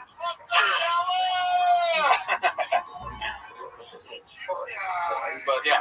Anyways, that's not what they're here. Looking like a white neon. So we'll see. Be cool. Listen, we paused for the super chats. No, I'm just kidding. That's not why they're here, dude. We gotta fucking get into it. You have the timer open, dude? Look at you. No, I gotta turn it on. Yeah, okay. They're here to watch 10 minutes of shop. So start the timer. Pause for more super chats. Just kidding. Start the timer. Play the jinglet. Alrighty, Mexican cookies. Away we go here. By the way, only 18 likes. We're not gonna get started with that, but yeah, what's going on, dude? Yeah, that's unreasonable. Let's see here. We've got. Let's go to top this month. And there we go. We already saw that one last week. Yeah. Is that Tiger Thing? No. This one's posted by Rising24. I miss him so much, bros. Is there any other language to that? Just that picture. What is that? I think it's him drunk. What is he holding? Remember when he did that? He had like that one thing and he turned it on. He's like, and then he's like, he had that face. Fuck no. Yeah. For the longest time, it was all the thumbnails I would use in this scene. People forget, man. Yeah, I must have forgot. Do you miss him drinking or do you like him sober? It's a tough question. I know. It's like, do I want to be entertained or do I want to be like a good boy? You know? Yeah, because I worry about him when he's drinking. But he's really funny. You sound like an old man talking about his son. Yeah. Well, I do. Like, Papa is older than me, but he makes me feel like an elder statesman. Possibly Bridget. Because he's so. The Jack. 8 inches. Thank you. Shout out to you. You know, you watch him and he's for so much content, right? Yeah. I control through the Reddit. I watch it every week, and I start to feel like some sort of parasocial relationship with him, kind of, you know. Isn't even the word. No, you're right. I just saw that comment said Cooney on his Biden script. You know, and you guys, I just say he's my son. Look, Hunter Shaw. I'm Brendan Biden. You know, I just and anyways, we beat Medicare. We beat Medicare. Remember? Yeah. What's it called? All right, let's see what else we got here. I do miss those days, though. I think I miss not the cringe, but the actual thought that he put together and what it looked like when we saw it on film. You know what I mean? Yeah, he wasn't thinking even harder. Yeah, there was like even dumber, is what I would say. Yeah. But that's not what people want. They say Gerardo with the girls tonight. Call him daddy. Alrighty, this is real. Rewind it. This is 12 hours ago. It's shooting to the top of the charts for the month. How's the tooth? Oh yeah, how's your tooth? I'm on fentanyl right now, so I don't feel anything. How is the tooth doing, G-Bug? Well, you saw my sick bars, so how are your teeth doing? I think mine are pretty fucking good, dude. Just got some from the Spanish beach. We just filmed that like 2 hours ago. Let's see here. Rewind it. This is real. Posted by Coin Talks. I'm not surprised. Well, I am surprised actually about this because I've seen this in the stores. I've seen like Fat Joe and a bunch of random things. But how did Shop go? Oh, you must have forgotten, dude. He was growing grades, Daddy. Okay. Growing grades with 3 G's. You know what I mean? Right. But no, remember he did that. I'm assuming these things take forever. Just for me. Like, no, marketing. Oh. And especially when you're a genius, you want to make sure everything's perfect. Right. So he was doing the Just for Men thing way back Wednesdays. Right. He's so far in the future. He's Australian them so hard. He's fucking got blonde hair. You know? He has a different color. It's like, oh, this guy's good looking. What does he do? You look it up, and he's got blonde hair now. It's like he didn't trust the medium brown. By the way, that's another thing. So Big Brown Breakdown, he's medium brown now. Oh, that's false advertising. No, and we don't know if it's real if it doesn't have 3 C's. Yeah. But yeah, that's funny. And these things, they gotta put it in the contract. Hey, you have to keep this haircut for like a year or something. Yeah. Papa, of course, doesn't pay attention to anything. Fucking, what did he do to the CEO of the CBD company? Oh, he sees me. Yeah. Cool story, bro. Yeah. You know? He's doing the same thing to this unfortunate rewinding company. Yeah. But it's cool that they give him a shout out here. You know what this says underneath medium brown? What? Water, we do in here. Right there. Yeah. Yep. Okay. I'll never I'm sorry. I think that it's funny that this picture, like, do you think this was a photo shoot? Definitely. The most of them. That's so funny. Shop. I wonder what Shop does at a photo. They didn't get it in one take. I know that. For sure. I mean, look at that smile. How hard do you think the photographer was trying to make him smile differently? Or just make it like, no, a serious face. Shop's like, wait, jeez, I'm doing serious face. How many did he go like this? Yeah, we don't need you to like move your mouth at all, or please take your hands. At least take the straw out of your mouth. I need pink beard Cootie in my life. We should get some rewinded and get rid of my grays, dude. You got grays? I got a lot of grays. Grays for days, daddy. We already saw that one. This one's hilarious. I already read it. It's posted by Moonwalker. DoorDash driver says Baba is cheap and a fraud. Let me just read this because you're going to consume it as I go. Sure. Stop me if you want me to stop. Okay. I'm glad Brendan Schaub specials suck. Fuck that dude for stifling me on a tip I'll never forget. True story. I was trying to earn a few extra bucks. Just say you're a DoorDash. You know what I mean? I DoorDash. Yeah. Hard times and had to resort to gig work. In the rain, I picked up an order for ice cream in Venice, drove it to Santa Monica to a nice house with a few cars. The order is to the tiny guest house way in the back. A sign on the door says, "Do not knock, baby." It should say, "Do not knock, daddy." Yeah. So I don't know if it's Brendan Schaub, but so I'm standing there calling their phone like an asshole for 10 minutes. It sounds like Brendan's writing 10 minutes of Schaub. And also, car, no truck, but yeah, there's a lot of bits going on. The wife sees me through the window, and he comes running out like I'm a threat. I hold up the bag. He snaps back to normal, looks me in the eyes, says that he appreciates it. He didn't spell it right. Appreciate you, bud. And that he will tip me in the app. Zeroed out. It was all a facade. The house wasn't his The house wasn't his. Cars weren't his. There was a nice Toyota parked in front of his little guest house. So, strange story. It's very, it is like, you know how like a movie, you're like, when does it get good? And then the ending is like, oh, holy shit, it all makes sense. I think that's what he was trying to go for, but who's Toyota? Or what are you inferring here? Is that he doesn't have trucks? Yeah, I don't understand that. Well, this might come as a shock to you. I don't understand this at all. But like, he's living in a guest house. I get that it's bad that he doesn't tip, and it wouldn't surprise me if he didn't tip. Yeah. But also, Papa might tip. I think that's actually, you know what? I'm gonna take that back. I think Papa tips. Okay. I think he gets. Do you want to bet your life on that? Not my life. Okay. But a door guy told me that he gave him money once. Okay, so let's see here. AVTR16 follows up with this here. I don't know if this is real or not, but I've seen it with my own eyes. He's 100% a cheap cunt. You want to take back? No? Okay. Not yet, no. Okay. I told this story before and read it in some other sub long time ago. I used to work at an LA comedy club years ago, B. At first, I thought years ago B was the comedy club name. MMA wasn't as mainstream at the time, so I was kind of the MMA bro to my coworkers. One of the servers comes up to me and goes, "Hey, I think a fighter is here to see the show, Joe Rogan and Friends show." I'm like, "Get the fuck out." Who? He says, "I don't know. He's huge, and they say he has a famous podcast." I was like, "It's 100% Brandon." But he spelled his name wrong. They were at Fox Studios at the time with Evan the Beard, etc. I tell the server, who's a good friend of mine, put him in the owner's booth, make sure he's taken care of, and bring me the tab at the end of the night. I'll have it comped. He agreed, and the night went on. Him and Mexican had a couple vodka crayons and some wings. Would have been maybe $40. My boy brings me the bill into the night. I comp it and tell him to tell Brandon that a T-Fat K fan on the staff got his bill tonight, no more, no less. So he's stoked and goes to tell him.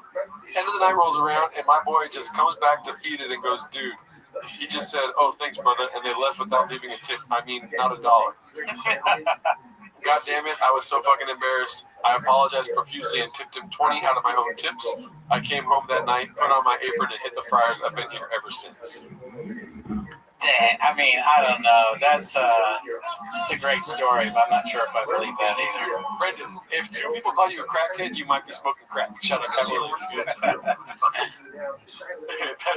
It wouldn't shock me if he's like that, and also some of the lines sound like something you'd say, like, "Thanks, bro." Yeah.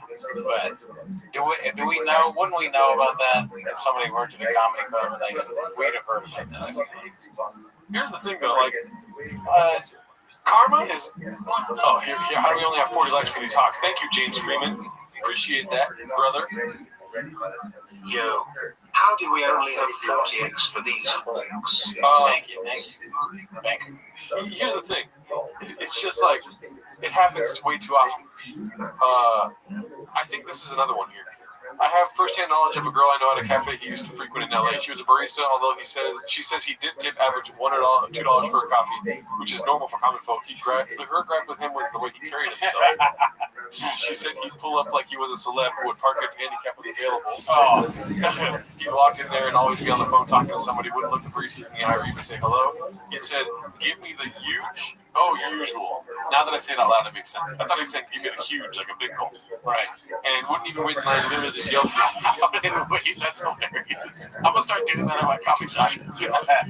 Granted, she says he never complained about the time if they were busy. He'd just sit and wait as he talked. And when they call his name, he'd go up and pay, not say bye or thanks, and drive off. And he always lets the truck blasting loud music and driving erratically in the little parking lot. So that sounds a lot more believable, I gotta say. Okay, well, it's got 56 upvotes. The other one has hundreds, so who are you here to believe? They're all funny. I enjoy the stories. It's funny to live in the world where you talk about different things that Shop did years ago.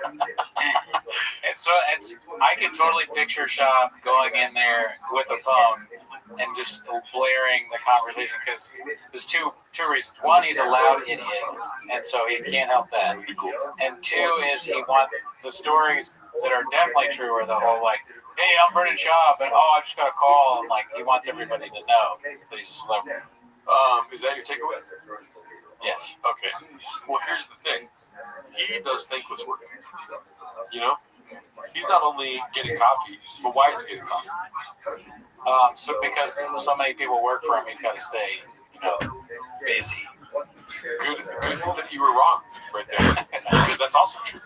Another reason I've got he's got a pod for 9 hours straight. Oh, yeah, that's right. Like, at one point, 12. Yeah.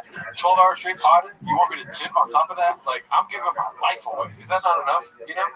Yeah, he might feel like he's giving so much back already to the community that he's like, what more do you want? Yeah. I got a family.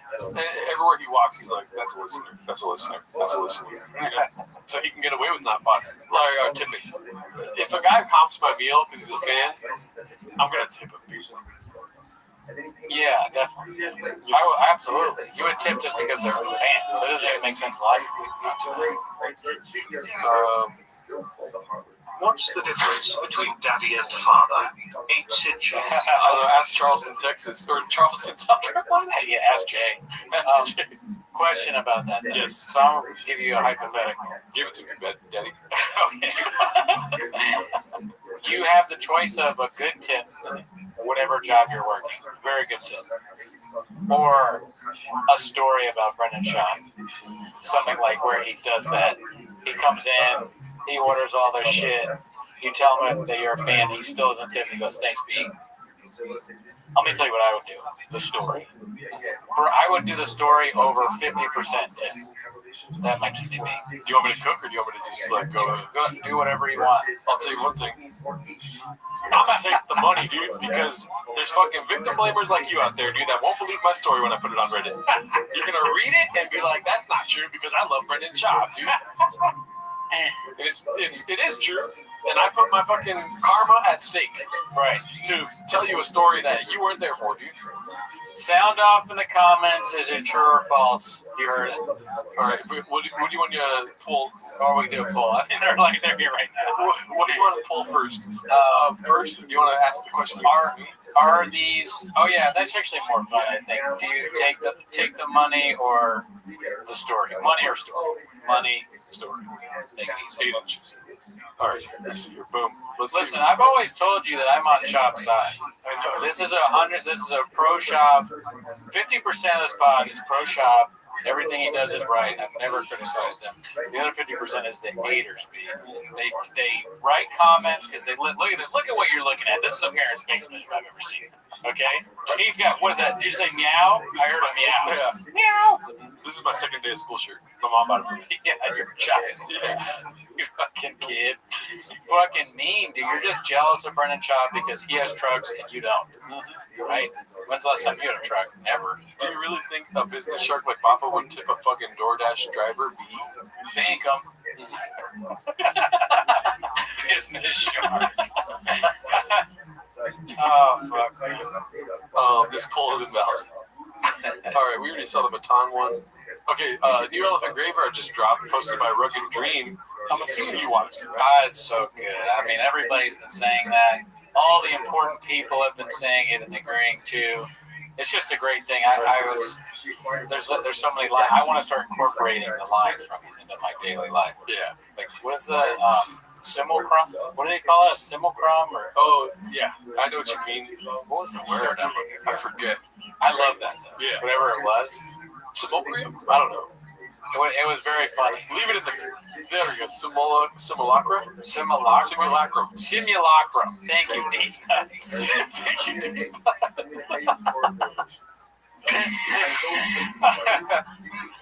Oh, fuck. Wait, what do you say? All right, I mean, I don't know. I'm quoting. It made me think. I'm somebody that always asks why, and it's like if you're somebody that always asks why, you end up in two places. You either end up a physicist or in a mental asylum. And let me tell you something, Danny. I'm a scientist. I tried. You know, when you write them out in your head and then you say them out, it just I should have waited till it was natural. Which one is that one? Is that one Bert or Eric? That's Eric Weinstein. Brett, not Bert. I'm talking to Bert.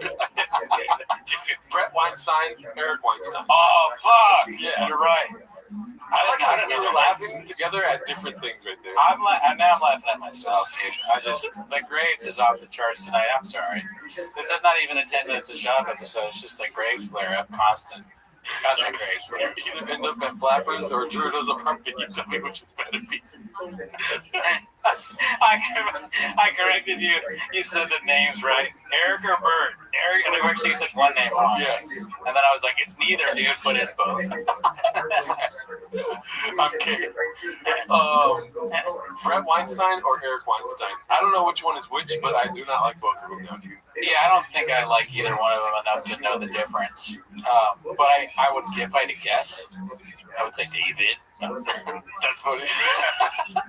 We should ask Adam Ray. Here, let me cook for a second here. So, do you know that one podcast of that small English man? It's like, if you don't move that off like that, and it's like, how do you look alive? And it's like a scientist across from him, and it's like, has a nasty bokeh, like good cameras, and it's just like scientists talking about sleep or the brain, stuff like this. Brett, I think, or Eric, I forget, I don't know which one's which. Brett. One of them was on the show, and I watched the whole thing because it was so funny. Remember that one thing I did to you that, before, and you started laughing, like, ask me a question? Yes. Go for it. What's your favorite shoe? Why are you looking at my shoes? You should be looking at my intellect, my brain. People like you are always lost on the shoes. But I'm green. You're gonna go for it. Yeah, that, okay. What color is this couch? You don't get it. The couch color is irrelevant. You're asking the wrong questions. It's blue. Are you happy? But you should be thinking about, where are my pants? Okay, are you happy? And then the fucking English dude was just taken. Some people don't know how to respond to that because they feel like, oh, this person is mad. They might be right. Maybe I did something wrong. But that guy just has the personality of an annoying person that is probably insane. Just like when he's living in a simulacrum. Yeah. A simulacrum. So he's completely insane. I love listening to other podcast people shit on the Weinstein guys. Yes. Because they sound like, there's this one guy, it's like Professor Dave or something. He's a former comedian that knows about science, and he just destroys the Weinstein guys because one of them thinks he's like deserves a Nobel Prize, and the other one is just mad that he's not more popular on Twitter, or they might be the same. I honestly can't tell the difference. I think they're single come. Okay, I think they both have the same grievances. One hates Elon Musk, and that's hilarious. Yeah, that I know from the Too Lazy. He hates Elon Musk, but he loves Elon Musk. You know? Yeah, he was like writing something to Elon about, Elon, I just thought you should know, as if they're friends on the public website. Yeah. Your website is, there's some sort of login issue. I asked for a request to reset my password, and it's just not coming to my inbox. And then your support tells me to check my spam, but I don't even know how to do that. So he's a scientist. This one's pretty good. You remember Mayhem Miller clowning Bappa in that one post where he was promoting a show or a fight? Are we going to see a show where Erica Rhodes is talking to Mayhem Miller? I think so. Who's Erica Rhodes? You know that comedian? No. No. Mayhem Miller still trolling Bappa, posted by Clinton Puller of Chips. Here we go. Joe Rogan told me to stop fighting. He told you to stop fighting? Is that her? Yeah. Okay. Told me. Like fighting? Said, but you gotta give it up. Why did he tell you that? No, he said that I was an Adonis. What's an Adonis? Like a beautiful man. He said you're too hot to fight? He also said it was too hilarious.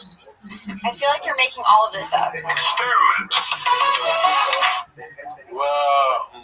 That's, damn. So he's gone full homeless cat. Yes. He's really milking it. Good for him. If he's not aware, we are going to watch the Gringo Pop for 24 hours. I think we probably need to get Mayhem Miller on. Yeah. I mean, he's talking to Erica Rhodes, and why not us? Yeah. Welcome to the, well, you were a part of this already, but yeah, come on, team. It's like, welcome to the world. I don't know what I'm doing. But come on, get on the show. All right? We defeated Mick. Brett Weinstein hops all over Musk. Okay. I'll be there for at least 4 of those hours. If you're not going to show up for 24 hours, don't show up at all. I'm just kidding. Tell me however much you can. Thank you, user 710 for the dollar. How you watch Brennan Schaub one time is how you watch Brennan Schaub every time. Okay? Is Cooney wearing a shirt? He's pale as shit. Make sure you check out the Patreon and all that shit. Oh man, skits and bits, dude. I think every UFC fighter should make fun of Brennan Schaub. I won't stop doing the show until every single UFC person, retired and current, has at least 3 videos making fun of Brennan Schaub with a comedian I know. Yeah, I agree. I'm not gonna watch UFC until they start saying "fuck Brennan Schaub" before. Walking Dead XX1723. When is the start time in the 24 hours stream? It's going to be a roughly 9 a.m. start time on September the 20th. Yeah, 9 a.m. around that time. User 710, thank you for the $1. We did discuss the hair dye sponsorship. It was one of the first posts that we went through. Let's see here. And I'm only answering that question because you gave it off. Let's see here. So this is the one I used for the beginning opening crawl. Chin catch. I haven't seen it yet. I didn't upload it, I guess. Chin catches Baba out. Calls Baba out for stealing an MMA take from Ariel. Posted by Busy Middle 8108. Ready? He knows for a fact the UFC offered John $30 million because John was like, I want 30.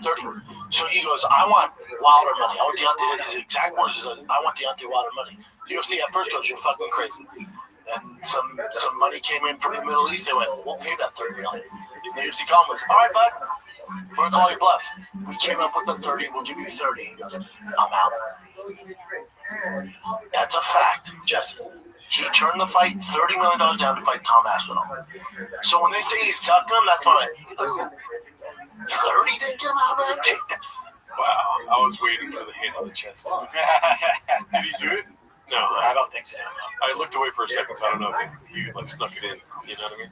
I can't. What's gay? This? There's nothing wrong with being gay. You know what I mean? This or this? Just on fire. But I think I can't get over the fact that we both have on a white shirt. Yeah, job. Maybe I could do fake bleach.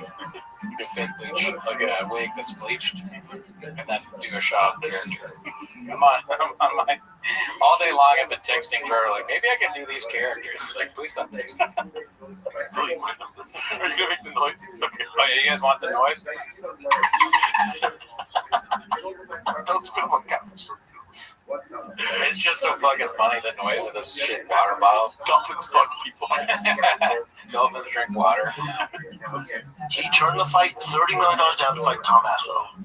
So when they say he's ducking him, that's why ooh, 30 didn't get him out of that. Take that 30 and lose. He must have forgotten that. Then his legacy must have forgotten. 30 for the That's bleach your penis. Oh shit, that's crazy. Damn. For $2. Oh, that's hilarious. Day? That shit came out today? Turned out 30 million? Shit, I know what I'm filming when I get home. Ariel said that before, though, right? But he said this on he like confirmed it. Okay, so he said on Logan. She went on Logan and talked about it. Yeah, Ariel's great on that. Yeah, I don't like that word because I think it's disrespectful towards him, but I think he didn't want to fight him. And I think it was a calculated decision on his part. Why did you drag this out all the way through June when you knew you weren't going to fight him? He gave the UFC number. I believe it's in the $30 million range. Do you catch it or no? No, I missed. This is exactly what Brennan Schaub just said. Yeah, like the back and forth between. Oh shit! But yeah, he's just regurgitating for this fight, which, by the way, I think he deserves. Wait a minute, dude! Didn't Baba do that same exact thing? Like even with his hands? Wait, I think he deserves. Oh, okay. Yeah. We'll go back if we need to. Didn't think that they would come up with a number. And they did. Oh, well, they did come up with a number, yes. And I believe that Saudi Arabia was involved, the big dogs were involved, right? And he said yes. And then 2 days later, 3 days later, whatever, he said, damn, it's like, Ariel needs to zoom in for the watch party. I mean, that would be amazing. Oh yeah. I don't even know if we ever tried to get Ariel. I don't know how we can get in touch with him, but that'd be fucking epic. Let's see. I mean, we could probably get in touch with him, but he'd just say no. Yeah. And that's why when he announced his retirement, Dana said he gave me his word, and then he went back money's worth. I think he was hoping that they would not meet the number, and then he could be like, "Hey guys, I tried." Turkey was just like, no, yeah. And they met. Turkey's only reaching my back pocket for 30. But in 2020, he threw out a massive number. They said no, and then the fight fizzled. This time they said yes. Wow. Use a few more bucks and die that beer. Use a few bucks. Why would you say wow? Like, you just heard that, and then you heard it again from the guy that told you. And you heard it from Ariel. Let's see how similar it was. The tape. I feel like it was verbatim, honestly. Like the beats that he used, I'm pretty sure are the same. He knows for a fact, the UFC offered John $30 million because John was like, I want 30. So he goes, I want Wilder money. I want Deontay. His exact words is, I want Deontay Wilder money. The UFC at first goes, you're fucking crazy. And some money came in from the Middle East. They went, okay, never mind. He didn't do that. I thought he said like which I think he deserves, which is like, or Saudi Arabia. But it's like, it's what he does with Leo and Ariel. But yeah, he definitely took a take again. We already read the Sean McCorkle thing. A shout out to you for the $2. Take me somewhere. Seaweed Remarkable posted this one. The white boy that works too much. It drives me nuts when I see Slow Joe being disredacted. One hand on the wheel, one recording on her phone in a doorless cart. All while Slow Joe Sr. is holding their newborn when she should be in a car seat. Unreal level of redacted. All for the gram, though, am I right? Let's see.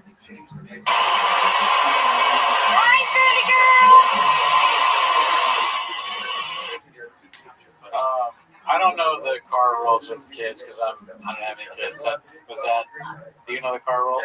I don't know where they're driving. Obviously, if you're driving like with others around, then you put your kid in the car seat. Yeah. But if you're driving like a property on a golf cart, I don't see the big deal without having a kid in the lap. They're like, they make the kid get out of the She makes her servant walk the kid like next to the cart. And she's like, look at us. Then she get even more hated on. Some random person has her child. She's like, oh. She hits the person. Oops. Well, 730 people think that this is redacted. It doesn't look super safe because the baby is on someone's lap in a doorless thing, and they don't seem to be going that slow. Is she driving? I don't know. It would be kind of crazy if she wasn't driving that, I think about it, because then the person would have the baby right here, and they're like, nothing's off the table. Nothing is off the table with Brendan Schaub's family. Yeah. She's just like, woo! She's got the baby out like this. Woo! Check it out, shop lifestyle. Shop for life. Illegally. Huevos rancheros. We're going to get some canela. You know, now I think about it, it's totally unsafe. I take it back. I'm very, I told you guys, the grapes are not working. I think, like I said, if it's on a property, then like, you know what I mean? I'd probably do that. That's why I'm not trying to hate on it. Yeah, I guess, I mean, I go both ways here. If it's a cart that's meant for driving around and you're driving slow and someone's holding the baby, I just don't know what the rules are, dude. Who has kids? In our audience, who has children? You know what's striking to me is that how close this post is, dude. Some people want the money, some people want the Whoa, I'm surprised the story won because it's very hard for me to turn down money. Yeah. But I like the story more. You know why? I think that my argument was a lot stronger than yours, dude. Like in this scenario? Oh, because haters like me will not believe it. Yep. Yeah, no, maybe. Haters will say. Let's see here. We already saw this one. We already saw that one. I love Wolverine. Even the kids. You put a car seat in a golf cart? I don't know. Do they do that? Yeah, I don't know about that. Yeah. My 6-year-old nephew still uses a car seat. Okay, there's. Does he also wear a helmet? Let's see here. This one's posted by Clint Puller of Chips. There must be hundreds of pouches in that chair. Let's see. Really? I think so. I think you got it. Disgusting. Oh, shit. Ask yourself, this unalive or hurt my child? If yes, don't do it. I don't need any more reasoning than that. And that sounds like somebody who has kids because he's thinking about it. I don't have kids, so I don't think like that. Unrelated, I don't want children. I'm not saying I'm going to unalive a child that's born of mine. But if my abuelita wants to carry it, I'm just kidding. I'm going to stop. I'm on your side. Glid gets Kraz only because you gave us money. I give my kids credit. Look at this. You can see there's a couple of pixels of zinc. Yeah, the chair's ends. Oh. When he's cleaning up or moving, he's like, found some more chair's ends over here. We clean it up. We're always paying to help him. I put them in here. It's gross. Oh, yeah. It's gross. No, I mean, everything about this is gross, but no offense. Oh, come on, dude. I'm not smoking. It's better than that, I guess. Let's see here. Let's watch this thing. Really? I can go. I think you got another shooter. He's just pulling stuff out of his mouth. Wow. I must speak to you as to zooming on your party fathers. I think I would want to talk to AZ before we get him on. Okay. I want to set up some skits and bits with him. Yeah, I think that's a good idea. I'm down to have him on. I'm not the gay one. Goody's the gay one, dude. So fucking gross. Yeah, I think what's it called? Because remember we had beef with them. Not real beef, but we were joshing back and forth. No, I mean we're gonna have so many. It's gonna be like a long stream. We need guests, and our stance is that we don't like people coming on video generally, but we're gonna have a bunch. Like Sean's gonna be on video, T-Boat or IDM. So, Zynga, that would be great. Yeah, y'all maybe Walsh will be on video. Yeah, y'all need to stop singing for that stream. I don't know what that means. Take me to your leaders is number one though in the chat. I don't know what that Same means old either. phone? Oh, let's see here. We already saw that one. Please flip it, please flip it, please cheese beans, flip it. New toy, golf cart, neighborhood life, never knew I needed this so much in my life. Of course my husband wasn't going to let me just have a regular golf cart, posted by the reducing valve. Oh, so that's the golf cart. Yeah. Pretty sick. I like it. It's cool, like, I don't know if I'd ever get that, but maybe like you live in Manhattan Beach, you can just drive that around. I would have no issue. Like I don't, for the longest time we never really brought up the wife clips. We like chose the clips beforehand, never brought the wife clips up. Dude, I would be so cool with all of Brendan Schaub and his family and all that if they weren't so public.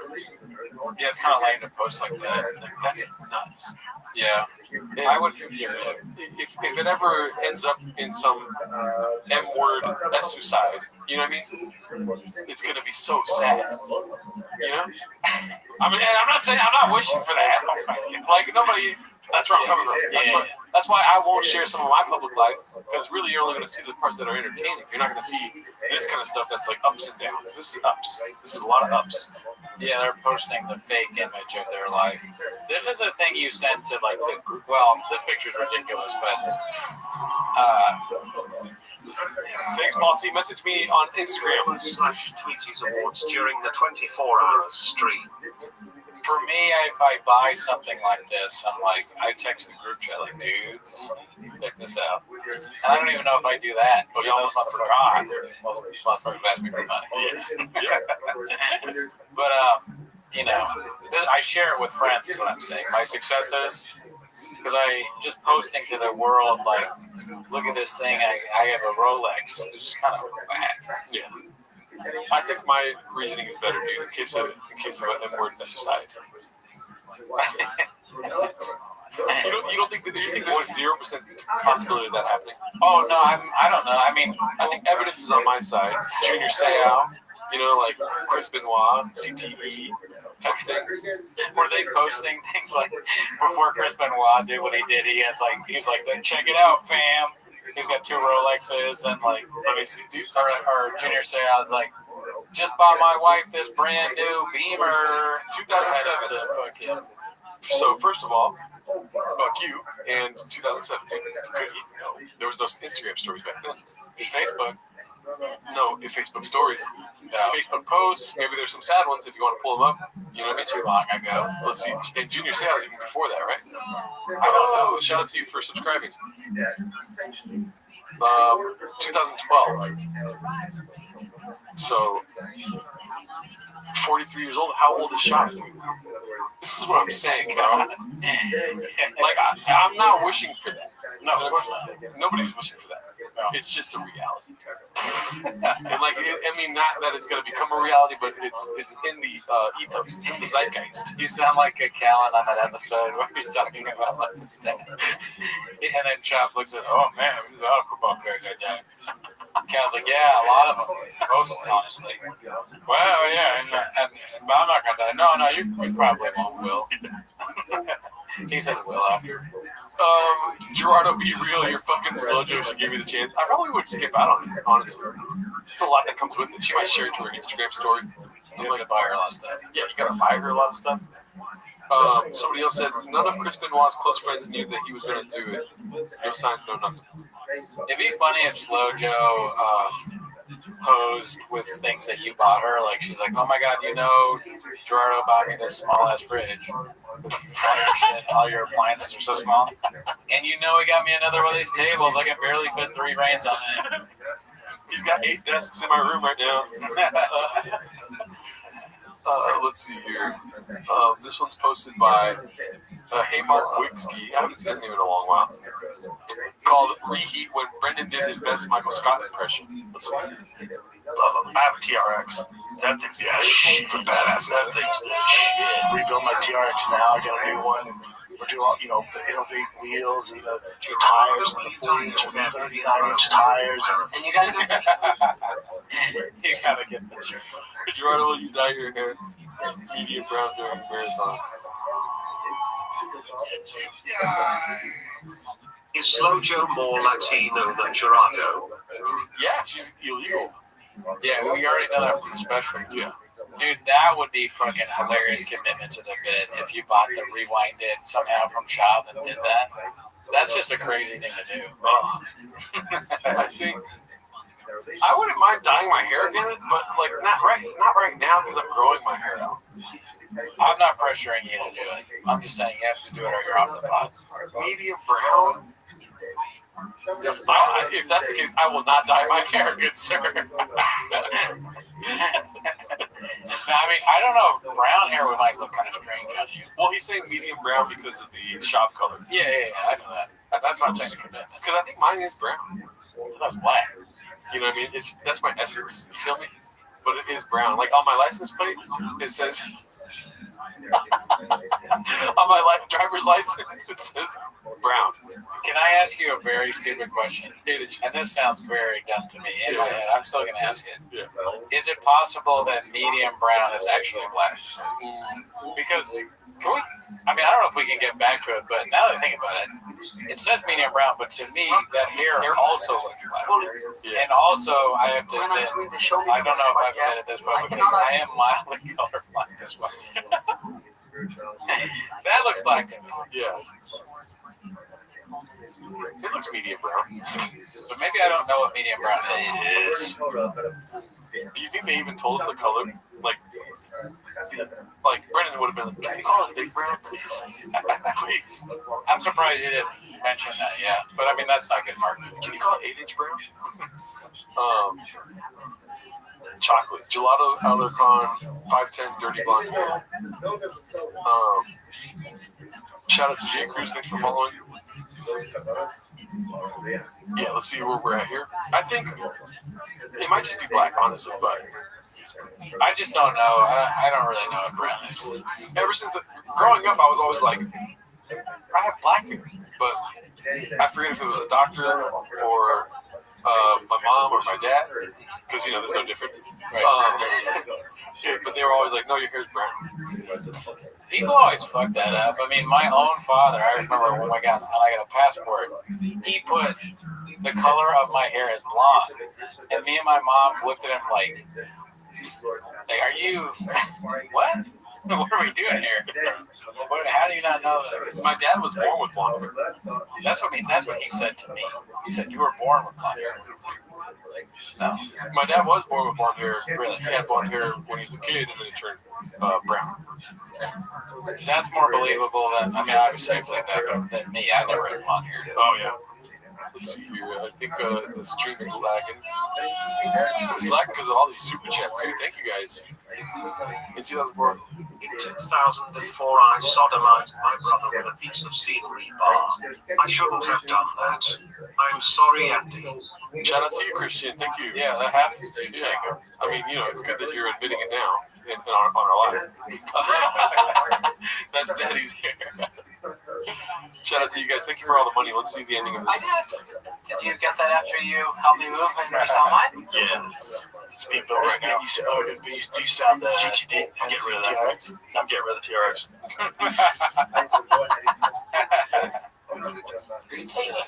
Hey, Shane? I did. Why?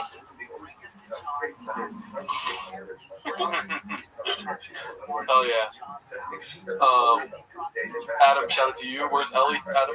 Oh shit! Look at you, dude. What the hell? You're on here, dude. Crazy.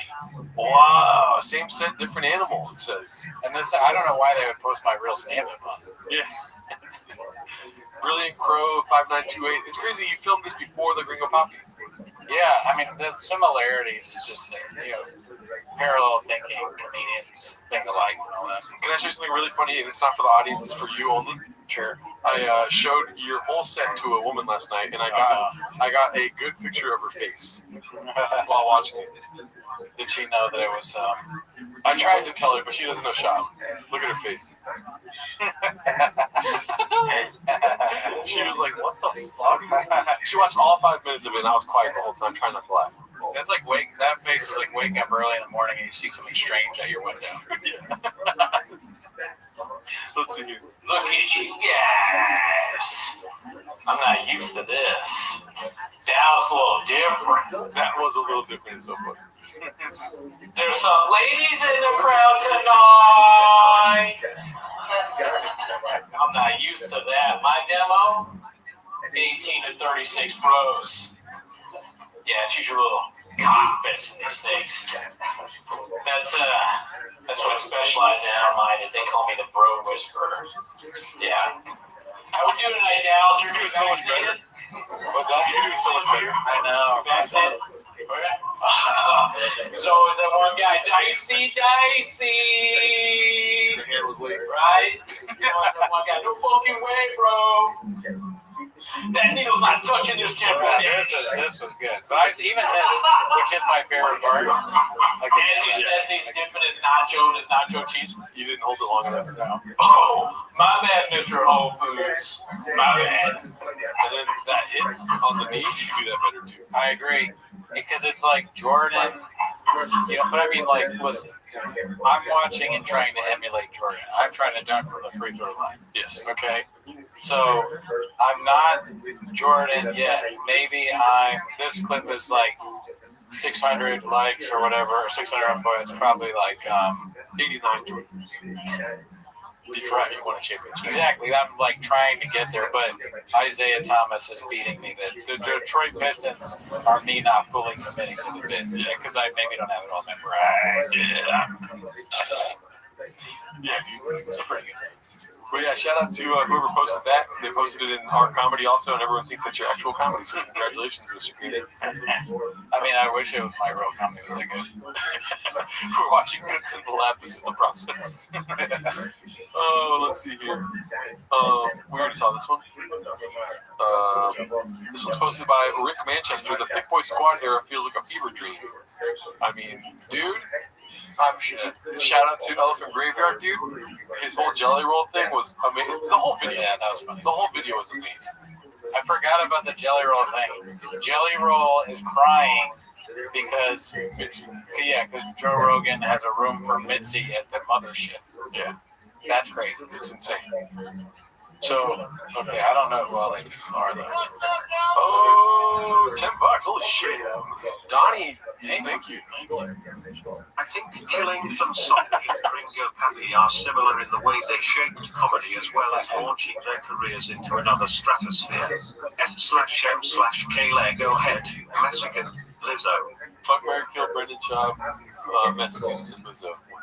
I would have to marry Brendan because I know he's going to get some. I'm not going to have to sit with him. You know what I mean? I'm fucking Mexican. And I'm sorry, Lizzo. You're killing Lizzo? Yeah. I am gonna kill Brendan Schaub. Oh, dude. I'm gay. I'm fucking gay. Yeah, that's all I'm gonna say. Who's the guy in the middle? This guy? It looks like Paul Elliott. I actually don't know who that is. And I don't know who, I meant the guy in the front. Oh, this guy, that's Lil Browse. Oh, yeah. Yvonne Chin, I don't know who that is. Maybe the old intern? Yeah. And then this is Foot Lady. What's her name? Cat, I think. This guy. I mean, this guy deserves, there's a special place in hell for people like this dude. If I had to guess, I think that's one of the people from before. The guy with the hat. I have no clue who this is. Yeah, I don't know. It looks like a UFC fighter. Lizzo rolled her truck. Okay, that's hilarious. Brendan Schaub. Yeah, sad times, dude. It's just like, I thought they were going to last forever. Yeah, shit.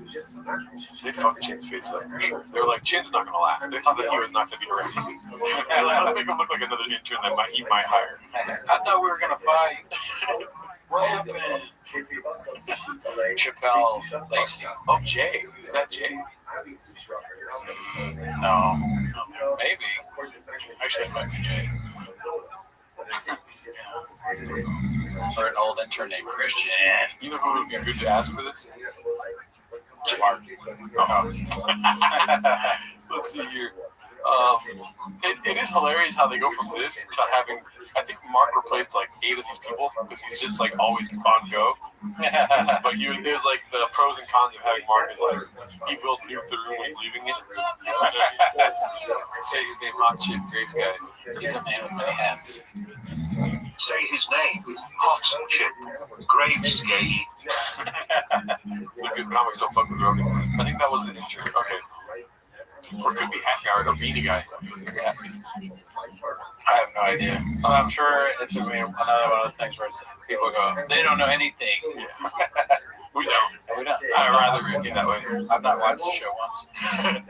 This is posted by Busy Middle 8108. Let's see how Bappa spends this one on the Shabby show later today. And then don't get it twisted. The UFC is a proven pay-per-view success and a business model. They would never ever give that up. Inside all their right deals to Netflix and pay-per-view.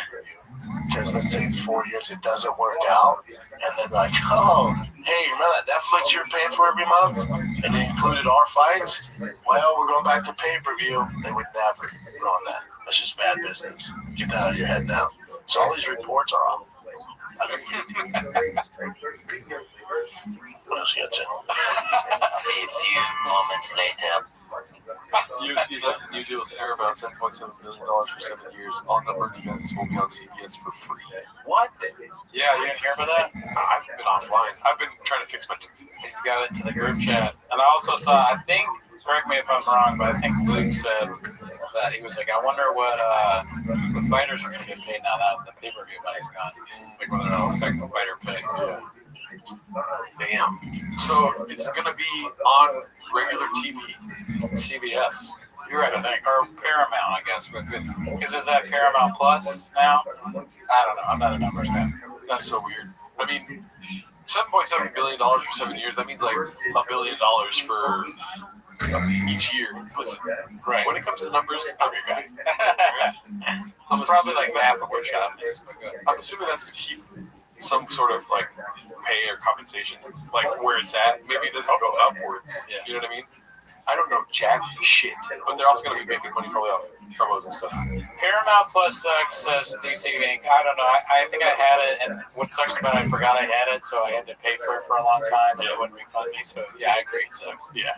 But I would rather pay for Paramount Plus and get the UFC fights for $11.99 than pay fucking $80 or whatever the fuck it is now. Yeah. So I'm down with that. Gerardo doesn't even have a million pennies, B.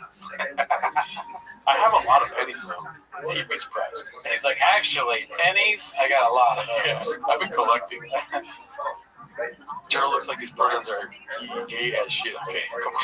I'll kick you out of here. Successful egg. And you do on the podcast, but no. Successful egg needs to keep posting it, Randy. Yeah, you have dropped the what time is it? Successful egg. Interesting. You're just showing up to work now. I think you're supposed to be posting viral clips on Reddit. Well, let's not clock out till 5 a.m., please. Yeah, when the stream ends, you better get right back to the Reddit. This is amazing, dude. We saw this last time, I think. Bladder Attitude 6409. I see homeless cats everywhere. Dude, so great. Yeah, very funny. Good editing work. Let's see here. Always been into groceries. We saw that one. We saw this one. What the hell did we see? Yeah, this is the foreign. Translating. Yeah, this one was great. Let's see. Jumanji. First day of school outfit. Oh my god. Posted by Sweetie Honey J. First day of school shenanigans, meeting new moms. Hopefully they're cool. Really missing my Sierra moms. Y'all were so special. You know who you are. I mean, just ready to make enemies. Just like, I hope they're cool. Imagine having to impress another mother. Impress the mother of all mothers. Yeah. The gringo mother. The slow mother. The gringo mommy. We ever said that before? Gringo mommy. What's up, Austin? I wonder what it takes to be considered cool. So good. Money. Okay, so that's easy. You gotta hate your kids. Easier. Coffee. Easiest. With milk. Oh yeah. I don't think she's getting black coffee. No, not a chance. If you're getting black coffee, you're on her shit list, dude. Because you know why? She calls it shit water. I bet you that Shab and her, no chance they're getting like black coffee or iced Americanos, even though unless they're copying, because that's like the bit the comedians are doing. I know. I'm so sorry, guys. This is what I was doing. I said, "What's up, Austin?" I forgot to put the screen on.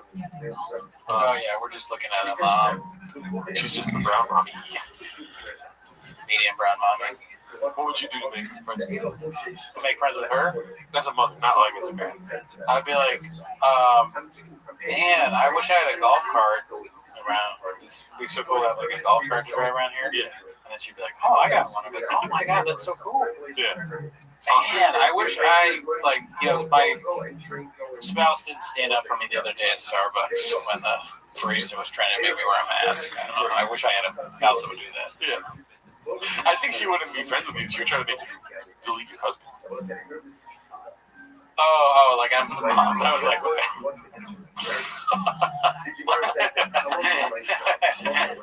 yeah, probably. Yeah. I would be like, I would first of all just trust myself to begin with. Be like, how's it going? Oh my god, my name's Louisiana. Or what's the girl's name? Kelly. My name's Kelly. My name is Nebraska. My name is Louisiana. I feel like you're trying to like make it seem like better for me. Like you said Louisiana, so he's like, Brennan's having a rough night tonight. I'm gonna say a woman's name is Louisiana to make him look better. I would open it with something like, my name is, I was gonna say another state. My name is Dominican Republic. I got big toes. Ooh, I'm gay as shit. Louisiana's a great stripper name. Well, let me get to my bit. My name is crying. You're crying and you're bloody and you're like, God, it's very dark. Yeah, it's so funny. My name is Stephanie. There we go. That's sure. My name is Donald Trump. I'm a mother. I'm a wife. I'm a husband. Do you have a gun? Oh, shout out to you, the MNSXD, Dicey, nice work, Gerardo and Cootie. Shout out to you, James Freeman. Do you have the gun? Let's see here. My name's Australia. I'm 7 days ahead. I would be like this. My name is Stephanie. Good to meet you. I've heard a lot about you, Joanna. I'm so excited. She's vain. Right. Dicey. Nice work, Gerardo and Courtney. Thank you, James. Thanks, James. I'd be like, oh, I know about you. You're Joanna. I heard you in town. Welcome to Dallas, wherever they're at, right? Whatever it is. Sure. I'll be like, I build rapport. Just trust the rapport. Not even ask her to hang out. Just like see her again sometimes. And then when we have a rapport, I'd be like down one day. And then I act like Joanna, like asking what's wrong. What's wrong? Oh, you don't want to. No, tell me. These other mother bitches. All right. My husband, Wisconsin. He went to the town of Charleston and fucked like 80 girls. Been there. What? Oh yeah, not Charleston. Charleston, and he got gonorrhea. Oh my god, so did mine. Gonorrhea, sister. Yeah. I like the gonorrhea, but you know what else bugged me is that he's you don't want to know. You don't want to know. No, tell me. We're like sisters for life now. Oh my god, I'm so glad you said that because I was feeling the same way. He is addicted to Adderall. I don't know how to stop it. Are we married to the same man? Are you serious? Have you ever cut out pictures of uglies? He always tells me to do that. Yeah, I mean, this is how it probably went. There's a lot of women these days. You don't want to know this either, but my husband, he put out a comedy special and he got a 1.1 on IMDb. He cannot stop talking about it. Damn. I can't relate to that, but that's very sad. But it's all fake profiles that are reading. Oh, yeah, I've heard about that. But a lot of, I don't know if you know this, but a lot of times when losers hate their life, somebody who's very successful, they will say like, hey, I watched your special, I didn't like it. Yeah, I was going to finish your sentence. It's exactly what happened to me, dude. Dude, they don't say dude, right? Fan. Women be shopping. Okay, we'll stop. That was fun for me. Let's see here. Because I like acting like a woman. Let's see. This one's posted by Handsome Black Man. It's called, Is Chin Looking for a New Job at Blizzard Entertainment? Oh, LinkedIn, Blizzard Entertainment right there. Wow. It's not a tab, though. It's just another interesting narrative, though. Yeah. We'll keep up to date with that. I don't know why I sounded weird there. Weird. I saw this. I saw that. Before the lip filler and bowl talks, posted by 3 Fingers of Milk. Mexico. Let's see here. Okay, so this one I saw already. As you can see, I uploaded it. Pretty great, dude. I don't know if you've seen this yet. Callan finally calls out Baba for texting to the show, posted by Mr. Oh, wow. Shout out to Hab. I mean, just the title itself. I saw it as a notification. I was like, I gotta see this. Yeah, you gotta see that one. Let's see. I lived in D.C. when it was the murder capital of the world. And when they talk about D.C.'s crime wave is lowest, the lowest it's been in 30 years. 30 years ago, you dummies, it was the murder capital of the world. Okay? So I will tell you this. When you go to D.C., they lock up the toothpaste in the Walgreens. Hey, bro. I'm listening. I just got breaking news. What? No, keep going. I got breaking news. No, the toothpaste in D.C., dude. No, listen. Breaking news. The man from D.C. text me. I love that Brian called you out on this. Perfect. Hey, bro. I'm sorry. It's a late pod. I get shit going on. All right, man. Take it easy, Jack. Keep going. Holy shit. What's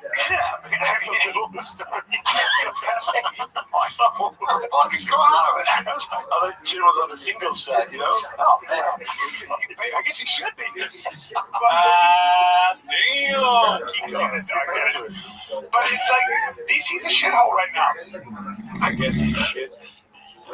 Man, that was actually kind of fun. Yeah, the last part. I mean, that's crazy that Brennan would. We've seen him do it before, so I don't know why it shocks me. But he's got the phone right, he's texting, and he gets called out for it, and he shits on Callan. He says, "Oh yeah, toothpaste, that's pretty good. My phone's actually better." And then he laughs at him. That's and then Cal goes, I guess you should be. I like that actually. Hey girl. Hey girl, I also named my daughter after the wrong character on Stranger Things. I wonder, do people want the hosts to hate each other? Because if they do, if there's any of that, you're on the right path. No, but like they don't. Even if we did hate each other, like at least I hope that we have chemistry. There's no chemistry. That seemed like full on hatred for one another. Yeah. I wonder if that's like sells it all, or if it's funny. It's funny for me, I guess. But if you're a fan of the show, do you want this? Well, let me play the devil's real estate agent really quick. They're going through a hard time. Keep in mind, the hard time has been going on for a long time. Are you in here for a hard time or a long time? Back, both, right? They just moved, right? Yeah. I'm off. Remember that song? Okay, sorry. Are you drunk or are you high? I'm off. Right. But they just moved. It's going to be rocky. You know what I mean? They're going to have a lot of resentments. They're going to have a night where they fucking kick it and they talk, you know? And then they're going to come back one day and be like, everything's great. And then it'll be rocky. You know what I mean? Similar life. Hard times make soft men. Soft men make hard times. Hard Times was a restaurant in D.C. that served barbecue food. Or chili, I mean. I'm sorry, it served chili. Sorry if the stream is lagging. Yes, I knew it was going to happen, dude. I'm smarter than the chat. It's lagging right now. Hard times make hard men. Soft times make chili at hard times. Hard times make soft men. Soft men make me watch TFK. Hard times make Cincinnati chili. Hard men fuck 8 ladies in Charleston. Try stuff. Hard times make Hard Times was a parody magazine on the internet. Small teeth make men hard. Hard times bleach cooties. Yeah. Hard men fuck people. It's so funny because you can just say one of them and then say anything at all. It all works. Hard men, I'm gay. What does Flappers make?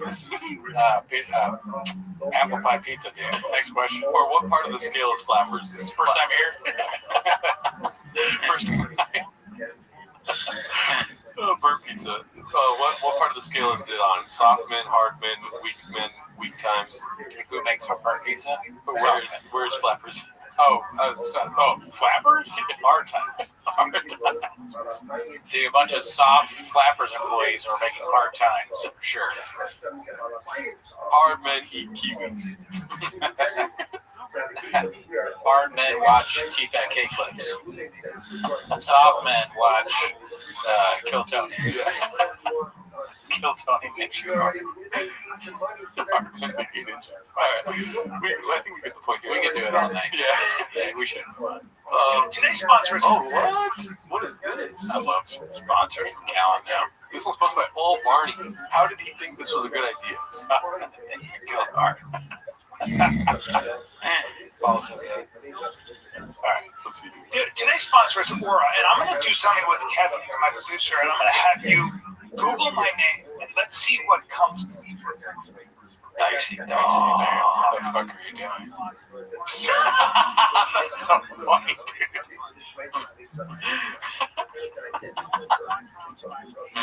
Seeing that? That's nuts. That's actually drives me nuts. I actually didn't know that, until this whole week. Yeah, I bet. That's outrageous, and I'm a little unnerved right now. Lettuce and rice mix beans, cheese beans, cheese beans. Shout out to you, Hail Hawk. What do you think about that? Aura.com makes Callan hard. No, what do I think about that? Yeah. I mean, I bet it's not acting. Obviously, it's a bit, probably, but you know, Callan is selling a thing that erases bad results. Google searches of you. I thought Aro was, shout out to the 110 likes. I thought Aro was those frames, like the picture frames. I have no idea. I can look it up really quick. Keep talking here. So, Aura.com, why would he say, search my name if it has to do with frames? But I mean, we'll see. We'll find out in a second. Well, let me make sure that I'm not crazy. I don't know why. Because right now, it looks like it's some sort of AI. See, Aura frames is another thing. My bad. We are camera guys. Yeah. That's where your brain goes. Well, no, that used to be a podcast sponsor, like Aura frames for like the Adam Friedland show. Okay. Matt Shansinger podcast. Pricing. You want to see pricing? Let's see. Is there something about identity theft? Oh, it's identity theft. Well, imagine he pays for the family plan and we just forget about his trial altogether, like his accusations. And so it's fake identity theft, but it's really like they go in there and they're like, oh, you're a bad guy, well, we'll hide the stuff on the internet for you. But it's about identity theft. Your identity on the internet. You guys still see us, right? I don't know why there's a break in comments. Is it still on? You keep talking. Oh, yeah, sorry. I fucking spaced out there, but I hope you can see. Yes. Okay, clip. Okay, I think they're here still. So hopefully they saw that. Yeah, everybody subscribe to Aura.com. Let's blow them up. Let's get them a lot of Aura.com/Brian/Callan. Yeah, promo code Callan. And then I'm working out some of them too. Sorry, I love that. He's taking over. Okay, we're good. Look at you guys. Nothing is wrong with that. Obama's obnoxious clapback at Renato Moicano. I think we saw this already. Handsome Black Man posted this. College stuff. Speaking of college stuff, did you see? Yeah, so that was a 13-minute clip working on that. Where's Me Nuts? Wow. That's what he just said, Brian. I don't think we saw this. No. We passed how far we were. I remember last week I said that those two guys were my dads, but I don't know. I've probably never said that. Yeah. Let's see. That's what he fucking just said, Brian. Posted by Life is Dope as Fuck. I love that she's the head of HR. That's the best part. Yeah, she resigned right away and he got fired shortly after. But he still has all his docs. He owns the company, so he resigned. No, he resigned. She got fired. Yeah. They're talking about the astronomer. Yeah. That's so funny. He said the wrong thing and he's like, that's what I just said. Oh, fuck. I said the same thing. So look at he just said, I love that she's the head of HR. Oh, wait, I'm confused as fuck. Best part. Yeah, she resigned right away. Oh, yeah, he resigned right away, so he said it wrong. He got fired shortly after. But he still has all his docs. He owns the company, so he resigned. She got fired. Yeah. That's what I said that. I mean, I could definitely see myself doing that one, dude. But then the CT, obviously. I mean, I don't know if it's worth going through again really quick, but just look at the body language, dude. They just hate each other. Yeah, they're kind of far from each other. And I'm not trying to argue that that's true. I'm just noticing. Yeah, because he says it well at the end there. Something strikes me like Callan let go of his aggressive past, where he deals with problems aggressively, and he's more passive about things. You know, maybe he's being a passive little Nancy on this whole episode right now. Do you think Cal? I know he's like what you just said probably doesn't seem like he's happy now. He's in Austin. Yes, he is probably right. And then Schaub is not, right? Because there's really nothing for him there. Why though, Callan? Cooney, tell him why. Tell him what he needs to do again, dude. Stand-up comedy. So I like this. Brendan Schaub put out what arguably is the most important stand-up special in the history of comedy. At least current comedy. Current comedy, yeah. I mean, as much as I like the comedy that I know. So going back to the very beginning of it, Lenny Bruce, George Carlton, Ellen DeGeneres, Jack Black, Anna Gatsby, Jack Black, all the best. So, I mean, you can't have the best comedy without the worst comedy. And you don't have the Reddit. You don't have Elephant Graveyard. You don't have Merch. You don't have any of that without Brendan Schaub. Okay, or at least not to the level that it's at now. He heightens everyone else's game. He's a coach. Facts. Basically, what he does on the T-ball field is what he does with everything he does. Scoop it back, Cooney. Scoop it up. Ruin it. You know, like get kicked out. Okay, curse at the ref umpire, but then it's funny. Now wrap it up, Cooney. That's a Tiger fact. Oh, like no. In conclusion. In conclusion, 8 inches. Okay, a little more than. Oh wait, we got it. Why does Callan sit in chairs like a child? That's a good point too. Yeah. Carlton, Schwab, Gallagher, and Rogan. I would honestly make an argument that he deserves a spot on the Rushmore, and then the other 3 spots you can fight for.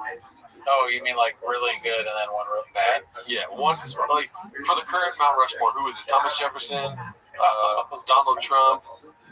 Wait, who's Donald? Oh, wait, George Washington, Thomas Jefferson, Ben Franklin. Is he on Mount Rushmore? A lot of white boys that work too much.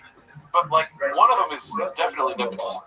He made it up there because of nepotism. You know what I mean? Who do you put? You're saying Teddy? Teddy's on? Nepotism, dude. You know what I mean? Wasn't he like? Well, yeah, it's because his dad was like super. He's a fucking big deal. Well, because it was built around the time that he was still alive. Was it made when he was still alive? That I don't know. I'm pretty sure that's a Tucker fact. What I'm saying is Brendan Schaub. You know what? Brendan Schaub is the Teddy Roosevelt of comedy. Okay. Because he's like, he's less famous than the other 3. Yeah. Yes, 3. Thank God it's 3. Okay, so that's right. Thomas Jefferson, George Washington, Abraham Lincoln, Teddy Roosevelt. Lincoln looks so unhappy to be there. Like it's like, fuck, I'm a rock. We should take a sip of beer every viewing 9:20. Drink during it? I don't know if I can go 24 hours straight drinking. That's day drinking too. Let's see here though. I like this dude. Who else is Rogan's not up there? Schaub is Rogan's spot. Schaub is right here. So maybe we should just do the worst Vietnamese. Why not? No. Okay. Because it's for comedy. It's not for in general. Great comedy. It is great comedy. Brendan Schaub is so fucking funny, dude. You know what I mean? He doesn't intend to be, but everything about who he is makes him one of the funniest people on earth. Okay, you know what I mean? He made people homeless. That's how funny he is. Yeah, you know. George Washington. I don't know if you want to make that. I don't want to put Lenny Bruce up there and shit. You know what I mean? I think it'd be funny if like you don't allow bald comics on there. No balls. They all have hair. Yeah. So it's like, oh yeah. I'm sure you're good, Dave Chappelle. Yeah. I mean, we're way on the Rushmore. You don't have hair.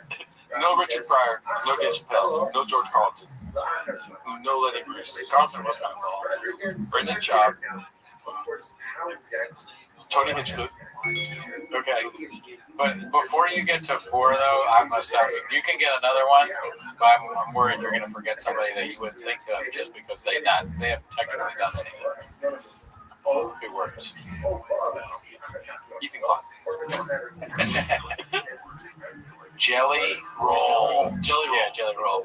Jelly roll's gonna be Abraham Lincoln over there with the face tats. Yeah, I get that. You're like carving out face tats and the rock. You've never felt more redacted than when you do that. You're the stonemason. Somebody put jelly roll. Shecky green. You mean to tell me you don't think Jelly Roll tried stand up? Maybe. I mean, stand up in my heart. Let's see. Has Jelly Roll lost weight done stand up reunion? Let's see. Yes, Jelly Roll has surprised audience with stand-up comedy appearances, notably at the Comedy Cellar in New York City. He's also been seen doing crowd work with comedian Amber Autry.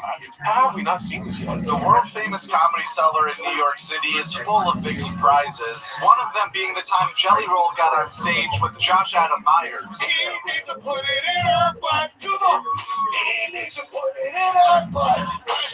This is coming from Jelly Roll. Jelly Roll. You think this is hilarious, don't you, Mr. Ladies Man?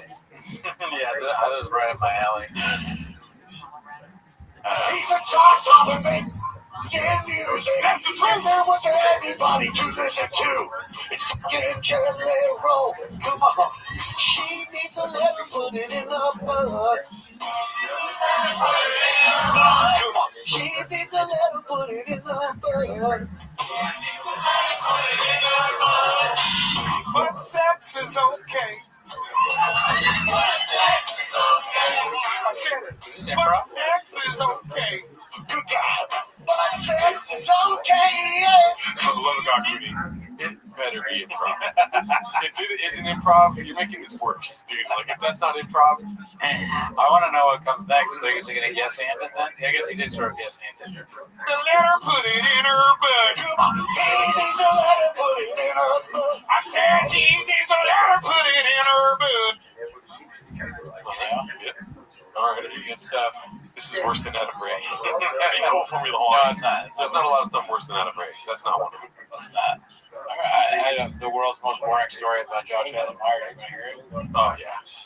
I don't even remember all the details, classic me, but I was at my open mic that I used to run years ago, and he was sitting at the bar, and we were talking, and he was like, oh, man, I got to go to fucking New York or somewhere, right? And I was like, oh, okay. Yeah, cool. You're gonna have fun. Yeah, I gotta get somebody to watch my fucking dog. I gotta get. I don't know. I have this dog. I gotta get someone to watch him. And I think at the time I was a dog walker. I might have been like, yeah, I'm a dog walker, and he was like, yeah. And that was the extent of the story, dude. And then we're gonna make the dolphin one. Dolphins fuck people, dude. Oh man. Let's see here. Great guy, though. Never met. Not once met. Where's Me Nuts? Posted by Jolly Excuse 9515. Where's Me Nuts? I got a little booty in my butt. Can you imagine? That is honestly worse than improv, like actual improv.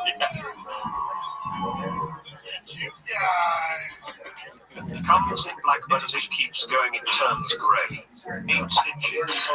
Comes in black, but it keeps going and turns grey.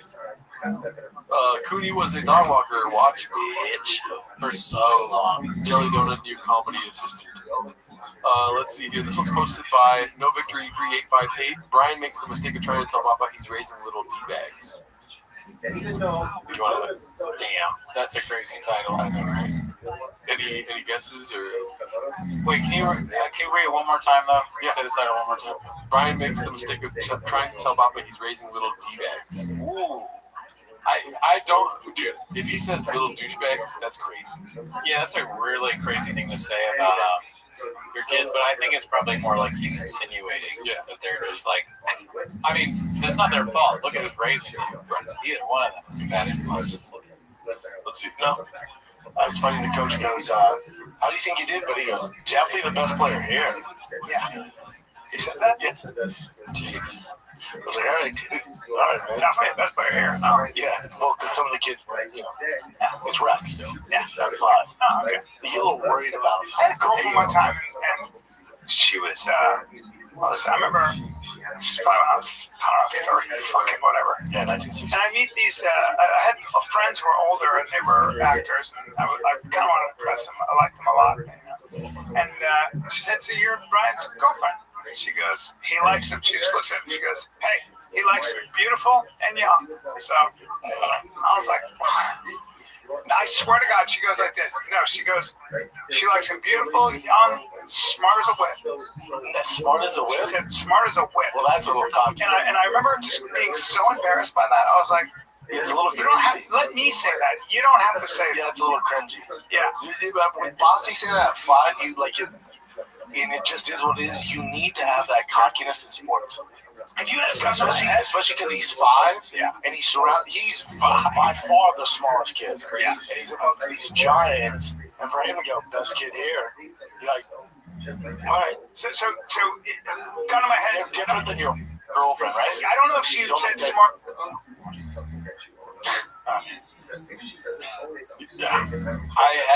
I disagree on all fronts. The girl saying that is saying it clearly. She's saying it as a joke. She's like, he likes I'm beautiful. That's kind of fun, honestly. It's not bad, and that shouldn't embarrass Brian. He's fucking what an idiot. Here we go again, Mr. Cooney, strike 2. Okay, victim blaming. Okay, it's the victim. It's the first time for everything. Roles have been reversed. Funny you. Okay, please. Let me find the victim. Turn us a podcast. I'm Matt Right Podcast. Like this victim is unfairly accused, falsely accused. Honestly, if you ask me. I mean, you clearly don't want to hear what I have to say. No, I want to. Okay. Well, you want to start from the beginning or zip? Strike 2, dude. Clearly, Brian didn't like what she said. Is that not okay with you? Yeah, it's an asshole thing to do. Be like mad about that. Wait, no. Well, here's the thing. You're acting like she was saying like, I'm cute and hot and like inspired, like being cute about it. I don't think that's what happened. Okay, maybe not. First of all, I don't even think she was in the know that she was his girlfriend. Because he hadn't told her yet. You're my girlfriend now is what he said, and she said, let's talk. And he was already doing his little. He's doing the dance, like the weird dance he does. Oh my god. And then to save herself, she said that, but she said it in a way that Brian didn't like. So now the reason why you're victim blaming is because Brian truly did not like that, and you're not willing to hear him out. If she said it in a way that's douchey, yes, but that's like, you gotta be crazy to say it like that. And I don't blame a child for doing it, but that is a little different. Why is your 5-year-old saying he's the best? Right, because they don't have the comedic ability to be like, I'm the best here. Like they don't have that. Here's my other. Maybe they do. You're close to strike 2.5. Because I agree with you. I just wanted to say that. But it's funny. What's it called? But the kid saying that, dude, guess what? It's not breaking news, dude. A kid's gonna be a kid, dog. You don't have to fucking break down everything. Sorry for cussing. No, you're right. It's like, dude, he's gonna say shit like that, dude. That's true. You know what I mean? Yeah. And you're actually, I agree. I'm gonna put a Sharpie in my ass. You're gonna sit there on a podcast talking about how I had to put a Sharpie in his ass over the fucking weekend, and I don't know where he's going in life. Look at me now, Mom. I'm in your basement doing a podcast about Brendan Chop. And that was when you were 35. Okay. No, I mean, the way, now that you said that, I know you're doing a bit, but now I kind of agree. It's ridiculous to talk about a kid like that. Brian is wrong twice, and he's the one who's wrong twice. He's wrong about the woman, and he's wrong to be like all mad that Chubb's kid said he was good at sports. And then comparing him to his girlfriend, that's a little weird. That's a little strange. Yeah. Yeah, what you're just talking about your son there reminds me of this time this woman I was having sex with. What? Weird. Where? What are we doing weird? Yeah. It's like, I just think for Brendan to like denote these things all the time and bring it up on the show, it's like, talk about something else, dude. Yeah, he makes his family look bad. He makes himself look bad, and hard times make me sad. Soft people make hard people mad, and bad times create M-word societies. I'm picturing you now, after the pod, you're cooking, and you're like, hard times make soft. Like, you're just like fucking talking to yourself, which is what happened. You call me, I'm like, hard times make soft. How's it going? Alright, I'm going nuts. Let's see here. Yeah, I don't like that either. Let's see, what do we have next? Sweets at the airport is a no, but this is okay for the world. What is he? I don't know what he's doing, dude. Water. Look at his lips. Oh man, he's trying to get Zen because there's no heroin there. He's really pissed off. Oh, they're going to say air conditioning. That would be so sad. They can't afford AC. Makes it expensive. Now it's posted by Norm Diesel. Shout out to him. Thank you. Let's go ahead and upload these here. Sorry, I'm trying to get better about uploading stuff we watch. Car guy afraid to drive a manual for an hour and a half on the highway. That is crazy. That's no car guy. You're gonna complain about your calves? I got chicken legs, dude. I can do this all day. I spent some of my UFC antitrust lawsuit check on a 2009 ZR1.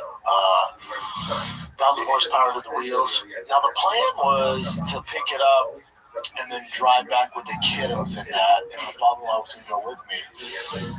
But then I got in it, it's a 6-speed manual. I thought, probably not the best parenting if I put them in this thing and drive all the way back to Austin. I mean, it's only like an hour and a half. It's just not smart. I mean, if you drive manual, you drive it everywhere now. He just is a guy that talks for a living, and sometimes when you're talking, you just say shit. That's one of those just say shit moments. Yeah. Hot oil makes soft tacos hard. I'm glad. What would you do with your UFC antitrust money? Dude, where do I start? You know what I mean? Get a little doghouse for the squirrels. You know what I mean? Because what did Cat Williams say? When I was talking about Michael Jackson, talking about Michael Jackson, he's like, you want to impress kids, you go use all this stuff. Like, if I want to impress women, I'm going to get silk bed sheets, stuff like that. Oh, yeah. If I want to impress the squirrels around town, you know what I mean? I'm going to start getting nuts. Not like metaphorically, but literally, like, buy some nuts even out front. Yeah. Doghouse, right. Probably move out of this place, but put the squirrels first before my living situation, And by this place, I mean my mom's basement. Yeah, that's where you obviously live. Yeah. What about you? What are you gonna be buying? Wigs. Yeah, dude. That's one thing when I first started working with you on the show. I was surprised with how many wigs you had, dude. I did have a lot. I mean, I do a lot of skits and bits. Yeah. I don't know where those wigs are now. That's a lie. I don't know. I honestly, that is actually not thinking about it. When we moved, I was like, I have some costume stuff.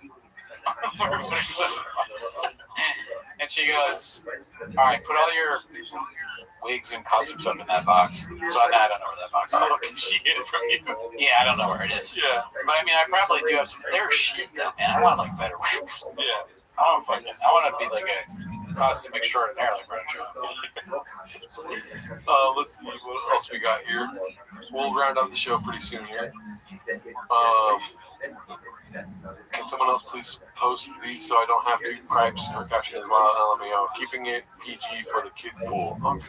That's a strange insane. Yeah. I mean, I wasn't even looking at the picture saying that. His name is Penis Poop 69.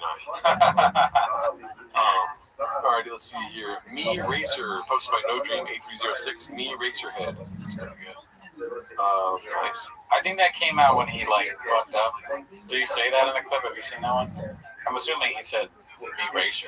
Oh, okay. No, I think it's just a play on E-Racer. Really? Did he say E-Racer? I think so. Oh, shit. It could work as that, but I'm assuming, like a fan of David Lynch saw a clip where he did that. I could be wrong. Do the comments know? Yeah, do you guys know? This is my guess. Because I definitely wasn't watching the clips when I was scrolling through this, and I saw this a few weeks ago. Mimi Racer in Golden Hour. Successful egg, thank you, but please get back to making clips for He's legally blind. He's a Mimi Racer. We're hosting Mexican night. Papa's neighbors are a little racist, and that's nuts. Damn. I didn't know that. I mean, this is a pivotal part of this podcast, dude. You knew something I didn't know. Chocolate chip with salsa all over it. Oh, yeah. Thank you. Daz McGee, shout out to you. You knew something that I didn't know. It's the first time for everything, Chin. Hard times make some men. This one's posted by Clint Puller and Chips. Let's see what it is. We're hosting Mexican night tonight, which I think is a little racist. Really? 2025? Yeah. And then we're inviting all the neighbors over. For you guys, I'm doing this because I train jiu-jitsu and things are hurting a lot in this area. Yeah, your age is expected. Yeah. It's Mexican night. Well, because they kept that because Joanna and Mom always make authentic Mexican food. It's good. Yeah. I eat it maybe once a week. Yeah. They make it super unhealthy. So then the neighbors are like, oh, we'd love to have some food. So they're like, oh, you should host Mexican night. No racist. Oh, still, come on over, Gringos. Yeah. Come on over, Gringos. So there's... Isn't that racist? Come on over, Gringos? I guess so. Yeah. False. You can't be racist to white people. Yeah, or specifically Gringos. You've oppressed us for too long, Cootie. I'm sorry. Yep. I'm sorry. Looking at your bald head brings back a lot of traumatic ancestral memories. I will let you have half my tater tots. Tinga, there's flautas, there's pozole. No way, dude. We're getting more? Wow, man. This feels like a deleted scene from the Gringo Poppy. I know. It's like, it's the end of the show, and they're like save the best for like the end kind of thing. Yeah, dude. Like, is he gonna do more? Can I say one thing before he starts? I want to make an admission to you. I'm gonna put it that way. I kind of find it funny when he makes fun of Brian for being old. I think some of the old jokes are funny, and I'm sorry to everybody that watches. I would have laughed. I kind of laughed a little bit when he said that.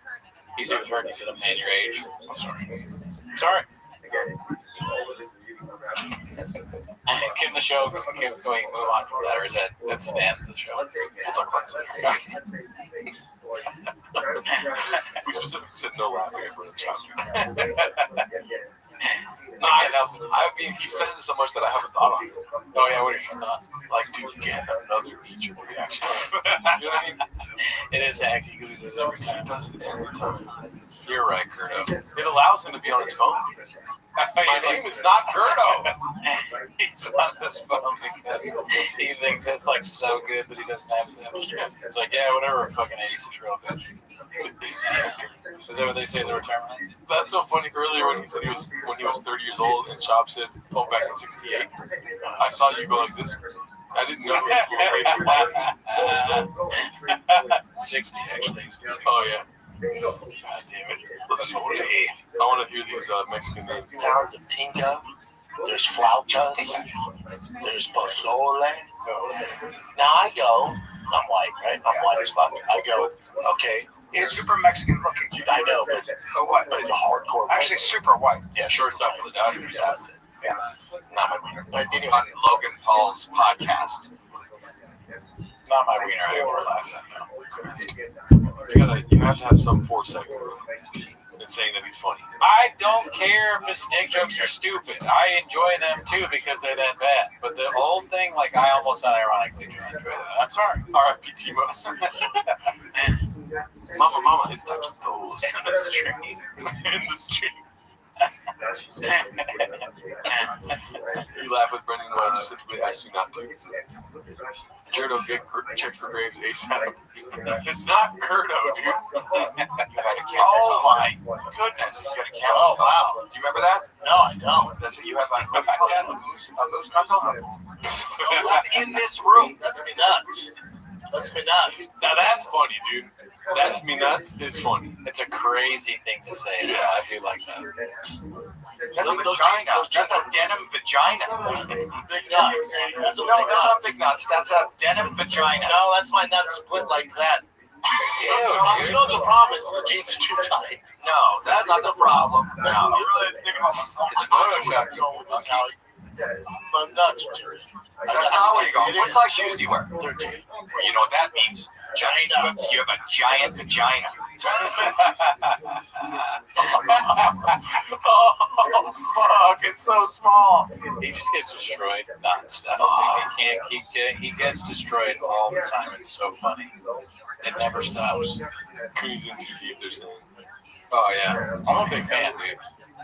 Next thing you know, we're gonna hear Adam Ray jokes that Cooney's quoting. No, get the fuck out of here. Adam Ray's worse. You know what I mean? Not yet. That's what I have to say to that. It only gets worse, never better, when you start going down the path of, what is it called? Destruction. That's my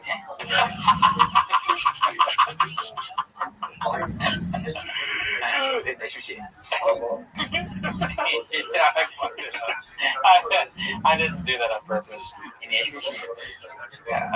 Damn, I'm not even lying right now, dude. Shout out to the 318 people in here. Earlier, somebody left a comment and said, let's get them up to 200 likes. And in my mind, I was like, yo, we're close to 200 Oh, yeah, likes. James said that, yeah. Dude, what the fuck am I looking at right now? I appreciate James Freeman doing that because it's kind of he's like the kid on the baseball team when you're down 10-1. Come on, guys, we only got 2 outs. We can do this. What the fuck? 74 away from that number, James? What the fuck are you doing? He's like, come on, guys, we can do it. Shut up. Put on your rally cap. Shut the fuck up, James. Rally cap. Let's rally, guys. Well, I'll only do it if you guys believe. We're losing by the slaughter rule, James. I guess slaughter. They used to call it the slaughter rule when I played. Oh wow. That was not good. Were you on the Redskins or the Indians? Damn, I don't remember any. I don't remember a single name of our baseball team. Well, I'll tell you what. If we don't get to at least 300 likes right now, we're not going to stream 24 hours. We're going to go out. Yeah, we're calling it. We're calling it over. Yeah, it's got to be over. It's got to be over 300. You know, after. I don't want to have to do this. I thought we were going to get a huge surge when I said that. We didn't. Make the noise, dude. You're lucky I'm not in the mood. No, you know which noise I'm talking about. Dolphins fucking. This is. I love it. This one.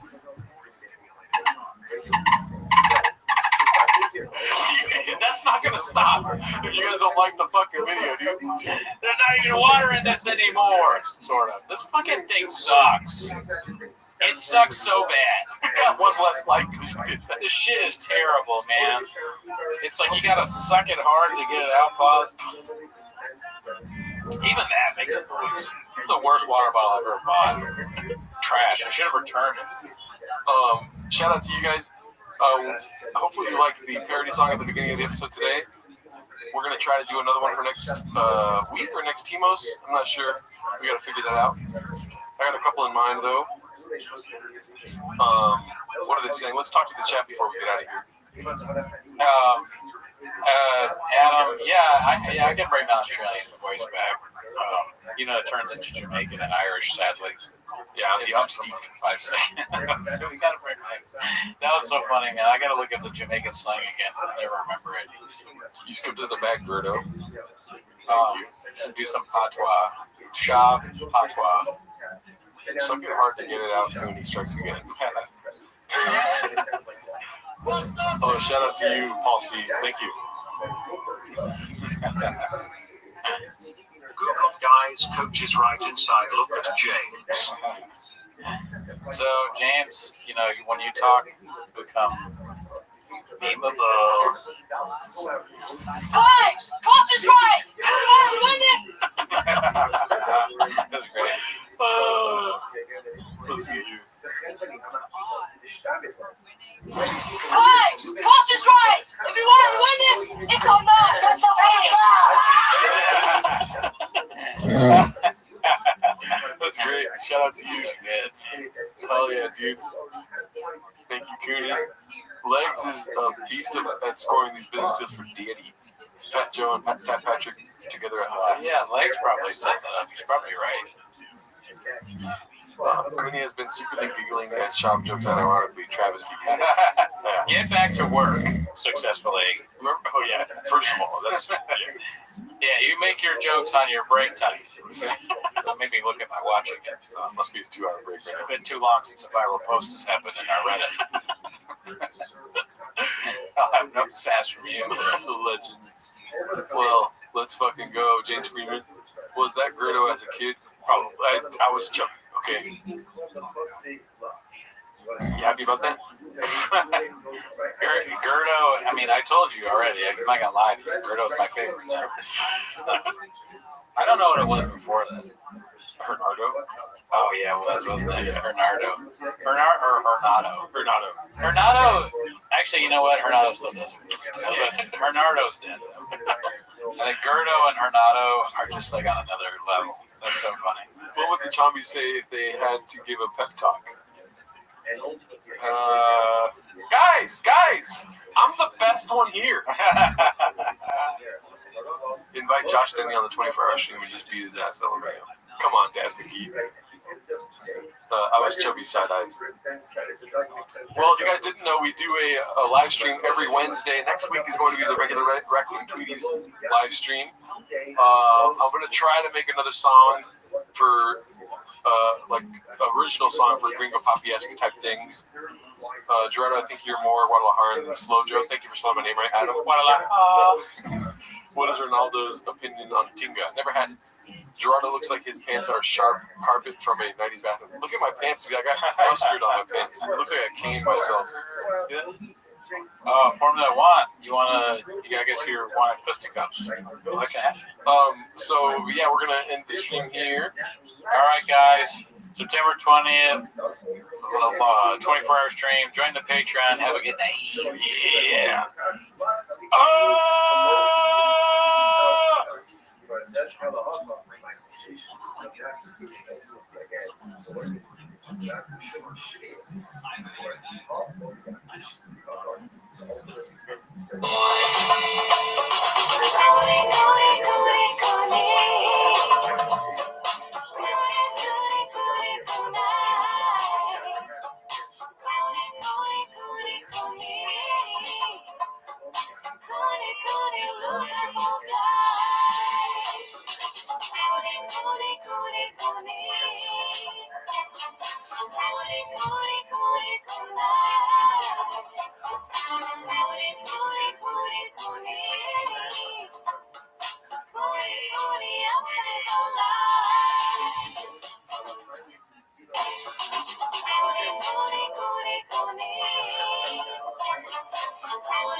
Just got some time from this anime bitch. Cheetah's comedy, just bought a jean with the coolest team. Boy, don't game with me, this show don't flow. It don't matter though, you know how it go. I love slow jump, so I sold my home and took it to the rodeo. Just put my watch in this coffee, bitch. Go check for my son, just bought a bag. My dick's 8 inches, that boy ain't no rubber, you gon' blow. Buy it at the store. Juice for got my son, he wanted candy, so I bought some addies. I'll take with the family. In the truck, she don't like the sun. Say she here for work and I ain't tripping. You know, shop a player. Into get it first, I'm channel fan. You do happy blind. Karens in my box, my getting shot. Hands up on my lap, I'm thinking that I'm smart. They not hate me. He switching the shit. They call me a bitch, I left on skate. I feel it, pull up, shit, going the other neck. I check my phone, shooting on the pot. My name, Brandon Shot. Life is called 3 and 4 from chick. The other 6 and chick, I give no fuck.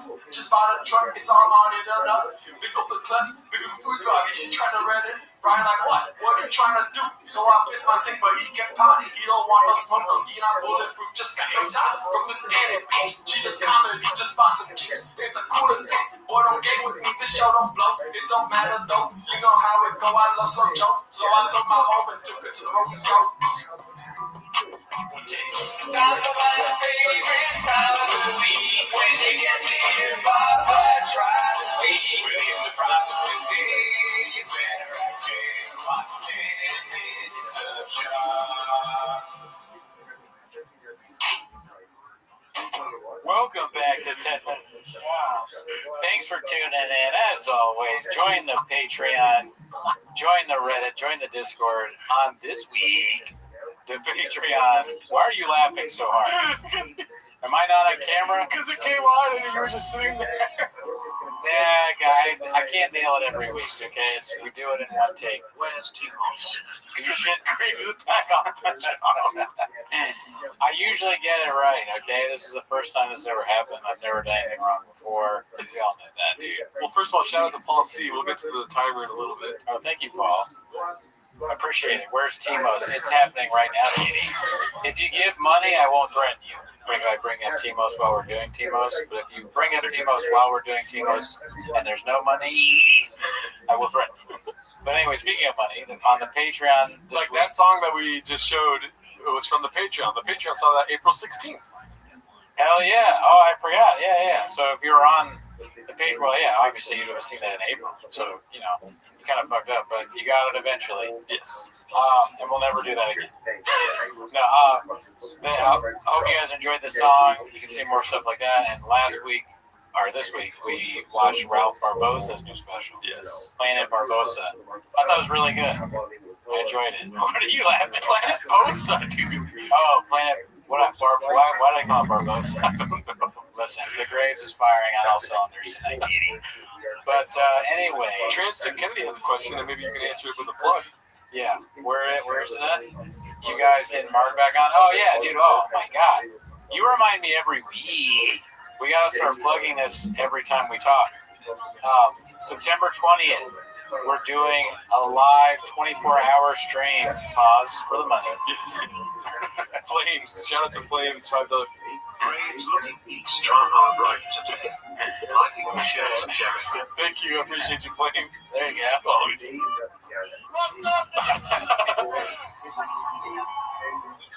That's funny. I like that. Me, small teeth.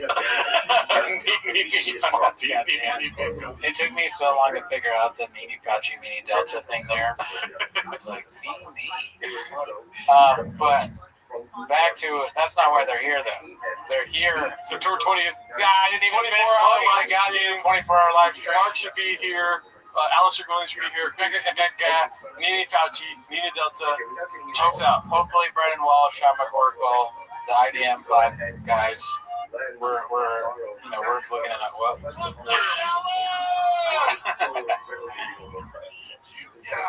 But yeah, anyways, that's how they're looking like a white neon. Listen, we paused for the super chats. No, I'm just kidding. That's not why they're here, dude. We gotta fucking get into it. You don't have the timer open, dude? Look at you. No, I gotta turn it on. Yeah, okay. They're here to watch 10 minutes of shop. So start the timer. Pause for more super chats. Just kidding. Start the timer, play the jingle. Alrighty, Mexican cookies, away we go here. By the way, only 18 likes. We're not going to get started with that, but yeah, what's going on, dude? Yeah, that's unreasonable. Let's see here. We've got. Let's go to top this month, and here we go. We already saw that one last week. Yeah. Is that technically no? This one's posted by Ryzen24. I miss him so much, bros. Is there any other language to that? Just that picture. What is that? I think it's him drunk. What is he holding? Remember when he did that? He had like that one thing and he turned it on. He's like, and then he's like, he had that face. What? No. Yeah. For the longest time, it was all the thumbnails I would use in this scene. People forget, man. Yeah, I must have forgot. Do you miss him drinking, or do you like him sober now?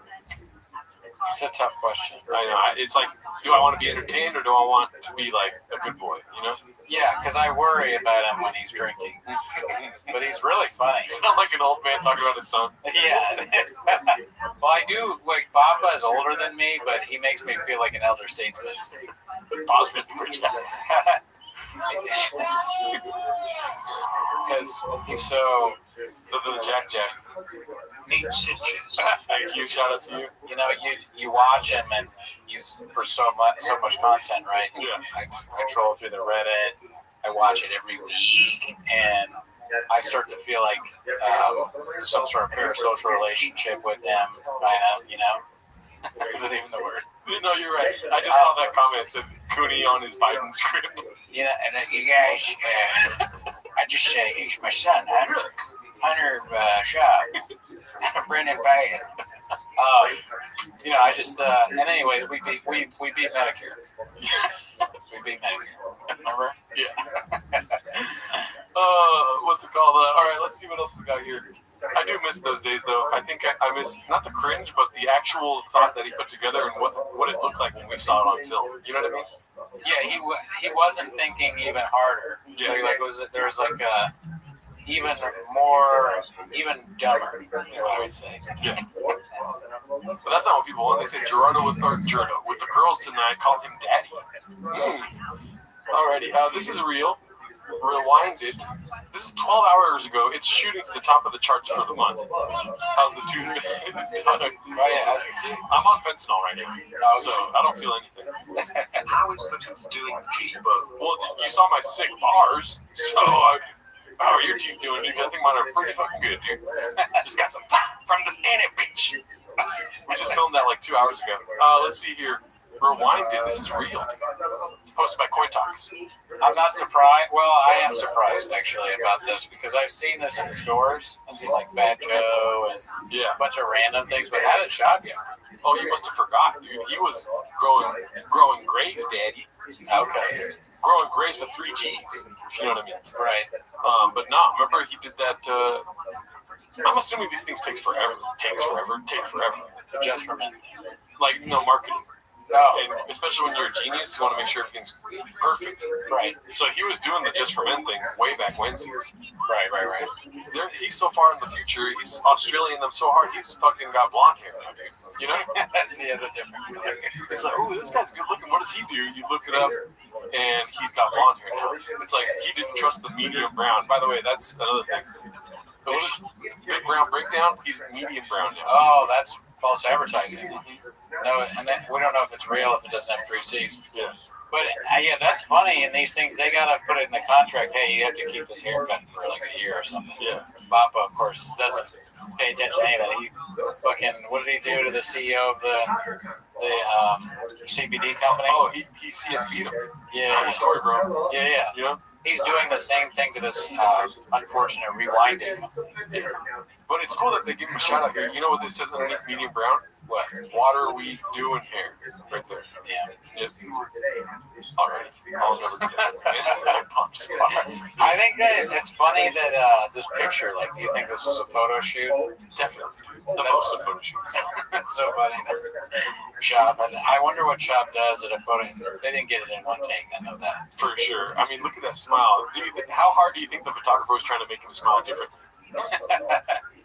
Or just make it like, no, a serious face. Shop's like, what do you mean? I'm doing serious face. How many did you go like this? Yeah, we don't need you to like move your mouth at all. Or please take your hands. At least take the straw out of your mouth. I need pink beard cootie in my life. We should get some Rewind It and, get rid of my grays, dude. You got grays? I got a lot of grays. Grays for days, lady. We already saw that one. This one's hilarious. Dude, I already read it. It's posted by Moonwalker. DoorDash driver says Bappa is cheap and a fraud. Let me just read this because you're going to consume it as I go. Sure. Stop me if you want me to stop. Okay. I'm glad Brendan's shop special sucked. Fuck that dude for stifling me on a tip I'll never forget. True story, I was trying to earn a few extra bucks. Just say you're a DoorDash. You know what I mean? I DoorDash. Yeah. Hard times and had to resort to gig work. In the rain, I picked up an order for ice cream in Venice, drove it to Santa Monica to a nice house with a few cars. The order is to the tiny guest house way in the back. A sign on the door says, "Do not knock, baby." It should say, "Do not knock, daddy." Yeah. So I don't know if it's Brendan's shop, but so I'm standing there calling their phone like an asshole for 10 minutes. It sounds like Brendan's writing 10 minutes of shop. And also, car, no truck, but yeah, there's a lot of bits going on. The wife sees me through the window and he comes running out like I'm a threat. I hold up the bag. He snaps back to normal, looks me in the eyes, says that he appreciates it. He didn't spell it right. He didn't spell it right. Appreciates you, bud, and that he will tip me in the app. Zeroed out. It was all a facade. The house wasn't his car. The house wasn't his. Cars weren't his. There was a nice Toyota parked in front of his little guest house. So, strange story. It is like, you know how like a movie, you're like, when does it get good? And then the ending is like, well, holy shit, it all makes sense. I think that's what he was trying to go for, but it was Toyota. Or what are you inferring here? That he doesn't have trucks? I don't understand that. Oh, this might come as a shock to you. I don't understand this at all. But like, he's living in a guest house. I get that it's bad that he doesn't tip, and it wouldn't surprise me if he didn't tip. Yeah. But also, Papa might tip. I think there's actually, you know what? I'm gonna take that back. I think Papa tips. Okay. I think he gets. Do you want to bet your life on that? Not my life. Okay. But a door guy told me that he gave him money once. Okay, so let's see here. AVTR16 follows up with this here. I don't know if this is real or not, but I've seen it with my own eyes. He's 100% a cheap cunt. You want to take back? No? Okay. Not yet, no. Okay. I told this story before and read it in some other sub long time ago. I used to work at an LA comedy club years ago, B. At first, I thought years ago B was the comedy club name. MMA wasn't as mainstream at the time, so I was kind of the MMA bro to my coworkers. One of the servers comes up to me and goes, "Hey, I think a fighter is here to see the show, Joe Rogan and Friends show." I'm like, "Get the fuck out." Who? He says, "I don't know. He's huge, and they say he has a famous podcast." I was like, "It's 100% Brandon." He spelled his name wrong. They were at Fox Studios at the time with Evan the Beard, etc. I tell the server, who's a good friend of mine, put him in the owner's booth, make sure he's taken care of, and bring me the tab at the end of the night. I'll have it comped. He agreed, and the night went on. Him and Mexican had a couple vodka crayons and some wings. Would have been maybe $40. My boy brings me the bill end of the night. I comp it and tell him to tell Brandon that a T-Fat K-Fan on the staff got his bill tonight, no more, no less. So he's stoked and goes to tell him. End of the night rolls around, and my boy just comes back defeated and goes, dude, he just said, oh, thanks, brother, and they left without leaving a tip. I mean, not $1. God damn it, I was so fucking embarrassed. I apologized profusely and tipped him 20 out of my own tips. I came home that night, put on my apron, and hit the fryers. I've been here ever since. I mean, I don't know. That's a great story, but I'm not sure if I believe that either. Brandon, if two people call you a crackhead, you might be smoking crack. Shout out Cat Williams. It wouldn't shock me if he's like that, but and also some of the lines sound like something you'd say, like, thanks, bro. Yeah. But do we know, wouldn't we know about that if somebody worked at a comedy club and we'd have heard about that, I feel like. Here's the thing, though, like, karma is, how do we only have 40 likes for these hawks? Thank you, James Freeman. Appreciate that, brother. Yo, how do we only have 40x for these hawks? Thank you. Here's the thing. It's just like, it happens way too often. I think this is another one here. I have first-hand knowledge of a girl I know at a cafe he used to frequent in LA. She was a barista, although she says he did tip average $1 or $2 for a coffee, which is normal for common folk. The girl grabbed with him was the way he carried himself. She said he'd pull up like he was a celeb who would park if handicap was available. He'd walk in there and always be on the phone talking to somebody, wouldn't look the baristas in the eye or even say hello. He said, give me the huge, usual. Now that I say it out loud, it makes sense. I thought he said, give me the huge, like a big goal. Right. And wouldn't even wait in line, literally just yell, wait, that's hilarious. I'm going to start doing that at my coffee shop. Granted, she says he never complained about the time if they were busy. He'd just sit and wait as he talked. And when they call his name, he'd go up and pay, not say bye or thanks, and drive off, and then always lift the truck, blasting loud music and driving erratically in the little parking lot. So that sounds a lot more believable, I gotta say. Okay, well, it's got 56 upvotes. The other one has hundreds, so who are you here to believe? They're all funny. I enjoy the stories. It's funny to live in the world where you talk about different things that Shop did years ago. And so I could totally picture Shop going in there with a phone and just blaring the conversation, because there's two reasons. One, he's a loud idiot, and so he can't help that. And two is he wants the stories that are definitely true are the whole like, hey, I'm Brennan Schaub, and I just got a call, and like he wants everybody to know that he's a celebrity. Is that your takeaway? Yes. Okay. Well, here's the thing. He does thankless work. You know? He's not only getting coffee, but why is he getting coffee? So because so many people work for him, he's got to stay, busy. Good that you were wrong right there, because that's also true. Another reason to have coffee. He's got a pod for 9 hours straight. Oh, yeah, that's right. It's like, and at one point he had 12. Yeah. 12 hours straight podded? You want me to tip on top of that? Like, I'm giving my life away. Is that not enough? You know? Yeah, he might feel like he's giving so much back already to the community that he's like, what more do you want? Yeah. I got a family. And everywhere he walks, he's like, that's a listener. That's a listener. That's a listener. Yeah. So he can get away with not tipping. If a guy comps my meal because he's a fan, I'm going to tip him. Yeah, definitely. Absolutely. You would tip just because they're a fan. That doesn't even make sense logically to not do that. What's the difference between daddy and father? 8 inches. Ask Charleston, Texas, or Charleston, South Carolina. Yeah, ask Jay. Question about that, though. Yes. So I'm going to give you a hypothetical. Give it to me, Daddy. You have the choice of a good tip, whatever job you're working, very good tip, or a story about Brendan Schaub, something like where he does that. He comes in, he orders all this shit, you tell him that you're a fan, he still doesn't tip, he goes, thanks, B. Let me tell you what I would do, the story. I would do the story over 50% tip. That might just be me. Do you want me to cook, or do you want me to just go do whatever you want? I'll tell you one thing. I'm not taking the money, dude. because there's fucking victim blamers like you out there, dude, that won't believe my story when I put it on Reddit. You're gonna read it and be like, that's not true because I love Brendan Schaub, dude.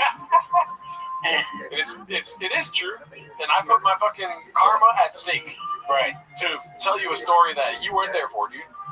Sound off in the comments. Is it true or false? You heard it. All right. What do you want to pull? Or we do a poll. I mean, they're here right now. What do you want to pull first? First, do you want to ask the question? Are these? Oh yeah, that's actually more fun. I think. Do you take the money or the story? Money or story? Money, story. All right, let's see here. Boom. Listen, I've always told you that I'm on Schaub's side. I know. This is a pro Schaub. 50% of this pod is pro Schaub. Everything he does is right. I've never criticized him. The other 50% is the haters. They write comments because they look at what you're looking at. This is a parent's basement if I've ever seen it. Okay? He's got, what is that? Did you say meow? I heard a meow. Yeah. Meow. This is my second day of school shirt. My mom bought it for me. Yeah, you're shy. Yeah. You fucking kid. Fucking mean, dude. You're just jealous of Brendan Schaub because he has trucks and you don't. Right? When's the last time you had a truck? Ever. Do you really think a business shark like Papa would tip a fucking DoorDash driver? Thank him. Business shark. Oh, fuck. This poll is invalid. All right, we already saw the baton one. Okay, New Elephant Graveyard just dropped, posted by Rugged Dream. I'm assuming you watched it, right? It's so good. I mean, everybody's been saying that. All the important people have been saying it and agreeing too. It's just a great thing. There's so many lines. I want to start incorporating the lines from it into my daily life. Yeah. What is the simulacrum? What do they call it? A simulacrum? Oh, yeah. I know what you mean. What's the word? I forget. I love that though. Yeah. Whatever it was. Simulacrum? I don't know. It was very funny. Leave it at there we go. Simulacrum? Simulacrum. Thank you, D. Thank you, D.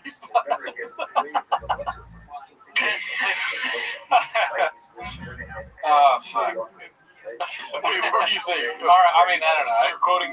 It made me think. I'm somebody that always asks why, and it's like if you're somebody that always asks why, you end up in two places. You either end up a physicist or in a mental asylum. And let me tell you something, Danny. I'm a scientist. I tried. You know, when you write them out in your head and then you say them out, it just I should have waited till it was natural. Which one is that one? Is that one Bert or Eric? That's Eric Weinstein. Brett. It's not Bert. I'm talking to Bert. Brett Weinstein, Eric Weinstein. Oh, fuck. Yeah. You're right. I like how we're laughing together at different things right there. I'm laughing at myself, dude. That Graves is off the charts tonight. I'm sorry. This is not even a 10 minutes of Shop episode. It's just like Graves flare up constant. Constant Graves flare. You either end up at Flappers or Drew does a party. Tell me which is better.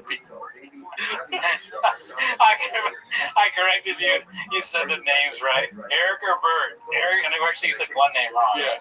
And then I was like, it's neither, dude, but it's both. I'm kidding. Brett Weinstein or Eric Weinstein? I don't know which one is which, but I do not like both of them now, dude. Yeah, I don't think I like either one of them enough to know the difference. But I would, if I had to guess, I would say David. That's what it is. We should ask Adam Randler. Here, let me cook for a second here. So, do you know that one podcast of that bald English man?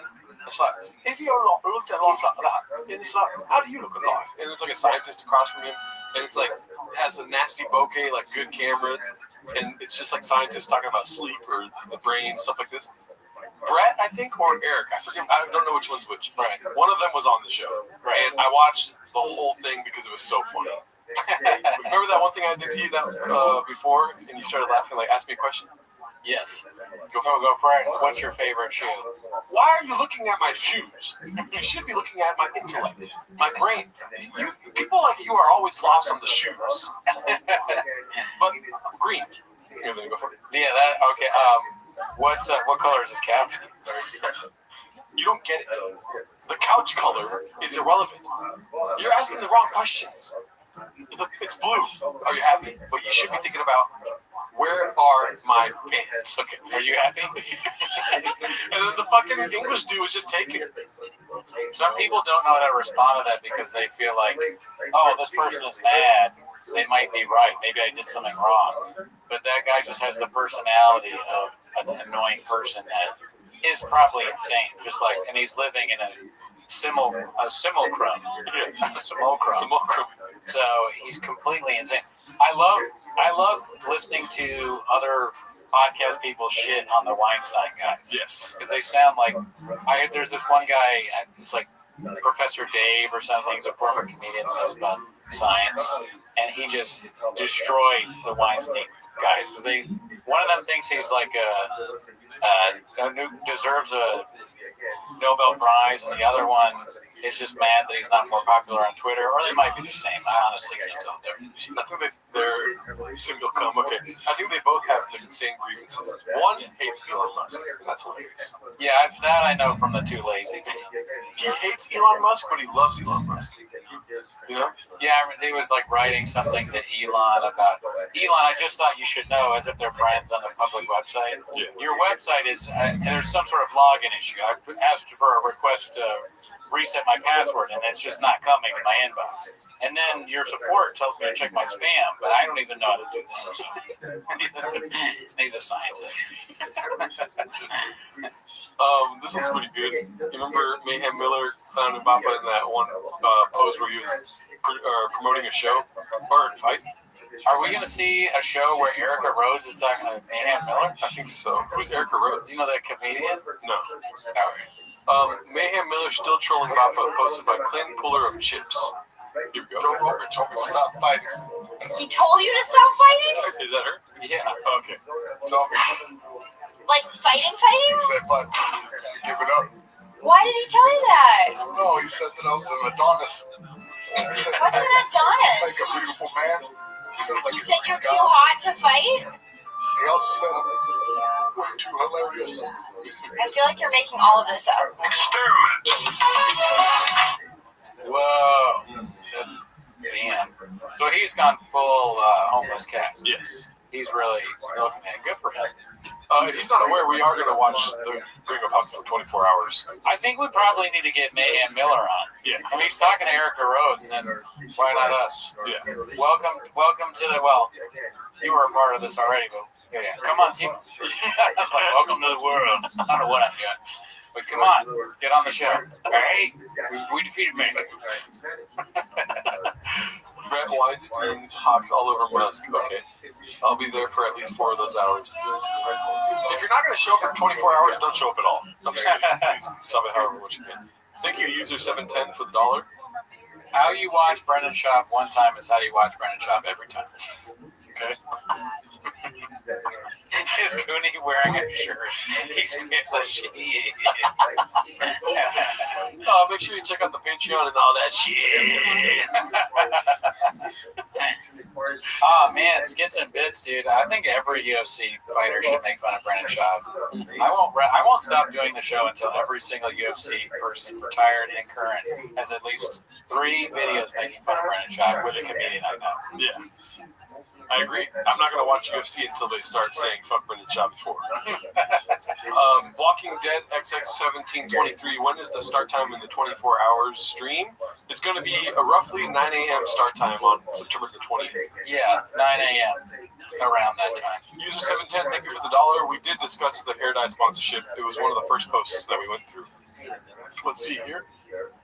And I'm only answering that question because you gave it off. Let's see here. So this is the one I used for the opening crawl. Chin catch. I haven't seen it yet. I didn't upload it, I guess. Chin catches Bappa out. Calls Bappa out for stealing an MMA take from Ariel. Folks by Busy Middle 8108. He knows for a fact the UFC offered John $30 million because John was like, I want 30. So he goes, I want Wilder money. I want Deontay. His exact words is, I want Deontay Wilder money. UFC at first goes, you're fucking crazy. And some money came in from the Middle East. They went, we'll pay that $30 million. And the UFC called him, all right, bud, we're gonna call your bluff. We came up with the 30. We'll give you 30. And he goes, I'm out. That's a fact, Jesse. He turned the fight $30 million down to fight Tom Aspinall. So when they say he's ducking him, that's on it. Ooh, 30 didn't get him out of bed? Take that. Wow, I was waiting for the hand on the chest. Did he do it? No, I don't think so. I looked away for a second, so I don't know if he like snuck it in. You know what I mean? I can't. What's gayer? This? There's nothing wrong with being gay. You know what I mean? This or this? Just on fire. But I think I can't get over the fact that we both have on a white shirt.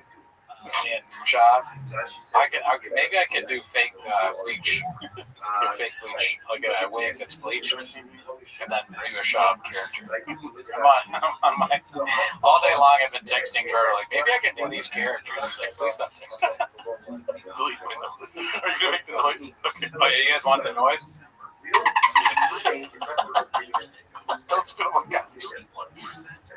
It's just so fucking funny, the noise of this shit water bottle. Dolphins fuck people.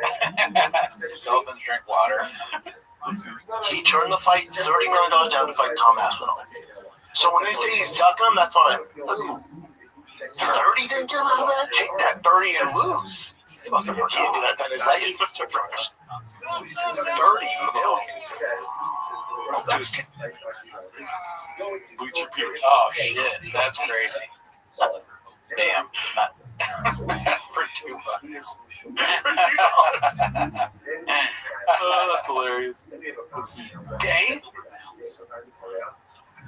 That shit came out today? Turned out $30 million? Shit, I know what I'm filming when I get home. Ariel said that before, though, right? But he said this on the. But he like confirmed it. Okay, so he said on Logan. She went on Logan and talked about it.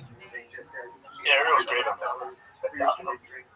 Yeah, I don't like that word, because I think it's disrespectful towards him, but I think he didn't want to fight him. And I think it was a calculated decision on his part. Why did you drag this out all the way until June when you knew you weren't going to fight him? He gave the UFC number, I believe it's in the $30 million range. Do you catch it or no? No, I missed it. This is exactly what Brendan Chop just said. Yeah. Like the back and forth between the UFC. But yeah, he's just regurgitating. For this fight, which by the way, I think he deserves. Wait a minute, dude. Didn't Baba do that same exact thing? Like even with his hand? Wait, I think he deserves. Oh, okay. Yeah. We'll go back when we need to. Didn't think that they would come up with a number. And they did. Oh, wow, they did come up with a number, yes. And I believe that Saudi Arabia was involved, the big dogs were involved, right? He said yes. And then 2 days later, 3 days later, whatever, he said, nah, it's like about a mountain. Ariel needs to zoom in for the watch party. I mean, that would be amazing. Oh, yeah. I don't even know if we ever tried to get Ariel. I don't know how we can get in touch with him, but that'd be fucking epic. Let's see. Yeah, we would probably get in touch with him, but he just said no. Yeah. And that's why when he announced his retirement, Dana said he gave me his word, and then he went back on his word.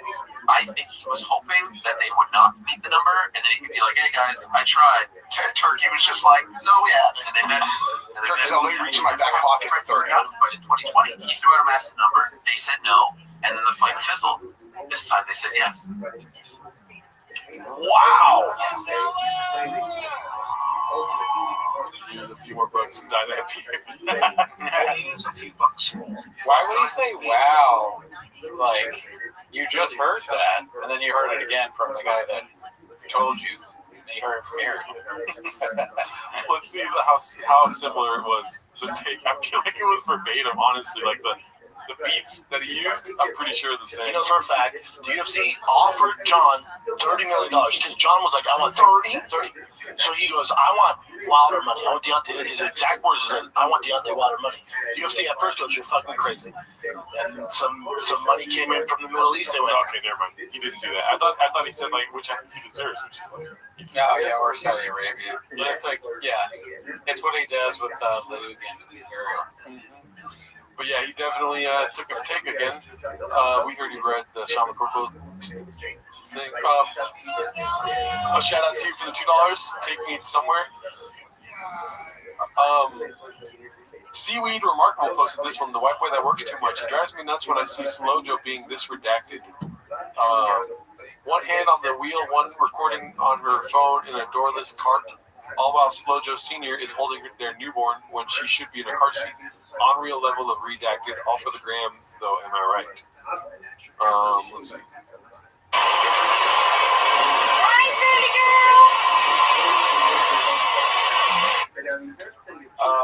I don't know the car rules of kids because I don't have any kids. Do you know the car rules? I don't know where they're driving.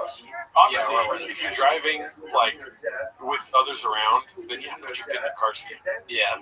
But if you're driving like a property on a golf cart, I don't see a big deal with like having the kid in the lap.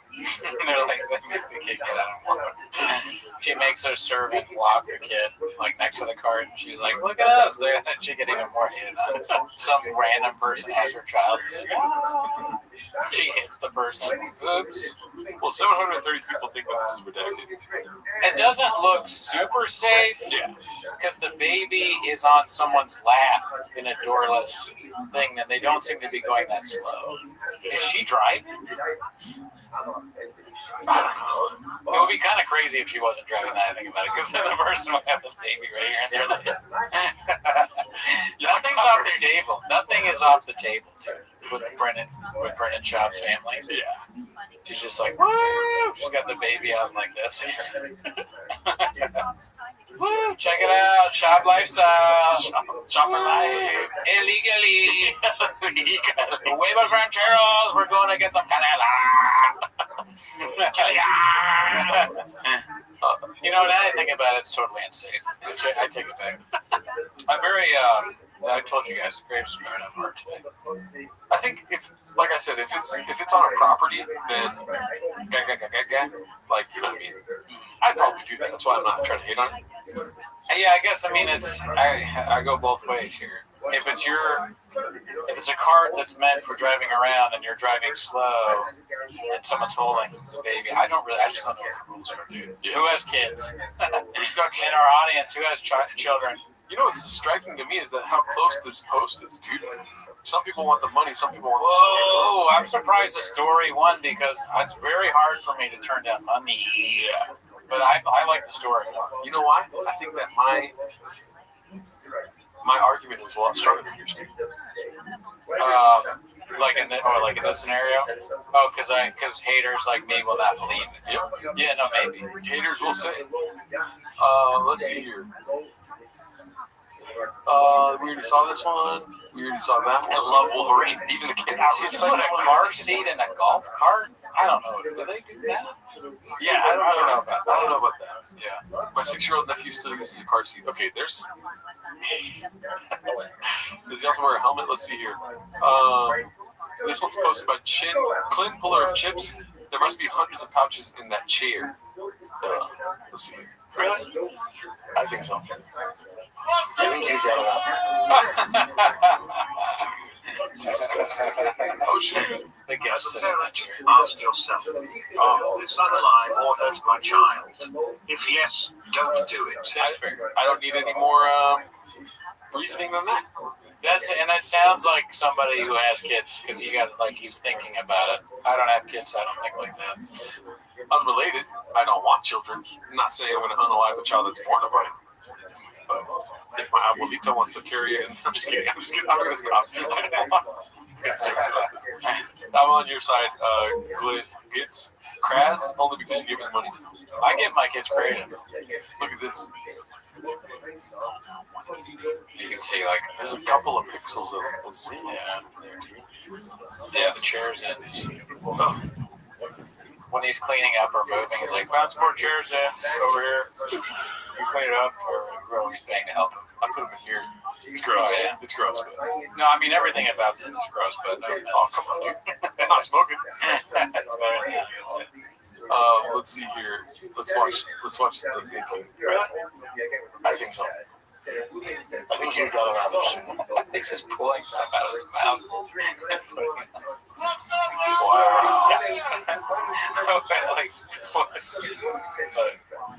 I will speak to Az to zoom in on your party fathers. AZ. I think I would want to talk to AZ before we get him on. Okay. I want to set up some skits and bits with him. Yeah, I think that's a good idea. I'm down to have him on. I'm not the gay one. Goody's the gay one, dude. So fucking gross. Yeah, I think what's it called? Because remember we had beef with them, not real beef, but we were joshing back and forth. No, I mean we're gonna have so many. It's gonna be like a long stream. We need guests, and our stance is that we don't like people coming on video generally, but we're gonna have a bunch. Like Sean's gonna be on video, T-Mode or IDM. So hey, Zynga, that would be great. Yeah, y'all. Maybe Walsh will be in video. Yeah, y'all need to stop singing for that stream. I don't know what that means. Take Me to Your Leaders is number 1 though in the chat. I don't know what that means either. Let's see here. We already saw that one. Please flip it, please flip it, please cheese beans, cheese beans, cheese beans, flip it. New toy, golf cart, neighborhood life. Never knew I needed this so much in my life. Of course, my husband wasn't going to let me just have a regular golf cart. Posted by The Reducing Valve. Oh, so that's the golf cart. Yeah. Pretty sick. I like it. It's cool. Like, I don't know if I'd ever get that, but maybe like you live in Manhattan Beach, you can just drive that around. I would have no issue. Like, I don't, for the longest time we never really brought up the wife clips. We like chose the clips beforehand, never brought the wife clips up. Dude, I would be so cool with all of Brendan Schaub and his family and all that if they weren't so public. Yeah, it's kind of lame to post like that. Like, that's nuts. Yeah. I would, if it ever ends up in some M-word suicide, you know what I mean? It's gonna be so sad. You know? I mean, and I'm not wishing for that. Like, nobody, that's where I'm coming from. That's why I won't share some of my public life, because really you're only going to see the parts that are entertaining. You're not going to see this kind of stuff that's like ups and downs. This is ups. This is a lot of ups. Yeah, they're posting the fake image of their life. This is a thing you send to like the group. Well, this picture's ridiculous, but thanks, Paul C. Message me on Instagram. /Tweeties Awards during the 24 hours stream. For me, if I buy something like this, I'm like, I text the group chat like, dudes, check this out. And I don't even know if I do that. Oh, you almost forgot. Like, most motherfuckers ask me for money. Yeah. But, I share it with friends, is what I'm saying. My successes, because I just posting to the world, like, look at this thing, I have a Rolex. It's just kind of bad. Yeah. I think my reasoning is better, dude, in case of an M-word exercise. You don't think that there's 0% possibility of that happening? Oh no, I don't know. I mean, I think evidence is on my side. Junior Seau, like Chris Benoit, CTE type things. Were they posting things like before Chris Benoit did what he did? He's like, check it out, fam. He's got 2 Rolexes and like, let me see, dude. Or Junior Seau's like, just bought my wife this brand new Beamer. 2007. Fuck him. So first of all, fuck you. And 2007, could he? No, there was no Instagram stories back then. There's Facebook. No, Facebook stories. Facebook posts. Maybe there's some sad ones if you want to pull them up. You know what I mean? Too long ago. Let's see. And Junior Seau even before that, right? Oh, shout out to you for subscribing. 2012. So, 43 years old. How old is Shop? This is what I'm saying, Cal. Like, I'm not wishing for that. No, of course not. Nobody's wishing for that. It's just a reality. And like, I mean, not that it's going to become a reality, but it's in the ethos, it's in the zeitgeist. You sound like a Callan on that episode where he's talking about Lexus. And then Chop looks at, oh man, there's a lot of football players. Callan's like, yeah, a lot of them. Most, honestly. Well, yeah, I'm not gonna die. No, you probably won't, Will. He says Will after. Gerardo, be real, you're fucking slow, Joe. She gave you the chance. I probably would skip out on it, honestly. It's a lot that comes with it. She might share it to her Instagram story. You gotta buy her a lot of stuff. Yeah, you gotta buy her a lot of stuff. Somebody else said none of Chris Benoit's close friends knew that he was gonna do it. No signs, no nothing. It'd be funny if Slow Joe posed with things that you bought her. Like she's like, "Oh my God, you know, Gerardo bought me this small ass fridge. All your appliances are so small, and you know, he got me another one of these tables. I can barely fit 3 reins on it. He's got 8 desks in my room right now." Let's see here. This one's posted by Hey Mark Wigski. I haven't seen his name in a long while. Called Reheat when Brendan did his best Michael Scott impression. Let's see. Love them. I have a TRX. That thing's it's a badass. That thing's shit. Rebuild my TRX now. I got a new one. We're doing all, the innovate wheels and the tires and the 40-inch and 39-inch tires.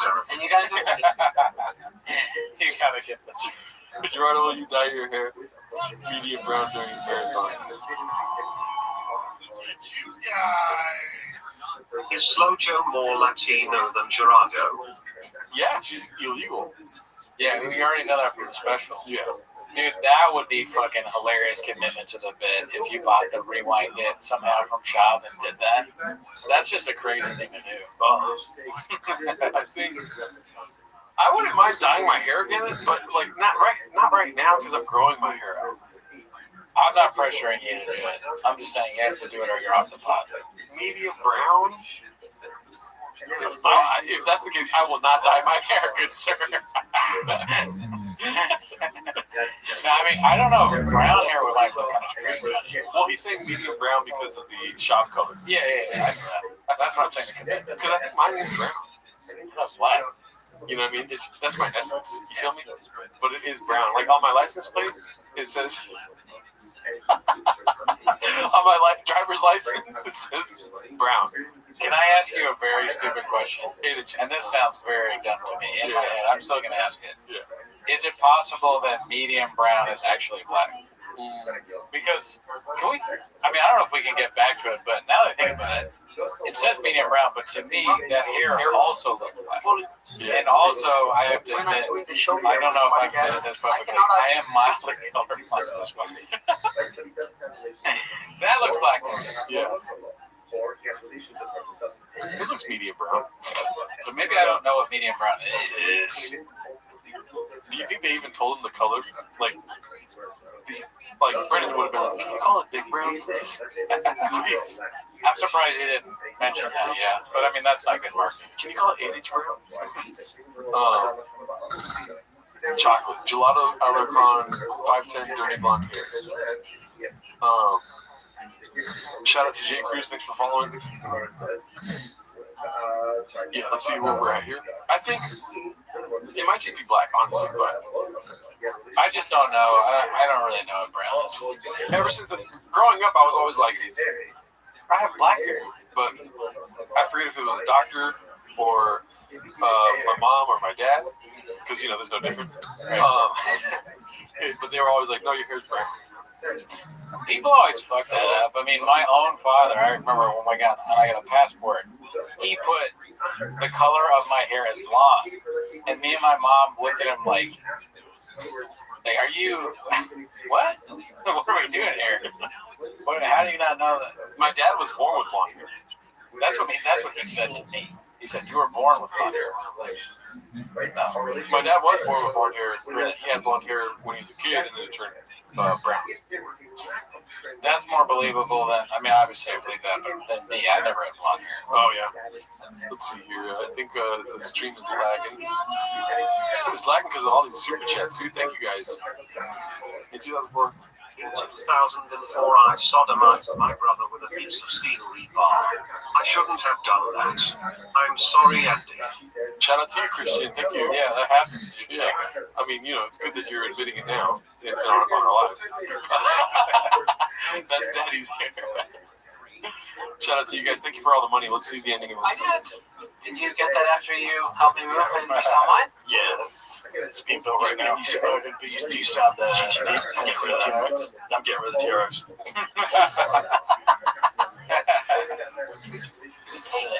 Hey, Shane, I did.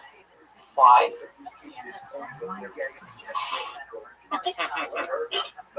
Oh, yeah. Adam, shout out to you. Where's Ellie? Adam. Oh shit! Look at you, dude. What the hell? You're on Yeah, dude, crazy. Wow, same scent, different animal. It says. And this, I don't know why they would post my real stand-up on. Yeah. Brilliant Crow 5928. It's crazy you filmed this before the Gringo Poppy. Yeah, I mean the similarities is just parallel thinking comedians think alike and all that. Can I show you something really funny? And it's not for the audience; it's for you only. Sure. I showed your whole set to a woman last night, and I got a good picture of her face while watching it. Did she know that it was? I tried to tell her, but she doesn't know shop. Look at her face. She was like, "What the fuck?" She watched all 5 minutes of it, and I was quiet the whole time, trying not to laugh. That's like that face is like waking up early in the morning and you see something strange at your window.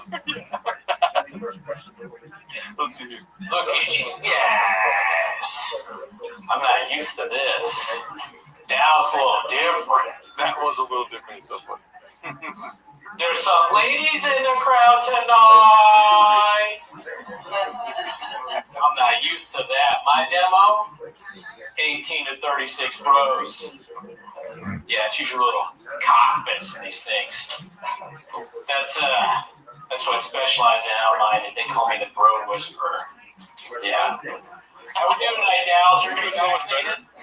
What's that? You're doing so much better. I know. Vaccinated?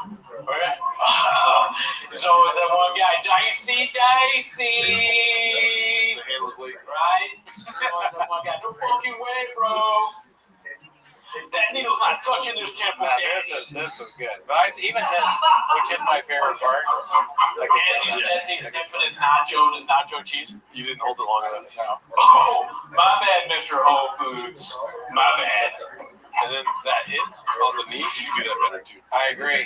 Because it's like Jordan, but I mean, like, listen, I'm watching and trying to emulate Jordan. I'm trying to dunk from the free throw line. Yes. Okay?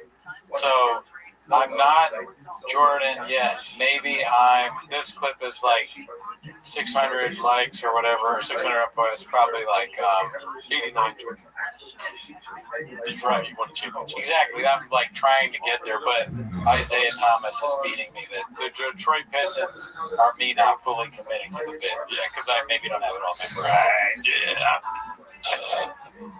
Yeah, dude. So pretty good.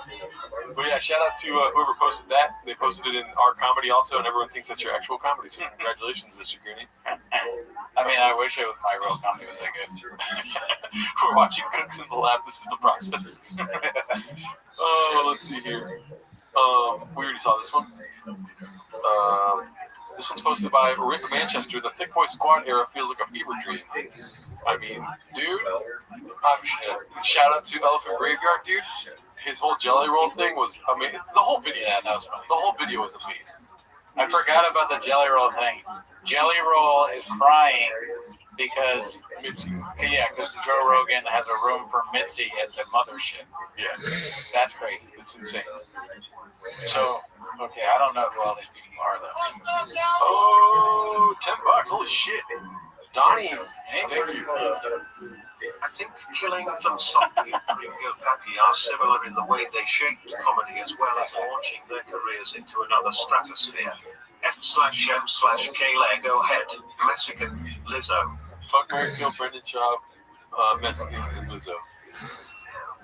I would have to marry Brendan because I know he's going to get some. I'm not going to have to sleep with him. You know what I mean? I'm fucking Mexican. And I'm sorry, Lizzo. You're killing Lizzo? Yeah. I am gonna kill Brendan Schaub. Oh, dude. I'm gay. I'm fucking gay. Yeah, that's all I'm Who's the guy in the middle? This guy? It looks like Paul Elliott. I actually don't know who that is. And I don't know who, I meant the guy in the front. Oh, this guy, that's Lil Browse. Oh, yeah. Yvonne Chin, I don't know who that is. Maybe the old intern? Yeah, and then this is Foot Lady. What's her name? Cat. This guy. I mean, this guy deserves. There's a special place in hell for people like this dude. If I had to guess, I think that's one of the old people from before. The guy with the hat. I have no clue who this is. Yeah, I don't know. It looks like a UFC fighter. Did Lizzo roll her truck? Okay, that's hilarious. Brendan Schaub. Yeah, sad times, dude. It's just like, I thought they were going to last forever. I think, yeah, they fucked Chin's face up. They were like, Chin's not going to last. They thought that he was not going to be around. They're like, let's make him look like another intern that he might hire. I thought we were going to fight. What happened? Chappelle, Lacey. Oh, Jay. Is that Jay? No. Maybe. Actually, it might be Jay. Or an old intern named Christian. You know who would be good to ask for this? Mark. Oh. Let's see here. It is hilarious how they go from this to having. I think Mark replaced like 8 of these people because he's just like always on go. But it was like the pros and cons of having Mark is like he will nuke the room when he's leaving it. Say his name, Hot Chip Graves, guys. He's a man with many hats. Say his name, Hot Chip Graves, gay. The good comics don't fuck with Rogan. I think that was the intern. Okay. Or it could be Hat Guy or Beanie Guy. I have no idea. I'm sure it's another one of those things where people go, they don't know anything. Yeah. We don't. We don't. I'd rather it be that way. I've not watched the show once. This is posted by Busy Middle 8108. Let's see how Papa spins this one on the Shaggy show later today. Don't get it twisted. The UFC is a proven pay-per-view success. They have a business model. They would never, ever give that up and sign all their media right deals to Netflix for pay-per-view. Because let's say in 4 years it doesn't work out, and then like, oh, hey, remember that Netflix you're paying for every month? And it included our fights? Well, we're going back to pay-per-view. They would never go on that. That's just bad business. Get that out of your head now. So all these reports are all. What else you got, Jack? A few moments later. UFC announced a new deal with Paramount, $7.7 billion for 7 years. All numbered events will be on CBS for free. What? Yeah, you didn't hear about that? I've been offline. I've been trying to fix my tooth. He's got it to the group chat. And I also saw, I think, correct me if I'm wrong, but I think Luke said that he was like, I wonder what the fighters are going to get paid now that the pay-per-view money's gone. Like, whether it'll affect the fighter pay. Yeah. Damn. So it's going to be on regular TV. CBS. You're right, or Paramount, I guess. Because is that Paramount Plus now? I don't know. I'm not a numbers guy. That's so weird. I mean, $7.7 billion for 7 years. That means like $1 billion for each year. Listen, right. When it comes to numbers, I'm your guy. It's probably like half of what shop. I'm assuming that's to keep some sort of like pay or compensation, like where it's at. Maybe it doesn't go upwards. Yeah. You know what I mean? I don't know jack shit, but they're also going to be making money probably off promos and stuff.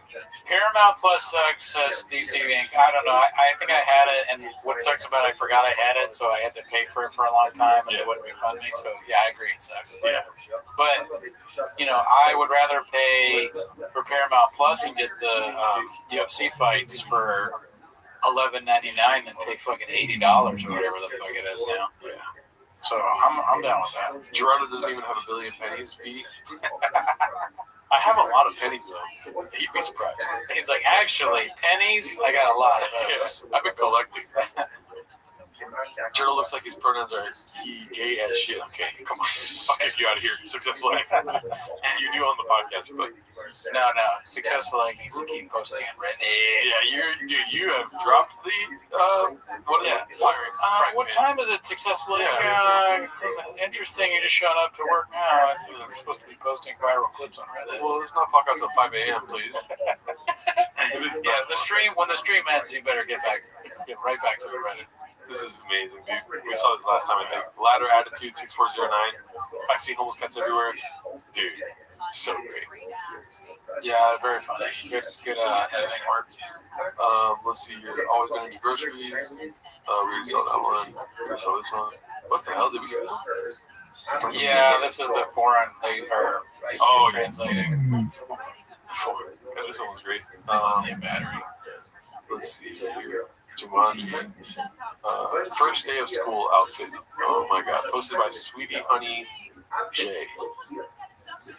First day of school shenanigans, meeting new moms. Hopefully they're cool. Really missing my Sierra moms. Y'all were so special. You know who you are.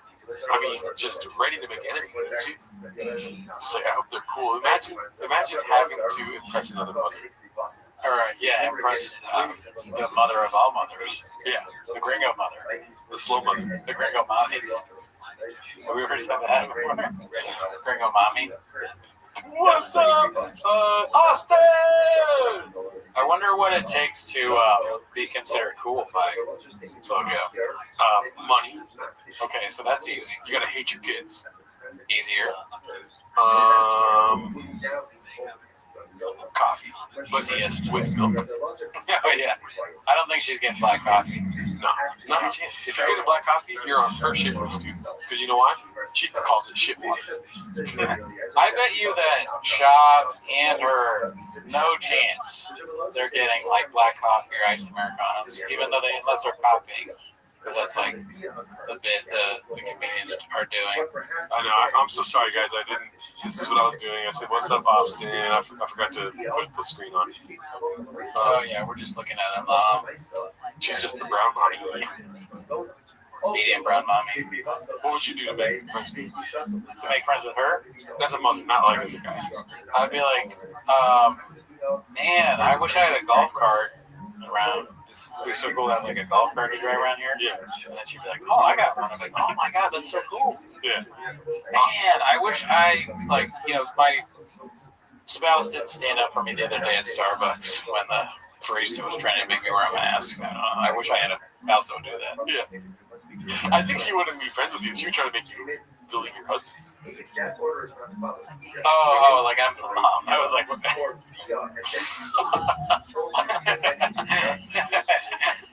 yeah, probably. Yeah. I would be like, I would first of all just trust myself to begin with. I'd be like, oh, how's it going? Oh my god, my name's Louisiana.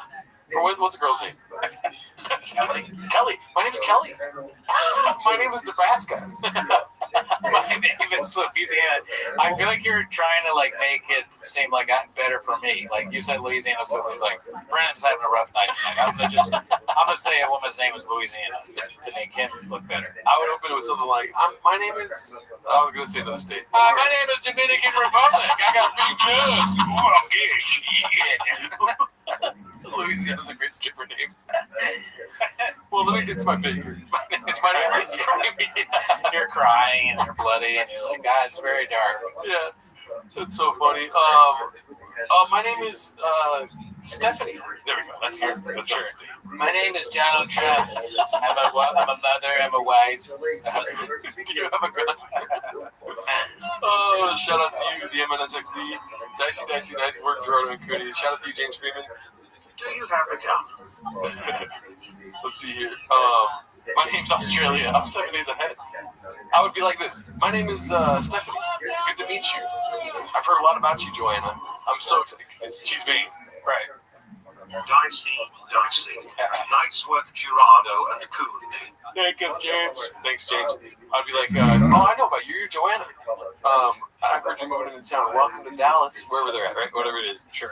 I'll be like, I build rapport. Just trust the rapport. Not even ask her to hang out. Just like see her again sometimes. And then when we have a rapport, I'd be like down one day. Just, and then I'd act like Joanna, like I think what's wrong. What's wrong? Oh, you don't want to know. No, tell me. These other moms are bitches. All right. My husband, Wisconsin.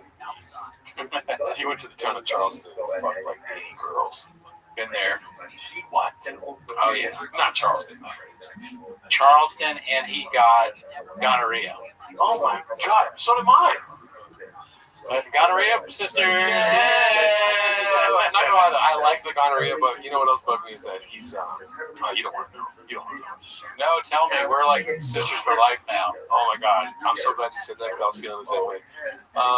He is addicted to Adderall. I don't know how to stop it. Are we married to the same man? Are you serious? Have you ever cut out pictures of uglies? He always tells me to do that. Yeah, I mean, this is how it probably went. There's a lot of women these days. You don't want to know this either, but my husband, he put out a comedy special and he got a 1.1 on IMDb, and he cannot stop talking about it. Damn. I can't relate to that, but that's very sad. But it's all fake profiles that are rating it. Oh, yeah, I've heard about that. But a lot of, I don't know if you know this, but a lot of times when losers hate their life, somebody who's very successful, they will say like, hey, I watched your special and I didn't like it. I was going to finish your sentence. It's exactly what happened to me, dude. Dude, they don't see you. Fan. Women be shopping. Okay, we'll stop. That was fun for me. Let's see here. Because I like acting like a woman. Let's see. This one's posted by Handsome Black Man. It's called, Is Chin looking for a new job at Blizzard Entertainment? Oh, LinkedIn, Blizzard Entertainment right there. Wow. It's not a tab, though. It's just another interesting narrative, though. Yeah. We'll keep up to date with that. I don't know why I sounded weird there. Gamers. We already saw this. We saw that. Before the lip filler and bowl talks. Posted by 3 Fingers of Milk. Mexico. Let's see here. Okay, so this one I saw already. As you can see, I uploaded it. Pretty great. You know, I don't know if you've seen it yet. Callan finally calls out Papa for texting to the show. Posted by Mr. Haphazard. Oh, wow. Shout out to Hap. I mean, just the title itself. I saw it as a notification. I was like, I gotta see this. Yeah, you gotta see that one. Listen. I lived in D.C. when it was the murder capital of the world. And when they talk about D.C.'s crime wave is lowest, the lowest has been in 30 years. 30 years ago, you dummies. So, I will tell you this. When you go to D.C., they lock up the toothpaste in the Walgreens. Hey, bro. I'm listening. I just got breaking news. What? No, keep going. I got breaking news. No, the toothpaste in D.C., dude. No, listen. Breaking news. I the mayor from D.C. text me. I love that Brian called you out on this. Perfect. Hey, bro. I'm sorry, man. It's a late pod. I get shit going on. All right. Take it easy, Jack. Keep going. Keep going. Holy shit. Yeah, I mean, What's going on? Other kid was on a single shot, you know? Oh, man. I guess he should be. Damn. Keep going. But it's like, DC's a shithole right now. I guess he should. Man, that was actually kind of funny. Yeah. The last part. I mean, that's crazy that Brennan would. We've seen him do it before, so I don't know why it shocks me. But he got the phone right. He's texting, and he gets called out for it, and he shits on Callan. He says, "Oh yeah, toothpaste. That's pretty good. My phone's actually better." Yeah. And then he laughs at it. And then Callan goes, "I guess he should be." I like that actually. Hey girl. Hey girl, I also named my daughter after the wrong character on Stranger Things. I wonder, do people want the hosts to hate each other? Because if they do, if there's any of that, you're on the right path. No, but like, but like they don't. Even if we did hate each other, like at least I hope that we have chemistry. It's just there's no chemistry. That seemed like full-on hatred for one another. I wonder if that's like sells it all, or if it's funny. It's funny for me, I guess. But if you're a fan of the show, do you want this? Well, let me play the devil's real estate agent really quick. They're going through a hard time. Keep in mind, the hard time has been going on for a long time. Are you in here for a hard time or a long time?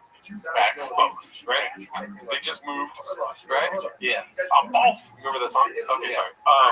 Are you drunk or are you high? I'm both. Right. But they just moved. It's gonna be rocky. You know what I mean? They're gonna have a lot of resentments. They're gonna have a night where they fucking kick it and they talk, you know. And then they're gonna come back one day and be like, everything is great, and then it'll be rocky. You know? Simulacrum life. Yeah. Hard times make soft men. Soft men make hard times. Hard Times was a restaurant in DC that served barbecue food. Or chili, I mean. I'm sorry, it served chili. Sorry if the stream is lagging. Yes, I knew it was gonna happen, dude. I'm smarter than the chat. It's lagging right now. Hard times make hard men. Soft times make chili at hard times. Hard times make soft men. Soft men make me watch TFK. Hard times make Cincinnati chili. Hard men fuck 8 ladies in Charleston. Hard times make carne asada. Hard Times was a parody magazine on the internet. Small teeth make men hard. Hard times bleach cooties. Yeah. Hard men fuck people. It's so funny because you can just say one of them and then say anything at all. It all works. Hard men, I'm gay. What does Flappers make? Apple pie pizza, dude. Next question. Or what part of the scale is Flappers? Is First time here? First time. Burnt pizza. What part of the scale is it on? Soft men, hard men, weak times. Like who makes burnt pizza? Where's Flappers? Flappers? Hard times. Hard times. Dude, a bunch of soft Flappers employees are making hard times, for sure. Hard men eat kiwis. Hard men watch TFK clips. Soft men watch Kill Tony. Yeah. Kill Tony makes you hard. Hard men make you hit. Alright. I think we get the point here. We can do it all night. Yeah, we should. Today's sponsor is. Oh, what? What is this? I love sponsors from Callan now. This was posted by Paul Barney. How did he think this was a good idea? Kill hard. Calls him Dude, today's sponsor is Aura, and I'm going to do something with Kevin, my producer, and I'm going to have you Google my name, and let's see what comes up. Nice. What the fuck are we doing? That's so funny, dude.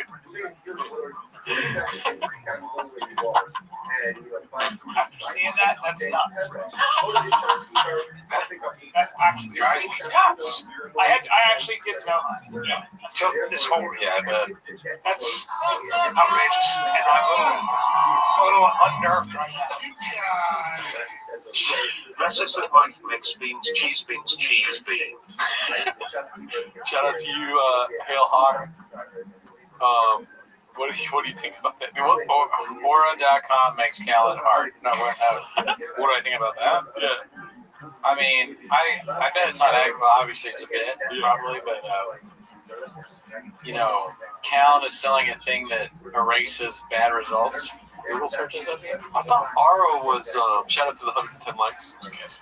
I thought Aura was those frames. Like the picture frames. I have no idea. I can look it up real quick. Keep talking. So Aura.com. Why would we say search my name if it has to do with frames? But I mean, we'll see. We'll find out in a second. Well, let me make sure that I'm not crazy. Because right now it looks like it's some sort of AI.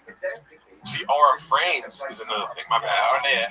We are camera guys. Yeah, that's where your brain goes. No, that used to be a podcast sponsor, like Aura frames for like the Adam Friedland show, Matt Shansinger podcast. Pricing. You want to see pricing on this? Is this something about identity theft? Oh, it's identity theft. Well, imagine he pays for the family plan and we just forget about his trial altogether, like his accusations. And so it's fake identity theft, but it's really like they go in there and they're like, oh, you're a bad guy, well, we'll hide the stuff on the internet for you. But it's about identity theft. Your identity. You guys still see us, right? I don't know why there's a break in comments. Is it? I hope it's still going. You keep talking. Oh yeah, sorry, I had fucking spaced out there, but I hope you can see us. Okay, clip. Okay, I think they're here still. So hopefully they saw that. But yeah, everybody subscribe to Aura.com. Let's blow them up. Let's get them a lot of. Aura.com/Brian/Callan. Yeah, promo code Callan. And then I'm working on something too. Sorry about that. What did you say? As another. Graham's taking number. Oh, here we're good. Look at you guys. Nothing is wrong with that. Papa's obnoxious clapback at Renato Moicano. I think we saw this already. Handsome Black Man posted this. Let's just make sure. College stuff. Speaking of college stuff, did you see? Yeah, so that was 13-minute clip. We're good on that. Where's me nuts? Wow, that's what he just said, Brian. I don't think we saw this. No, because we already passed how far we made it. I remember last week I said that those two guys were my dads, but I don't know. I've probably not listened to them. Yeah. Let's see. That's what he fucking just said, Brian. Posted by Life is Dope as Fuck. I love that she's the head of HR. That's the best part. Yeah, she resigned right away and he got fired shortly after. But he still has all his jobs. He owns the company, so he resigned. No, he resigned. She got fired. Yeah. Oh, they were talking about the astronomer. Yeah. That's so funny. He said the wrong thing and he's like, that's what I just said. Oh, fuck. I said the same thing. So look at he just said, I love that she's the head of HR. Oh, yeah, am I wrong? I'm confused as fuck. Best part. Yeah, she resigned right away. Okay, yeah, he resigned right away. So he said it wrong. Got fired shortly after. But he still has all his jobs. He owns the company, so he resigned. No, he resigned. She got fired. Yeah. That's why I said that. I mean, I could definitely see myself doing that one, dude. But then the CTA, obviously. I mean, I don't know if it's worth going through again really quick, but just look at the body language, dude. They just hate each other. Yeah, they're kind of far from each other. And I'm not trying to argue that that's true. I'm just noticing it. Yeah, because he says that well at the end there. Something strikes me like Callan let go of his aggressive past, where he deals with problems aggressively, and he's more passive about things now. Maybe he's being a passive little Nancy on this whole episode right now. Do you think Cal? I know he's like what you just said. Probably doesn't seem like this, but you think he's happy now because he's in Austin? Yes, he is probably right. And then Shab is not right because there's really nothing for him there. Why though, Callan? Cooney, tell him why. Tell him what he needs to do again, dude. Stand-up comedy. So. I'm like this. Brendan Schaub put out what arguably is the most important stand-up special in the history of comedy. At least current comedy. Yeah. I mean, as much as I like the comedy that I know. So going back to the very beginning of it, Lenny Bruce, George Carlton, Ellen DeGeneres, Jack Black, Anna Gatsby, Jack Black, all the best. So, I mean, you can't have the best comedy without the worst comedy. And you don't have the Reddit, you don't have Elephant Graveyard, you don't have Bird, you don't have any of that without Brendan Schaub, okay? Or at least not to the level that it's at now. He heightens everyone else's game. He's a coach. What he does on the T-ball field is what he does when everything he does. Scoop it back, Cooney. Scoop it up. Ruin it. You know, like get kicked out. Okay, curse at the ref umpire, but then it's funny. Now wrap it up, Cooney. That's a Tiger fact. Oh, like no. In conclusion, 8 inches. Okay, a little more than that. Oh wait, we got Hope meets the wall. Why does Callan sit in chairs like a child? That's a good point. Yeah. Carlton, Schwab, Gallagher, and Rogan. I would honestly make an argument that he deserves a spot on the Rushmore, and then the other 3 spots you can fight for. Oh, you mean like really good and then one really bad? Yeah, one spot, like for the current Mount Rushmore. Who is it? Thomas Jefferson, Donald Trump. Wait, who's it? George Washington, Thomas Jefferson, Ben Franklin. Is he on the Rushmore? A lot of white boys don't work too much. But, like, one of them is definitely nepotism. He made it up there because of nepotism. You know what I mean? Who do you put here? You saying Teddy? Teddy's on? nepotism, dude. You know what I mean? Wasn't he like? Well, yeah, it's because his dad was like super. He's a fucking big deal. Well, because it was built around the time that he was still alive. Was it made when he was still alive? That I don't know. I'm pretty sure that's a Tucker fact. What I'm saying is Brendan Schaub. You know what? Brendan Schaub is the Teddy Roosevelt of comedy. He's less famous than the other three. Yeah. Yes, three. Thank God it's three. Okay, so that's right. Thomas Jefferson, George Washington, Abraham Lincoln, Teddy Roosevelt. Lincoln looks so unhappy to be there. Lincoln's like, fuck, I'm a rock. They should take a sip of beer every viewing 9:20. Drink during it? I don't know if I can go for 24 hours straight drinking. That's day drinking too. Let's see here though.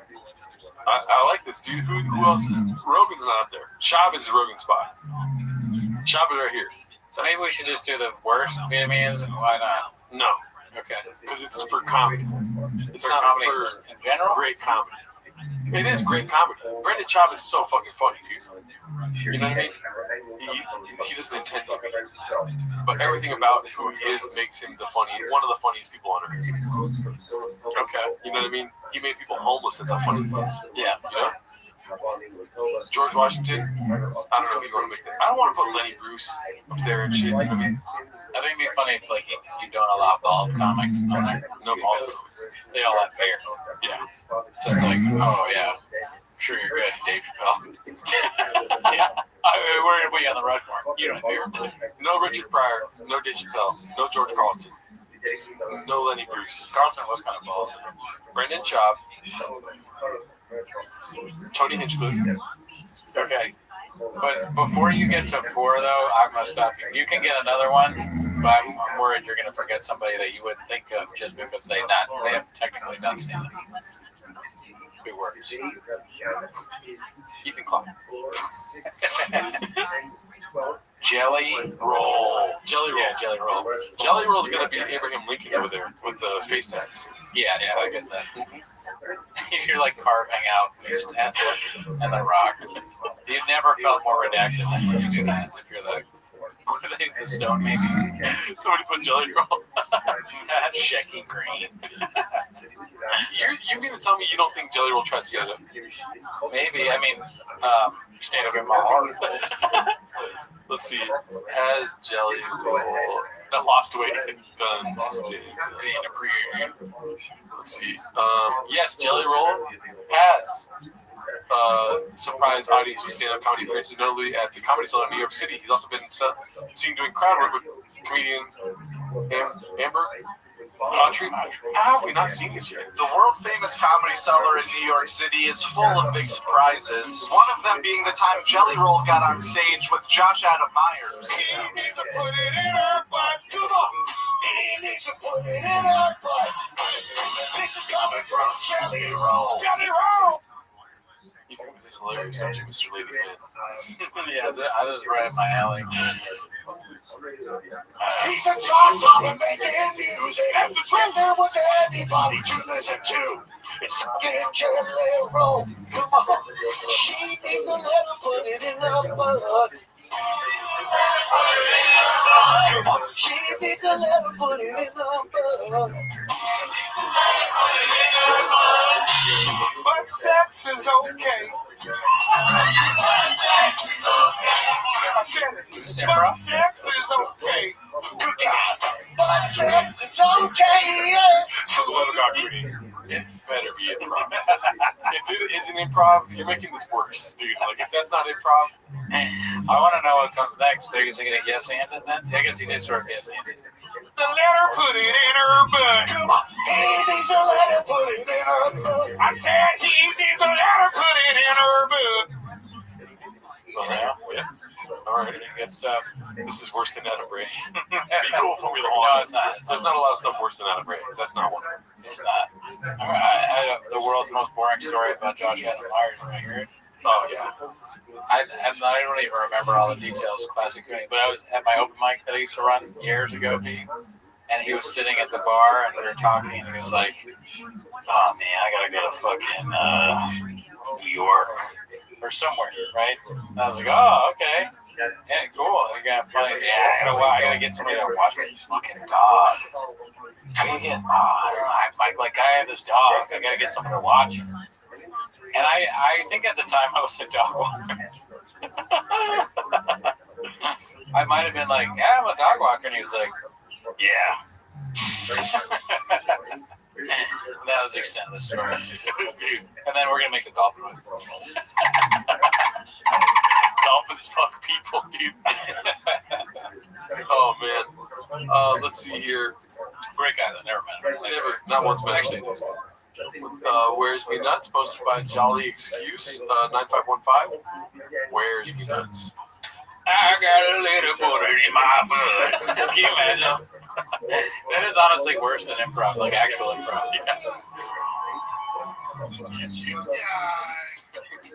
Comes in black, but as it keeps going, it turns grey. 8 inches. Comes in black, but as it keeps going, it turns grey. Cooney was a dog walker. Watch, bitch. For so long. Jelly Donut, new comedy assistant. Let's see here. This one's posted by No Victory 3858. Brian makes the mistake of trying to tell Papa he's raising little D-bags.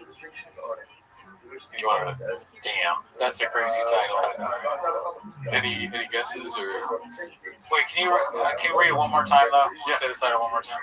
Brian makes the mistake of trying to tell Papa he's raising little D-bags. Ooh. I don't, dude. If he says little douchebags, that's crazy. Yeah, that's a really crazy thing to say about your kids, but I think it's probably more like he's insinuating that they're just like, I mean, it's not their fault. Look at who's raising them. Right. Neither one of them is a bad influence.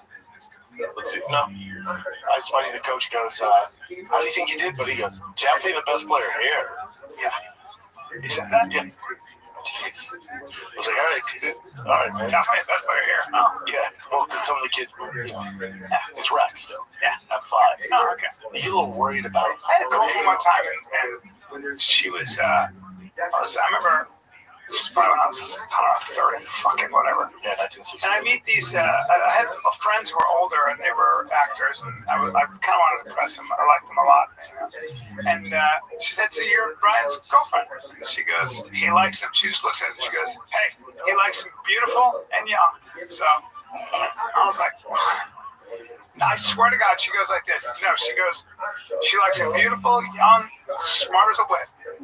Smart as a whip? She said, smart as a whip. Well, that's a little cocky. And I remember just being so embarrassed by that. I was like, it's a little cringy. You don't have to let me say that. You don't have to say that. Yeah, it's a little cringy. Yeah. With Bossy saying that at 5, you like it, and it just is what it is. You need to have that cockiness in sports.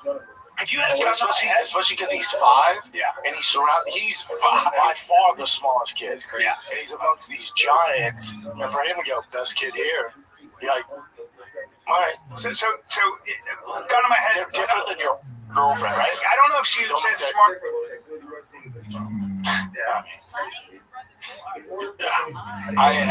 I disagree on all fronts. Yeah. The girl saying that is saying it clearly. She's saying it as a joke.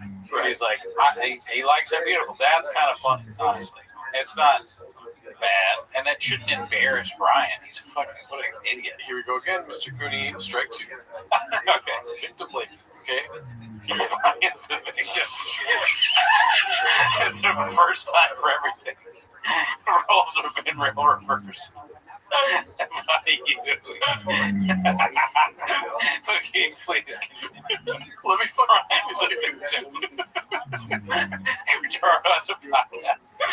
mad right by he's like with this victim. Unfairly accused, falsely confused, honestly, if you ask me.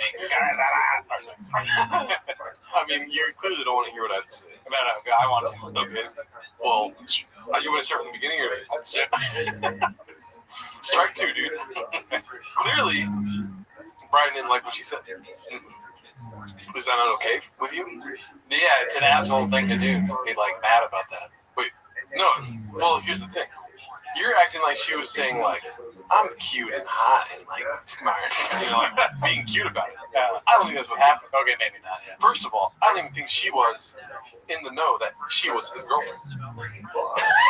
Because he hadn't told her yet. You're my girlfriend now is what he said. And she said, let's talk. And he was already doing his little. Now he's doing the dance, like the weird dance he does. Oh my god. And then to save herself, she said that, but she said it in a way that Brian didn't like. So now the reason why you're victim blaming is because Brian truly did not like that. And you're not willing to listen to your mouth. If she said it in a way that's douchey, yes, but that's like, you gotta be crazy to say it like that. And I don't blame a child for doing it, but that is a little different. Yeah. Why is your 5-year-old saying that he's the best? Because they don't have the comedic ability to be like, I'm the best here. You know, like they don't have that yet. Here's my other Maybe issue. they do. You're close to strike 2.5. Because I agree with you. I just wanted to say that. But it's funny. What's it called? But the kid saying that, dude, guess what? It's not breaking news, dude. A kid's gonna be a kid, dog. You don't have to fucking break down everything. Sorry for cussing. No, you're right. It's like, dude, he's gonna say shit like that, dude. That's true. You know what I mean? Yeah. And you're actually, I agree. I'm gonna put a Sharpie in my ass. You're gonna sit there on a podcast talking about how, Hidalgo put a Sharpie in his ass over the fucking weekend, and I don't know where he's going in life. Look at me now, Mom. I'm in your basement doing a podcast about Brendan Chop. And that was when you were 35. Okay. No, I mean, I actually, the way, now that you said that, I know you're doing a bit, but now I kind of agree. It's ridiculous to talk about a kid like that.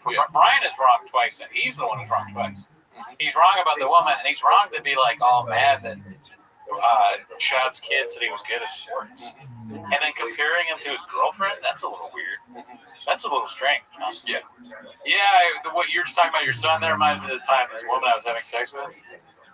What? Weird. Where? What are we doing weird? Yeah. It's like, I just think for Brendan to like denote these things all the time and bring it up on the show, it's like, talk about something else, dude. Yeah, he makes his family look bad. He makes himself look bad. And hard times make me sad. Soft people make hard people mad, and bad times create M-word societies. I'm picturing you now, after the pod, you're cooking, and you're like, hard times make soft. Like, you're just like fucking talking to yourself, which is what happened. You call me, I'm like, hard times make soft. How's it going? All right, I'm going nuts. Let's see here. Yeah, I don't like that either. Let's see, what do we have next? Sweets at the airport is a no, but this is okay for the world. What is he? What? I don't know what he's doing, dude. Water. Look at that lips. Oh man, he's trying to get Zen because there's no air on there. He's really pissed off. Oh, there's air conditioning. Or that would be so sad. They can't afford AC. Makes it expensive. That one's posted by Norm Diesel. Shout out to him. Thank him. Let's go ahead and upvote these. I'm trying to get better about upvoting stuff you watch. Car guy afraid to drive a manual for an hour and a half on the highway. That is crazy. That's no car guy beat. You're gonna complain about your calves? I got chicken legs, dude. I can do this all day. I spent some of my UFC antitrust lawsuit check on a 2009 ZR1. 1,000 horsepower to the wheels. Now the plan was to pick it up and then drive back with the kiddos in that, and my father-in-law was gonna go with me. But then I got in it, it's a 6-speed, it's manual. I thought, probably not the best parenting if I put them in this thing and drive all the way back to Austin. I mean, it's only like an hour and a half. It's just not smart. I mean, if you drive manual, you drive it everywhere now. He just is a guy that talks for a living, and sometimes when you're talking, you just say shit. That's one of those just say shit moments. Yeah. Hot oil makes soft tacos hard. What would you do with your UFC antitrust money? Dude, where do we start? You know what I mean? Get a little doghouse for the squirrels. You know what I mean? Because what did Cat Williams say? When I was talking about Michael Jackson. Oh, no. Talking about Michael Jackson, he's like, you want to impress kids, you're going to get it. Use the party, you're going to get all this stuff. Like, if I want to impress women, I'm going to get some bed sheets and stuff like that. Oh, yeah. If I want to impress the squirrels around town, you know what I mean? I'm going to start getting nuts. not like metaphorically, but literally like buy something that's sleeping out front. Yeah. Doghouse, you know. Right. Probably move out of this place, but put the squirrels first before my living situation. You know. Yeah. And by this place, I mean my mom's basement. Yeah. That's where you obviously live. Yeah. What about you? What are you gonna be buying? Wigs. Dude, that's one thing when I first started working with you on the show. I was surprised with how many wigs you had, dude. I did have a lot. I mean, I do a lot of skits and bits. Yeah. I don't know where those wigs are now. That's a lie. I don't know. I honestly, that is actually now I think about it. When we moved, I was like, I have some costume stuff. And she goes, all right, put all your wigs and costume stuff in that box. So now I don't know where that box is. Oh, okay, she hid it from you. Yeah, I don't know where it is. Yeah. But I mean, I probably do have some. They're shit though, man. I want like better wigs. Yeah. I want to be like a costume extraordinaire like Brennan Shaw. Let's see what else we got here. We'll round out the show pretty soon here. Can someone else please post these so I don't have to cry super caption as well on my own? Keeping it PG for the kid pool. Okay, that's a strange saying. I mean, I wasn't even looking at the picture saying that. His name is Penis Poop 69. Alright, let's see here. Me Racer, posted by No Dream 8306. Me Racerhead. Nice. I think that came out when he like fucked up. Did he say that in the clip? Have you seen that one? I'm assuming he said Me Racer. Oh, okay. No, I think it's just a play on Eraserhead. Really? Did he say Me Racer? I think so. Oh shit! It could work as that, but I'm assuming, like a fan of David Lynch saw a clip where he did that. I could be wrong. Do the comments know? Yeah. Do you guys know? This is my guess. Because I definitely wasn't watching the clips when I was scrolling through this and I saw this like a few weeks ago. Or Mimi Racer in Golden Hour. Successful egg, thank you, but please get back to making clips for our Reddit. He's legally blind. He's a Mimi Racer. We're hosting Mexican night. Papa's neighbors are a little racist and that's making me nuts. Damn. I didn't know that. How did I mean this is a pivotal part of this podcast, dude. You knew something I didn't know. Chocolate chip with salsa all over it. Hell yeah. Thank you. Daz McGee, shout out to you. You knew something that I didn't know. So first time for everything, chick. Hard times make soft men. This one's posted by Clint Puller at Chips. Let's see what it is. We're hosting Mexican night tonight, which I think is a little racist. Really? Hey. 2025? Yeah. And then we're inviting all the neighbors over. For you guys, I'm doing this because I train jiu-jitsu and things are hurting a lot in this area. Yeah, your age is expected. But yeah, it's Mexican night. Well, because they kept that, because Joanna, our mom, always makes authentic Mexican food. It's good. Yeah. I eat it maybe once a week. Yeah. It's super unhealthy. So then the neighbor's like, oh, we'd love to have some food. So I'm like, oh, you should host Mexican night. A little racist. Honestly. Come on over, gringos. Yeah. Come on over, gringos. So there's... Isn't that racist? Come on over, gringos? I guess so. Yeah. So the gringos. False. You can't be racist to white people, dude. Yeah, or especially specifically gringos. You've oppressed us for too long, Cootie.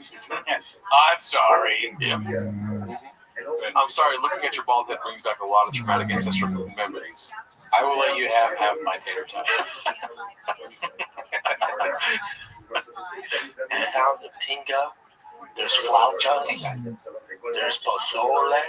Oh, no way, dude. We're getting more? Wow, man. This feels like a deleted scene from the Gringo Poppy. I know, it's like, yeah. It's the end of the show, and they're like, save the best for like the end kind of thing. Yeah, dude. Like, is he going to do more? Can I say one thing before he starts? I want to make an admission to you. And I'm going to put it in duck noise. I kind of find it funny when he makes fun of Brian for being old. I think some of the old jokes are funny. I'm sorry to everybody that watches. I would have laughed. I kind of laughed a little bit when he said her and he said a man your age. I'm sorry.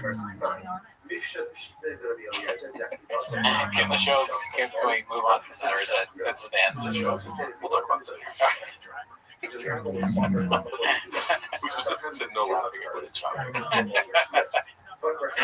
I know. I mean, he says it so much that I haven't thought of it. Oh yeah, what if like don't get another knee-jerk reaction? You know what I mean? It is hacky. It does it every time. You're right, Curto. It allows him to be on his phone. I'm like, it's not Curto. He's on his phone because he thinks it's like so good that he doesn't have to. It's like, yeah, whatever, fucking 86-year-old bitch. Is that what they say the retirement? That's so funny. Earlier when he said he was 30 years old and Chop said, oh, back in '68, I saw you go like this. I didn't know he played some live. 60 actually. Oh yeah. I want to hear these Mexican names. Down the Tinga, there's flautas, there's pozole.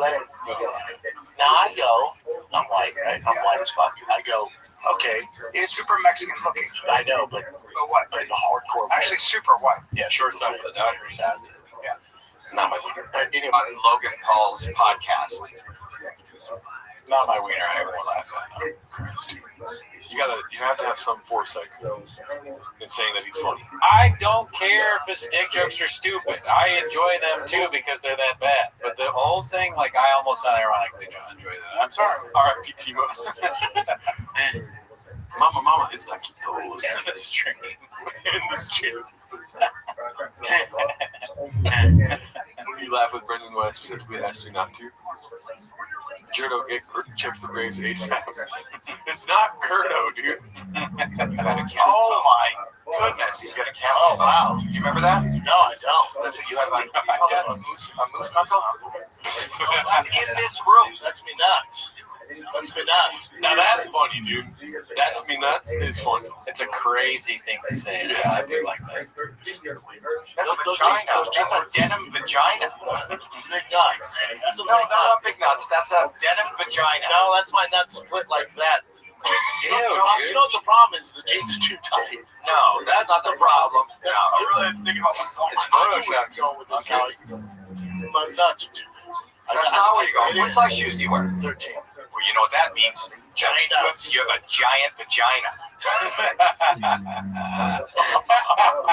Oh, fuck. It's so small. He just gets destroyed nonstop.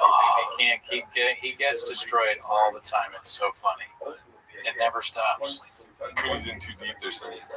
Oh, yeah. I'm a big fan, dude. Next thing you know, we're going to hear Adam Ray jokes that Coon's quoting. No, get the fuck out of here. Adam Ray's worse. You know what I mean? Not yet. That's what I had to say to that. It only gets worse, never better, when you start going down the path of, what is it called? Destruction like this.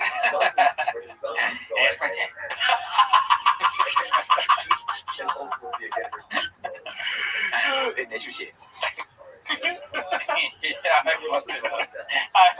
I didn't do that on purpose. Damn, I'm not even lying right now, dude. Shout out to the 318 people in here.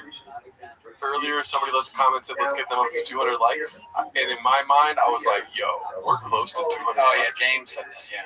Dude, what the fuck am I looking at right now? I appreciate James Freeman doing that because it's kind of like he's like the kid on the baseball team when you're down 10-1. Come on, guys, we only got 2 outs. We can do this. What the fuck? 74 away from that number, James? What the fuck are you doing? He's like, come on, guys, we can do it. Shut up. Put on your rally cap. Shut the fuck up, James. Thank you. Rally cap. Let's rally, guys. Well, I'll only do it if you guys believe. We're losing by the slaughter rule, James. The mercy rule. I guess they used to call it the slaughter rule when I played. Oh, wow. That was not good. Were you on the Redskins or the Indians? Damn, I don't remember any. I don't remember a single name of our baseball team. Well, I'll tell you what. If we don't get to at least 300 likes right now, we're not going to stream 24 hours of Bingo Hockey.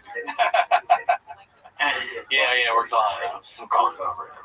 Yeah, it's got to be over. It's got to be over 300. You know, after. I don't want to have to do this. I thought we were going to get a huge surge when I said that. We didn't make the noise, dude. You're lucky I'm not in the mood. No, you know which noise I'm talking about. Dolphins fuck. Oh. This is. I love this one.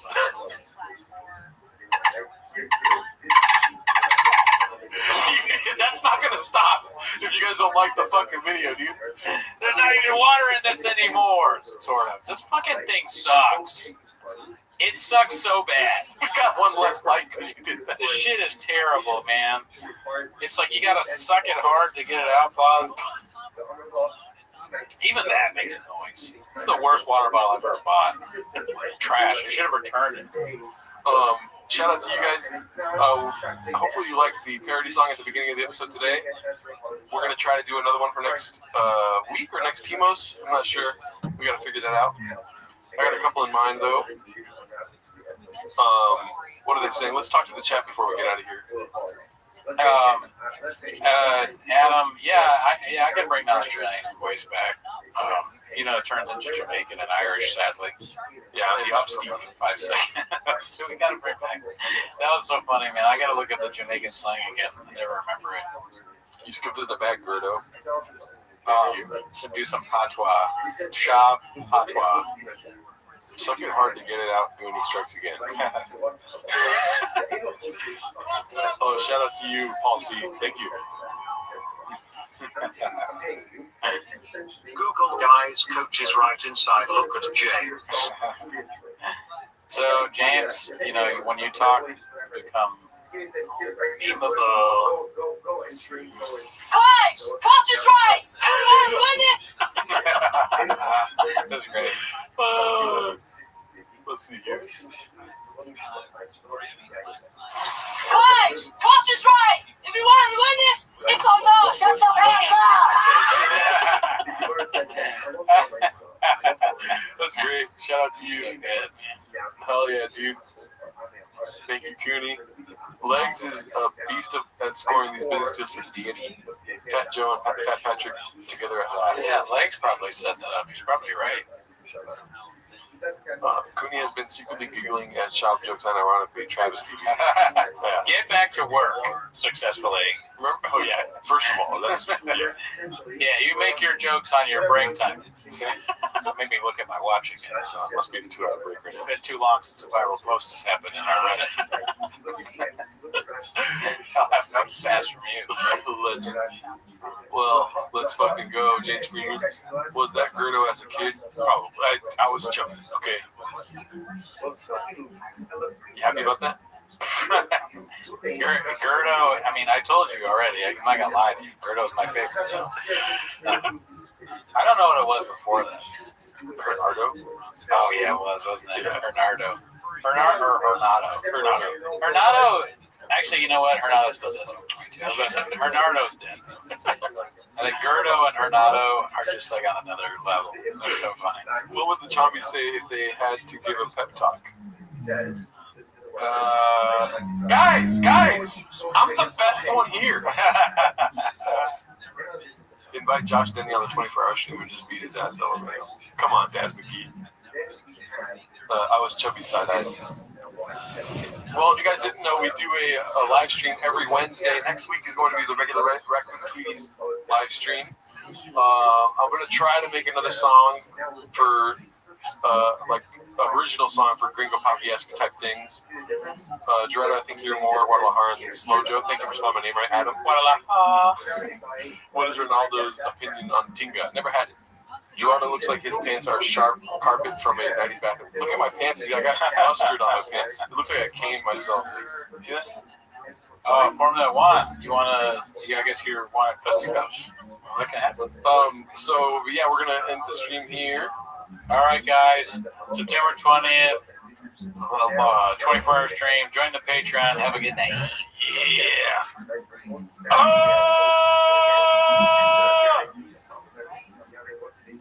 They went ahead and demolished the homes and they paid for East Europe.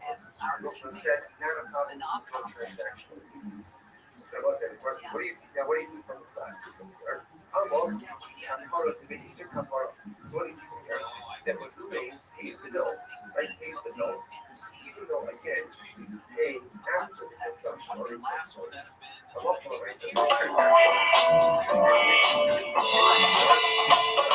Cootie,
It's time for my favorite time of the week when you get the hip-hop but try to speak. Really surprised today, you better watch 10 minutes of shop. Welcome back to 10 Minutes of Shop. Thanks for tuning in. As always, join the Patreon, join the Discord, join the Reddit.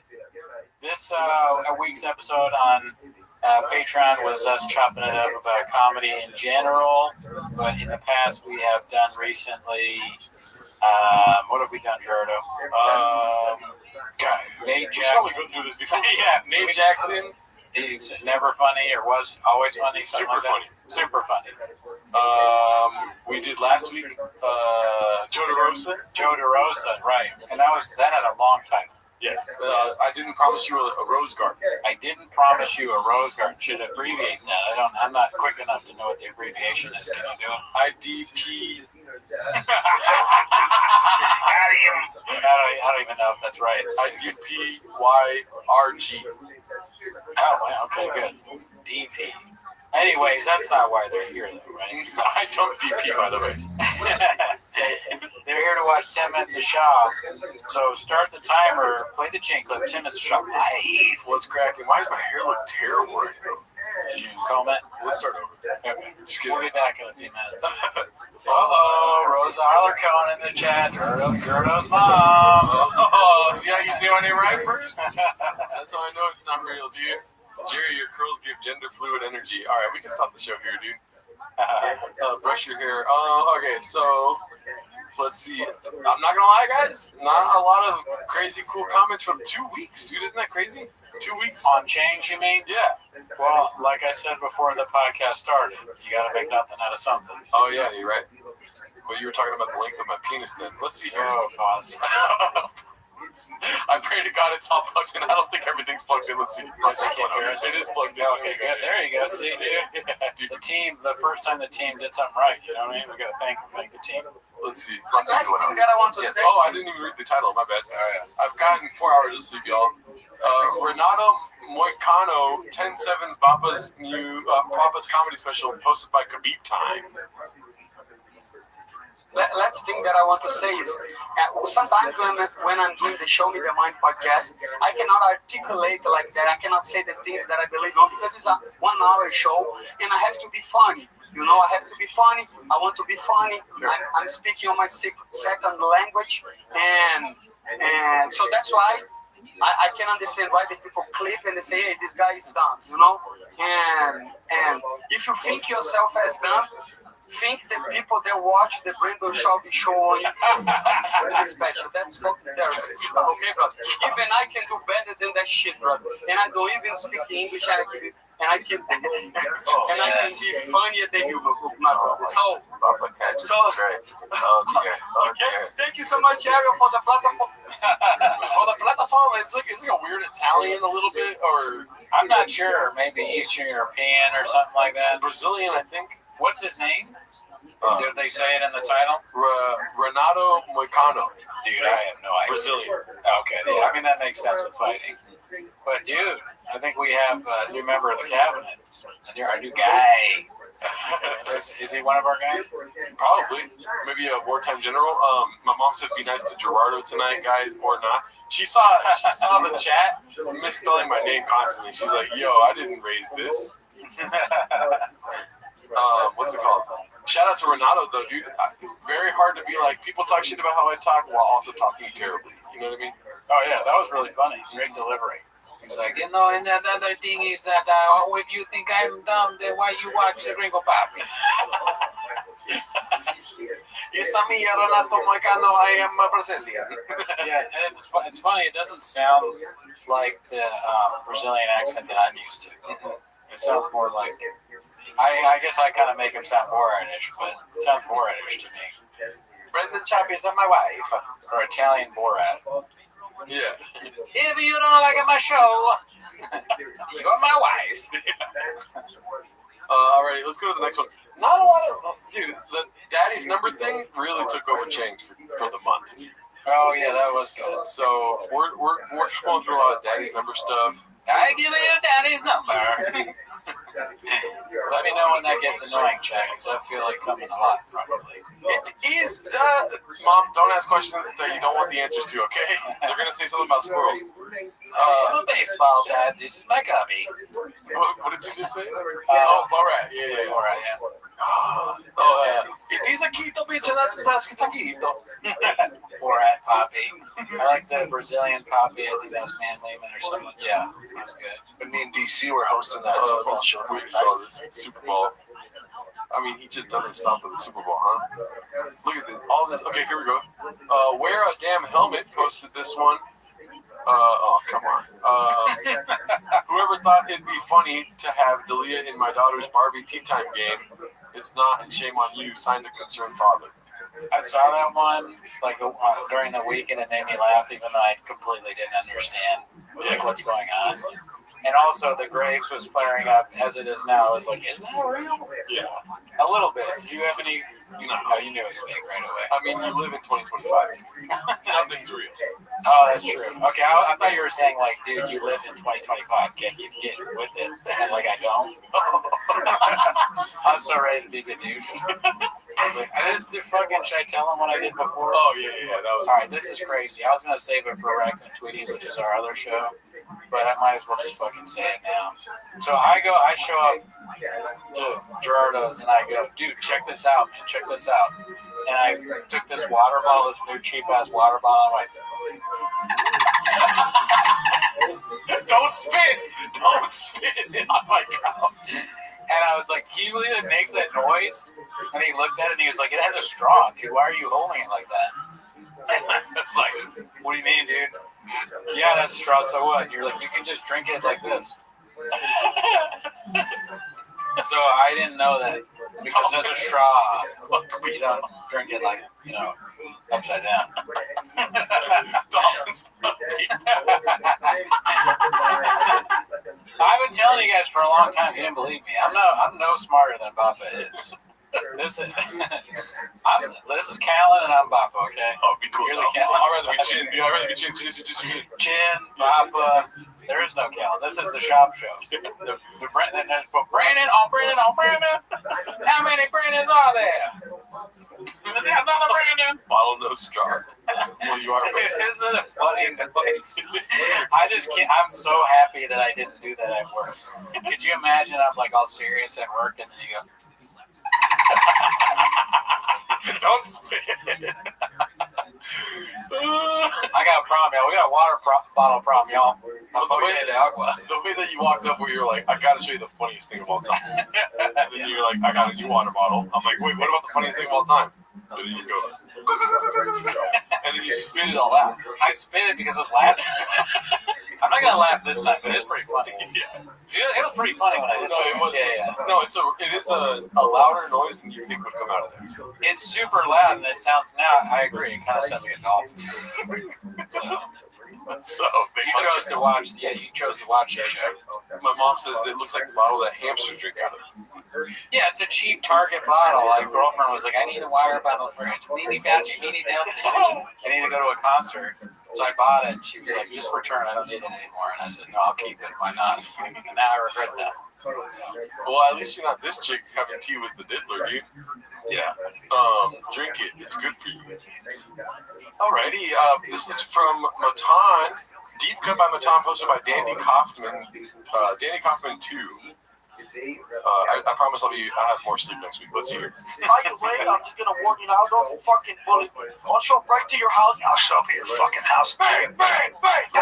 You're doing me on Rogan, dude. I know what you're fucking doing. I don't give a fuck about your UFC shit. I don't give a shit about your UFC bullshit. Well, that's what I used to be like. And now I'm not that way.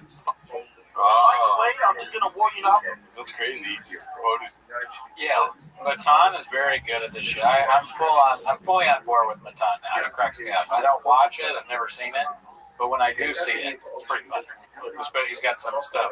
That kind of reminds me of the clips where I talk about violence in my DNA. The difference being I'm not serious, right? Callan was doing like a bit, a serious bit, right? Both different. Yeah. But maybe it's exactly the same. He's desperate. Callan's desperate. He's like, I'll show humility and acknowledge the times I was weird. Yeah, exactly. Shop's still holding on. He's like, no, I'm the best comedian. You guys just don't understand. Yeah, Shop is less versatile for sure. He's a little one note. Let's see what we got next. I'm telling you, I already did a little scroll down to get ready for the show. Not a lot of clips for the last 2 weeks. I wanted to ask you about this. Did you hear about Mark Maron talking shit about Rogan? Of course. You saw that? Like this week? Yeah, I saw. I mean, I would listen. I watch the same show as you do. You know, I heard American Redact talk about it. I listened to the Vulture Pod. I watched Bad Friends. I went through the whole thing. And he said the same thing 3 or 4 times, but I enjoyed it. Oh, but you can say it 8 times. Yeah, I was want him to stop saying it? No. I'm a numbers guy, and I want it more. I need 8 more times. And I watched, you know, I'm a frequent watcher of the Matt Shane Secret podcast, of course. And towards the end of the Patreon episode, Shane was like, a lot of old people out there talking shit. Yeah, and he talked about that a little bit on the Vulture Pod. He was like, and the Vulture guy, who was like the little fucking, it's like, are you dressing like this on purpose? Like, are you trying to be a character? He looked like a meme on the internet where it's like, look at this cup, or whatever. But anyways, he cracked me up because he was like, and the people that consume this content, they like both sides. They like hearing both sides, like kind of like Shavish, but also we like Maron making fun of them, and we like the pushback too, like Shane calling them old. I'm like, yeah, that's both. Both of you make fun of each other for my entertainment. I enjoy that. It does feel like the starting of a civil war. Yeah, bring it back, dude. The comedy civil war stopped, but did it really ever stop? No. We need another Gettysburg. You know, ever heard of it? We need another Jim Brewer.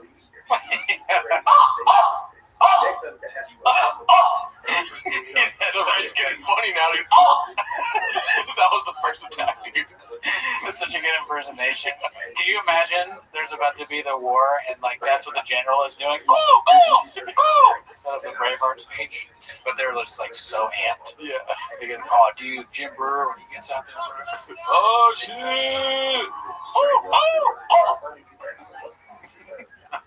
This is called her daddy. Because you're both my daddies and I'm calling you. Oh, Thank you, David. Thank him. Thank you, David O'Donovan. Yeah, I mean, fucking comedy so war different. Wait, answer his question. Is this the Call Her Daddy podcast? Yeah, it is. Yeah. Allegedly.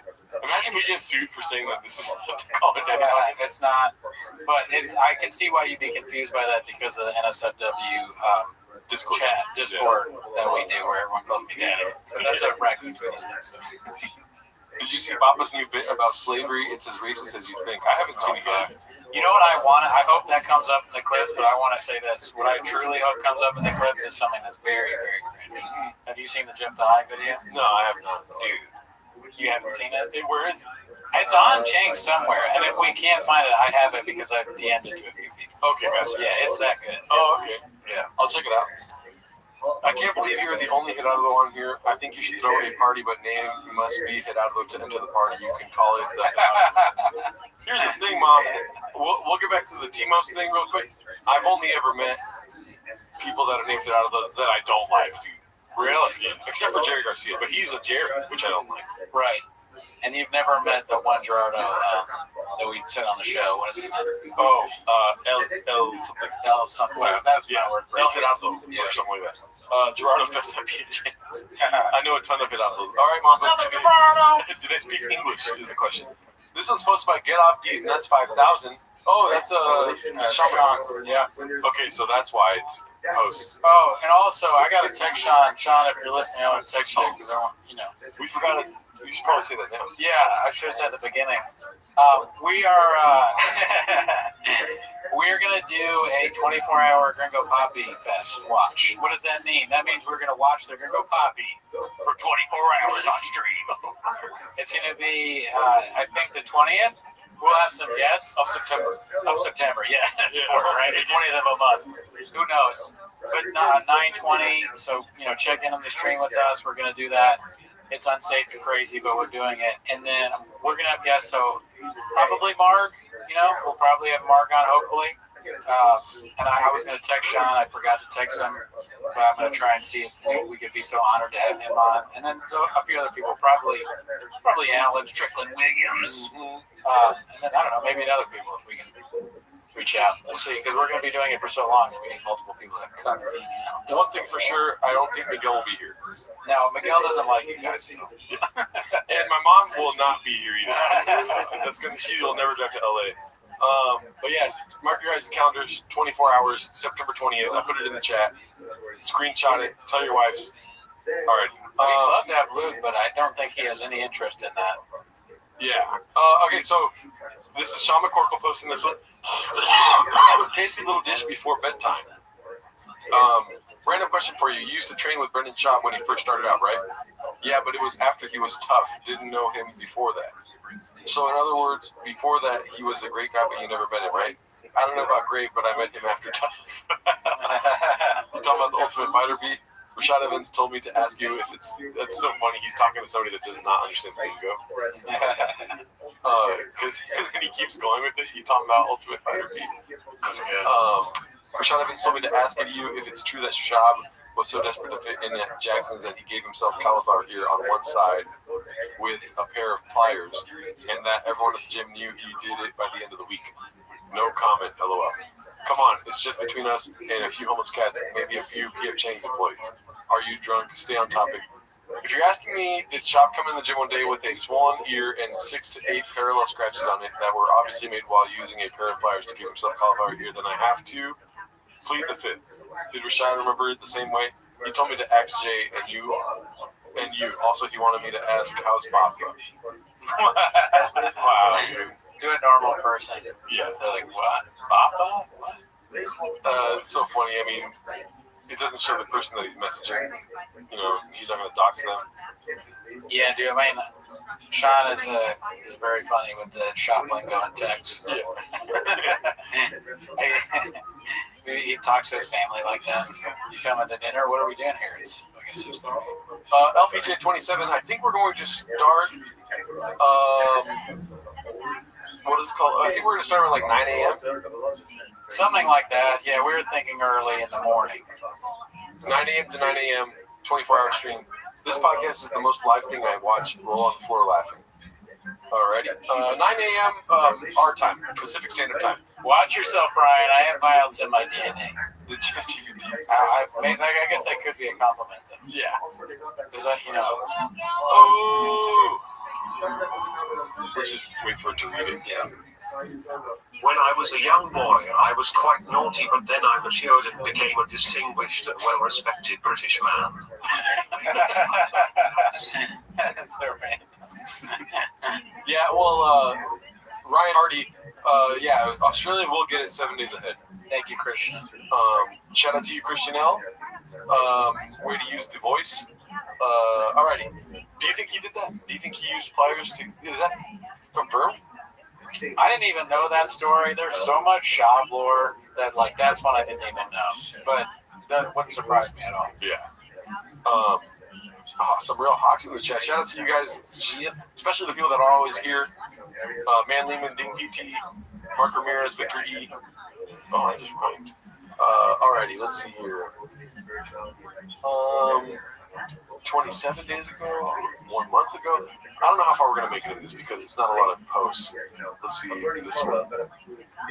This one's posted by Clint Puller of Chips. Co-host trolling Bappa about Rogan. What do you think he's saying? maybe the special got bad reviews, or he didn't invite him to the mothership. Oh, mothership or the podcast since he's been in Austin. Is this new? This has to be new, right? Have we seen the clip from it before?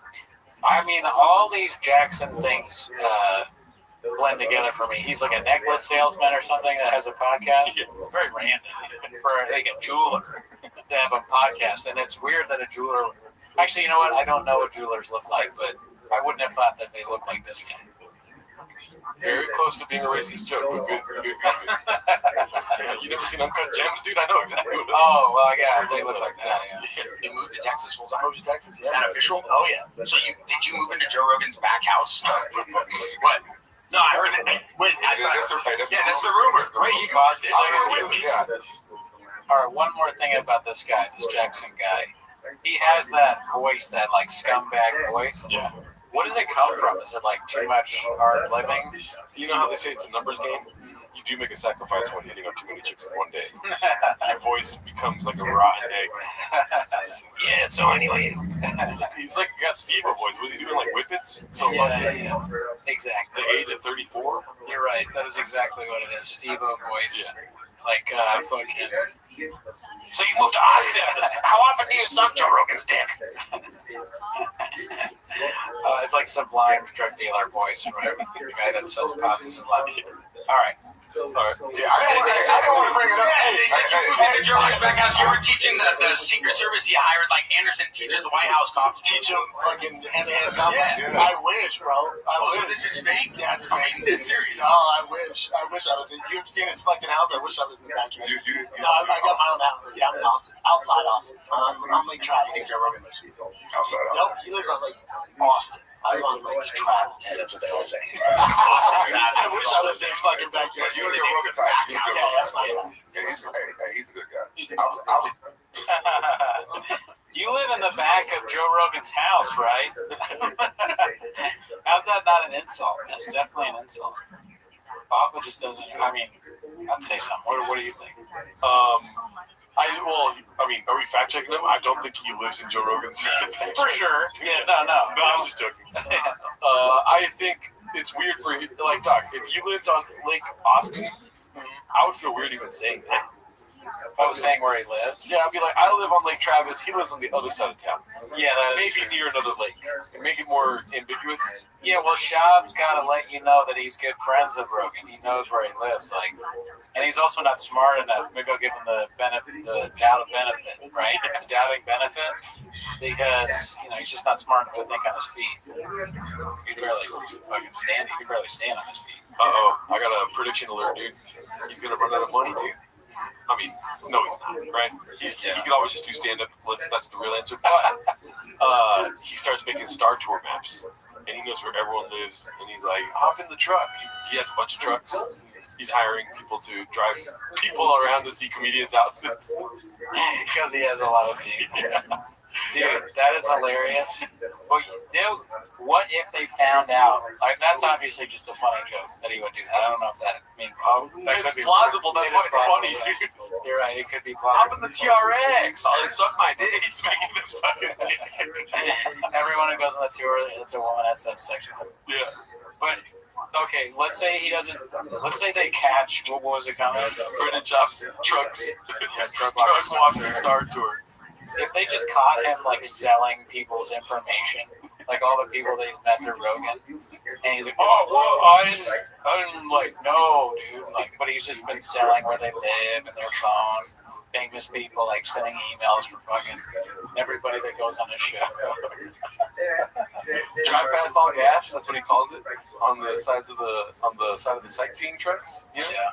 No, I mean, you're right. It is plausible. And guess what, dude? Guess what? What? He's doing stand-up on the fucking sightseeing truck. Oh, yeah. He's not stand-up. He's the tour guide. He's the tour guide, and he has all the sayings. Like, he's like, over there is, that's the mothership. Oh, you almost have forgot. And then he's like, that's Brian Callen's house. That's where Brian Callen lives. Is it? But he just has the fucking sequence. He goes over to the where there's restaurants and stuff. He's like, that restaurant's Mexican. It's open 7 days a week. Who needs a tater tot? He's throwing things just like anything. White person handout. I need a tater tot once a week. Brendan opened the Jackson pod saying his hair is blonde because his son made the baseball team. Oh, y'all must have forgot. He goes by the Capitol and says Dallas. Yeah. Dallas. He drives out of Austin to say, what's up, Dallas? I'm like, why did we drive from Austin to Dallas? That's part of the tour, baby. All right, buckle up. He starts going like 90 on the freeway with them. Austin is different. All right, what's pizza? Yeah, they're looking for Hitler on the tour. That's right. Let's see here. How much further down do we have to go here? I don't know, but you gotta play that. While you're scrolling, I'll keep talking, but I'm gonna try and send you this. Just you gotta see the shit. Alrighty. It's the most ridiculous thing I've ever seen. Okay. Let's see here. Clint Puller of Chips posted this one. One of Papa's greatest tales, the comic book story. We've seen this before, so you can send it. You don't really got it. I love Wolverine. Even the character that isn't Hugh Jackman, just that. You just love Wolverine. I love Wolverine, and I love collecting stuff. I've always collected stuff that appreciates. I was buying and selling on eBay forever. You are into comics. I grew up huge in comics. It's like I collected it and sell them as a kid. Who'd you sell to? People or online? Just people. Online, I'm 37, so online wasn't a thing, so I opened up a little comic shop in my mom's closet. Had all my comics there. You had friends come over? Random people walk in our house, and my mom made me show them. How is the closet? Or is it already on display, or do you have more? Everything was on display and organized. T-Rex? Well, I had it like on those things. They look like I had them all in envelopes. Yeah, I had all the accordion envelopes, the vanilla folders. It was lined up. And I had posters on the wall. How big is this closet? I mean, I was young, man. 8 or 9, so. I thought it was huge, but enough for like grown men and kids to come in. My mom's like, "We can't have fucking strangers in the house." How did people know that this was happening? Because I stood outside and had signs. Selling comic books in my mom's closet? Yep. And did you sell any? Oh yeah, man. Really? Oh yeah. Were there older men that came over? Yep. They bought I mean, should we just finish it? Or? Sure. I mean, what were you saying? I was gonna say, it's just because he's hanging around Theo Von. Theo Von doesn't have real story, but it's funny. Yeah. This is too real. Yeah, he doesn't know how to deliver it as if it's a joke or whatever. Yeah. Which I do think that he is.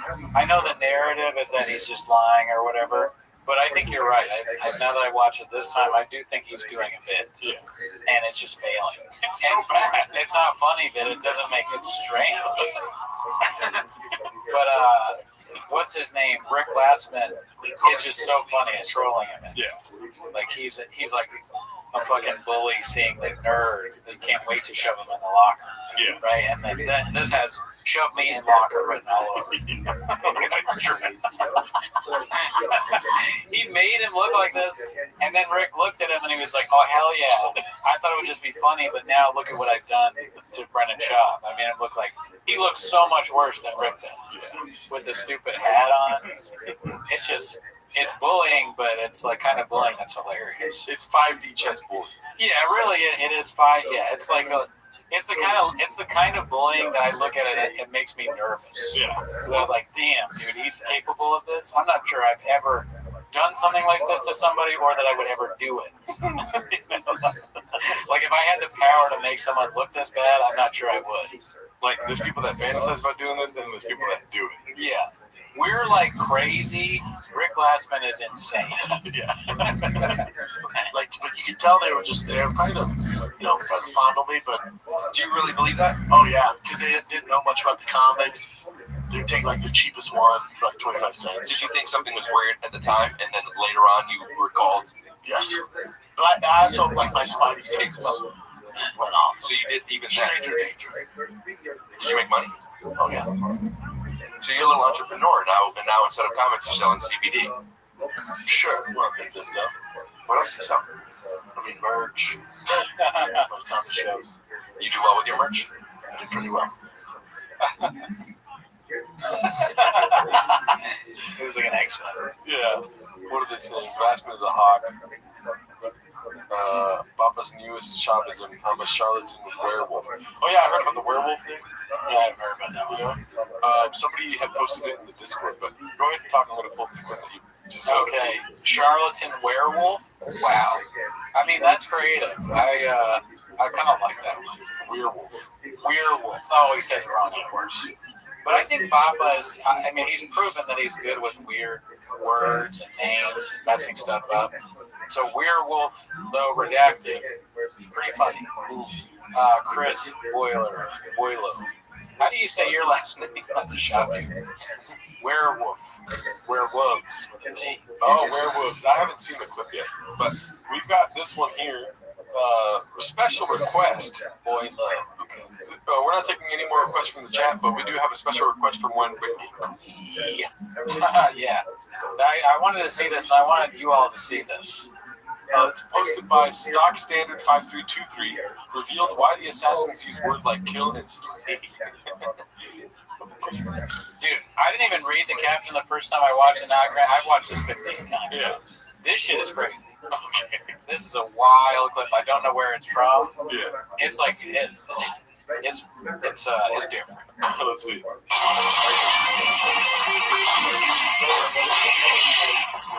What is this?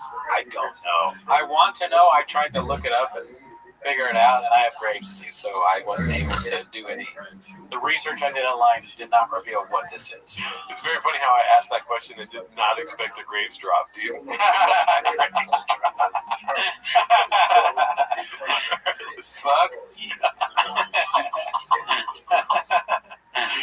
It's so funny, like nobody knows who killed JFK, but we all definitely know you have Graves. Oh, yeah. Just countless films that you don't even remember. I mean, dude, my thyroid is fucked up, dude. Different.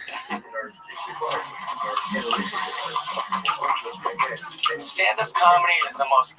Yo, what is this? Is the most gangster art form? That's what he says, dude. And it gets cringier than that. Also, I want you to notice the acting. It took me a second. The acting of everybody in this clip is so bad. Like the guy that he, like the host of the show, the host in this thing, is doing everything he can to make it seem like he's not actually hosting a comedy show. It's crazy, and then you should see the other people in it too. They I don't know if they're ashamed to be in it or what's going on, but it's like a public service announcement for comedy or something. And the Indonesian is the place? Oh, I didn't even look. Oh, the Independent Comedy Club. Okay, my bad. It's just the way he was covering the words. Look at his face. Yeah. That cowboy has never made this face. That looks like the cow, dude. Like when you get on their back, or you don't get on the cow's back. Yeah, it looks like a horse when you get on their back. Hey, it looks like when Cal was being hit, he was in a cow costume. Well, why would you make this face if you could stand it? You just bomb. Even after they're like, all right, guys, so cheer really loud, he still feels like he bombed. Stand-up comedy is the most gangster art form in the world. This right here, this is punk rock shit. I have to like take this in. This is punk rock shit. Before we finish watching it, how many takes did this take, do you think? A bunch. A bunch. Like, yeah, you're right. The number is like hardcore though. It's like 40 takes. You know what I mean? The crew is tired.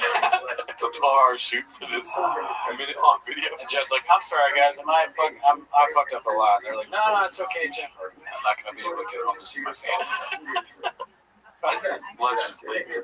While he used terms like he slayed, she murdered, he bombed, he killed, they want to silence the comedian?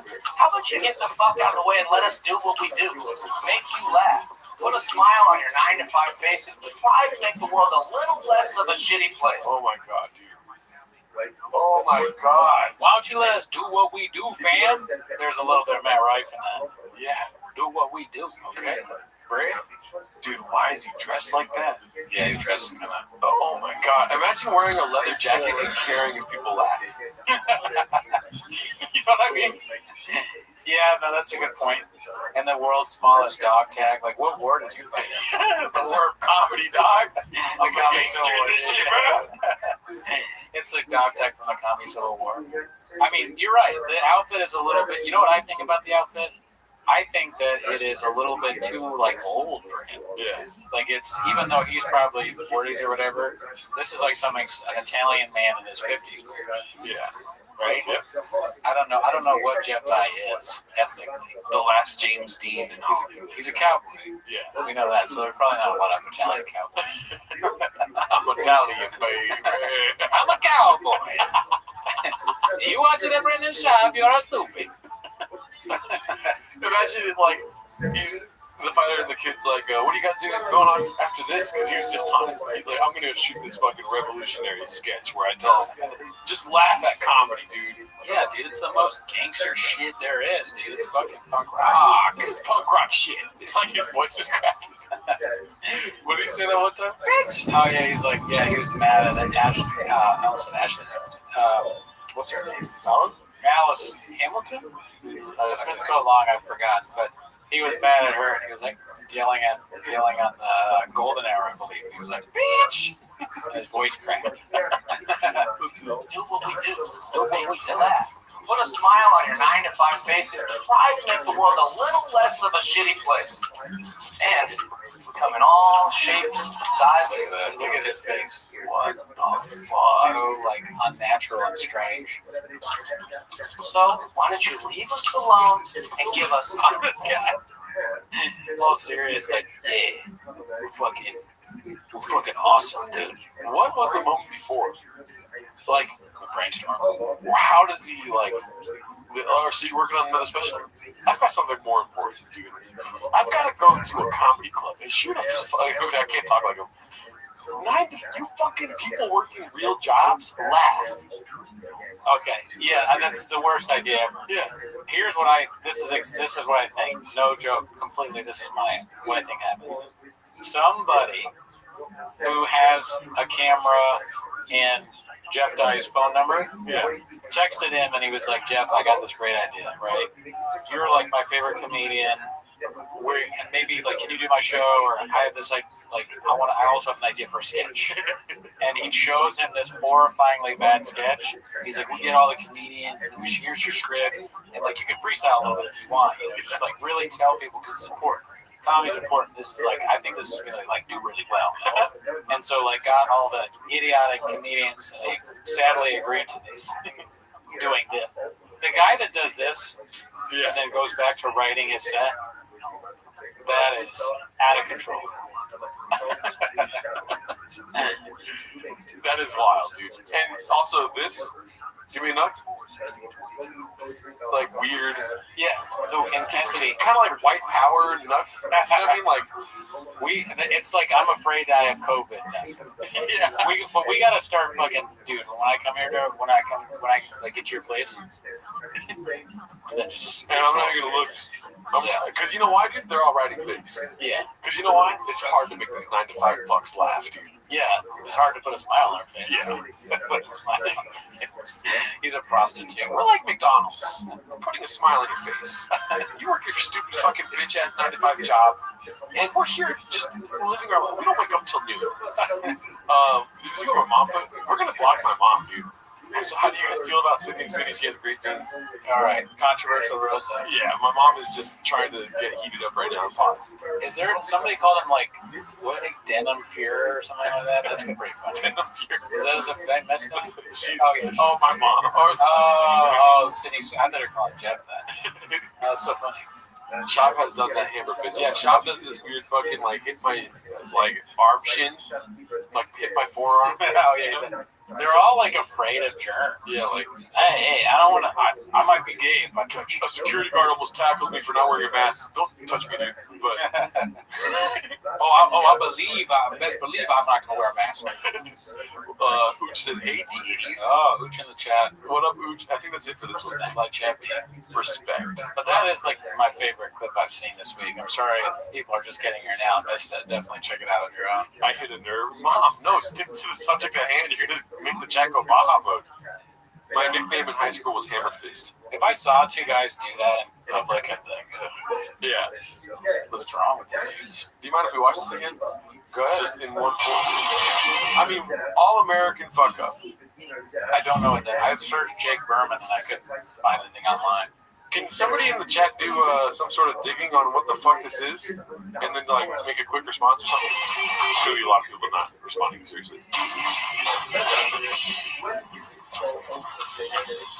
So bad. Stand-up comedy is the most gangster art form in the world. This right here, this is punk rock shit. That's why we use terms like he slayed, she murdered, he bombed, he killed. They want to silence the comedian? How about you get the fuck out of the way and let us do what we do? Make you laugh. Put a smile on your 9 to 5 face and try to make the world a little less of a shitty place. And we're coming all shapes, sizes, and colors. So why don't you leave us alone and give us a little respect? You know what he's also doing, and I recognize this because I do the same exact thing. I'm not good at acting. Yeah. So when I act, I memorize. I try very hard to memorize, right? And I'm bad at memorizing. So as I'm saying my lines, I'm trying to remember what they are, which kills the scene. So you really gotta fucking memorize your. If any of you guys are actors, don't take advice from me, but I'm gonna give it anyways. Memorize. Otherwise, you're gonna look like that. You don't want to look like that.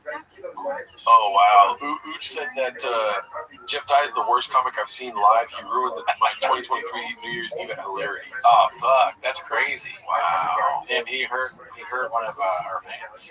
Very funny truck flips. Sydney Sweeney's nickname is also Hammer Fist. He Ubered to that gig. Keep in mind, I've seen Papa live. Oh my god, it gets worse, dude. Ouch, Ooch. Ooch, what happened at Hilarity? Did you just bomb really hard? She can leave. You'll find a new one. My bad, sorry. No, I just want to. She can respond on the chat. What did you say? I just want to know, Ooch, give some detail. Yeah. Well, also, let's include everyone in this. Oh yeah, because this is worth it. Like, I'm gonna ask a question, and Jeff Dye ever ruined your New Year's? It's like 90% yes. No, I'm saying that though. Whatever you had to do that. I mean, it's a fair question to ask because one's made me laugh more than the other, dude. Sure, yeah, that's obvious. Yeah, we don't need to even say. He just wasn't funny. It was so bad. He asked the audience why we're just nervously smiling in the Oh man, bro. That's the telltale sign of like a crap comic that does that shit. Oh, so everybody's a little nervous, huh? Everyone's butthole's a little puckered, huh? Oh, I'm asking tough questions, huh? You didn't like that one. This guy, right? This guy didn't like it. Question wasn't who made us laugh. Oh, question wasn't who made us laugh. Dude, Shab is not worse than Jeff Dye. Jeff Dye is turbo fucking worse right now. Yeah, I can watch Shab and enjoy it. Yeah, Jeff Dye is like, he's worse than I thought he was. When I first met him, he's a nice guy. But he's just like so unfun. He's soft, dude. Jeff Dye. Shab is funny without trying. Yeah, Jeff Dye is not funny ever. No. He's not capable of being funny. He's got to make videos about how people won't laugh. Yeah, that's not good either. Yeah. If you have to do a whole thing about you're trying to silence the comedian, how about you just have a good time? Yeah. That's your funny thing. Just let go of all that bullshit. What if you're bombing and you're like, hey, can you guys have fun? Can you guys enjoy this? He does hate women, that's for sure. Yeah. Jeff Dye can't read a script. I feel like we're at 51% shot. We need to get that. Dude, Jeff Dye needs to be winning this fucking poll right now, dude. Sorry for cussing. I'm okay with whatever. I know I want to be on board with Gerardo. Last thing I want to do is disagree with Gerardo. But it's not. I'll disagree with you. It's not like Adam Ray's poll. Okay, because that would be a little different. All right, well, keep that in mind. Remind me later. I'll add all three to the motherfucking poll, dog. See how much Adam Ray poll has. What? Oh, you're welcome, Nikki. Dye is the worst. What did Nick say? If you're here. Alrighty, let's see here. This is gonna be Papa couldn't help but cheat on the wife while on the road, so he had to quit stand-up. Why is his hair changing a third color now? It looks like it's gray.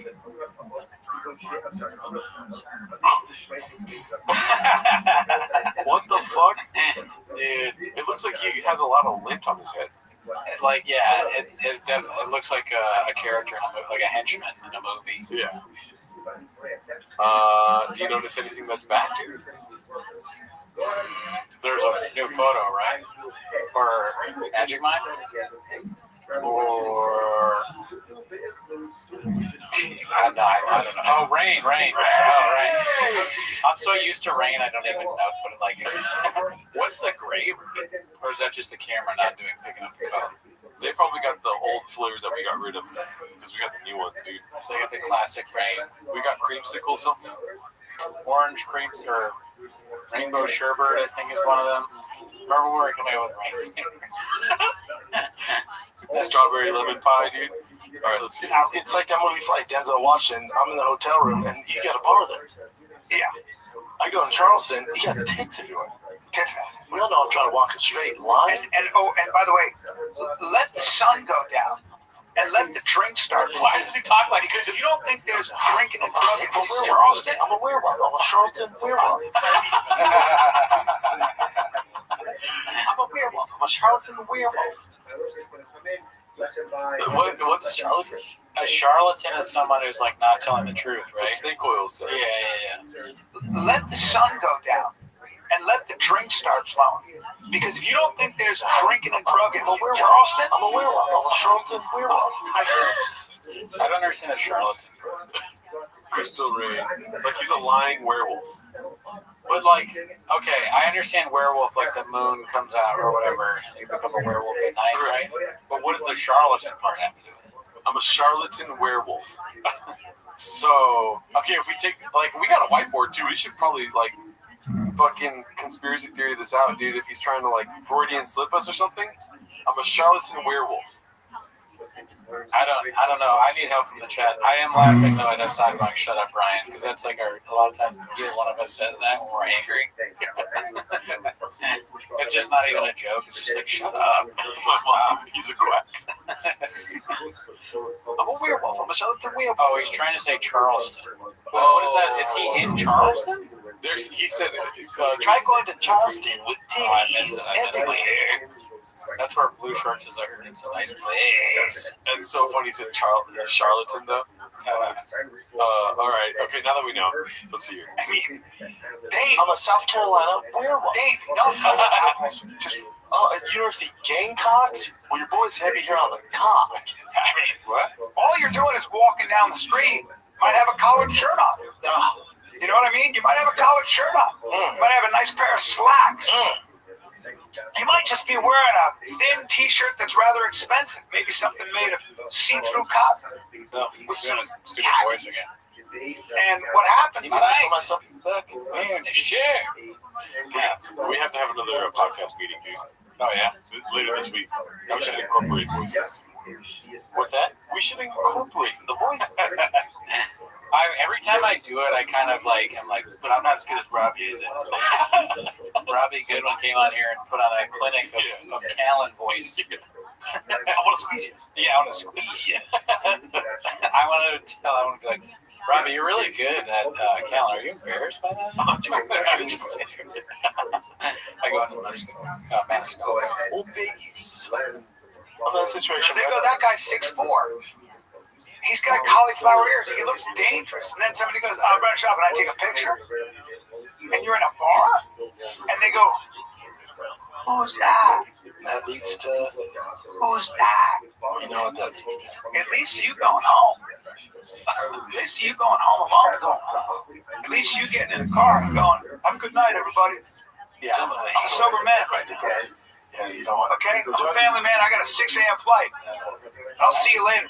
And thank you for your attention. Playing on the road for that reason now. Thank you. I can't handle it, bro. Thank you for the attention. I'm a disciplined dude, but I can't take some one man and just... As I say, it's if the wind blows hard and strong enough, even the strongest levee will break after a while. This levee's tough. I don't know what they're talking about. I'm sorry, what were you saying? What they're talking. You don't know what they're talking about. I completely lost track of that. I like how we were both about to say something, and I know what they're talking about. You don't, and we both. You started talking, saying, I don't know what they're talking about. I co-opted the show to be like, I don't know. Every Your reaction channel is just watching something and not knowing what they're talking. It's part of grace. You act like you don't know that my thyroid levels are unhealthy. I mean, I would understand if they were like speaking in metaphors, but he's saying straight out like he's not on the road because he cheats on his wife. Oh, well, I stopped listening. I'm going to be totally honest. In the beginning, I wasn't watching. I was going to say, you know, America's turning into like an authoritarian state, however you say that, totalitarian, right? Yeah, Unitarian. We should all, like, you know, Donald Trump sucks, right? We should all force Donald Trump to watch Brendan Schaub. This guy is so funny. He's so funny. That Donald Trump should force him, like, you know, chain him to the wall, put a stool and a mic, and then just have a 24-hour stream of him doing stand-up. You know what I mean? He has to wake up, do stand-up, because everyone enjoys it. You know what I mean? That way, I'm saying this, he can't cheat. You know what I mean? He gets like an hour with the Mexican, you know what I mean? Right. And then we all get stand-up, dude. Anything that brings Schaub back to stand-up, I'm supportive of. Yeah. Yes, I agree with that. I saw the Gringo Poppy. We need more. I like the idea of Trump trying to get the chains vote.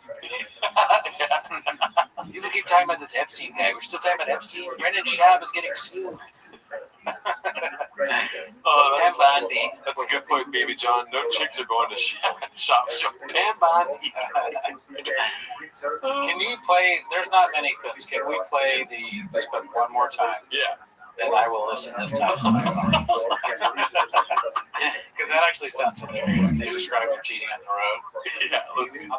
It's like that movie Flight, Denzel Washington. I'm in the hotel room and you got a bar there. Yeah. I go in Charleston, you got tits everywhere. Tits. We all know I'm trying to walk a straight line. And by the way, let the sun go down and let the drinks start flowing. Because if you don't think there's drinking and drugging in Charleston, I'm a werewolf. I'm a Charleston werewolf. I mean, South Carolina werewolf. They ain't nothing but apples. He cheats on his wife in Charleston, South Carolina. You got cops? Well, your boy's heavy here on the cock. I mean, all you're doing is walking down the street. You might have a collared shirt on. You know what I mean? You might have a collared shirt on. You might have a nice pair of slacks. You might just be wearing a thin T-shirt that's rather expensive. Maybe something made of see-through cotton with some khakis. So, okay. And what happens? The kind of women that are banging him when he's like out there in Charleston or whatever are women going through horrible things. Yes. And I am in no way denigrating these women. What I'm saying is like, well, they're denigrating themselves. They're fucking sorry. Sure, no, and I don't mind you stopping me because that is true. Yes. I agree, 100%. They are denigrating themselves. However, these are women going through something. So it's like the woman that has sex with Brendan Schaub in that scenario is someone like their brother just died. You know, or like they got fired from their job, or like some horrible tragedy, right? They just want to feel, they want to be filled. Imagine getting fired from your job and then fucking shot. That's the worst week of all time. Yeah, it's a hard week. It's a rough week, but they need to. Having sex with someone is a better feeling than realizing that your mom has cancer. You know what I'm saying? And you can, because I know women. That's our show. Am I wrong? If I'm wrong, say I'm wrong in the chat. Let's see. I think I'm right. Am I right? That's I don't think I'm wrong. Play it again. Cootie doesn't get it. If you let me watch a clip twice, I'll understand it the second time. Run it back. Okay? You're old. All I need is 2 times to see a clip, and I get it halfway through the second time. Denigrating. Great speech. And you know what? Wiley. When we play it twice, we get a good speech. Okay, yeah, maybe we play every week. Then expect the speech maybe a third. Oh, that's good. Oh, let's finish it up though, because he hasn't even got to the cheating part. Because your boy Callan's about to try to save him. Be like, you go home alone. I'm gonna put myself in that situation. They go, that guy's 6'4". He's got cauliflower ears. He looks dangerous. And then somebody goes, Brendan Schaub, and I take a picture. And you're in a bar, and they go, Who's that? That leads to, Who's that? you know what that leads to. At least you going home. At least you going home alone. At least you getting in the car and going, have a good night, everybody. Yeah, I'm not. I'm a sober man, That's right? depressing. You don't want Okay? I'm a family man. I got a 6 a.m. flight. I'll see you later. And thank you for your Playing attention. on the road for that reason now. Thank you, buddy. I can't handle it, Thank bro. you for the attention. I'm a disciplined dude, but I can't take some. What man is just As I say, it's if the wind blows hard and strong enough, even the strongest levee will break after a while. Just let me stop.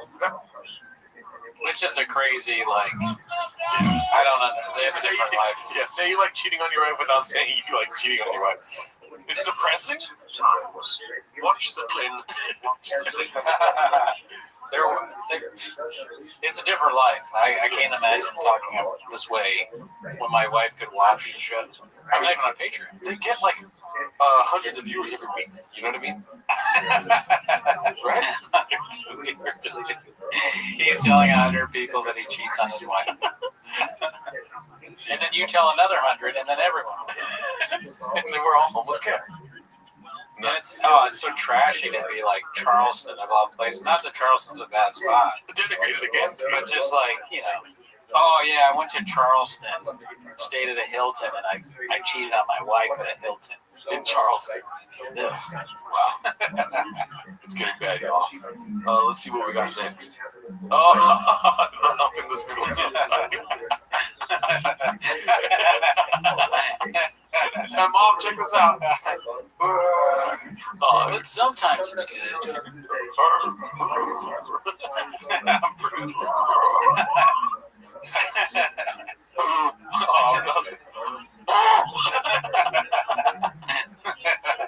But sometimes stool fucking is a really good bit, though. Can we post that every week so we can watch it every week? Shout out It's one of the best ever. Do it. Shout out to One Usual 4460. Got a stool humping problem, y'all. Let's see here. We watched this one, right? Papa always had thin skin. Oh yeah. Why is he wearing that? She's such a miserable scumbag. What was she's a miserable scumbag? Nah, that's him talking shit about somebody. Oh, I think it's she. Never mind. Yeah. Here we go. The night Papa. Damn, dude, they're pulling that just like all this. This was funny though. Yeah. And good for Bradley Martin. The night Papa lost 10K grand to Bradley Martin. Shout out to Clint Buller and Chips. We wouldn't have anything to watch this week if it wasn't. you thought, and I could still be wrong about this, but you thought Bradley Martin was an elk boy, remember? Dude, he did. He was.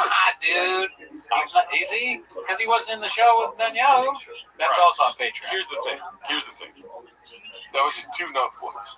There's another black one. There's Bradley Martin that was always there. Boss. Was it a black elk boy? Yep.